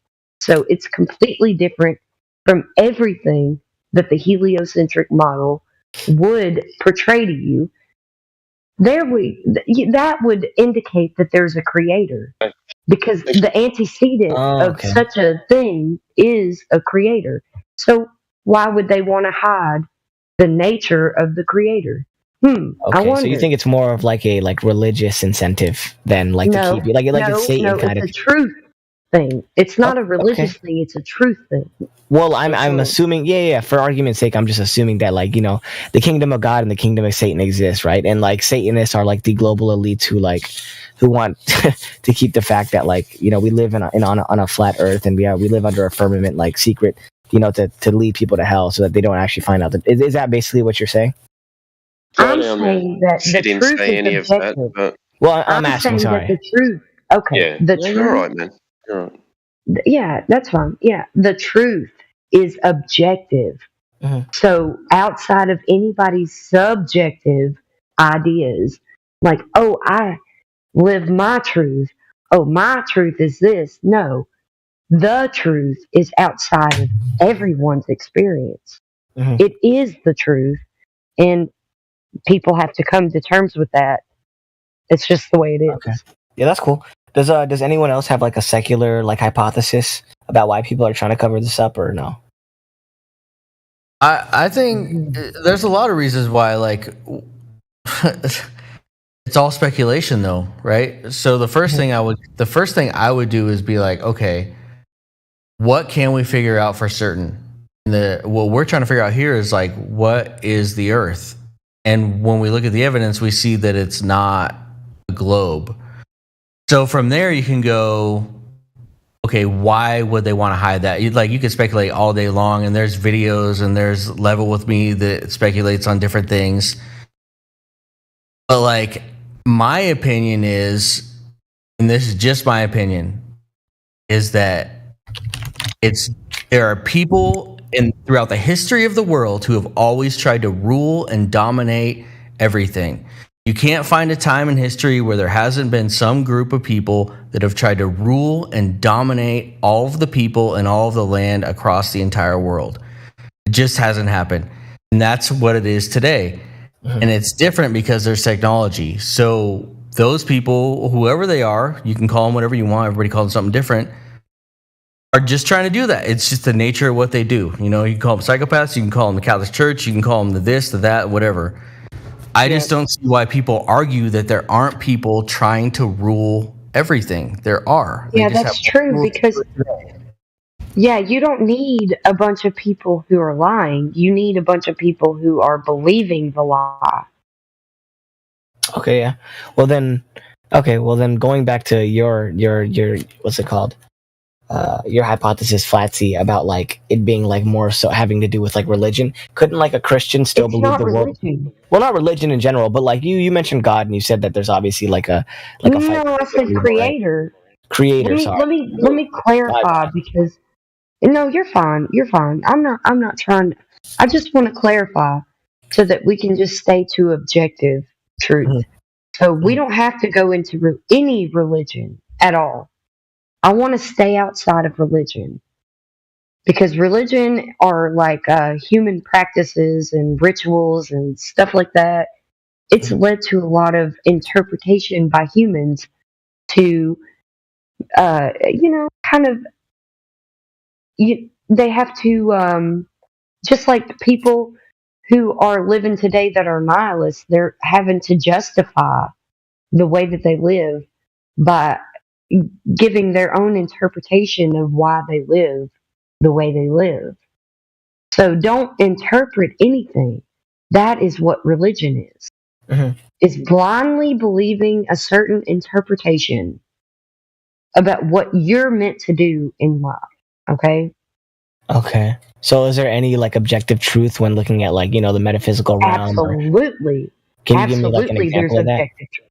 Yes, natural laws are objective truth. They're outside of our experience, and we're all subjected to objective laws of nature. Are there any like objective moral laws that we can interact with that aren't like gravity and we are all subjected to the natural laws, which are what bring about our moral laws. Wait, what are these natural laws? If you could just elaborate on that real quick. Yeah, sure, I can. Yeah, entropy. The law of entropy is one of them. Like gas, there's so many laws, guys. You need to brush up on your natural laws and your logical fallacies first and foremost. This is what we're all here for. But you have the law of entropy, which is the great leveler, and my favorite thing to debunk everything that has to do with the globe. The law of entropy means that entropy only increases. That means that evolution is out the door. The globe is out the door. So if the globe is out the door, the whole heliocentric model is out the door. Wait, how does entropy throw the globe out the door? Because high pressure goes to low pressure, and the globe Earth is an open system adjacent to a vacuum of space. That's not possible. Okay, so how do you go about like? I mean, you said there wasn't a God, there's a creator, but like, how do you go about like creating moral laws and founding a society and Well, whatnot? the moral laws, things that aren't the attainable, moral law. things that you can't directly like interact with, things like like if we're thinking Okay, about the- entropy, it's like how can we make that like an actual tangible thing? You know what I mean? How can we write that in the Okay, law? well, it's a great leveler. Here's the thing: entropy is a great leveler. So we're all on the same level. So our experiences are what makes us who we are. Mm. So you need to be the change you want to see in the world. Period. Okay. But doesn't there's that your mean law that of contradictions can exist? yeah, of course. But that's okay. There's evil, there's good, there's people who don't care about the order. They want to set disorder, but they can't. And they go against the order. They try to, at least. But, it never works out for anybody that does that. Don't Is you that agree? wrong going against the order? Okay, but do you agree that it never works out? I mean, Wait. I agree that nothing is ever like perfect. Okay, but entropy only increases. So the more you go against the order, the more likely you are to not succeed. Isn't it the other way around? But that's from what I No. remember. Entropy is like as time goes on, systems become more and more like disordered, right? That's what entropy is. No, it's not order or disorder. This is a category error. No. Okay, so entropy means that things break down over time. Mm-hmm. Or that, entropy increases so that when you set a cup of coffee that's hot down, it's going to, eventually seek cool off. equilibrium with itself and its surroundings. So it's going to become room temperature. Mhm. It's going to seem cold to you, but it's room temperature. Okay, so this is what entropy is. It seeks the lowest level of energy given out with itself and surroundings. This is how entropy works. So things break down over time. So if you're gonna leave your house to a certain temperature, your air conditioner or your whatever is conditioning the air in your house is going to break.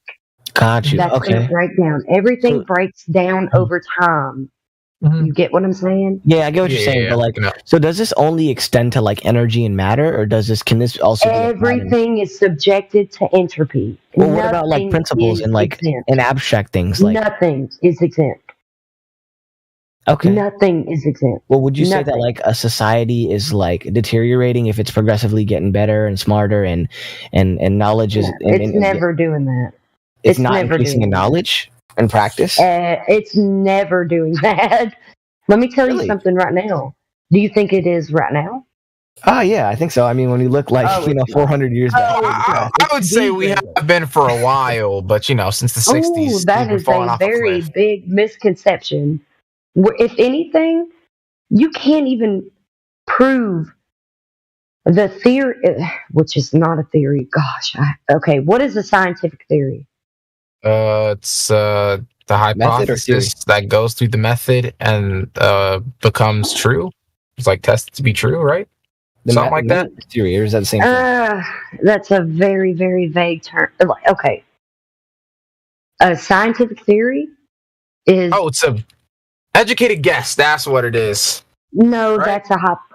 it's a hypothesis, but that's still not a good definition for a hypothesis. So you're thinking about a hypothesis. So you observe a natural phenomenon, not a synthetic one, but a natural one. An This is educated science, solution. That's what a theory is. It's like you see something, and then you're like, based off what I know, I assume this to be true. No. Is it based off of like our current understanding or based off of what we have Can now? I just tell you? I'll tell you. Yeah, go ahead. I'm going through the method right now. This is me going through the method. So you observe a natural phenomenon, not a synthetic one, not a man-made observation or anything, but a natural one. because this is science right here. You observe a natural phenomenon, you distinguish a cause and effect relationship to create a hypothesis, if then that. So if and then. So if and then this. All right. So if independent variable, then dependent variable. Yeah. Okay. So kind of a good example of this is, I left my my supply of water next to this fire I just made, and it started bubbling. So it seems like heat made my water bubble. So let me figure out the scientific method let's figure out the scientific prediction for water bubbling. Okay. Got you. So this is your hypothesis. This is your scientific prediction. If I apply heat to water, then I'm going to create this boiling effect. So it's less like normative. Like you don't make a claim. You just like test. You can only say that like something's going to happen like probabilistically, right? Like, but you can't say that. Well, you can only test. Certainly does this. You can only test a hypothesis. Okay. And it needs to be a scientific prediction. Okay. Through the observation. Okay. Yeah. Yeah, but the observation is a natural phenomenon, and you distinguish the cause and effect with the hypothesis, and you test it through experimentation. By changing the independent you have to experiment independent though. variable. Yeah. Got you. Yeah, Okay, so then you have to be able to manipulate the independent variable. This is a manipulation. So you're manipulating what in this scenario? The heat, right? Yeah. Okay. Let them. There you go. So you manipulate the independent variable. The dependent variable is water boiling. Okay, so your scientific theory is that if you apply this temperature of heat, then you get water boiling. Got you. Now the control, there's a third constituent to the hypothesis, is that at this elevation, it's this temperature. At this elevation, it's this temperature, but the water still boils, right? Okay. Thank you. Got you. Okay. So then this is the scientific method that everything, not just 1, 2, 3, everything has to go through this scientific method for it to be science. If it doesn't, science doesn't have vocal cords. It doesn't tell you what things are. The scientific method, the rigorous method that proves itself by experimentation, is what tells you is science. Okay? So science is a method. It's not anything else. So flat earthers are not science deniers. We are actually science advocators. And everybody else, the irony, are science deniers. They're pseudoscience advocators. So what do you guys? Let's let them finish your explanation of pseudoscience, and then I think they wanted to ask a question. You're right. I'm sorry. I'm No, you're right. I think the explanation of pseudoscience is important, though. Okay, so pseudoscience. Okay, well, so pseudoscience are beliefs and practices that appear to be science that do not go through the scientific method. Okay, so what I just explained to you is the scientific method, and it's proved. So a scientific theory has been proven through experimentation. So what does not go through this rigorous method is pseudoscience. And that's the point. So there you go. Go ahead, ask your question. Okay, yeah. Thank you for the explanation. That actually did make a lot of sense on scientific method. But going back to what you said about entropy or whatever. Entropy. you do agree that like something had to be created at some point, right? Because if the universe is constantly expanding, I mean, if you believe in that, right? It's And the like, antecedent. No, hold on. Before you say all that, no, the universe is not expanding. No. okay, well, If you let's just want say to go energy. ahead and Okay, prove I can ignore that. infinity, Let's if just say you want energy to is just prove, dispersing constantly. okay, but yeah. if you want to prove infinity, why don't you go count to infinity and then come back? No, I don't believe in let's not- infinity. I was asking you if you believed in infinity because it's like No. if energy is Let's let constantly him, dissipating. guys. Just Yeah. stop for a yeah. sec. Let's let him. We'll let him finish his question, and then we'll answer it. Yeah. That's my bad. So My if bad. there's No, that you're all right. principle, Yeah, if there's that principle, right, where like energy is constantly just dissipating and disappearing, or like being, divided into smaller and smaller parts, the same with matter, right? Like constantly, then don't you have to agree that at some point something was created and something existed for it to be divided in the first place, or? Okay, first of all, the antecedent to creation in the whole flat Earth paradigm, it's no doubt that it's created because laws require a lawgiver, and creation requires a creator. So these are all antecedents.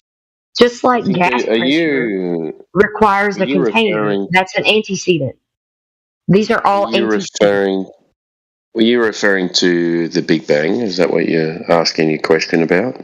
Well, not the Big Bang specifically. I mean, yeah, sure, you can allude to that, but it's just that the idea that something had to be created first. If all of it, because we're talking in degrees, right? When we say that like there was this much energy at this What are you saying? I'm just gonna. So, what are you saying? You're giving it a time when it had to be created. So you're still thinking in a time of has something had to be created from nothing? Is that what you're saying? No, I'm pretty sure that like her whole idea about like her principle, I'll say the principle that she gave was basically like based upon. It's not her principle though, or the principle that she stated was basically built upon the fact that like things, number one, like it was basically the laws of thermodynamics, biogenesis, like things couldn't get created. They constantly just dissipate into nothingness. Same with matter and energy. So I was just not curious into nothingness. No, I think well, you've got not it nothingness. wrong. Sorry, they just get smaller and smaller and smaller. So I was curious as to what she would like, how she would respond to the idea of something existing initially for things to like that served as a precursor for things to dissipate later in the future. In the future. I would love to answer. I would love to. I just one sec, just before you do. I think. Okay. Did you explain to him the first law of thermodynamics? Okay. Because I think he's No, I missing that didn't. point. Yeah. He's Yeah, missing that energy point. cannot Yeah. be created or destroyed. Yeah. That's the first law of thermodynamics. Yeah, so where did all of this energy come? Where did it come into existence to start dissipating? Is basically my question. Yeah, You can't answer that. Good question, buddy. That's not mine to answer, but it definitely ain't the Big Bang. Okay, so you don't believe that. So then, yeah, I don't know, because to me, what you're saying is that if energy is constantly dissipating, there is a point in time where all of that energy No. will be dissipated No, that's completely. not what she said. That's not Not what what I she said. said. Well, that's what that I'm just saying. That's how I see it from my perspective, right? And so, if that's true, then Well, based on the your varying perspective. level of What do you mean by your perspective? That's not what this is about. She just This spoke is about about laws, and now objective. you're talking about your perspective. These are actual Not natural laws. subjective. Yeah, not subjective, This is but objective reality Okay, so outside of objectively- all of our experience. Outside of it. okay, so objectively, matter and energy cannot be created or destroyed, right? Right. Mm-hmm. It's a principle that energy and matter will continuously dissipate throughout whoever No, it will knows. break down. Dissipate? Yeah, break down. Sure, break down. Okay, so entropy increases. Only increases. It never, ever, ever, ever decreases. Ever. Yeah, it never decreases. I have a question. So then, if this is time based, can't we go all the way one back second. to before entropy occurred, right? No. How do you go back to before entropy? That's How do you go back imagination. before that? That's interesting. What's before it? What's I'd before say that's where I don't agree then. Okay, what's so you before want to it? live Can in you answer- imagination, One sec. Lance? One sec. It's One Okay, second. sorry. I see. I just want to ask him. No, you're right. I just want to ask him this one question. What's before it? Before what? Before God. like everything? Well, you said let's go back before entropy. What's before entropy? What are you talking about?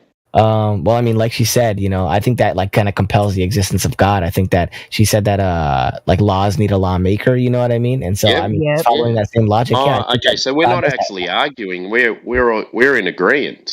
Yeah. Yeah, I was just confused because it's like, although okay. I get I'm ya. saying that there is a God, but that would technically, contradict the first law of thermodynamics, right? So it's like, I'm not sure where she stands on that. Well, He created it, that's the law so that it can't we be have destroyed to or live created. within. Oh yeah, that's That's the law that we have to live within. He doesn't have to follow the rules. Yeah. He Okay, made yeah, the rules. he exists outside the box. Okay, yeah, that makes more sense. Exactly. Yeah. Okay. Thank you. Okay. I have a question. All right. If the Earth Wait, 1 sec. Have you guys finished with that conversation? Yeah. Thank you. Yeah. Okay. No worries. Yeah, go ahead, Alright. mate. I don't know if this is very floor level, but if the Earth is not round, then where does the sun fit into this? Because if I call my friend who lives in like Japan or Ukraine or something, like I call him, it's like 6 o'clock here, and it'll be like 9 in the morning or something over there. You're So, talking about people that live in Australia right now. type stuff. Just it's across the globe from me. Like they're globe. experiencing. Flat plane. That's what I'm asking about. I'm saying, okay, people who live across the idea of a globe, okay, the people who live across the It's imaginary globe. It can't happen. Yes, but I'm saying, okay, but then why is time different then? Because Well, what you're presuming is, so you're actually presuming that you're still in space, so you're presuming that the sun is this massive ball of gas that resides in space, and we're a disk in space. Is that what you're saying? No, I'm saying it's a giant ball, and we're It's not giant. orbiting while rotating. No, it's not giant. So 1 second, so first of all, how do you know we're orbiting and rotating? Orbiting, I don't have much proof for, but rotating because time zones exist, and it's sunny here, but it's shadowy on the other side. Okay, so you'd need to know someone across there. You'd need to know what the sun was and what it's doing, and then you'd need to know what the Earth is doing and what it is. So if you want it to be a ball, then you have to have a time when someone measured curvature. You have to have a time when someone measured axial rotation. Now these are two questions. Okay, so you've got.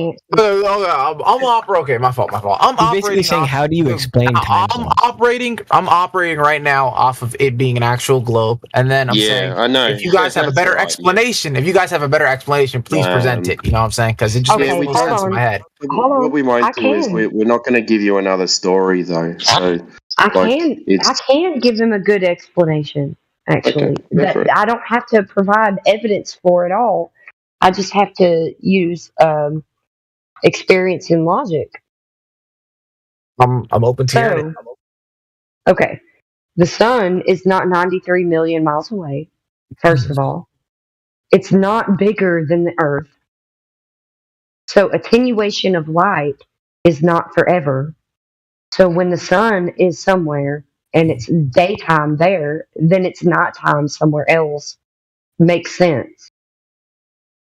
Also, the time zones and the magnetic declination are all it's all there. fucked up. It's all fucked up. Okay, but time zones in northern,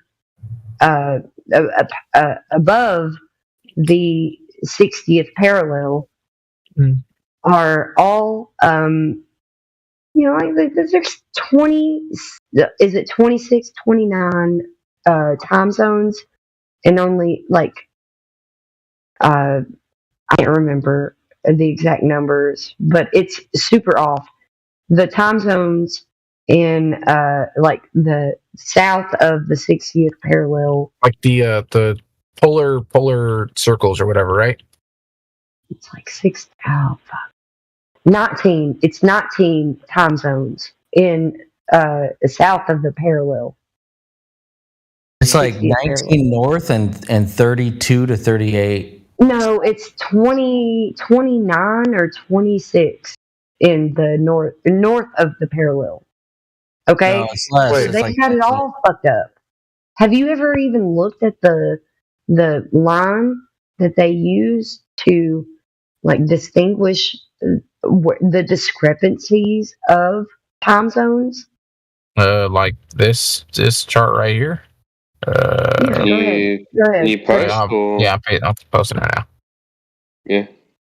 Oh, can I talk? If you I don't can't, you think can I don't send think I it. can post images. No, you can send it to one of us if you want. Who just spoke? Glau? Yeah, just send it to Timbo Slice, mate. Or like that? The kangaroo down the bottom. Or alright. Is this what we're talking about right now? I've just got to accept something. It's a flat map with a bunch of lines running down it. No, we don't have a map, but wait. Do you guys think the map is a lot? Like, do you guys believe the commonly accepted map, a flat one? Don't say believe, please. Here, I'm gonna post Do you guys agree with the map? I'm gonna post these so you can go back and watch them. By the way, this needs to be watched. Hold on, I'm just gonna. Sorry, I'm just gonna. They're based on just the gonna globe copy Earth. and paste. Sorry, go ahead. Go Bong. No, I'm just gonna copy and paste what he put in the what he sent to me. So go ahead, Bong. Go.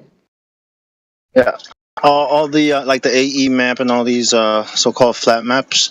It's the globe flattened. That's all. You know, it's not accurate. It doesn't match real-world experiences. Time is like if you look on that map, like 2 hours are lost at certain places. So yeah, it's not. It's the globe map made flat. So I don't know if you can navigate using them, but you know. No, you can't. Yeah, you can only navigate using. Well, it seems to be the map in the sky. only the the map in the sky. The Celestial Gleason navigation. That's perfect. They're better than the globe though. Like the Gleason map, it seems to be a little more accurate, right? Especially when you put the magnetic declination and the other things on there. No, I'm about to it doesn't show seem you. to work Hold at all, on. man. The problem is you can't measure distances over water. So, you might get the land configuration right, but the only way to do that is to use a compass and travel around the outside of the land. But once you get on distance, once you get on water, you can't get distances because you might say, oh, okay, I'm traveling at 5 kilometers per hour, but if you've got a current going one way and then the wind going the other way, you might be going west instead of east and not traveling anywhere. So how you But get even these that compass distances doesn't work, over right? water? What?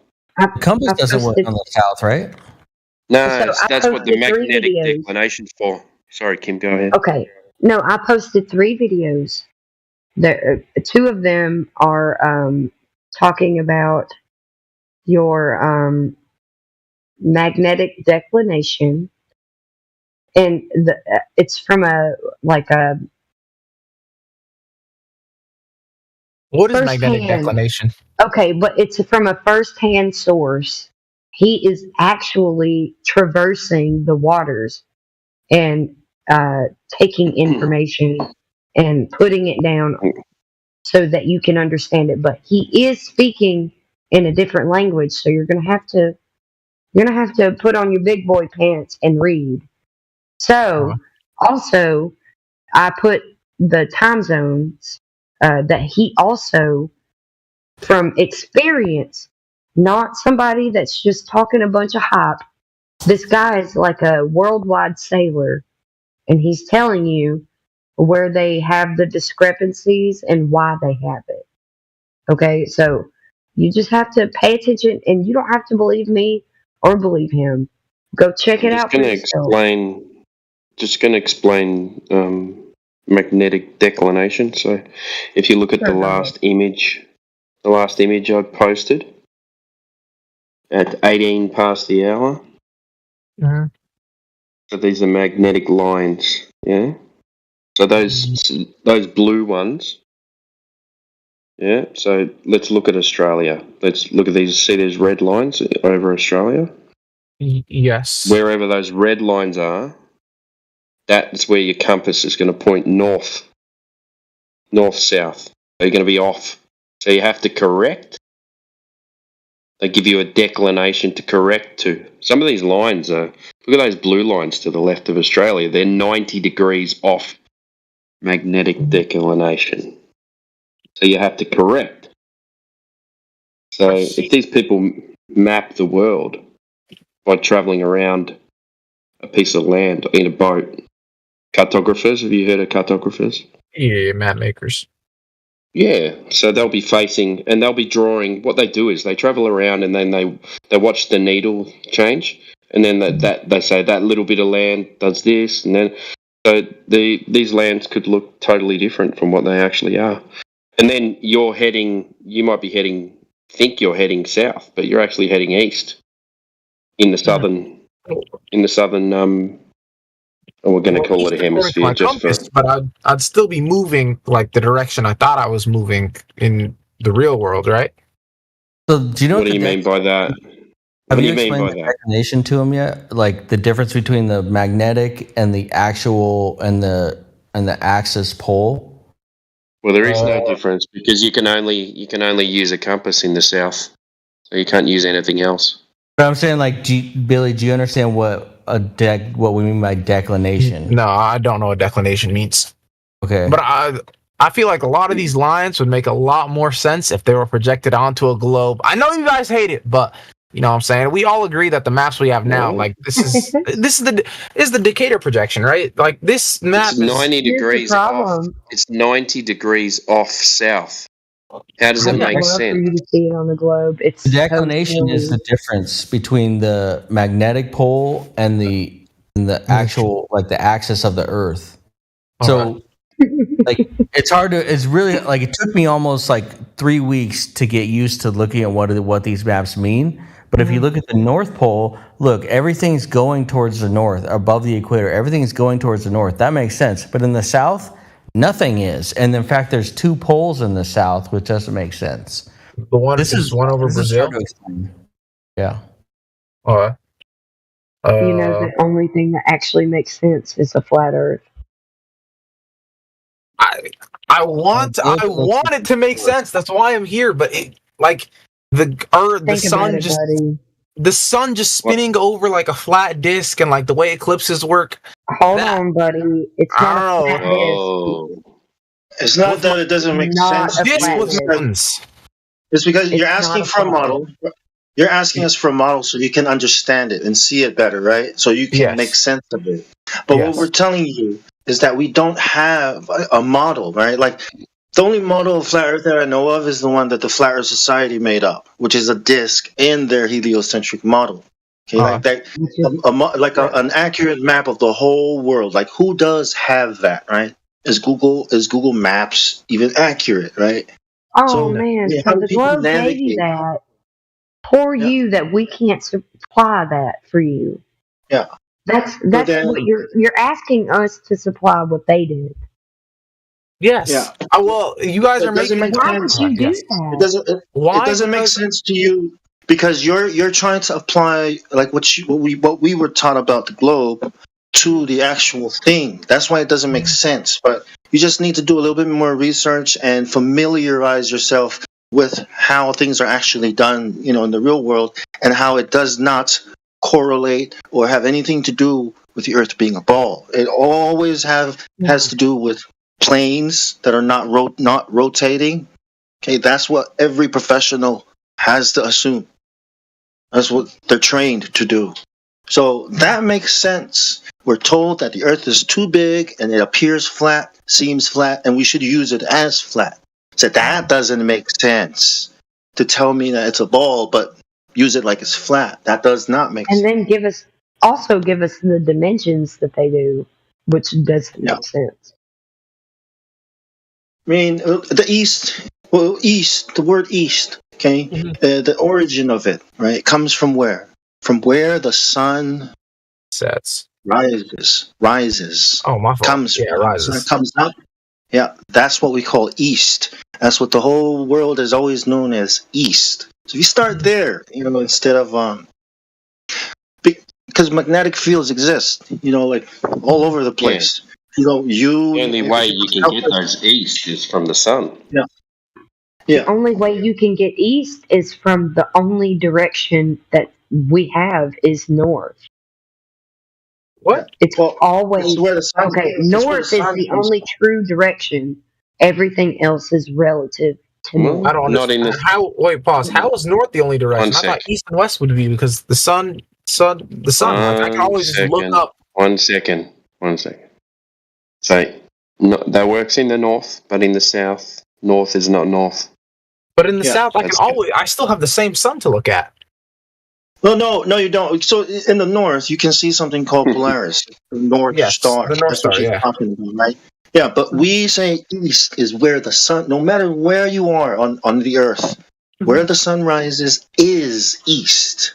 Not what your compass says, not what any other people say. When the sun comes up over there, that's east, and that's the starting point. Because the things in the sky is the map we use, and if in the old days we memorized what time, what season the stars move in what way over a plane. So that's how people used to navigate. Latitude lines are derived from elevation angles from Polaris. Of course, yeah. Where you said people used to like get around and like plant based off like the stars in the sky, right? People in the east, people in the south, I mean like the global south, they have different constellations, right? Yeah, but they have things that they know that are correlative to Polaris. So they can use stars. I'm saying, do they know people in the their south even have position. Polaris? No, we don't. No, we don't have Polaris. They have their relative stars that are like positioned with Polaris. Okay.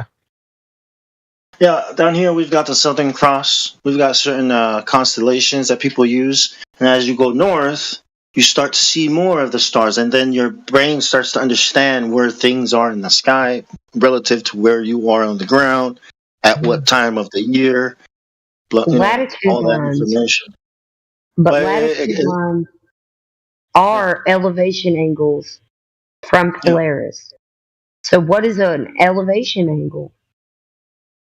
An angle based off your elevation? From a flat plane. From a flat plane, buddy. You can't get an elevation angle off a curved surface. It's Yeah, like a impossible. triangle. Yeah. Polaris up there, Earth down here. As far as you can see, the horizon, that's the triangle, right? And then that long line at the, that is it? No, the what do you call that top line? That line. Hypotenuse. The high, hypotenuse. Yeah, hypotenuse.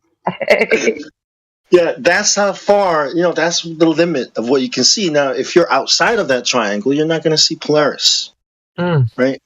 But you are going to see the sun and other stars that are kind of doing this chandelier thing in the sky, moving from east. Polaris is only in the south. Polaris is only doing what the sun does to us. It's too far away, and it is beyond their horizon. Just like the sun moves the way that it does, and when we see it go away, it's not actually going over or under the earth. It's going too far away for us to see.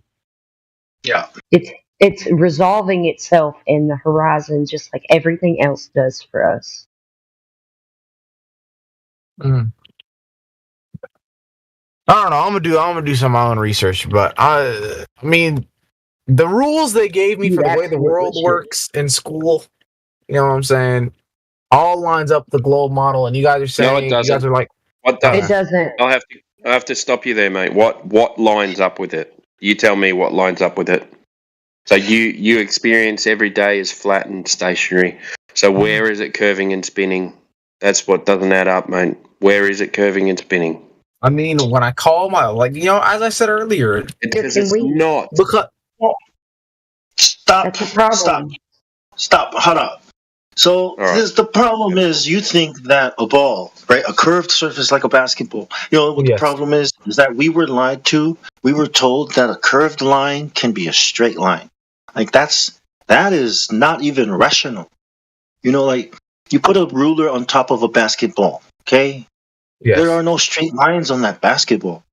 Okay, so that's the first thing that I think people skip over or don't even think about, right? Is that's a lie, straight up lie. You can't have straight surface. There are no flat surfaces on a ball. Morning.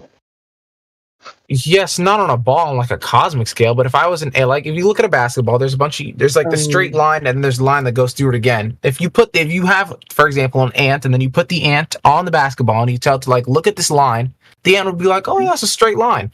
No. Have you asked? Have you asked the ant? Humans are not ants on a basketball. I haven't. Well, ants can't talk, but yeah, no shit. You have the optics to do it now. You have the technology to do it now. Trying to get in, Spike. Yeah, I'm just saying, man, we're not ants on a basketball, so that's a facile analogy to. Well, if you believe in the globe, an ant on the basketball isn't too far off. So Neil deGrasse Tyson gave us this scale. He said, beach ball, right? You are two. Is it 2 millimeters or 1 millimeter off of this beach ball, right? Right. But even that is way too like the ant is. And way that was too the big. ISS. Yeah. The ISS was 2 millimeters off the ball. Yeah.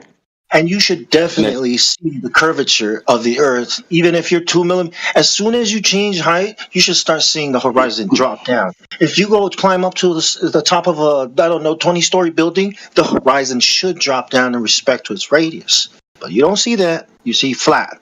And they tell you have to think and imagine that you're a tiny little bacteria on a basketball. That's what you're supposed to think. I can prove it to you. Yeah.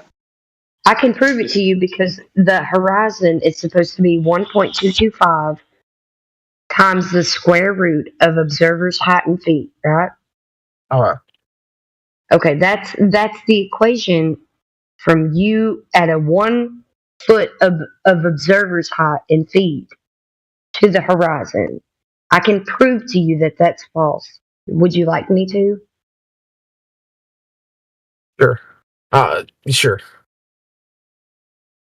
Before you do that, I just wanted to preface.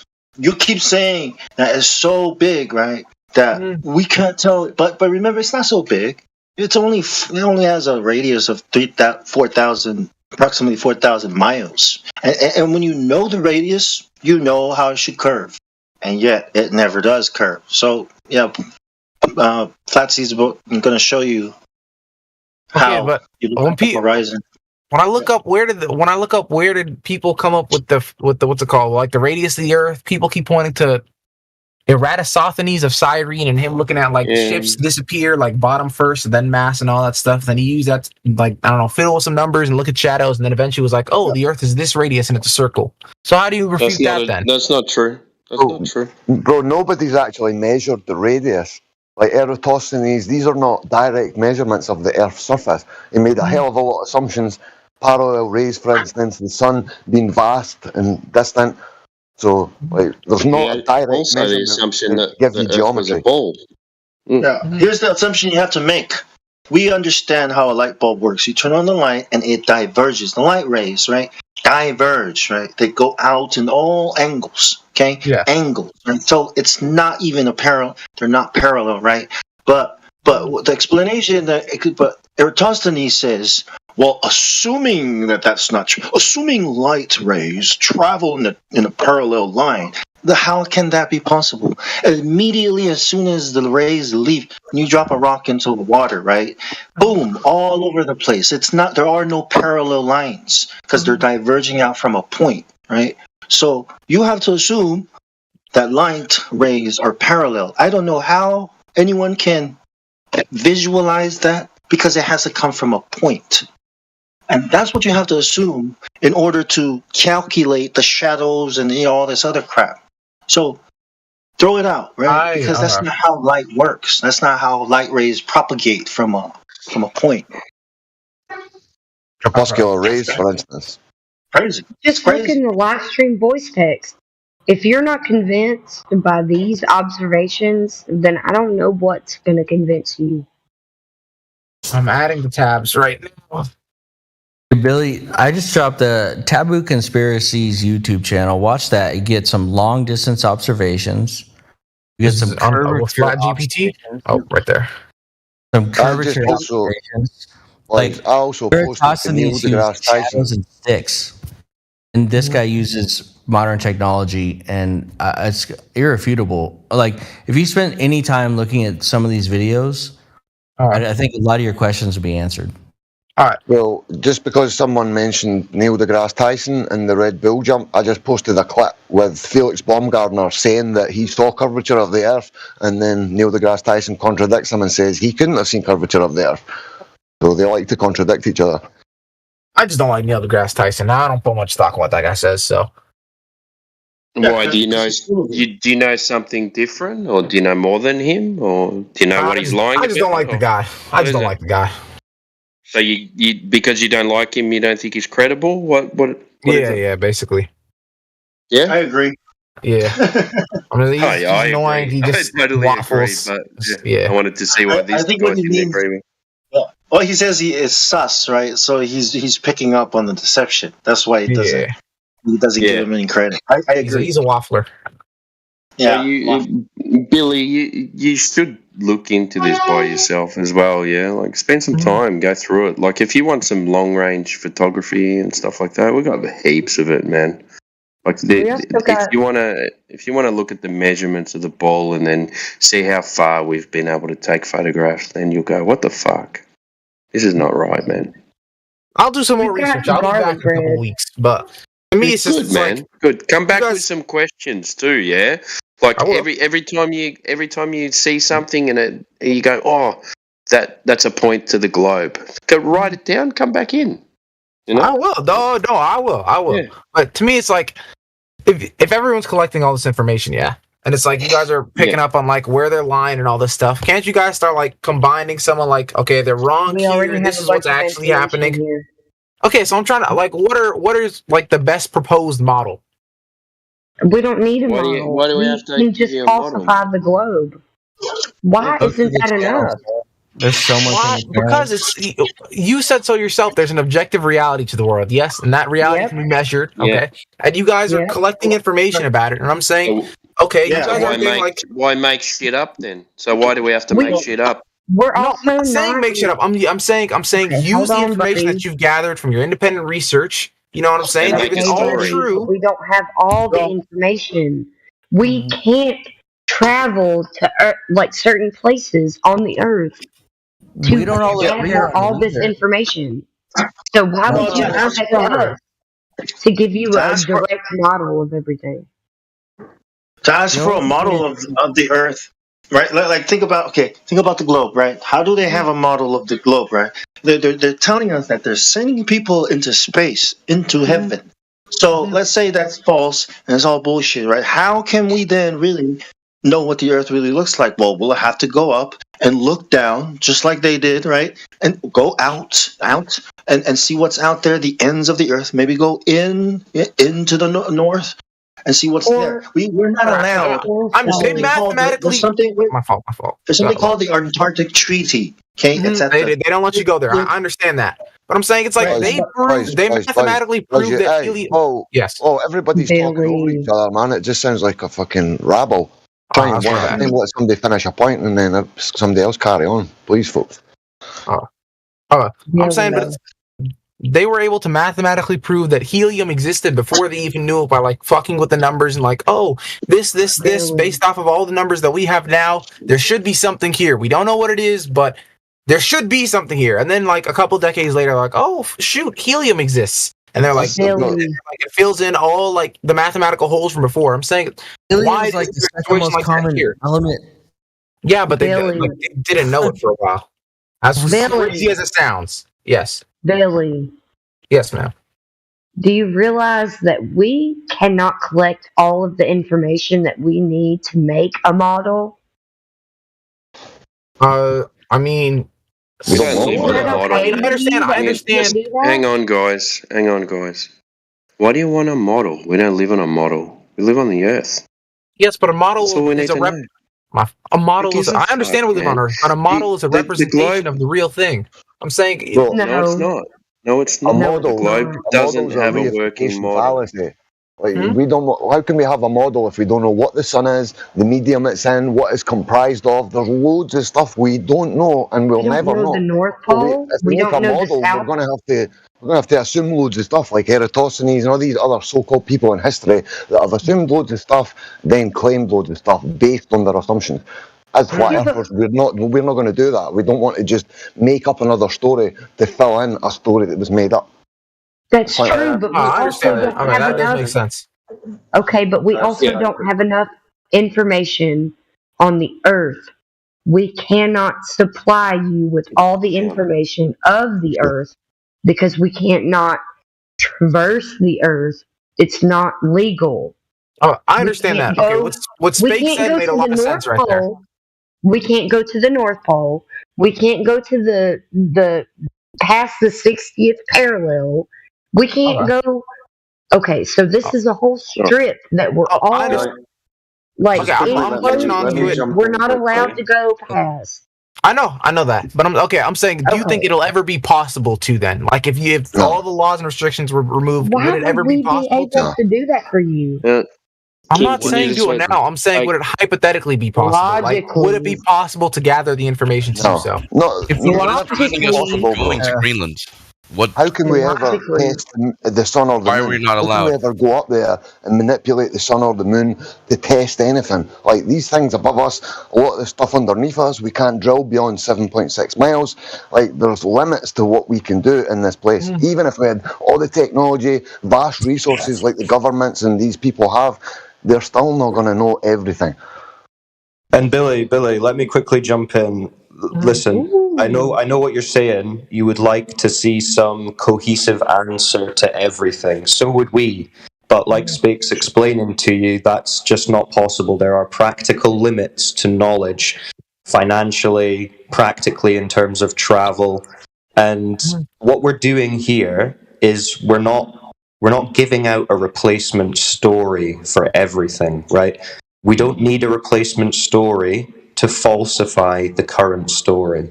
So what we're saying is the current model, quote unquote, for the globe, we can test that and it can and has been falsified. That doesn't mean that we have all the answers to what it is, quote unquote, right? Like, we're not claiming a shape, we're not claiming a size, we're not claiming to know what the sun and moon and all that are. We're just saying the story that they've told us, you can demonstrate to not be true yourself.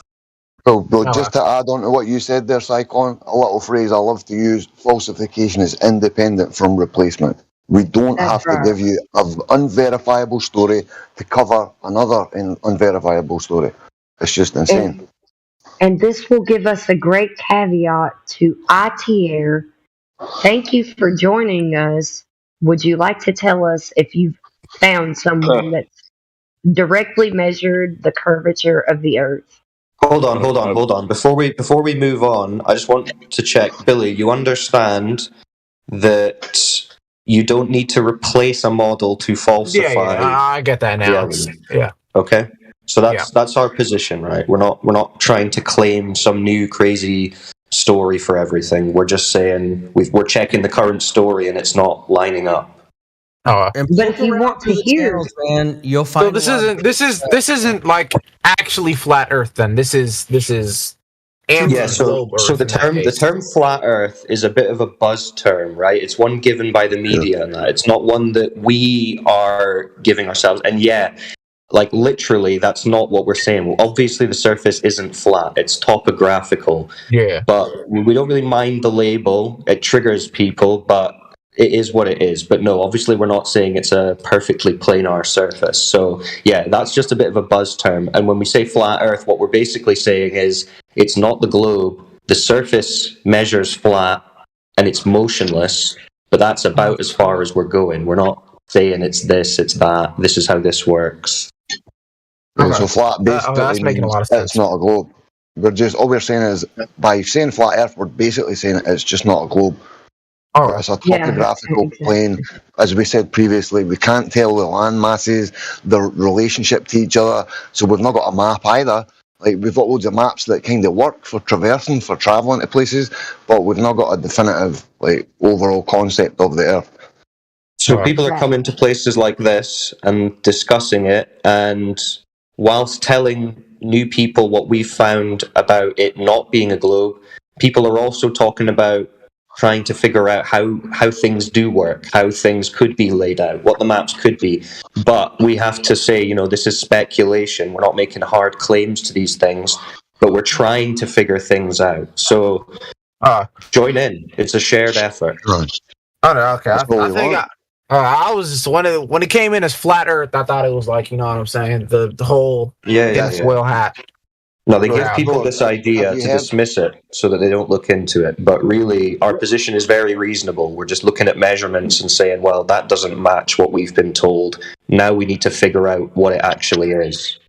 Yeah, bro, can I just ask you, see, when you got checked in, or I don't know if you have been checked in, but we always tell people about the Flat Earth Society. They kind of push that concept of the disc. They say there's no gravity, that the disc is accelerating upwards. They say that all the other planets are spheres, but we're the only disc. If you Google Flat Earth, literally the first thing you come up with is these people. And as far as we're concerned, they are controlled opposition, they are disinformation, and most people will end up just disregarding Flat Earth once they go to that site and they find out Flat Earthers are insane. They think A couple years ago, that's what the survey sounded like. I will not lie.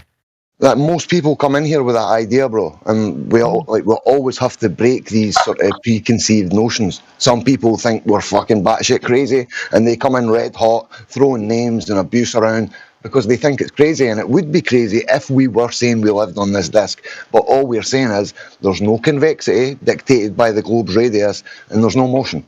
What the overall shape, dimensions, land masses, the relationship, we just don't know, bro. No, I understand that. Cool, man. I'll be back in 2 months, y'all. I'm going to send you a Google Drive link. Yeah, Flat Flickers playlist. One of the old gold members that passed away. It's got a lot of stuff in it, and it might give you an idea of some of the arguments, and it might give you some more questions for us. I'll DM it to you just now. I'm not sure if I'm accepting DMs right now. Give me a second. Right. I'll check, bro. Yeah, I just sent you the little wave emoji, so I'll be able to send you it, bro. One sec. Alright, so we've got the term itself, flat Earth, is propaganda. It's MK Ultra. It was coined by the CIA. It's mentioned in Hollywood movies and Disney's, right? And when people hear the term, they think of a flat disk in space. Where does the water go? It's even Obama. Yeah, that's Obama's not what mentioned this is. Exactly. Guys, we've got some new people in here as well. We've got Garlic Bread, who's got no roles. I'm sure people are itching to speak to Also, we got LTR, but LTR's got no information about the globe anyway, so maybe we'll get to Garlic Bread first. What do you think? Yeah, if you unmute someone, or if we're finished with this, I don't know if you might have more questions. Really? You already did it. You already do it. Like, I just unmuted Garlic Bread if he wants to say hello. I'm about to use the bathroom space. Can you send that link? Oh, appreciate you. Yeah, I sent it to you, bro. All right, I'll be back. Go ahead, Garlic Bread. Welcome to the server. Garlic Bread, go ahead. Welcome. Nothing much. Watched the Netflix documentary. Joined like 1.5 years ago. Terrible. Been looking around. So what have you looked into other than the Netflix documentary? Really, I feel like I've researched the community for like school projects and stuff, and like. Okay. But have you researched the topic? You know what's funny? Yeah, kind of. More than the people. It's like. Do you know what's funny about the websites whole that Netflix? like I clicked on that like aren't exactly like the surface stuff, you know, that like could be suspect of had like the bad sources and stuff. It's just badly designed websites that really you can't find your way in. Right. Okay, but what we're talking about here is the nature of the surface of the Earth, right? Its claimed curvature, its motion. Have you looked into any of these points? Nah. No. I mean, there was a small section about it in the documentary, Right. But Are you under? So I don't know if you just heard the discussion that we had with Billy there, but when you type in flat Earth or something into Google, what they're going to show you is an image of a disk Earth in space. Is that what you think we're talking about? nah, not really. Okay, so what is it when someone says flat Earth? What is it that what do you think we're talking about?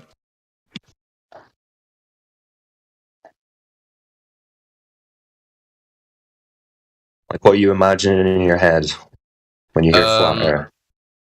I mean, like you just said, that it measures flat. That's probably your claims. And that, like, it's that you don't have to believe everything that you're told, right? Education-wise. Right. So we're talking about individuals challenging what they've been told, asking for the evidence, and we're not claiming a shape, right? We're not saying it's a disk in space. It's my personal opinion, right? Is that maybe I can shine a different light on it? Is that the American, like, a lot of school system in the world is like, it relies on tape and like praying to God, and it already doesn't work.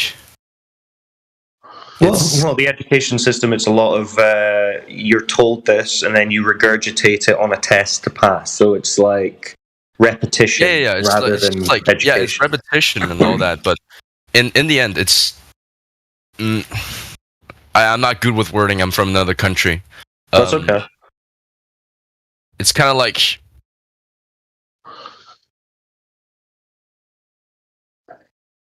indoctrination. Well, yeah. That's like you're being told a lie, and like even the teacher isn't like. How high is it? Are you saying about how high is this? Does it go? Who, like is it the teachers that believes in the lie, or is the teacher in on the lie? No, the teachers. So people are just teaching. They're given a curriculum to teach, right? And they're taught the same thing as their children, right? When their children, they're taught they live on a spinning ball. But this goes to the question which I was going to ask you. So we all believe that we live on a spinning ball. We all believe that at some stage. But what evidence have you been shown that is the case? Oh. That isn't on a screen, I assume you're talking about. Well, the question would be, what verifiable evidence have you seen? There's images and videos that we can't really trust anything that is on a screen anymore. Well, it's more that you can't verify it to be true, so you shouldn't really rely on that for your entire worldview, right? Because people can manipulate images and videos. The education system that we just talked about, it like gives you these things to tie it to. For example, the gravitational pull of the Earth and the Moon is like the size, the plates. They're, what are they called? The tectonic plates. That's and that's like it's shown in the waves. Right. So would you say that's verifiable evidence? Then what else would be causing it? Is think about right. So if it comes down to if it comes down to what else could it be, that's kind of just implying that you've accepted the story that you've been told and you don't currently know of any other alternatives. But that doesn't mean that there aren't alternatives. No, it doesn't. But you have to think about what you're talking about. Tectonic plates. Think about that. Think about when you go to the beach, isn't the earth connected to the land that goes underneath the ocean? It's not separate. Well, moreover, why would anybody convince you that something like tectonic plates could be a thing? It's just not. Well, either way, it's unverifiable, that claim, right? Exactly. You're not observing or measuring tectonic plates, and when you witness the tides moving, you're not witnessing or confirming what mechanism is causing that. They give us a story. They say this is because the Earth is doing this and the Moon is doing this, but That's essentially a story as far as you or I can tell. We can't confirm that that is the mechanism, right? So what I'm talking about is things that you could go out, measure, observe, experience, that would tell you that the Earth is a spinning ball. Telescopes, right? What about that? No. Looking up the way, though. The way we did, the way, like, again, with like the other method on how like to solve the lie and like what else is there to like believe, the way that people like Newton, Tycho Brahe, they found it out is like, oh, look at these things in the sky. Why are they in the sky? Right, but how would observing those lights in the sky tell you that the ground down to beneath the your earth. feet is a certain thing? Yeah, come down to the earth. Yeah, Where because is it curving? it moves across the sky, and like we believed it to be something else, but since there's two night skies, there's two Right, sides but to if the you night see sky. if you see a light moving in the sky, that doesn't tell you anything about the ground beneath your feet. Not a light, but like a whole tapestry of it. And when there's two Right. sides, it means it's a You circular can see, motion. you can see lights in motion in the sky, but that only tells you that there's lights in motion in the sky. That doesn't tell you anything about the ground beneath your feet, does it? Well, in a chain reaction kind of way, it does. No. Or Well, you can make a you theory assume- about it. It's all a theory, really. Yeah, but you would Well, have to assume. I just You wanted would to have to say- assume that, right? See, if you're looking up in the sky and claiming that what you see in the sky is under your feet, it's a formal logical fallacy called affirming the consequent. So if you looked up and you saw triangles, for instance, would that necessarily mean the Earth was a triangle? Or do you start with measuring the Earth's surface to dictate what the Earth actually is? Looking up is not going to tell you what the Earth is under your feet, my friend. Yeah, so if we see lights moving in the sky, that's what we observe. We observe the lights moving in the sky, so that's what we can say we observe. If you're then to say, this means that the ground beneath my feet is moving, then you would have to prove that with some kind of measurement that detects the ground moving. Looking up at the sky is certainly not any sort of logical Well, proof, I mean, you but can it say gives that you about some anything close to you, evidence, really. Right. some Well, plausibility. and in the same way that if you looked at the light on your bedroom ceiling and it was a ball, that wouldn't mean that your bedroom floor is a ball, right? No. Or what about So- if you're in a But forest? it probably means that You're the in a light I forest. see in my neighbor's house is coming from a little light bulb too. Bro, if you're in a forest, do you think you're standing on a tree? It's just as ridiculous, man. If you saw dinosaurs in the sky, would you think you're living on a dinosaur? That's just as fucking ridiculous. So what we encourage here is when we're looking for evidence of what the Earth is, we look for observations and measurements on the Earth, of the Earth, right? The Well- ground, the surface. If you're feeling the wind in your hair, for example, on your face or on your body, it means that there's wind on your body. And then you can make the conclusion that either you're in motion or something is, like some wind is moving towards you. Well, you only experience the wind moving, not you being in motion. So you would have to evidence that additional claim. There is no evidence that we're in motion. Not one shred of evidence. Like, you see things moving in the sky, but you don't experience motion. So Well, let's see. What evidence have you been given other than the stories of, well, the stars are moving, so let's assume we're moving, or the thought that the wind is moving, so I must be moving? What evidence were you shown for the actual motion of the ground? All of that is like based on a set of rules, which we can like confirm here. No, a set of assumptions. A set of assumptions. Yeah. I'm just saying that like those like assumptions and stuff like that, they're all based on these rules called Newton's laws. No, that but we can they're test here assumptions on Earth. in terms of what the lights in the sky are, what the Earth is. Those would all be assumptions.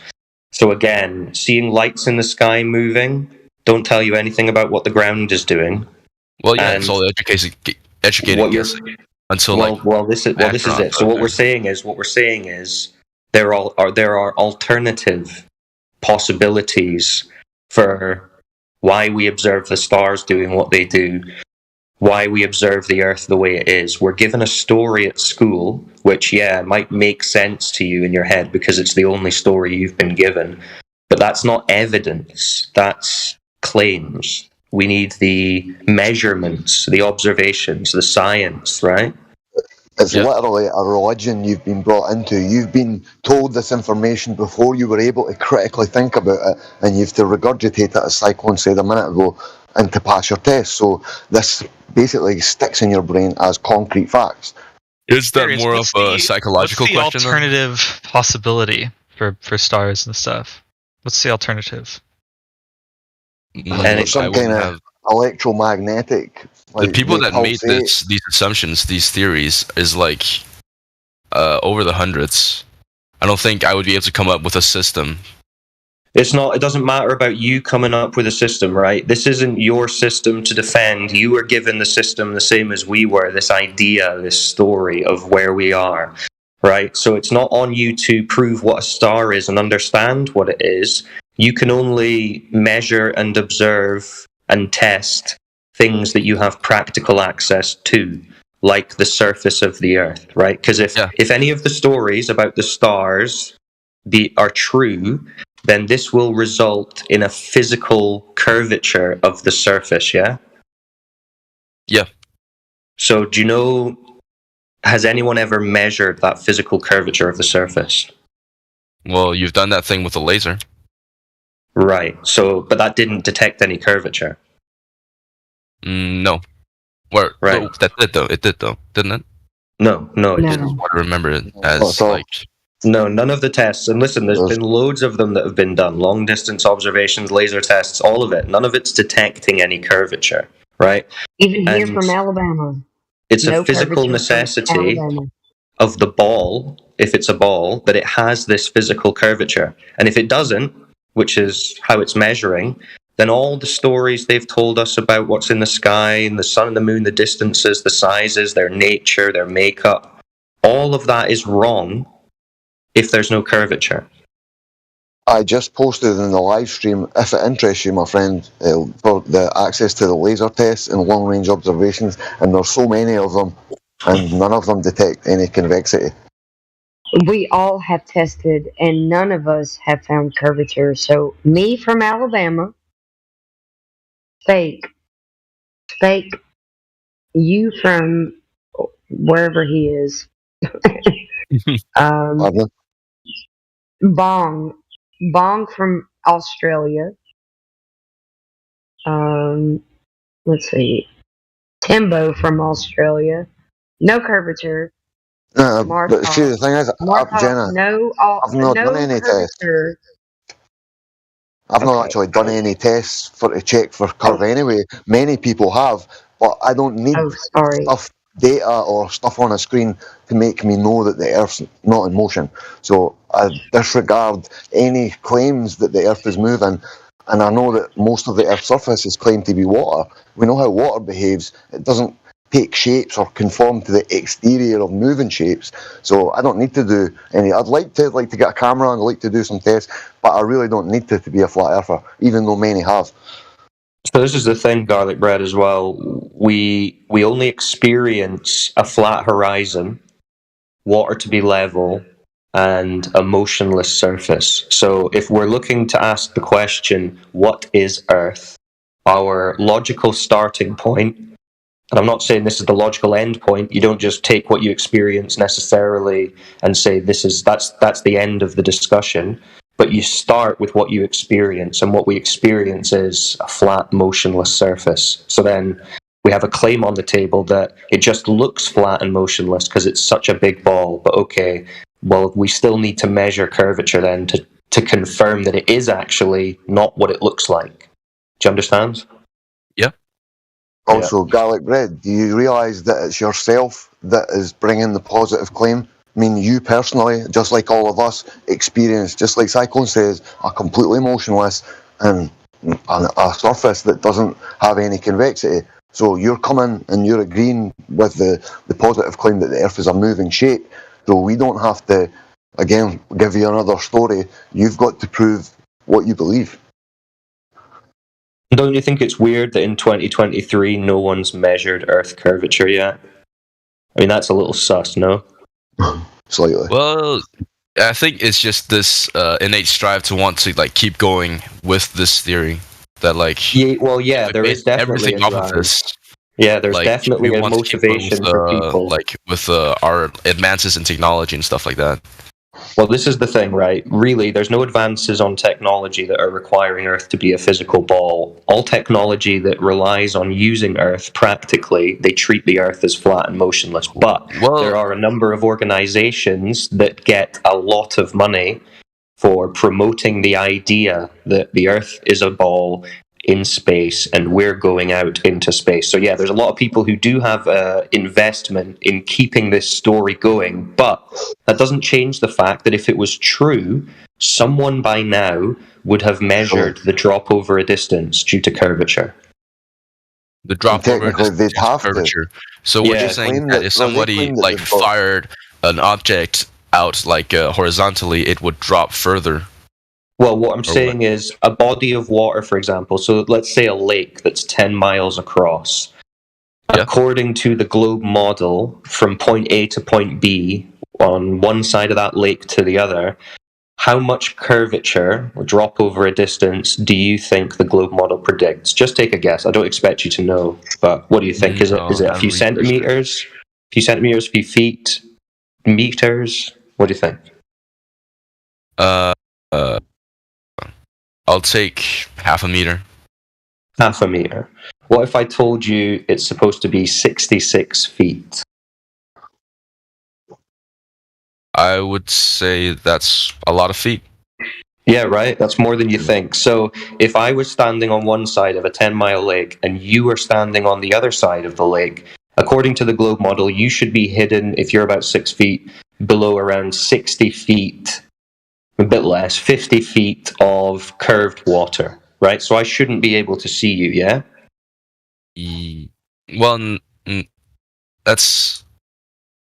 If you're below on the 50 left feet and right. of curved, if you're below a curve of water and it's 40, 50 feet above you, between us, I'm not going to be able to see you. Well, is that in the situation of you're looking towards that person, or you're looking Yeah. I'm looking forwards? across this 10-mile lake, and across from me to you, there's supposed to be a drop geometrically of 66 feet.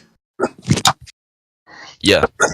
Yeah, so there's a hump of water between you and me, according to the globe model, due to the curvature. And it's supposed to obscure you, hide you, by about 40, 50 feet at least. Okay? So what people are doing is they're taking this math that we're given by the globe model, they're going to a 10-mile lake, and they're looking across it.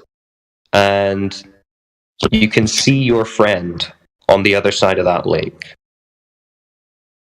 Right? Then that would prove that it's not really curved. Well, yeah, exactly. It means that there is no curve of that lake. So this is being done all over the Earth, on different salt flats, lakes, beach coastlines, all over.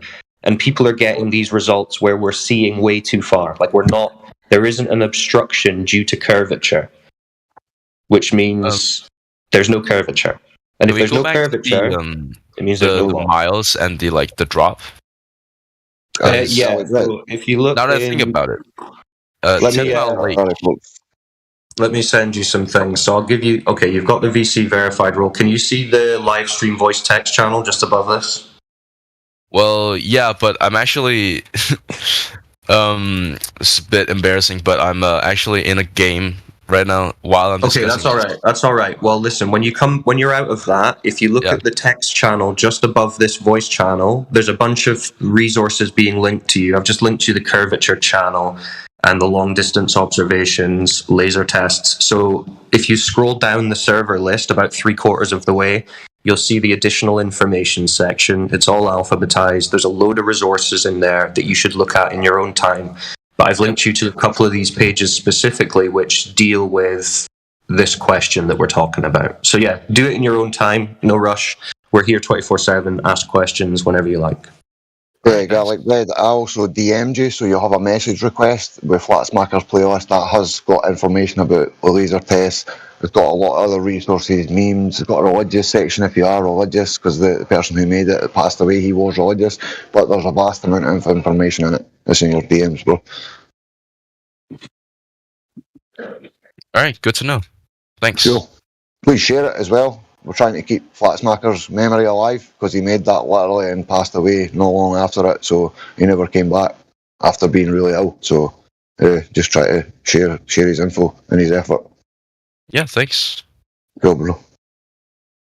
But yeah, man, obviously because you're in the game, you can't keep up with the text chat, but any related information, whatever the discussion's on, if it's on laser tests, long-range observations, any related info, PDFs, links, whatever, they'll be posted in that text channel directly above the VC.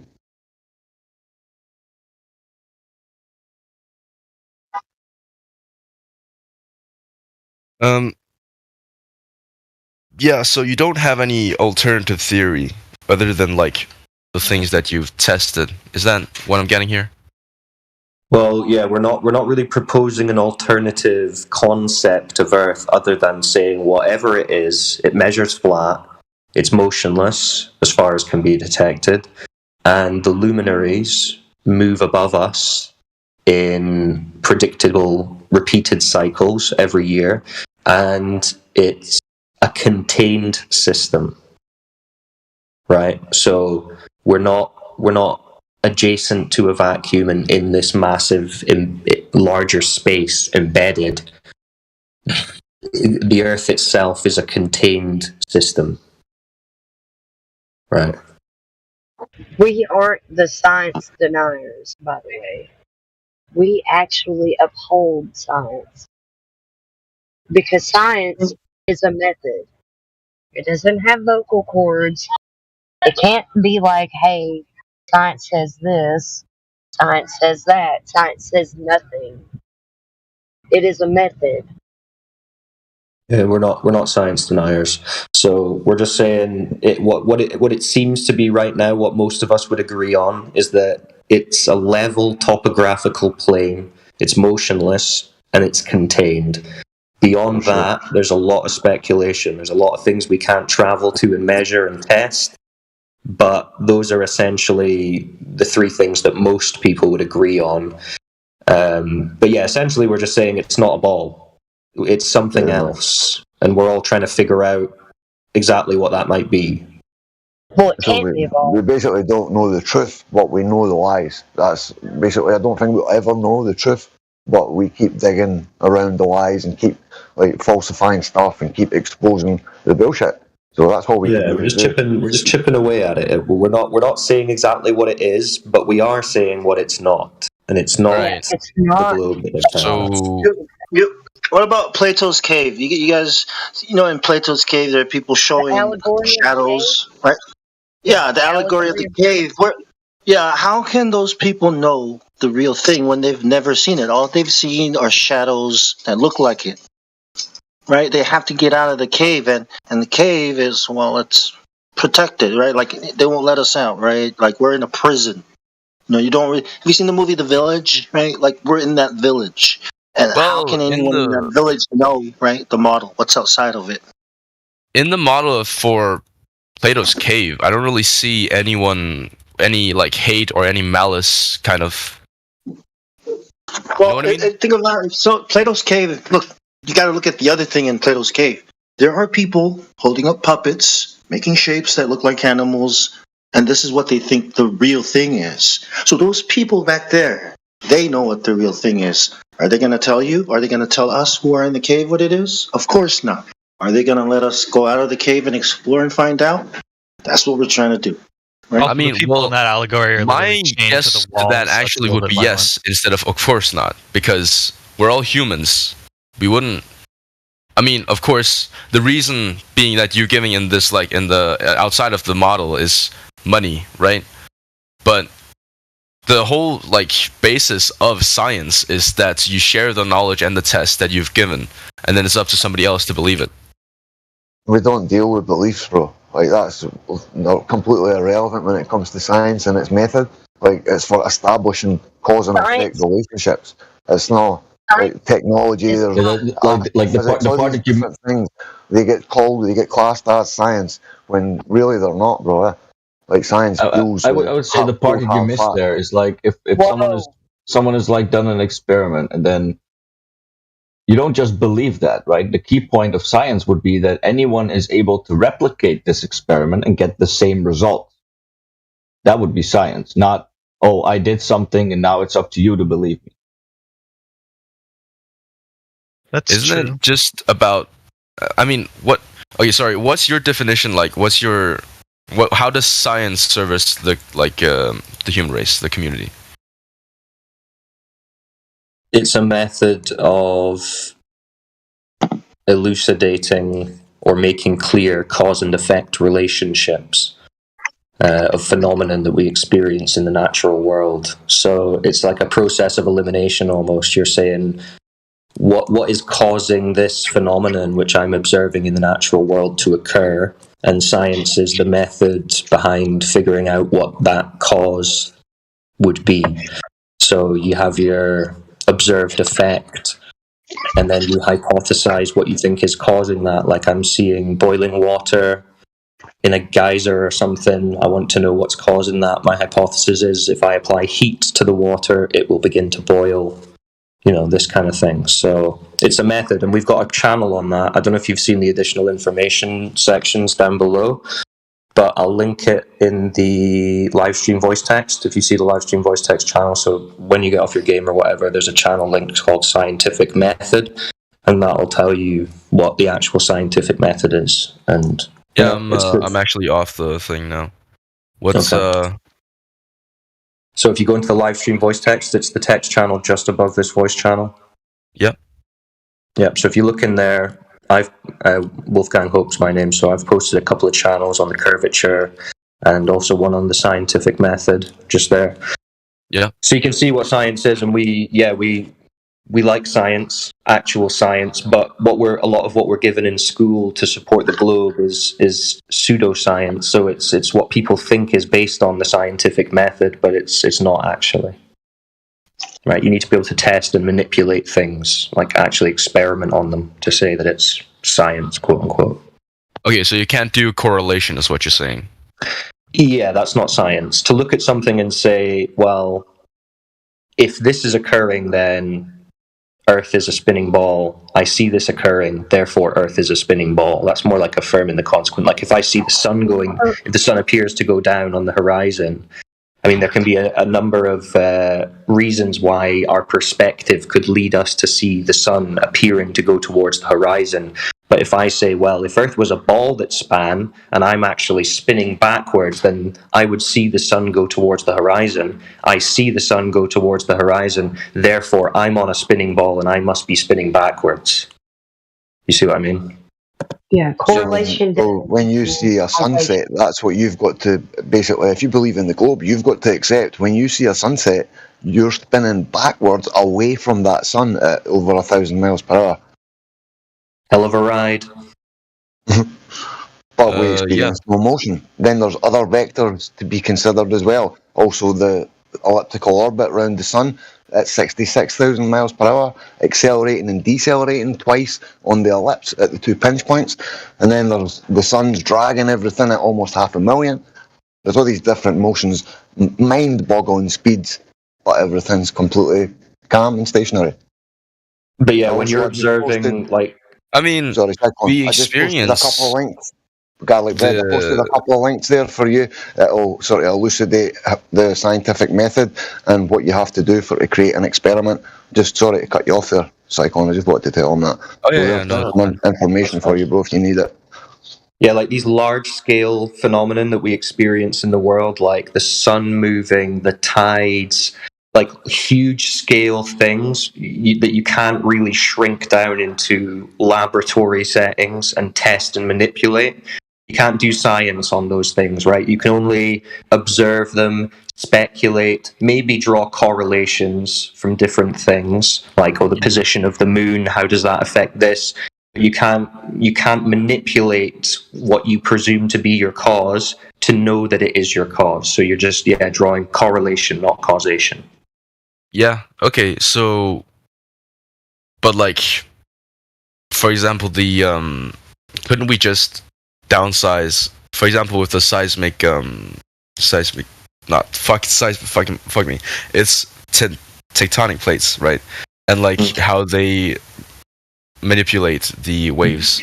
Like I've seen a model being made like that, like a system like that. Why would you say it's not possible to? Well, I'm not sure exactly what you're referring to. I don't know if you've got a link or whatever that you could post. Oh no, it's in like a museum. Okay. Well, I mean, in terms of tectonic plates generally, so plates are flat. Bowls would be the curved alternative. So they don't really, even if there are plates moving under the ground causing these things, that wouldn't tell us that the Earth is a ball. I mean, that same mechanism theoretically could happen on a level surface. I don't think anyone's ever observed, measured, or actually proven that these tectonic plates are there. It's a theory, right? Tectonic plate theory. Yeah. Well, you've seen the rifts in between the tectonic plates. You can go to that place. Well, we can see things that we would maybe describe as cracks or segments of land or whatever, but that doesn't necessarily mean this is a borderline for a tectonic plate and that tectonic plate is shifting, which is causing this and causing that. Those are assumptions, right? Observing a crack in the ground at a certain location could mean a whole number of things. It doesn't necessarily confirm tectonic plate theory. What if the crack in the ground move after an earthquake? Right. Well, yeah, cracks occurring in the ground because of earthquakes. Again, doesn't really tell not the you. crack. I'm saying like the crack of the tectonic plates. The reason that the theory that's presented to us is that when they move and they like shift towards each other because of the gravitational pull of the Earth being like circular, that is because wouldn't they all be like pulled downwards then? That's because the size the place they move. Well, if you're saying that's because of gravity, then why are the plates moving across the surface? Shouldn't they be like sinking downwards? They're trying to sink downwards, but it's like trying to. Right, but you're using a whole host of assumptions here. That's a whole host of assumptions, like the whole gravitational pull towards the center of a ball. I mean, again, we would go back to, okay, well, if that's true, then there would be curvature. Let's measure it. Oh, there's no curvature. So that story can automatically not be true because the surface measures flat. So whatever it is... See you later. See you later, bro. So whatever that mechanism is, it's not some pull towards the center of a ball. Otherwise, the surface would be measuring curved. See, another thing I like, Brett, see, before people start like assuming gravity does all these things, where is the scientific evidence for either Newtonian or Einsteinian gravity? Like, before you claim that these things do things, we need to verify their existence. And there is no experiment that follows the scientific method that backs either of these versions of gravity. So then what? You'd have to start with, like, what is the observed phenomenon? That's already a problem because it's not, well, things form into balls. Well, we can't exactly go from ground zero, right? Can we? Because that would be just like if you were to go all the way from zero, that would be. Oh, what's it called? Is it called nihilism? No, it's not. It's something else. It's the one where you think what you perceive is just you're the only real one or whatever. You're talking about solipsism. No, exactly. Solipsism. But like, and what I'm saying is like we have to base it off of like what we vision and stuff. Like, is that your ground zero? Well, no, I would say that where you start with how you perceive and interact with the world is your everyday experience and senses, right? Yeah. So, it seems like a good place to start to figure out like what's going on. And everyday experiences and stuff. So that would mean, from what I'm hearing, you're not disproving things like the four main forces of the universe, and then also Newton's law. There's only one There's only one force you can verify that we can verify. It's called the electromagnetic force. All the other three forces are theoretical, right? pseudo forces. Yeah, like the thing is the whole idea of gravity. It's kind of backwards because it's really a story to explain the globe Earth, right? Because if you want to say, well, the Earth is a spinning ball, then well, why is it a ball? Well, because of gravity. Is okay. Well, if it's spinning, why is everything staying on the spinning ball? Well, because of gravity. Okay. Well, why is the spinning ball spinning around all these other balls? Well, because of gravity. So it's kind of the glue that holds the whole thing together. But if you don't have like the starting position of the Earth as a spinning ball spinning around other balls, then you really don't need this idea of gravity for anything practically. Because you can demonstrate that the reason, or well, what determines that whether or not things go up and downwards is not gravity, is not the mass. So again, you like if you want to use the scientific method, you'd have to start with what is the observed natural phenomenon that you're talking about when you say gravity. Is it things falling? Is it things forming into balls? What is it? I mean, for Newton, it was the apple falling on his head. Yeah. But gravitational pull. Right. So, would you say that the apple falling is evidence for this gravitational pull? Apple falling is evidence for apple falling, and then, in your sense, in your logic, it doesn't prove anything. Well, no, because basically what you observe is an effect, right? The apple falls. Okay, that's an effect. Then you want to say that there's something causing that effect. Okay, cool, but how do you figure that out? I mean, you can just claim basically anything. You can claim gravity is pulling it down. You can claim there are invisible creatures that like to pull it down and then drop it. And now you proved whatever you claim. But no, that's not how it works, right?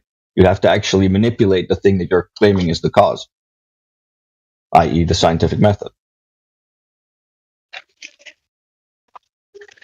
I mean, scientific method would be to like prove it. Yeah, sure, but for that you would need to manipulate and control the variables, right?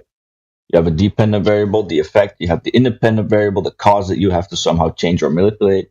Then you have a bunch of control variables that might affect the result that you have to keep at the same variable. You know? Yeah. How are you? It's not as simple as like dropping something and saying, "Look, that's gravity." It's just not going to cut it. But how are you going to actually isolate the experiment from the gravitational pull that's assumed anyway? So you'd have to get away from the Earth. Exactly. And so and how is anybody ever going to isolate gravity in an experiment?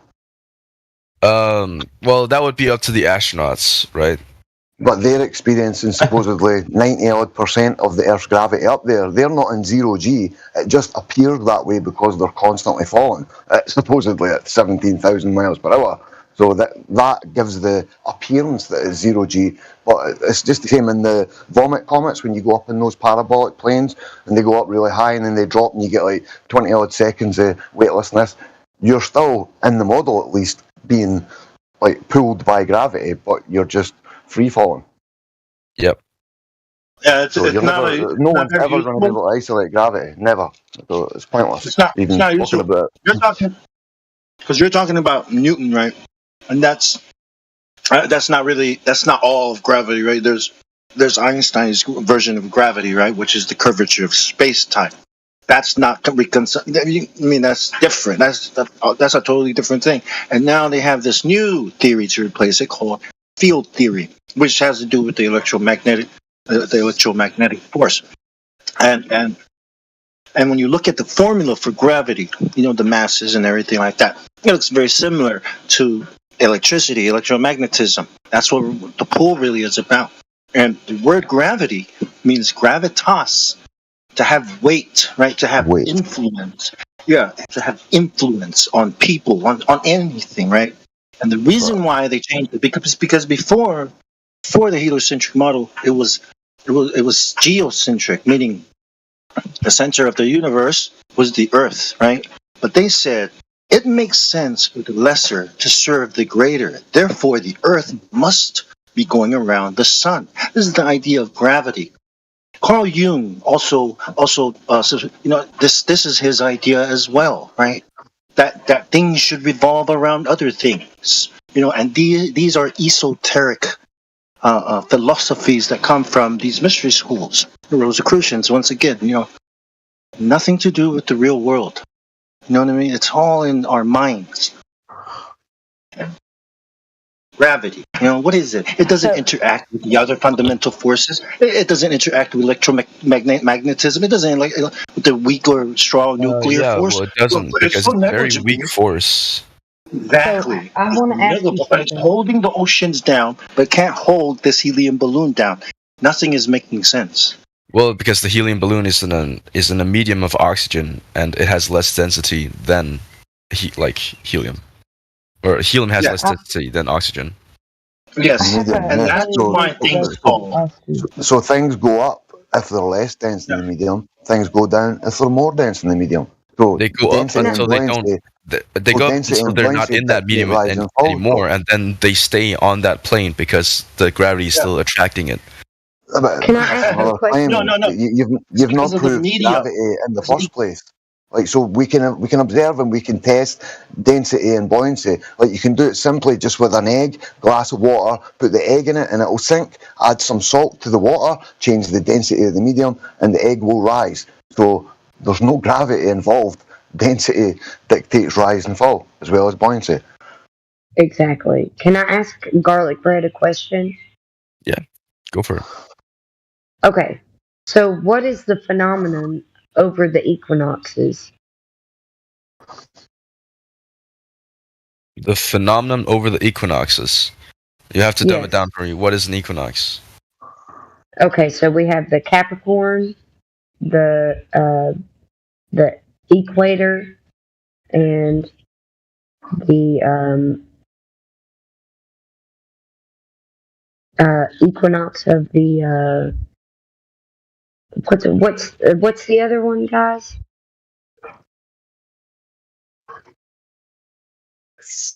Capricorn. Okay, well, either way, you know what the equinoxes are, right? No, I haven't heard that term before. I think it's just language barrier here. Okay. Cancer. Okay, so you have the equinox of Capricorn, you have the equator, and then you have the equinox of Cancer, right? You're saying that to calculate whether or not we're spinning, we need 3 points: 2 in the sky and 1 on Earth. Is that what you're saying? Just what do you experience when you are observing what is happening with these equinoxes? Well, first I need to know what you're talking about. Okay, so the equinoxes have a correlation with the sun and the moon. Okay, you keep saying the word, but what is an equinox? Are you talking about? You know what the equator is. You know what the equator is, right? The equator? Yeah, it's the line that the Earth. Okay. Okay, so the equator would be the dividing line of where the sun would. I mean, not really. It shifts. The equator shifts, so No, it you doesn't. can't really. No, it doesn't. The It does. equator is it's a latitude line relative to Polaris. No, it doesn't shift. The equator does shift because the Earth, it wobbles. No. Does it wobble? There are When two does it places wobble? where the equator Where does it wobble? shifts Please around. tell me. I have no idea. It Of course, I don't have any evidence for that, but Okay, well, why would you there's say a way you can track it. Okay, well, how do we track it then? There's no. Well, that would be based, the way to track it would be based on all of the other things that you say are not true. So in that sense, kidding there is me? none. What did we say that's not true? It's based off of first of all, that there's a curvature of Earth that. Well, where's the measured curvature of the Earth? Well, I mean, That's a problem, buddy. You can't just infer it and then go off the inference. Well, yeah, if you're going to use the equator and like the equinoxes by that sense, then No, you don't have to use a globe Earth for that. are you saying that it's not there? That like It is there. That's the path that the sun takes.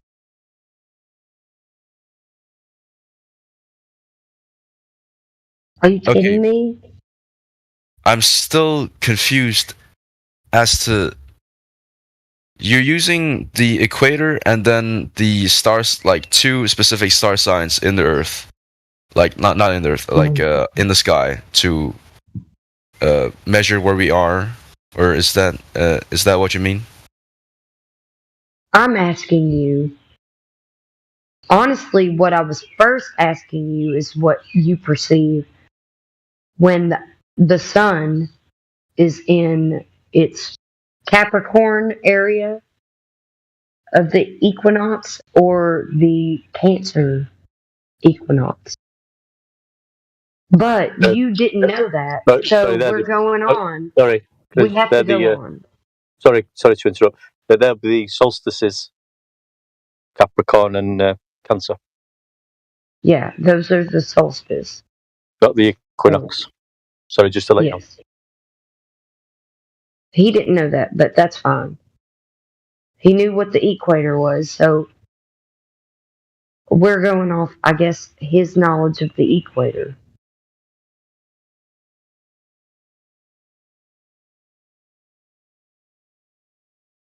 Alright, so relative to the sun, the latitude lines are your elevation angles from Polaris. Those fall into those lines of the equinox and the equator. Are you telling me that you don't know the path that the sun takes?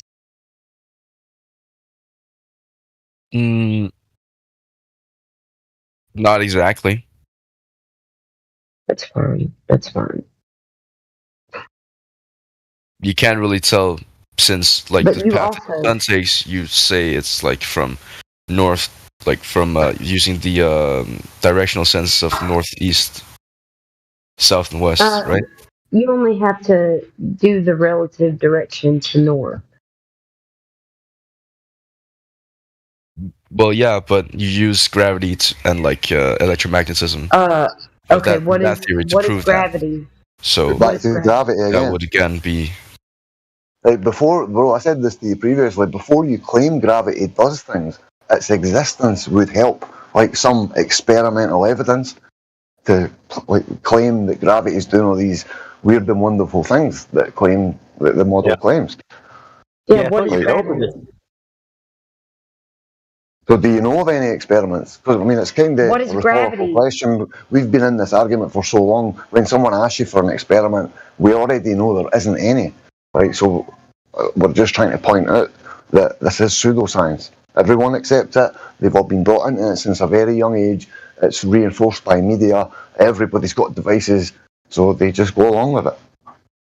So you Where's the realize evidence? that the seasons, what you say would be the tilt. The seasons are where the sun is in each equinox and like versus the equator, right? Yep. Okay. So what does the sun do throughout the seasons? is then like okay. The sun, it's like hard to explain. This is like something you learn in 4th grade, isn't it? Well, you don't have to try to like explain away what it's doing versus like Okay, what is what it's observed to not. do? What is it doing? What's the sun doing throughout the season? It provides warmth, and it's They- shine. Maybe start with the spring equinox in relationship to the northern area. So that's on March the 22nd. Start there. Are you asking me to do that? Yeah.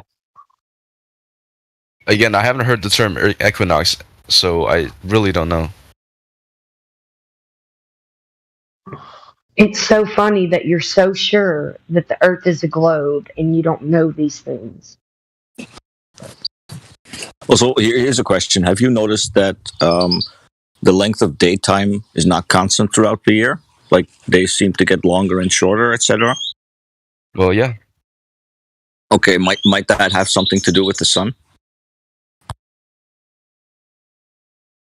Yeah. Isn't that because it's in a different angle to how this Earth is spinning? And then I know, is it? That way you get less. What's the evidence for that? He was right with angle.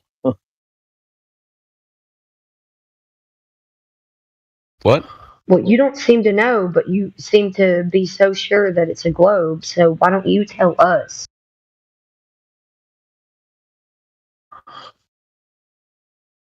I mean, I'm just saying that you're using. Never mind. Just keep talking, and I'll see if I can make sense of it. Well, I'm just pointing out what I observe here where I live. Because in the summertime, the days get much longer. It's early at 5 a.m., 6. It's light. And it doesn't even really we have seem to 10, get that 11 far. p.m. that it's light. Then in the winter, that's totally different. So, yeah, I don't need any kind of model for that. It's kind of obvious. The length of daytime changes. You have more sunlight. It gets warmer generally. Yeah. Are you saying that disproves something?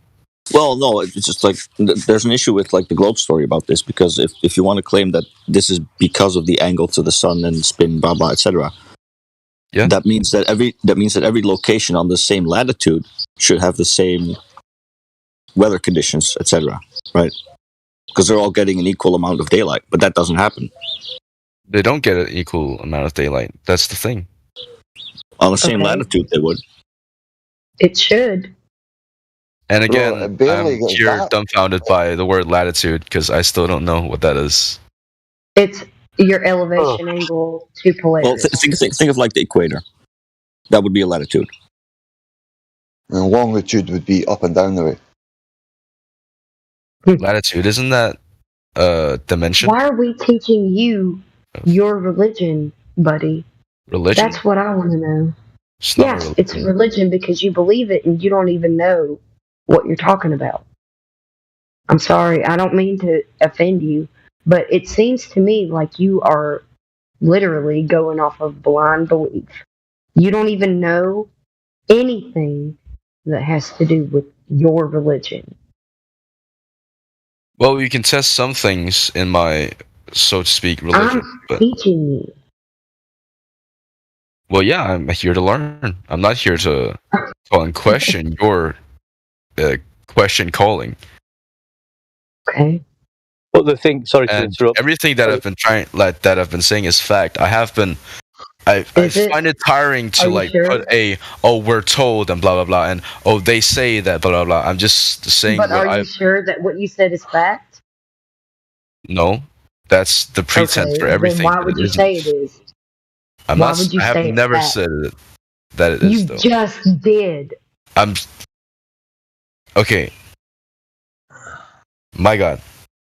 Plus, just to say, just as an observer, I mean, the guys was talking about the scientific method and gravity, and there's no observed phenomena to put it through the scientific method to explain that, which he was told about and absorbed that information, and then in the next breath, you're mentioning gravity. So you're not here to learn. You're not learning, as you've just stated. Still kind of pushing your belief. Well, yeah, but it's not really. You don't. How do I say this? I don't care about this enough to believe anything, and it makes sense. You think you're on the ball, right? It's not very apparent because you're here, so you can say you don't care, But guess what? You're here, so that doesn't add up. So you do care, whether you want to believe you do or not. We know you do. You're still here. I don't think that's really up to. I'm sorry, but I don't think that's like really up to you to interpret. It doesn't matter who interprets what. You're Here to discuss. here. I'm not here to You're here. push anybody's So you beliefs care. or have my own pushed.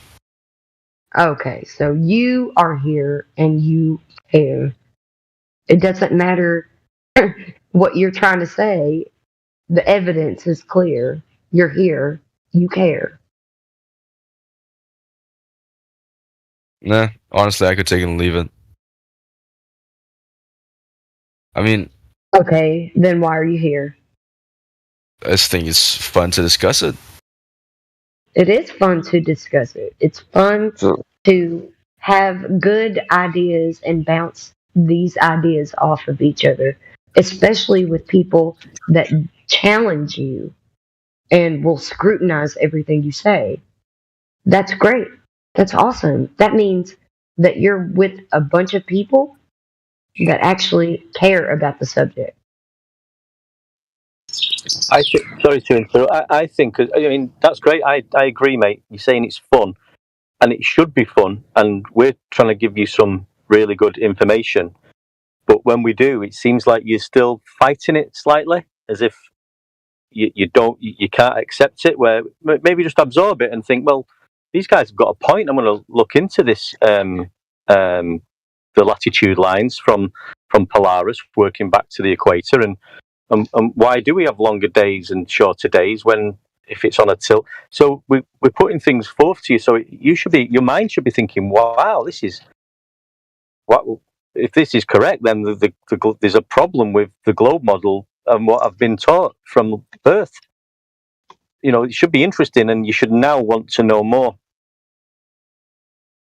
I think it's that automated response from the subconscious, because obviously the brain's been programmed for so long, decades, possibly. I don't know how old you are, but it's automatic to give these, it's like kind of argumentative or like programmed responses that just they come out because you've been told all these different stories, man. Well, I guess I should have put a disclaimer on here that everything that I say, that you say I'm regurgitating, is I've been taught that. Everything that I'm saying. Of course, maybe we all got taught the same thing, man, and we all got taught the spend a same lot of time in here and a lot of effort speaking these exact conversations. Some people might get bored and a bit pissed off because it's so repetitive, but we break down this basically 24/7. Like me and the other couple of UK people, we're kind of on the day shift, but later on the Americans come on and it gets a little bit busier. But there's some highly intelligent people in here, man. Extremely intellectual conversations go on. We are all over the world. I may sound like I'm a down south American lady, but I know what I'm talking about. The thing is, though, because we've all went through the process of dropping the belief of the globe, we've had to come against all these questions that we're putting to you and the questions that you have and a million more. We've went through them all. We've had to, just to be able to drop the globe belief. We've got to say to ourselves, wait a minute, how does that work? How can that contradict this? How can that do that? We've all of us, we've spent collectively literally centuries in the server researching, because there's thousands and thousands of people in here that know the Earth is exactly how you experience it. And all we're trying to do is share information with you and hope you can come to some conclusions yourself. We don't want to program you as well. And we do understand. I can give you a lot of stories to replace. I'm sorry. I can give you a lot of stories to replace your whatever stories you have that have no validation, but I'm not going to do that. That's not the way to go. You need to be able to verify it for yourself. Correct. But I was just going to say to the gentleman, it is a minefield when you first, because I have these conversations with friends and family now still, and you can start off with the gravity, and then it can lead down. It does lead down all paths, and you start going round and round and round. It's a minefield for somebody who doesn't or hasn't been into the subject for a while. So it's good to just come back to basics, look at your common senses, and trust your own instincts to start with, and start, looking at the earth and observing that there's no movement, and watching things, and then start looking at other things. Because if you're hammered with everything at once, it's again you're going to think, well, I'm not bothered about this either way. I can't be bothered. It's a minefield, and I think you've just experienced that, and that's why you say I'm not bothered either way. I'm not bothered anymore. Yeah, you have to humble yourself. You need to humble yourself and be able to, like, put away your ego. It doesn't matter if you were tricked or bamboozled. So we're all of us. We were all tricked into believing that we were on a globe spinning and in the vacuum of space. We all believed it at one point. So we had to let go of our ego and be able to consider other options. Because none of the things that we were presented with matched reality.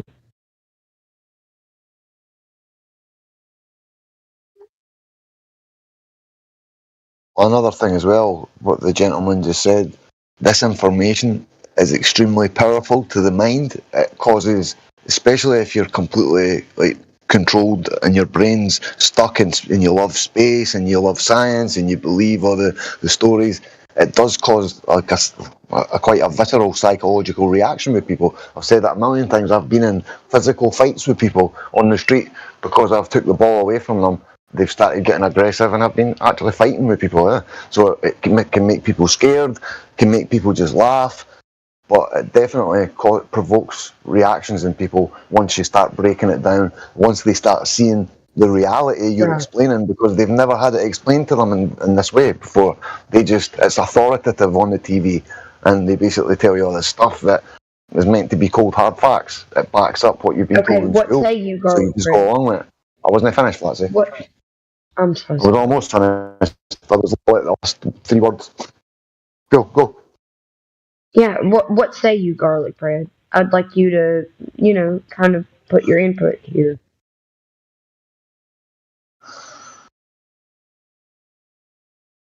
We've kind of like bombarded you with a lot of things. You can. Yeah, you can I don't really feel like I can come with and I'm okay with that because I'm not very well versed in the English language. No, you're doing well, bro. What is your first language? My first language is Chinese, and then I moved to Denmark, so now I speak that too. I could never tell by listening to your accent. You speak very good English, man. Very good. Thanks. Yeah, man, for sure. I could never tell you were Chinese. Not a chance. Well, I have actually lived most of my life in Denmark. I was born here. Cool, man. So Denmark's quite a flat country, as far as I know, is it not? Very. Go up on a ladder and then see the horizon. That's basically it. I mean, people, they literally think that the horizon is a physical place, like a geometric place, where it should be according to the globe. The radius dictates where that horizon is. So as you gain elevation, surely as you went up, you would have to keep looking down to the horizon. But as you go up, the horizon appears to rise with you. As you gain altitude, your angle increases of view, you see further. And the further you go up, the further you keep seeing. That points towards an Earth that's flat and extending away from you. Well, hold on. Isn't that... can you break down what you just said again?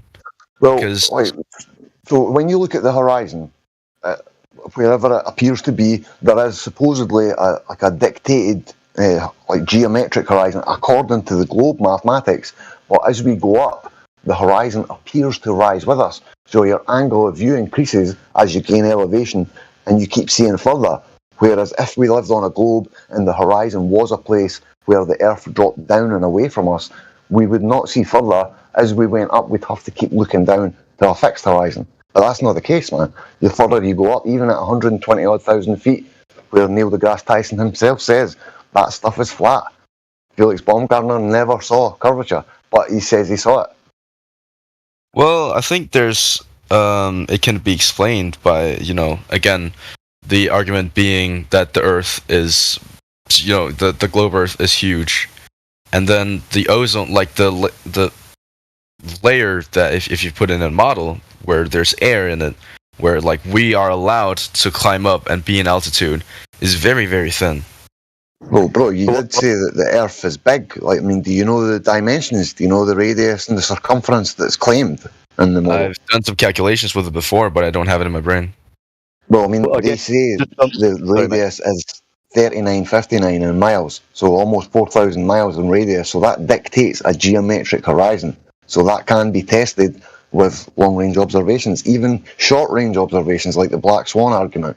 I mean, that's only a handful of miles, and it destroys the globe completely. You would be observing it to be flat for a very long time until you've gotten up. Like that's not as far as you think. If you look at the actual numbers and what they predict for horizon distance, you'd be surprised. Has anyone actually went through the Black Swan with you, Garlic? Nah. Well, I don't have it. Like, there are very few flat earthers here in like this country. I've met some anti-vaxxers before, but that's about it. Well, I mean, Martov, you're better at the Black Swan than me, bro. You want to go through that with him if you want to, Garlic. Honestly, well, it could. I mean, it's pretty simple. Basically, the globe has a prediction based on the radius that they claim it is and the observer height. So there's a formula for that, and if you work that out, at 1 foot height above the water, like sea level, the horizon should be 1.2 miles away. So, okay. But the problem is that the observation of the Black Swan, well, the observer is at 1 foot, which is a bit generous since he's actually probably a bit lower, closer to the water, but let's say it's 1 foot. But we can see the horizon is actually behind the physical object that's over 9 miles away. So that's quite a discrepancy, right? Because the physical obstruction that should be starting at 1.2 miles is now seen behind the physical object at 9-point-something miles. So that's an issue. So, Garlic Bread, take a look in the live stream voice text. What Martov was just explaining there, there's an image. If you take a little look in the text chat. Mm-hmm. Can you see that? Yeah. Well, can you see where the horizon is in the image? Where is it? Like, where do you see the horizon? It's a bit above the second one. Exactly. So, according to the globe math, it should be before the first one. How so? According to the globe math. For a 1 foot observer, the geometric horizon should be no further than 1.22 miles. But we can see it's probably 20 miles. It's well beyond the platform habitat at 9.4. I just posted it. This is from University of Washington, right? So for all practical purposes, we can estimate the distance to the horizon by using basically 1.2 times square root of the observer height in feet. It's really simple. If you're at 1 foot, then it's 1.2 times 1. Yeah, I can see the logic of it, but can it of that picture? Is it like 1 foot above sea level? Yep. Yeah. Yeah, and what angle is it pointing at from? What do you mean? Well, at the horizon, right? It's the camera's been leveled. It's at a 1 foot observer height from the sea.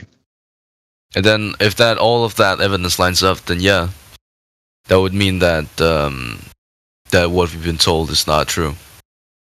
Well, but there's another one. I mean, take a look at the one I'm going to post. It's from the same spot. And watch this. There we go. Now, take a look at that. Now, that's on a different day from roughly as good as you could get, the same spot, the same height, but look at the horizon now. Yeah. So it constantly fluctuates depending on atmospheric conditions, optics, the atmosphere, the particles in the air, the moisture. So who could have ever measured the radius if we can't rely on these observations because they constantly change? And you shouldn't even be able to see the rigs because they're supposedly behind a hidden Earth curve blockage. They shouldn't even be there. Right. So, like, there's a fundamental issue here, which I think, in which the globe is basically claiming that the horizon is a consequence of the Earth being a globe. And that's just not really the case, because no matter what the surface is doing, you will have a point at which things are no longer resolvable, right? You can see the ground for some distance, you can see the sky for some distance, and then at some point, the angles are going to be too small to be resolvable, and it will be indistinguishable. That's going to happen no matter what the surface is doing. Yeah. So this appears to line up with what we observe in reality, which is that the horizon is just an optical phenomenon, position, really. It's not a physical obstruction, right? Because then it couldn't be like moving in front and behind of a physical obstruction, because that's just silly. It's like saying I'm looking out my window and there's like a little hill, some houses are behind it, and then on some days I can see that the hill is behind those houses because of optics or the light's bending or some. That's not going to happen, right?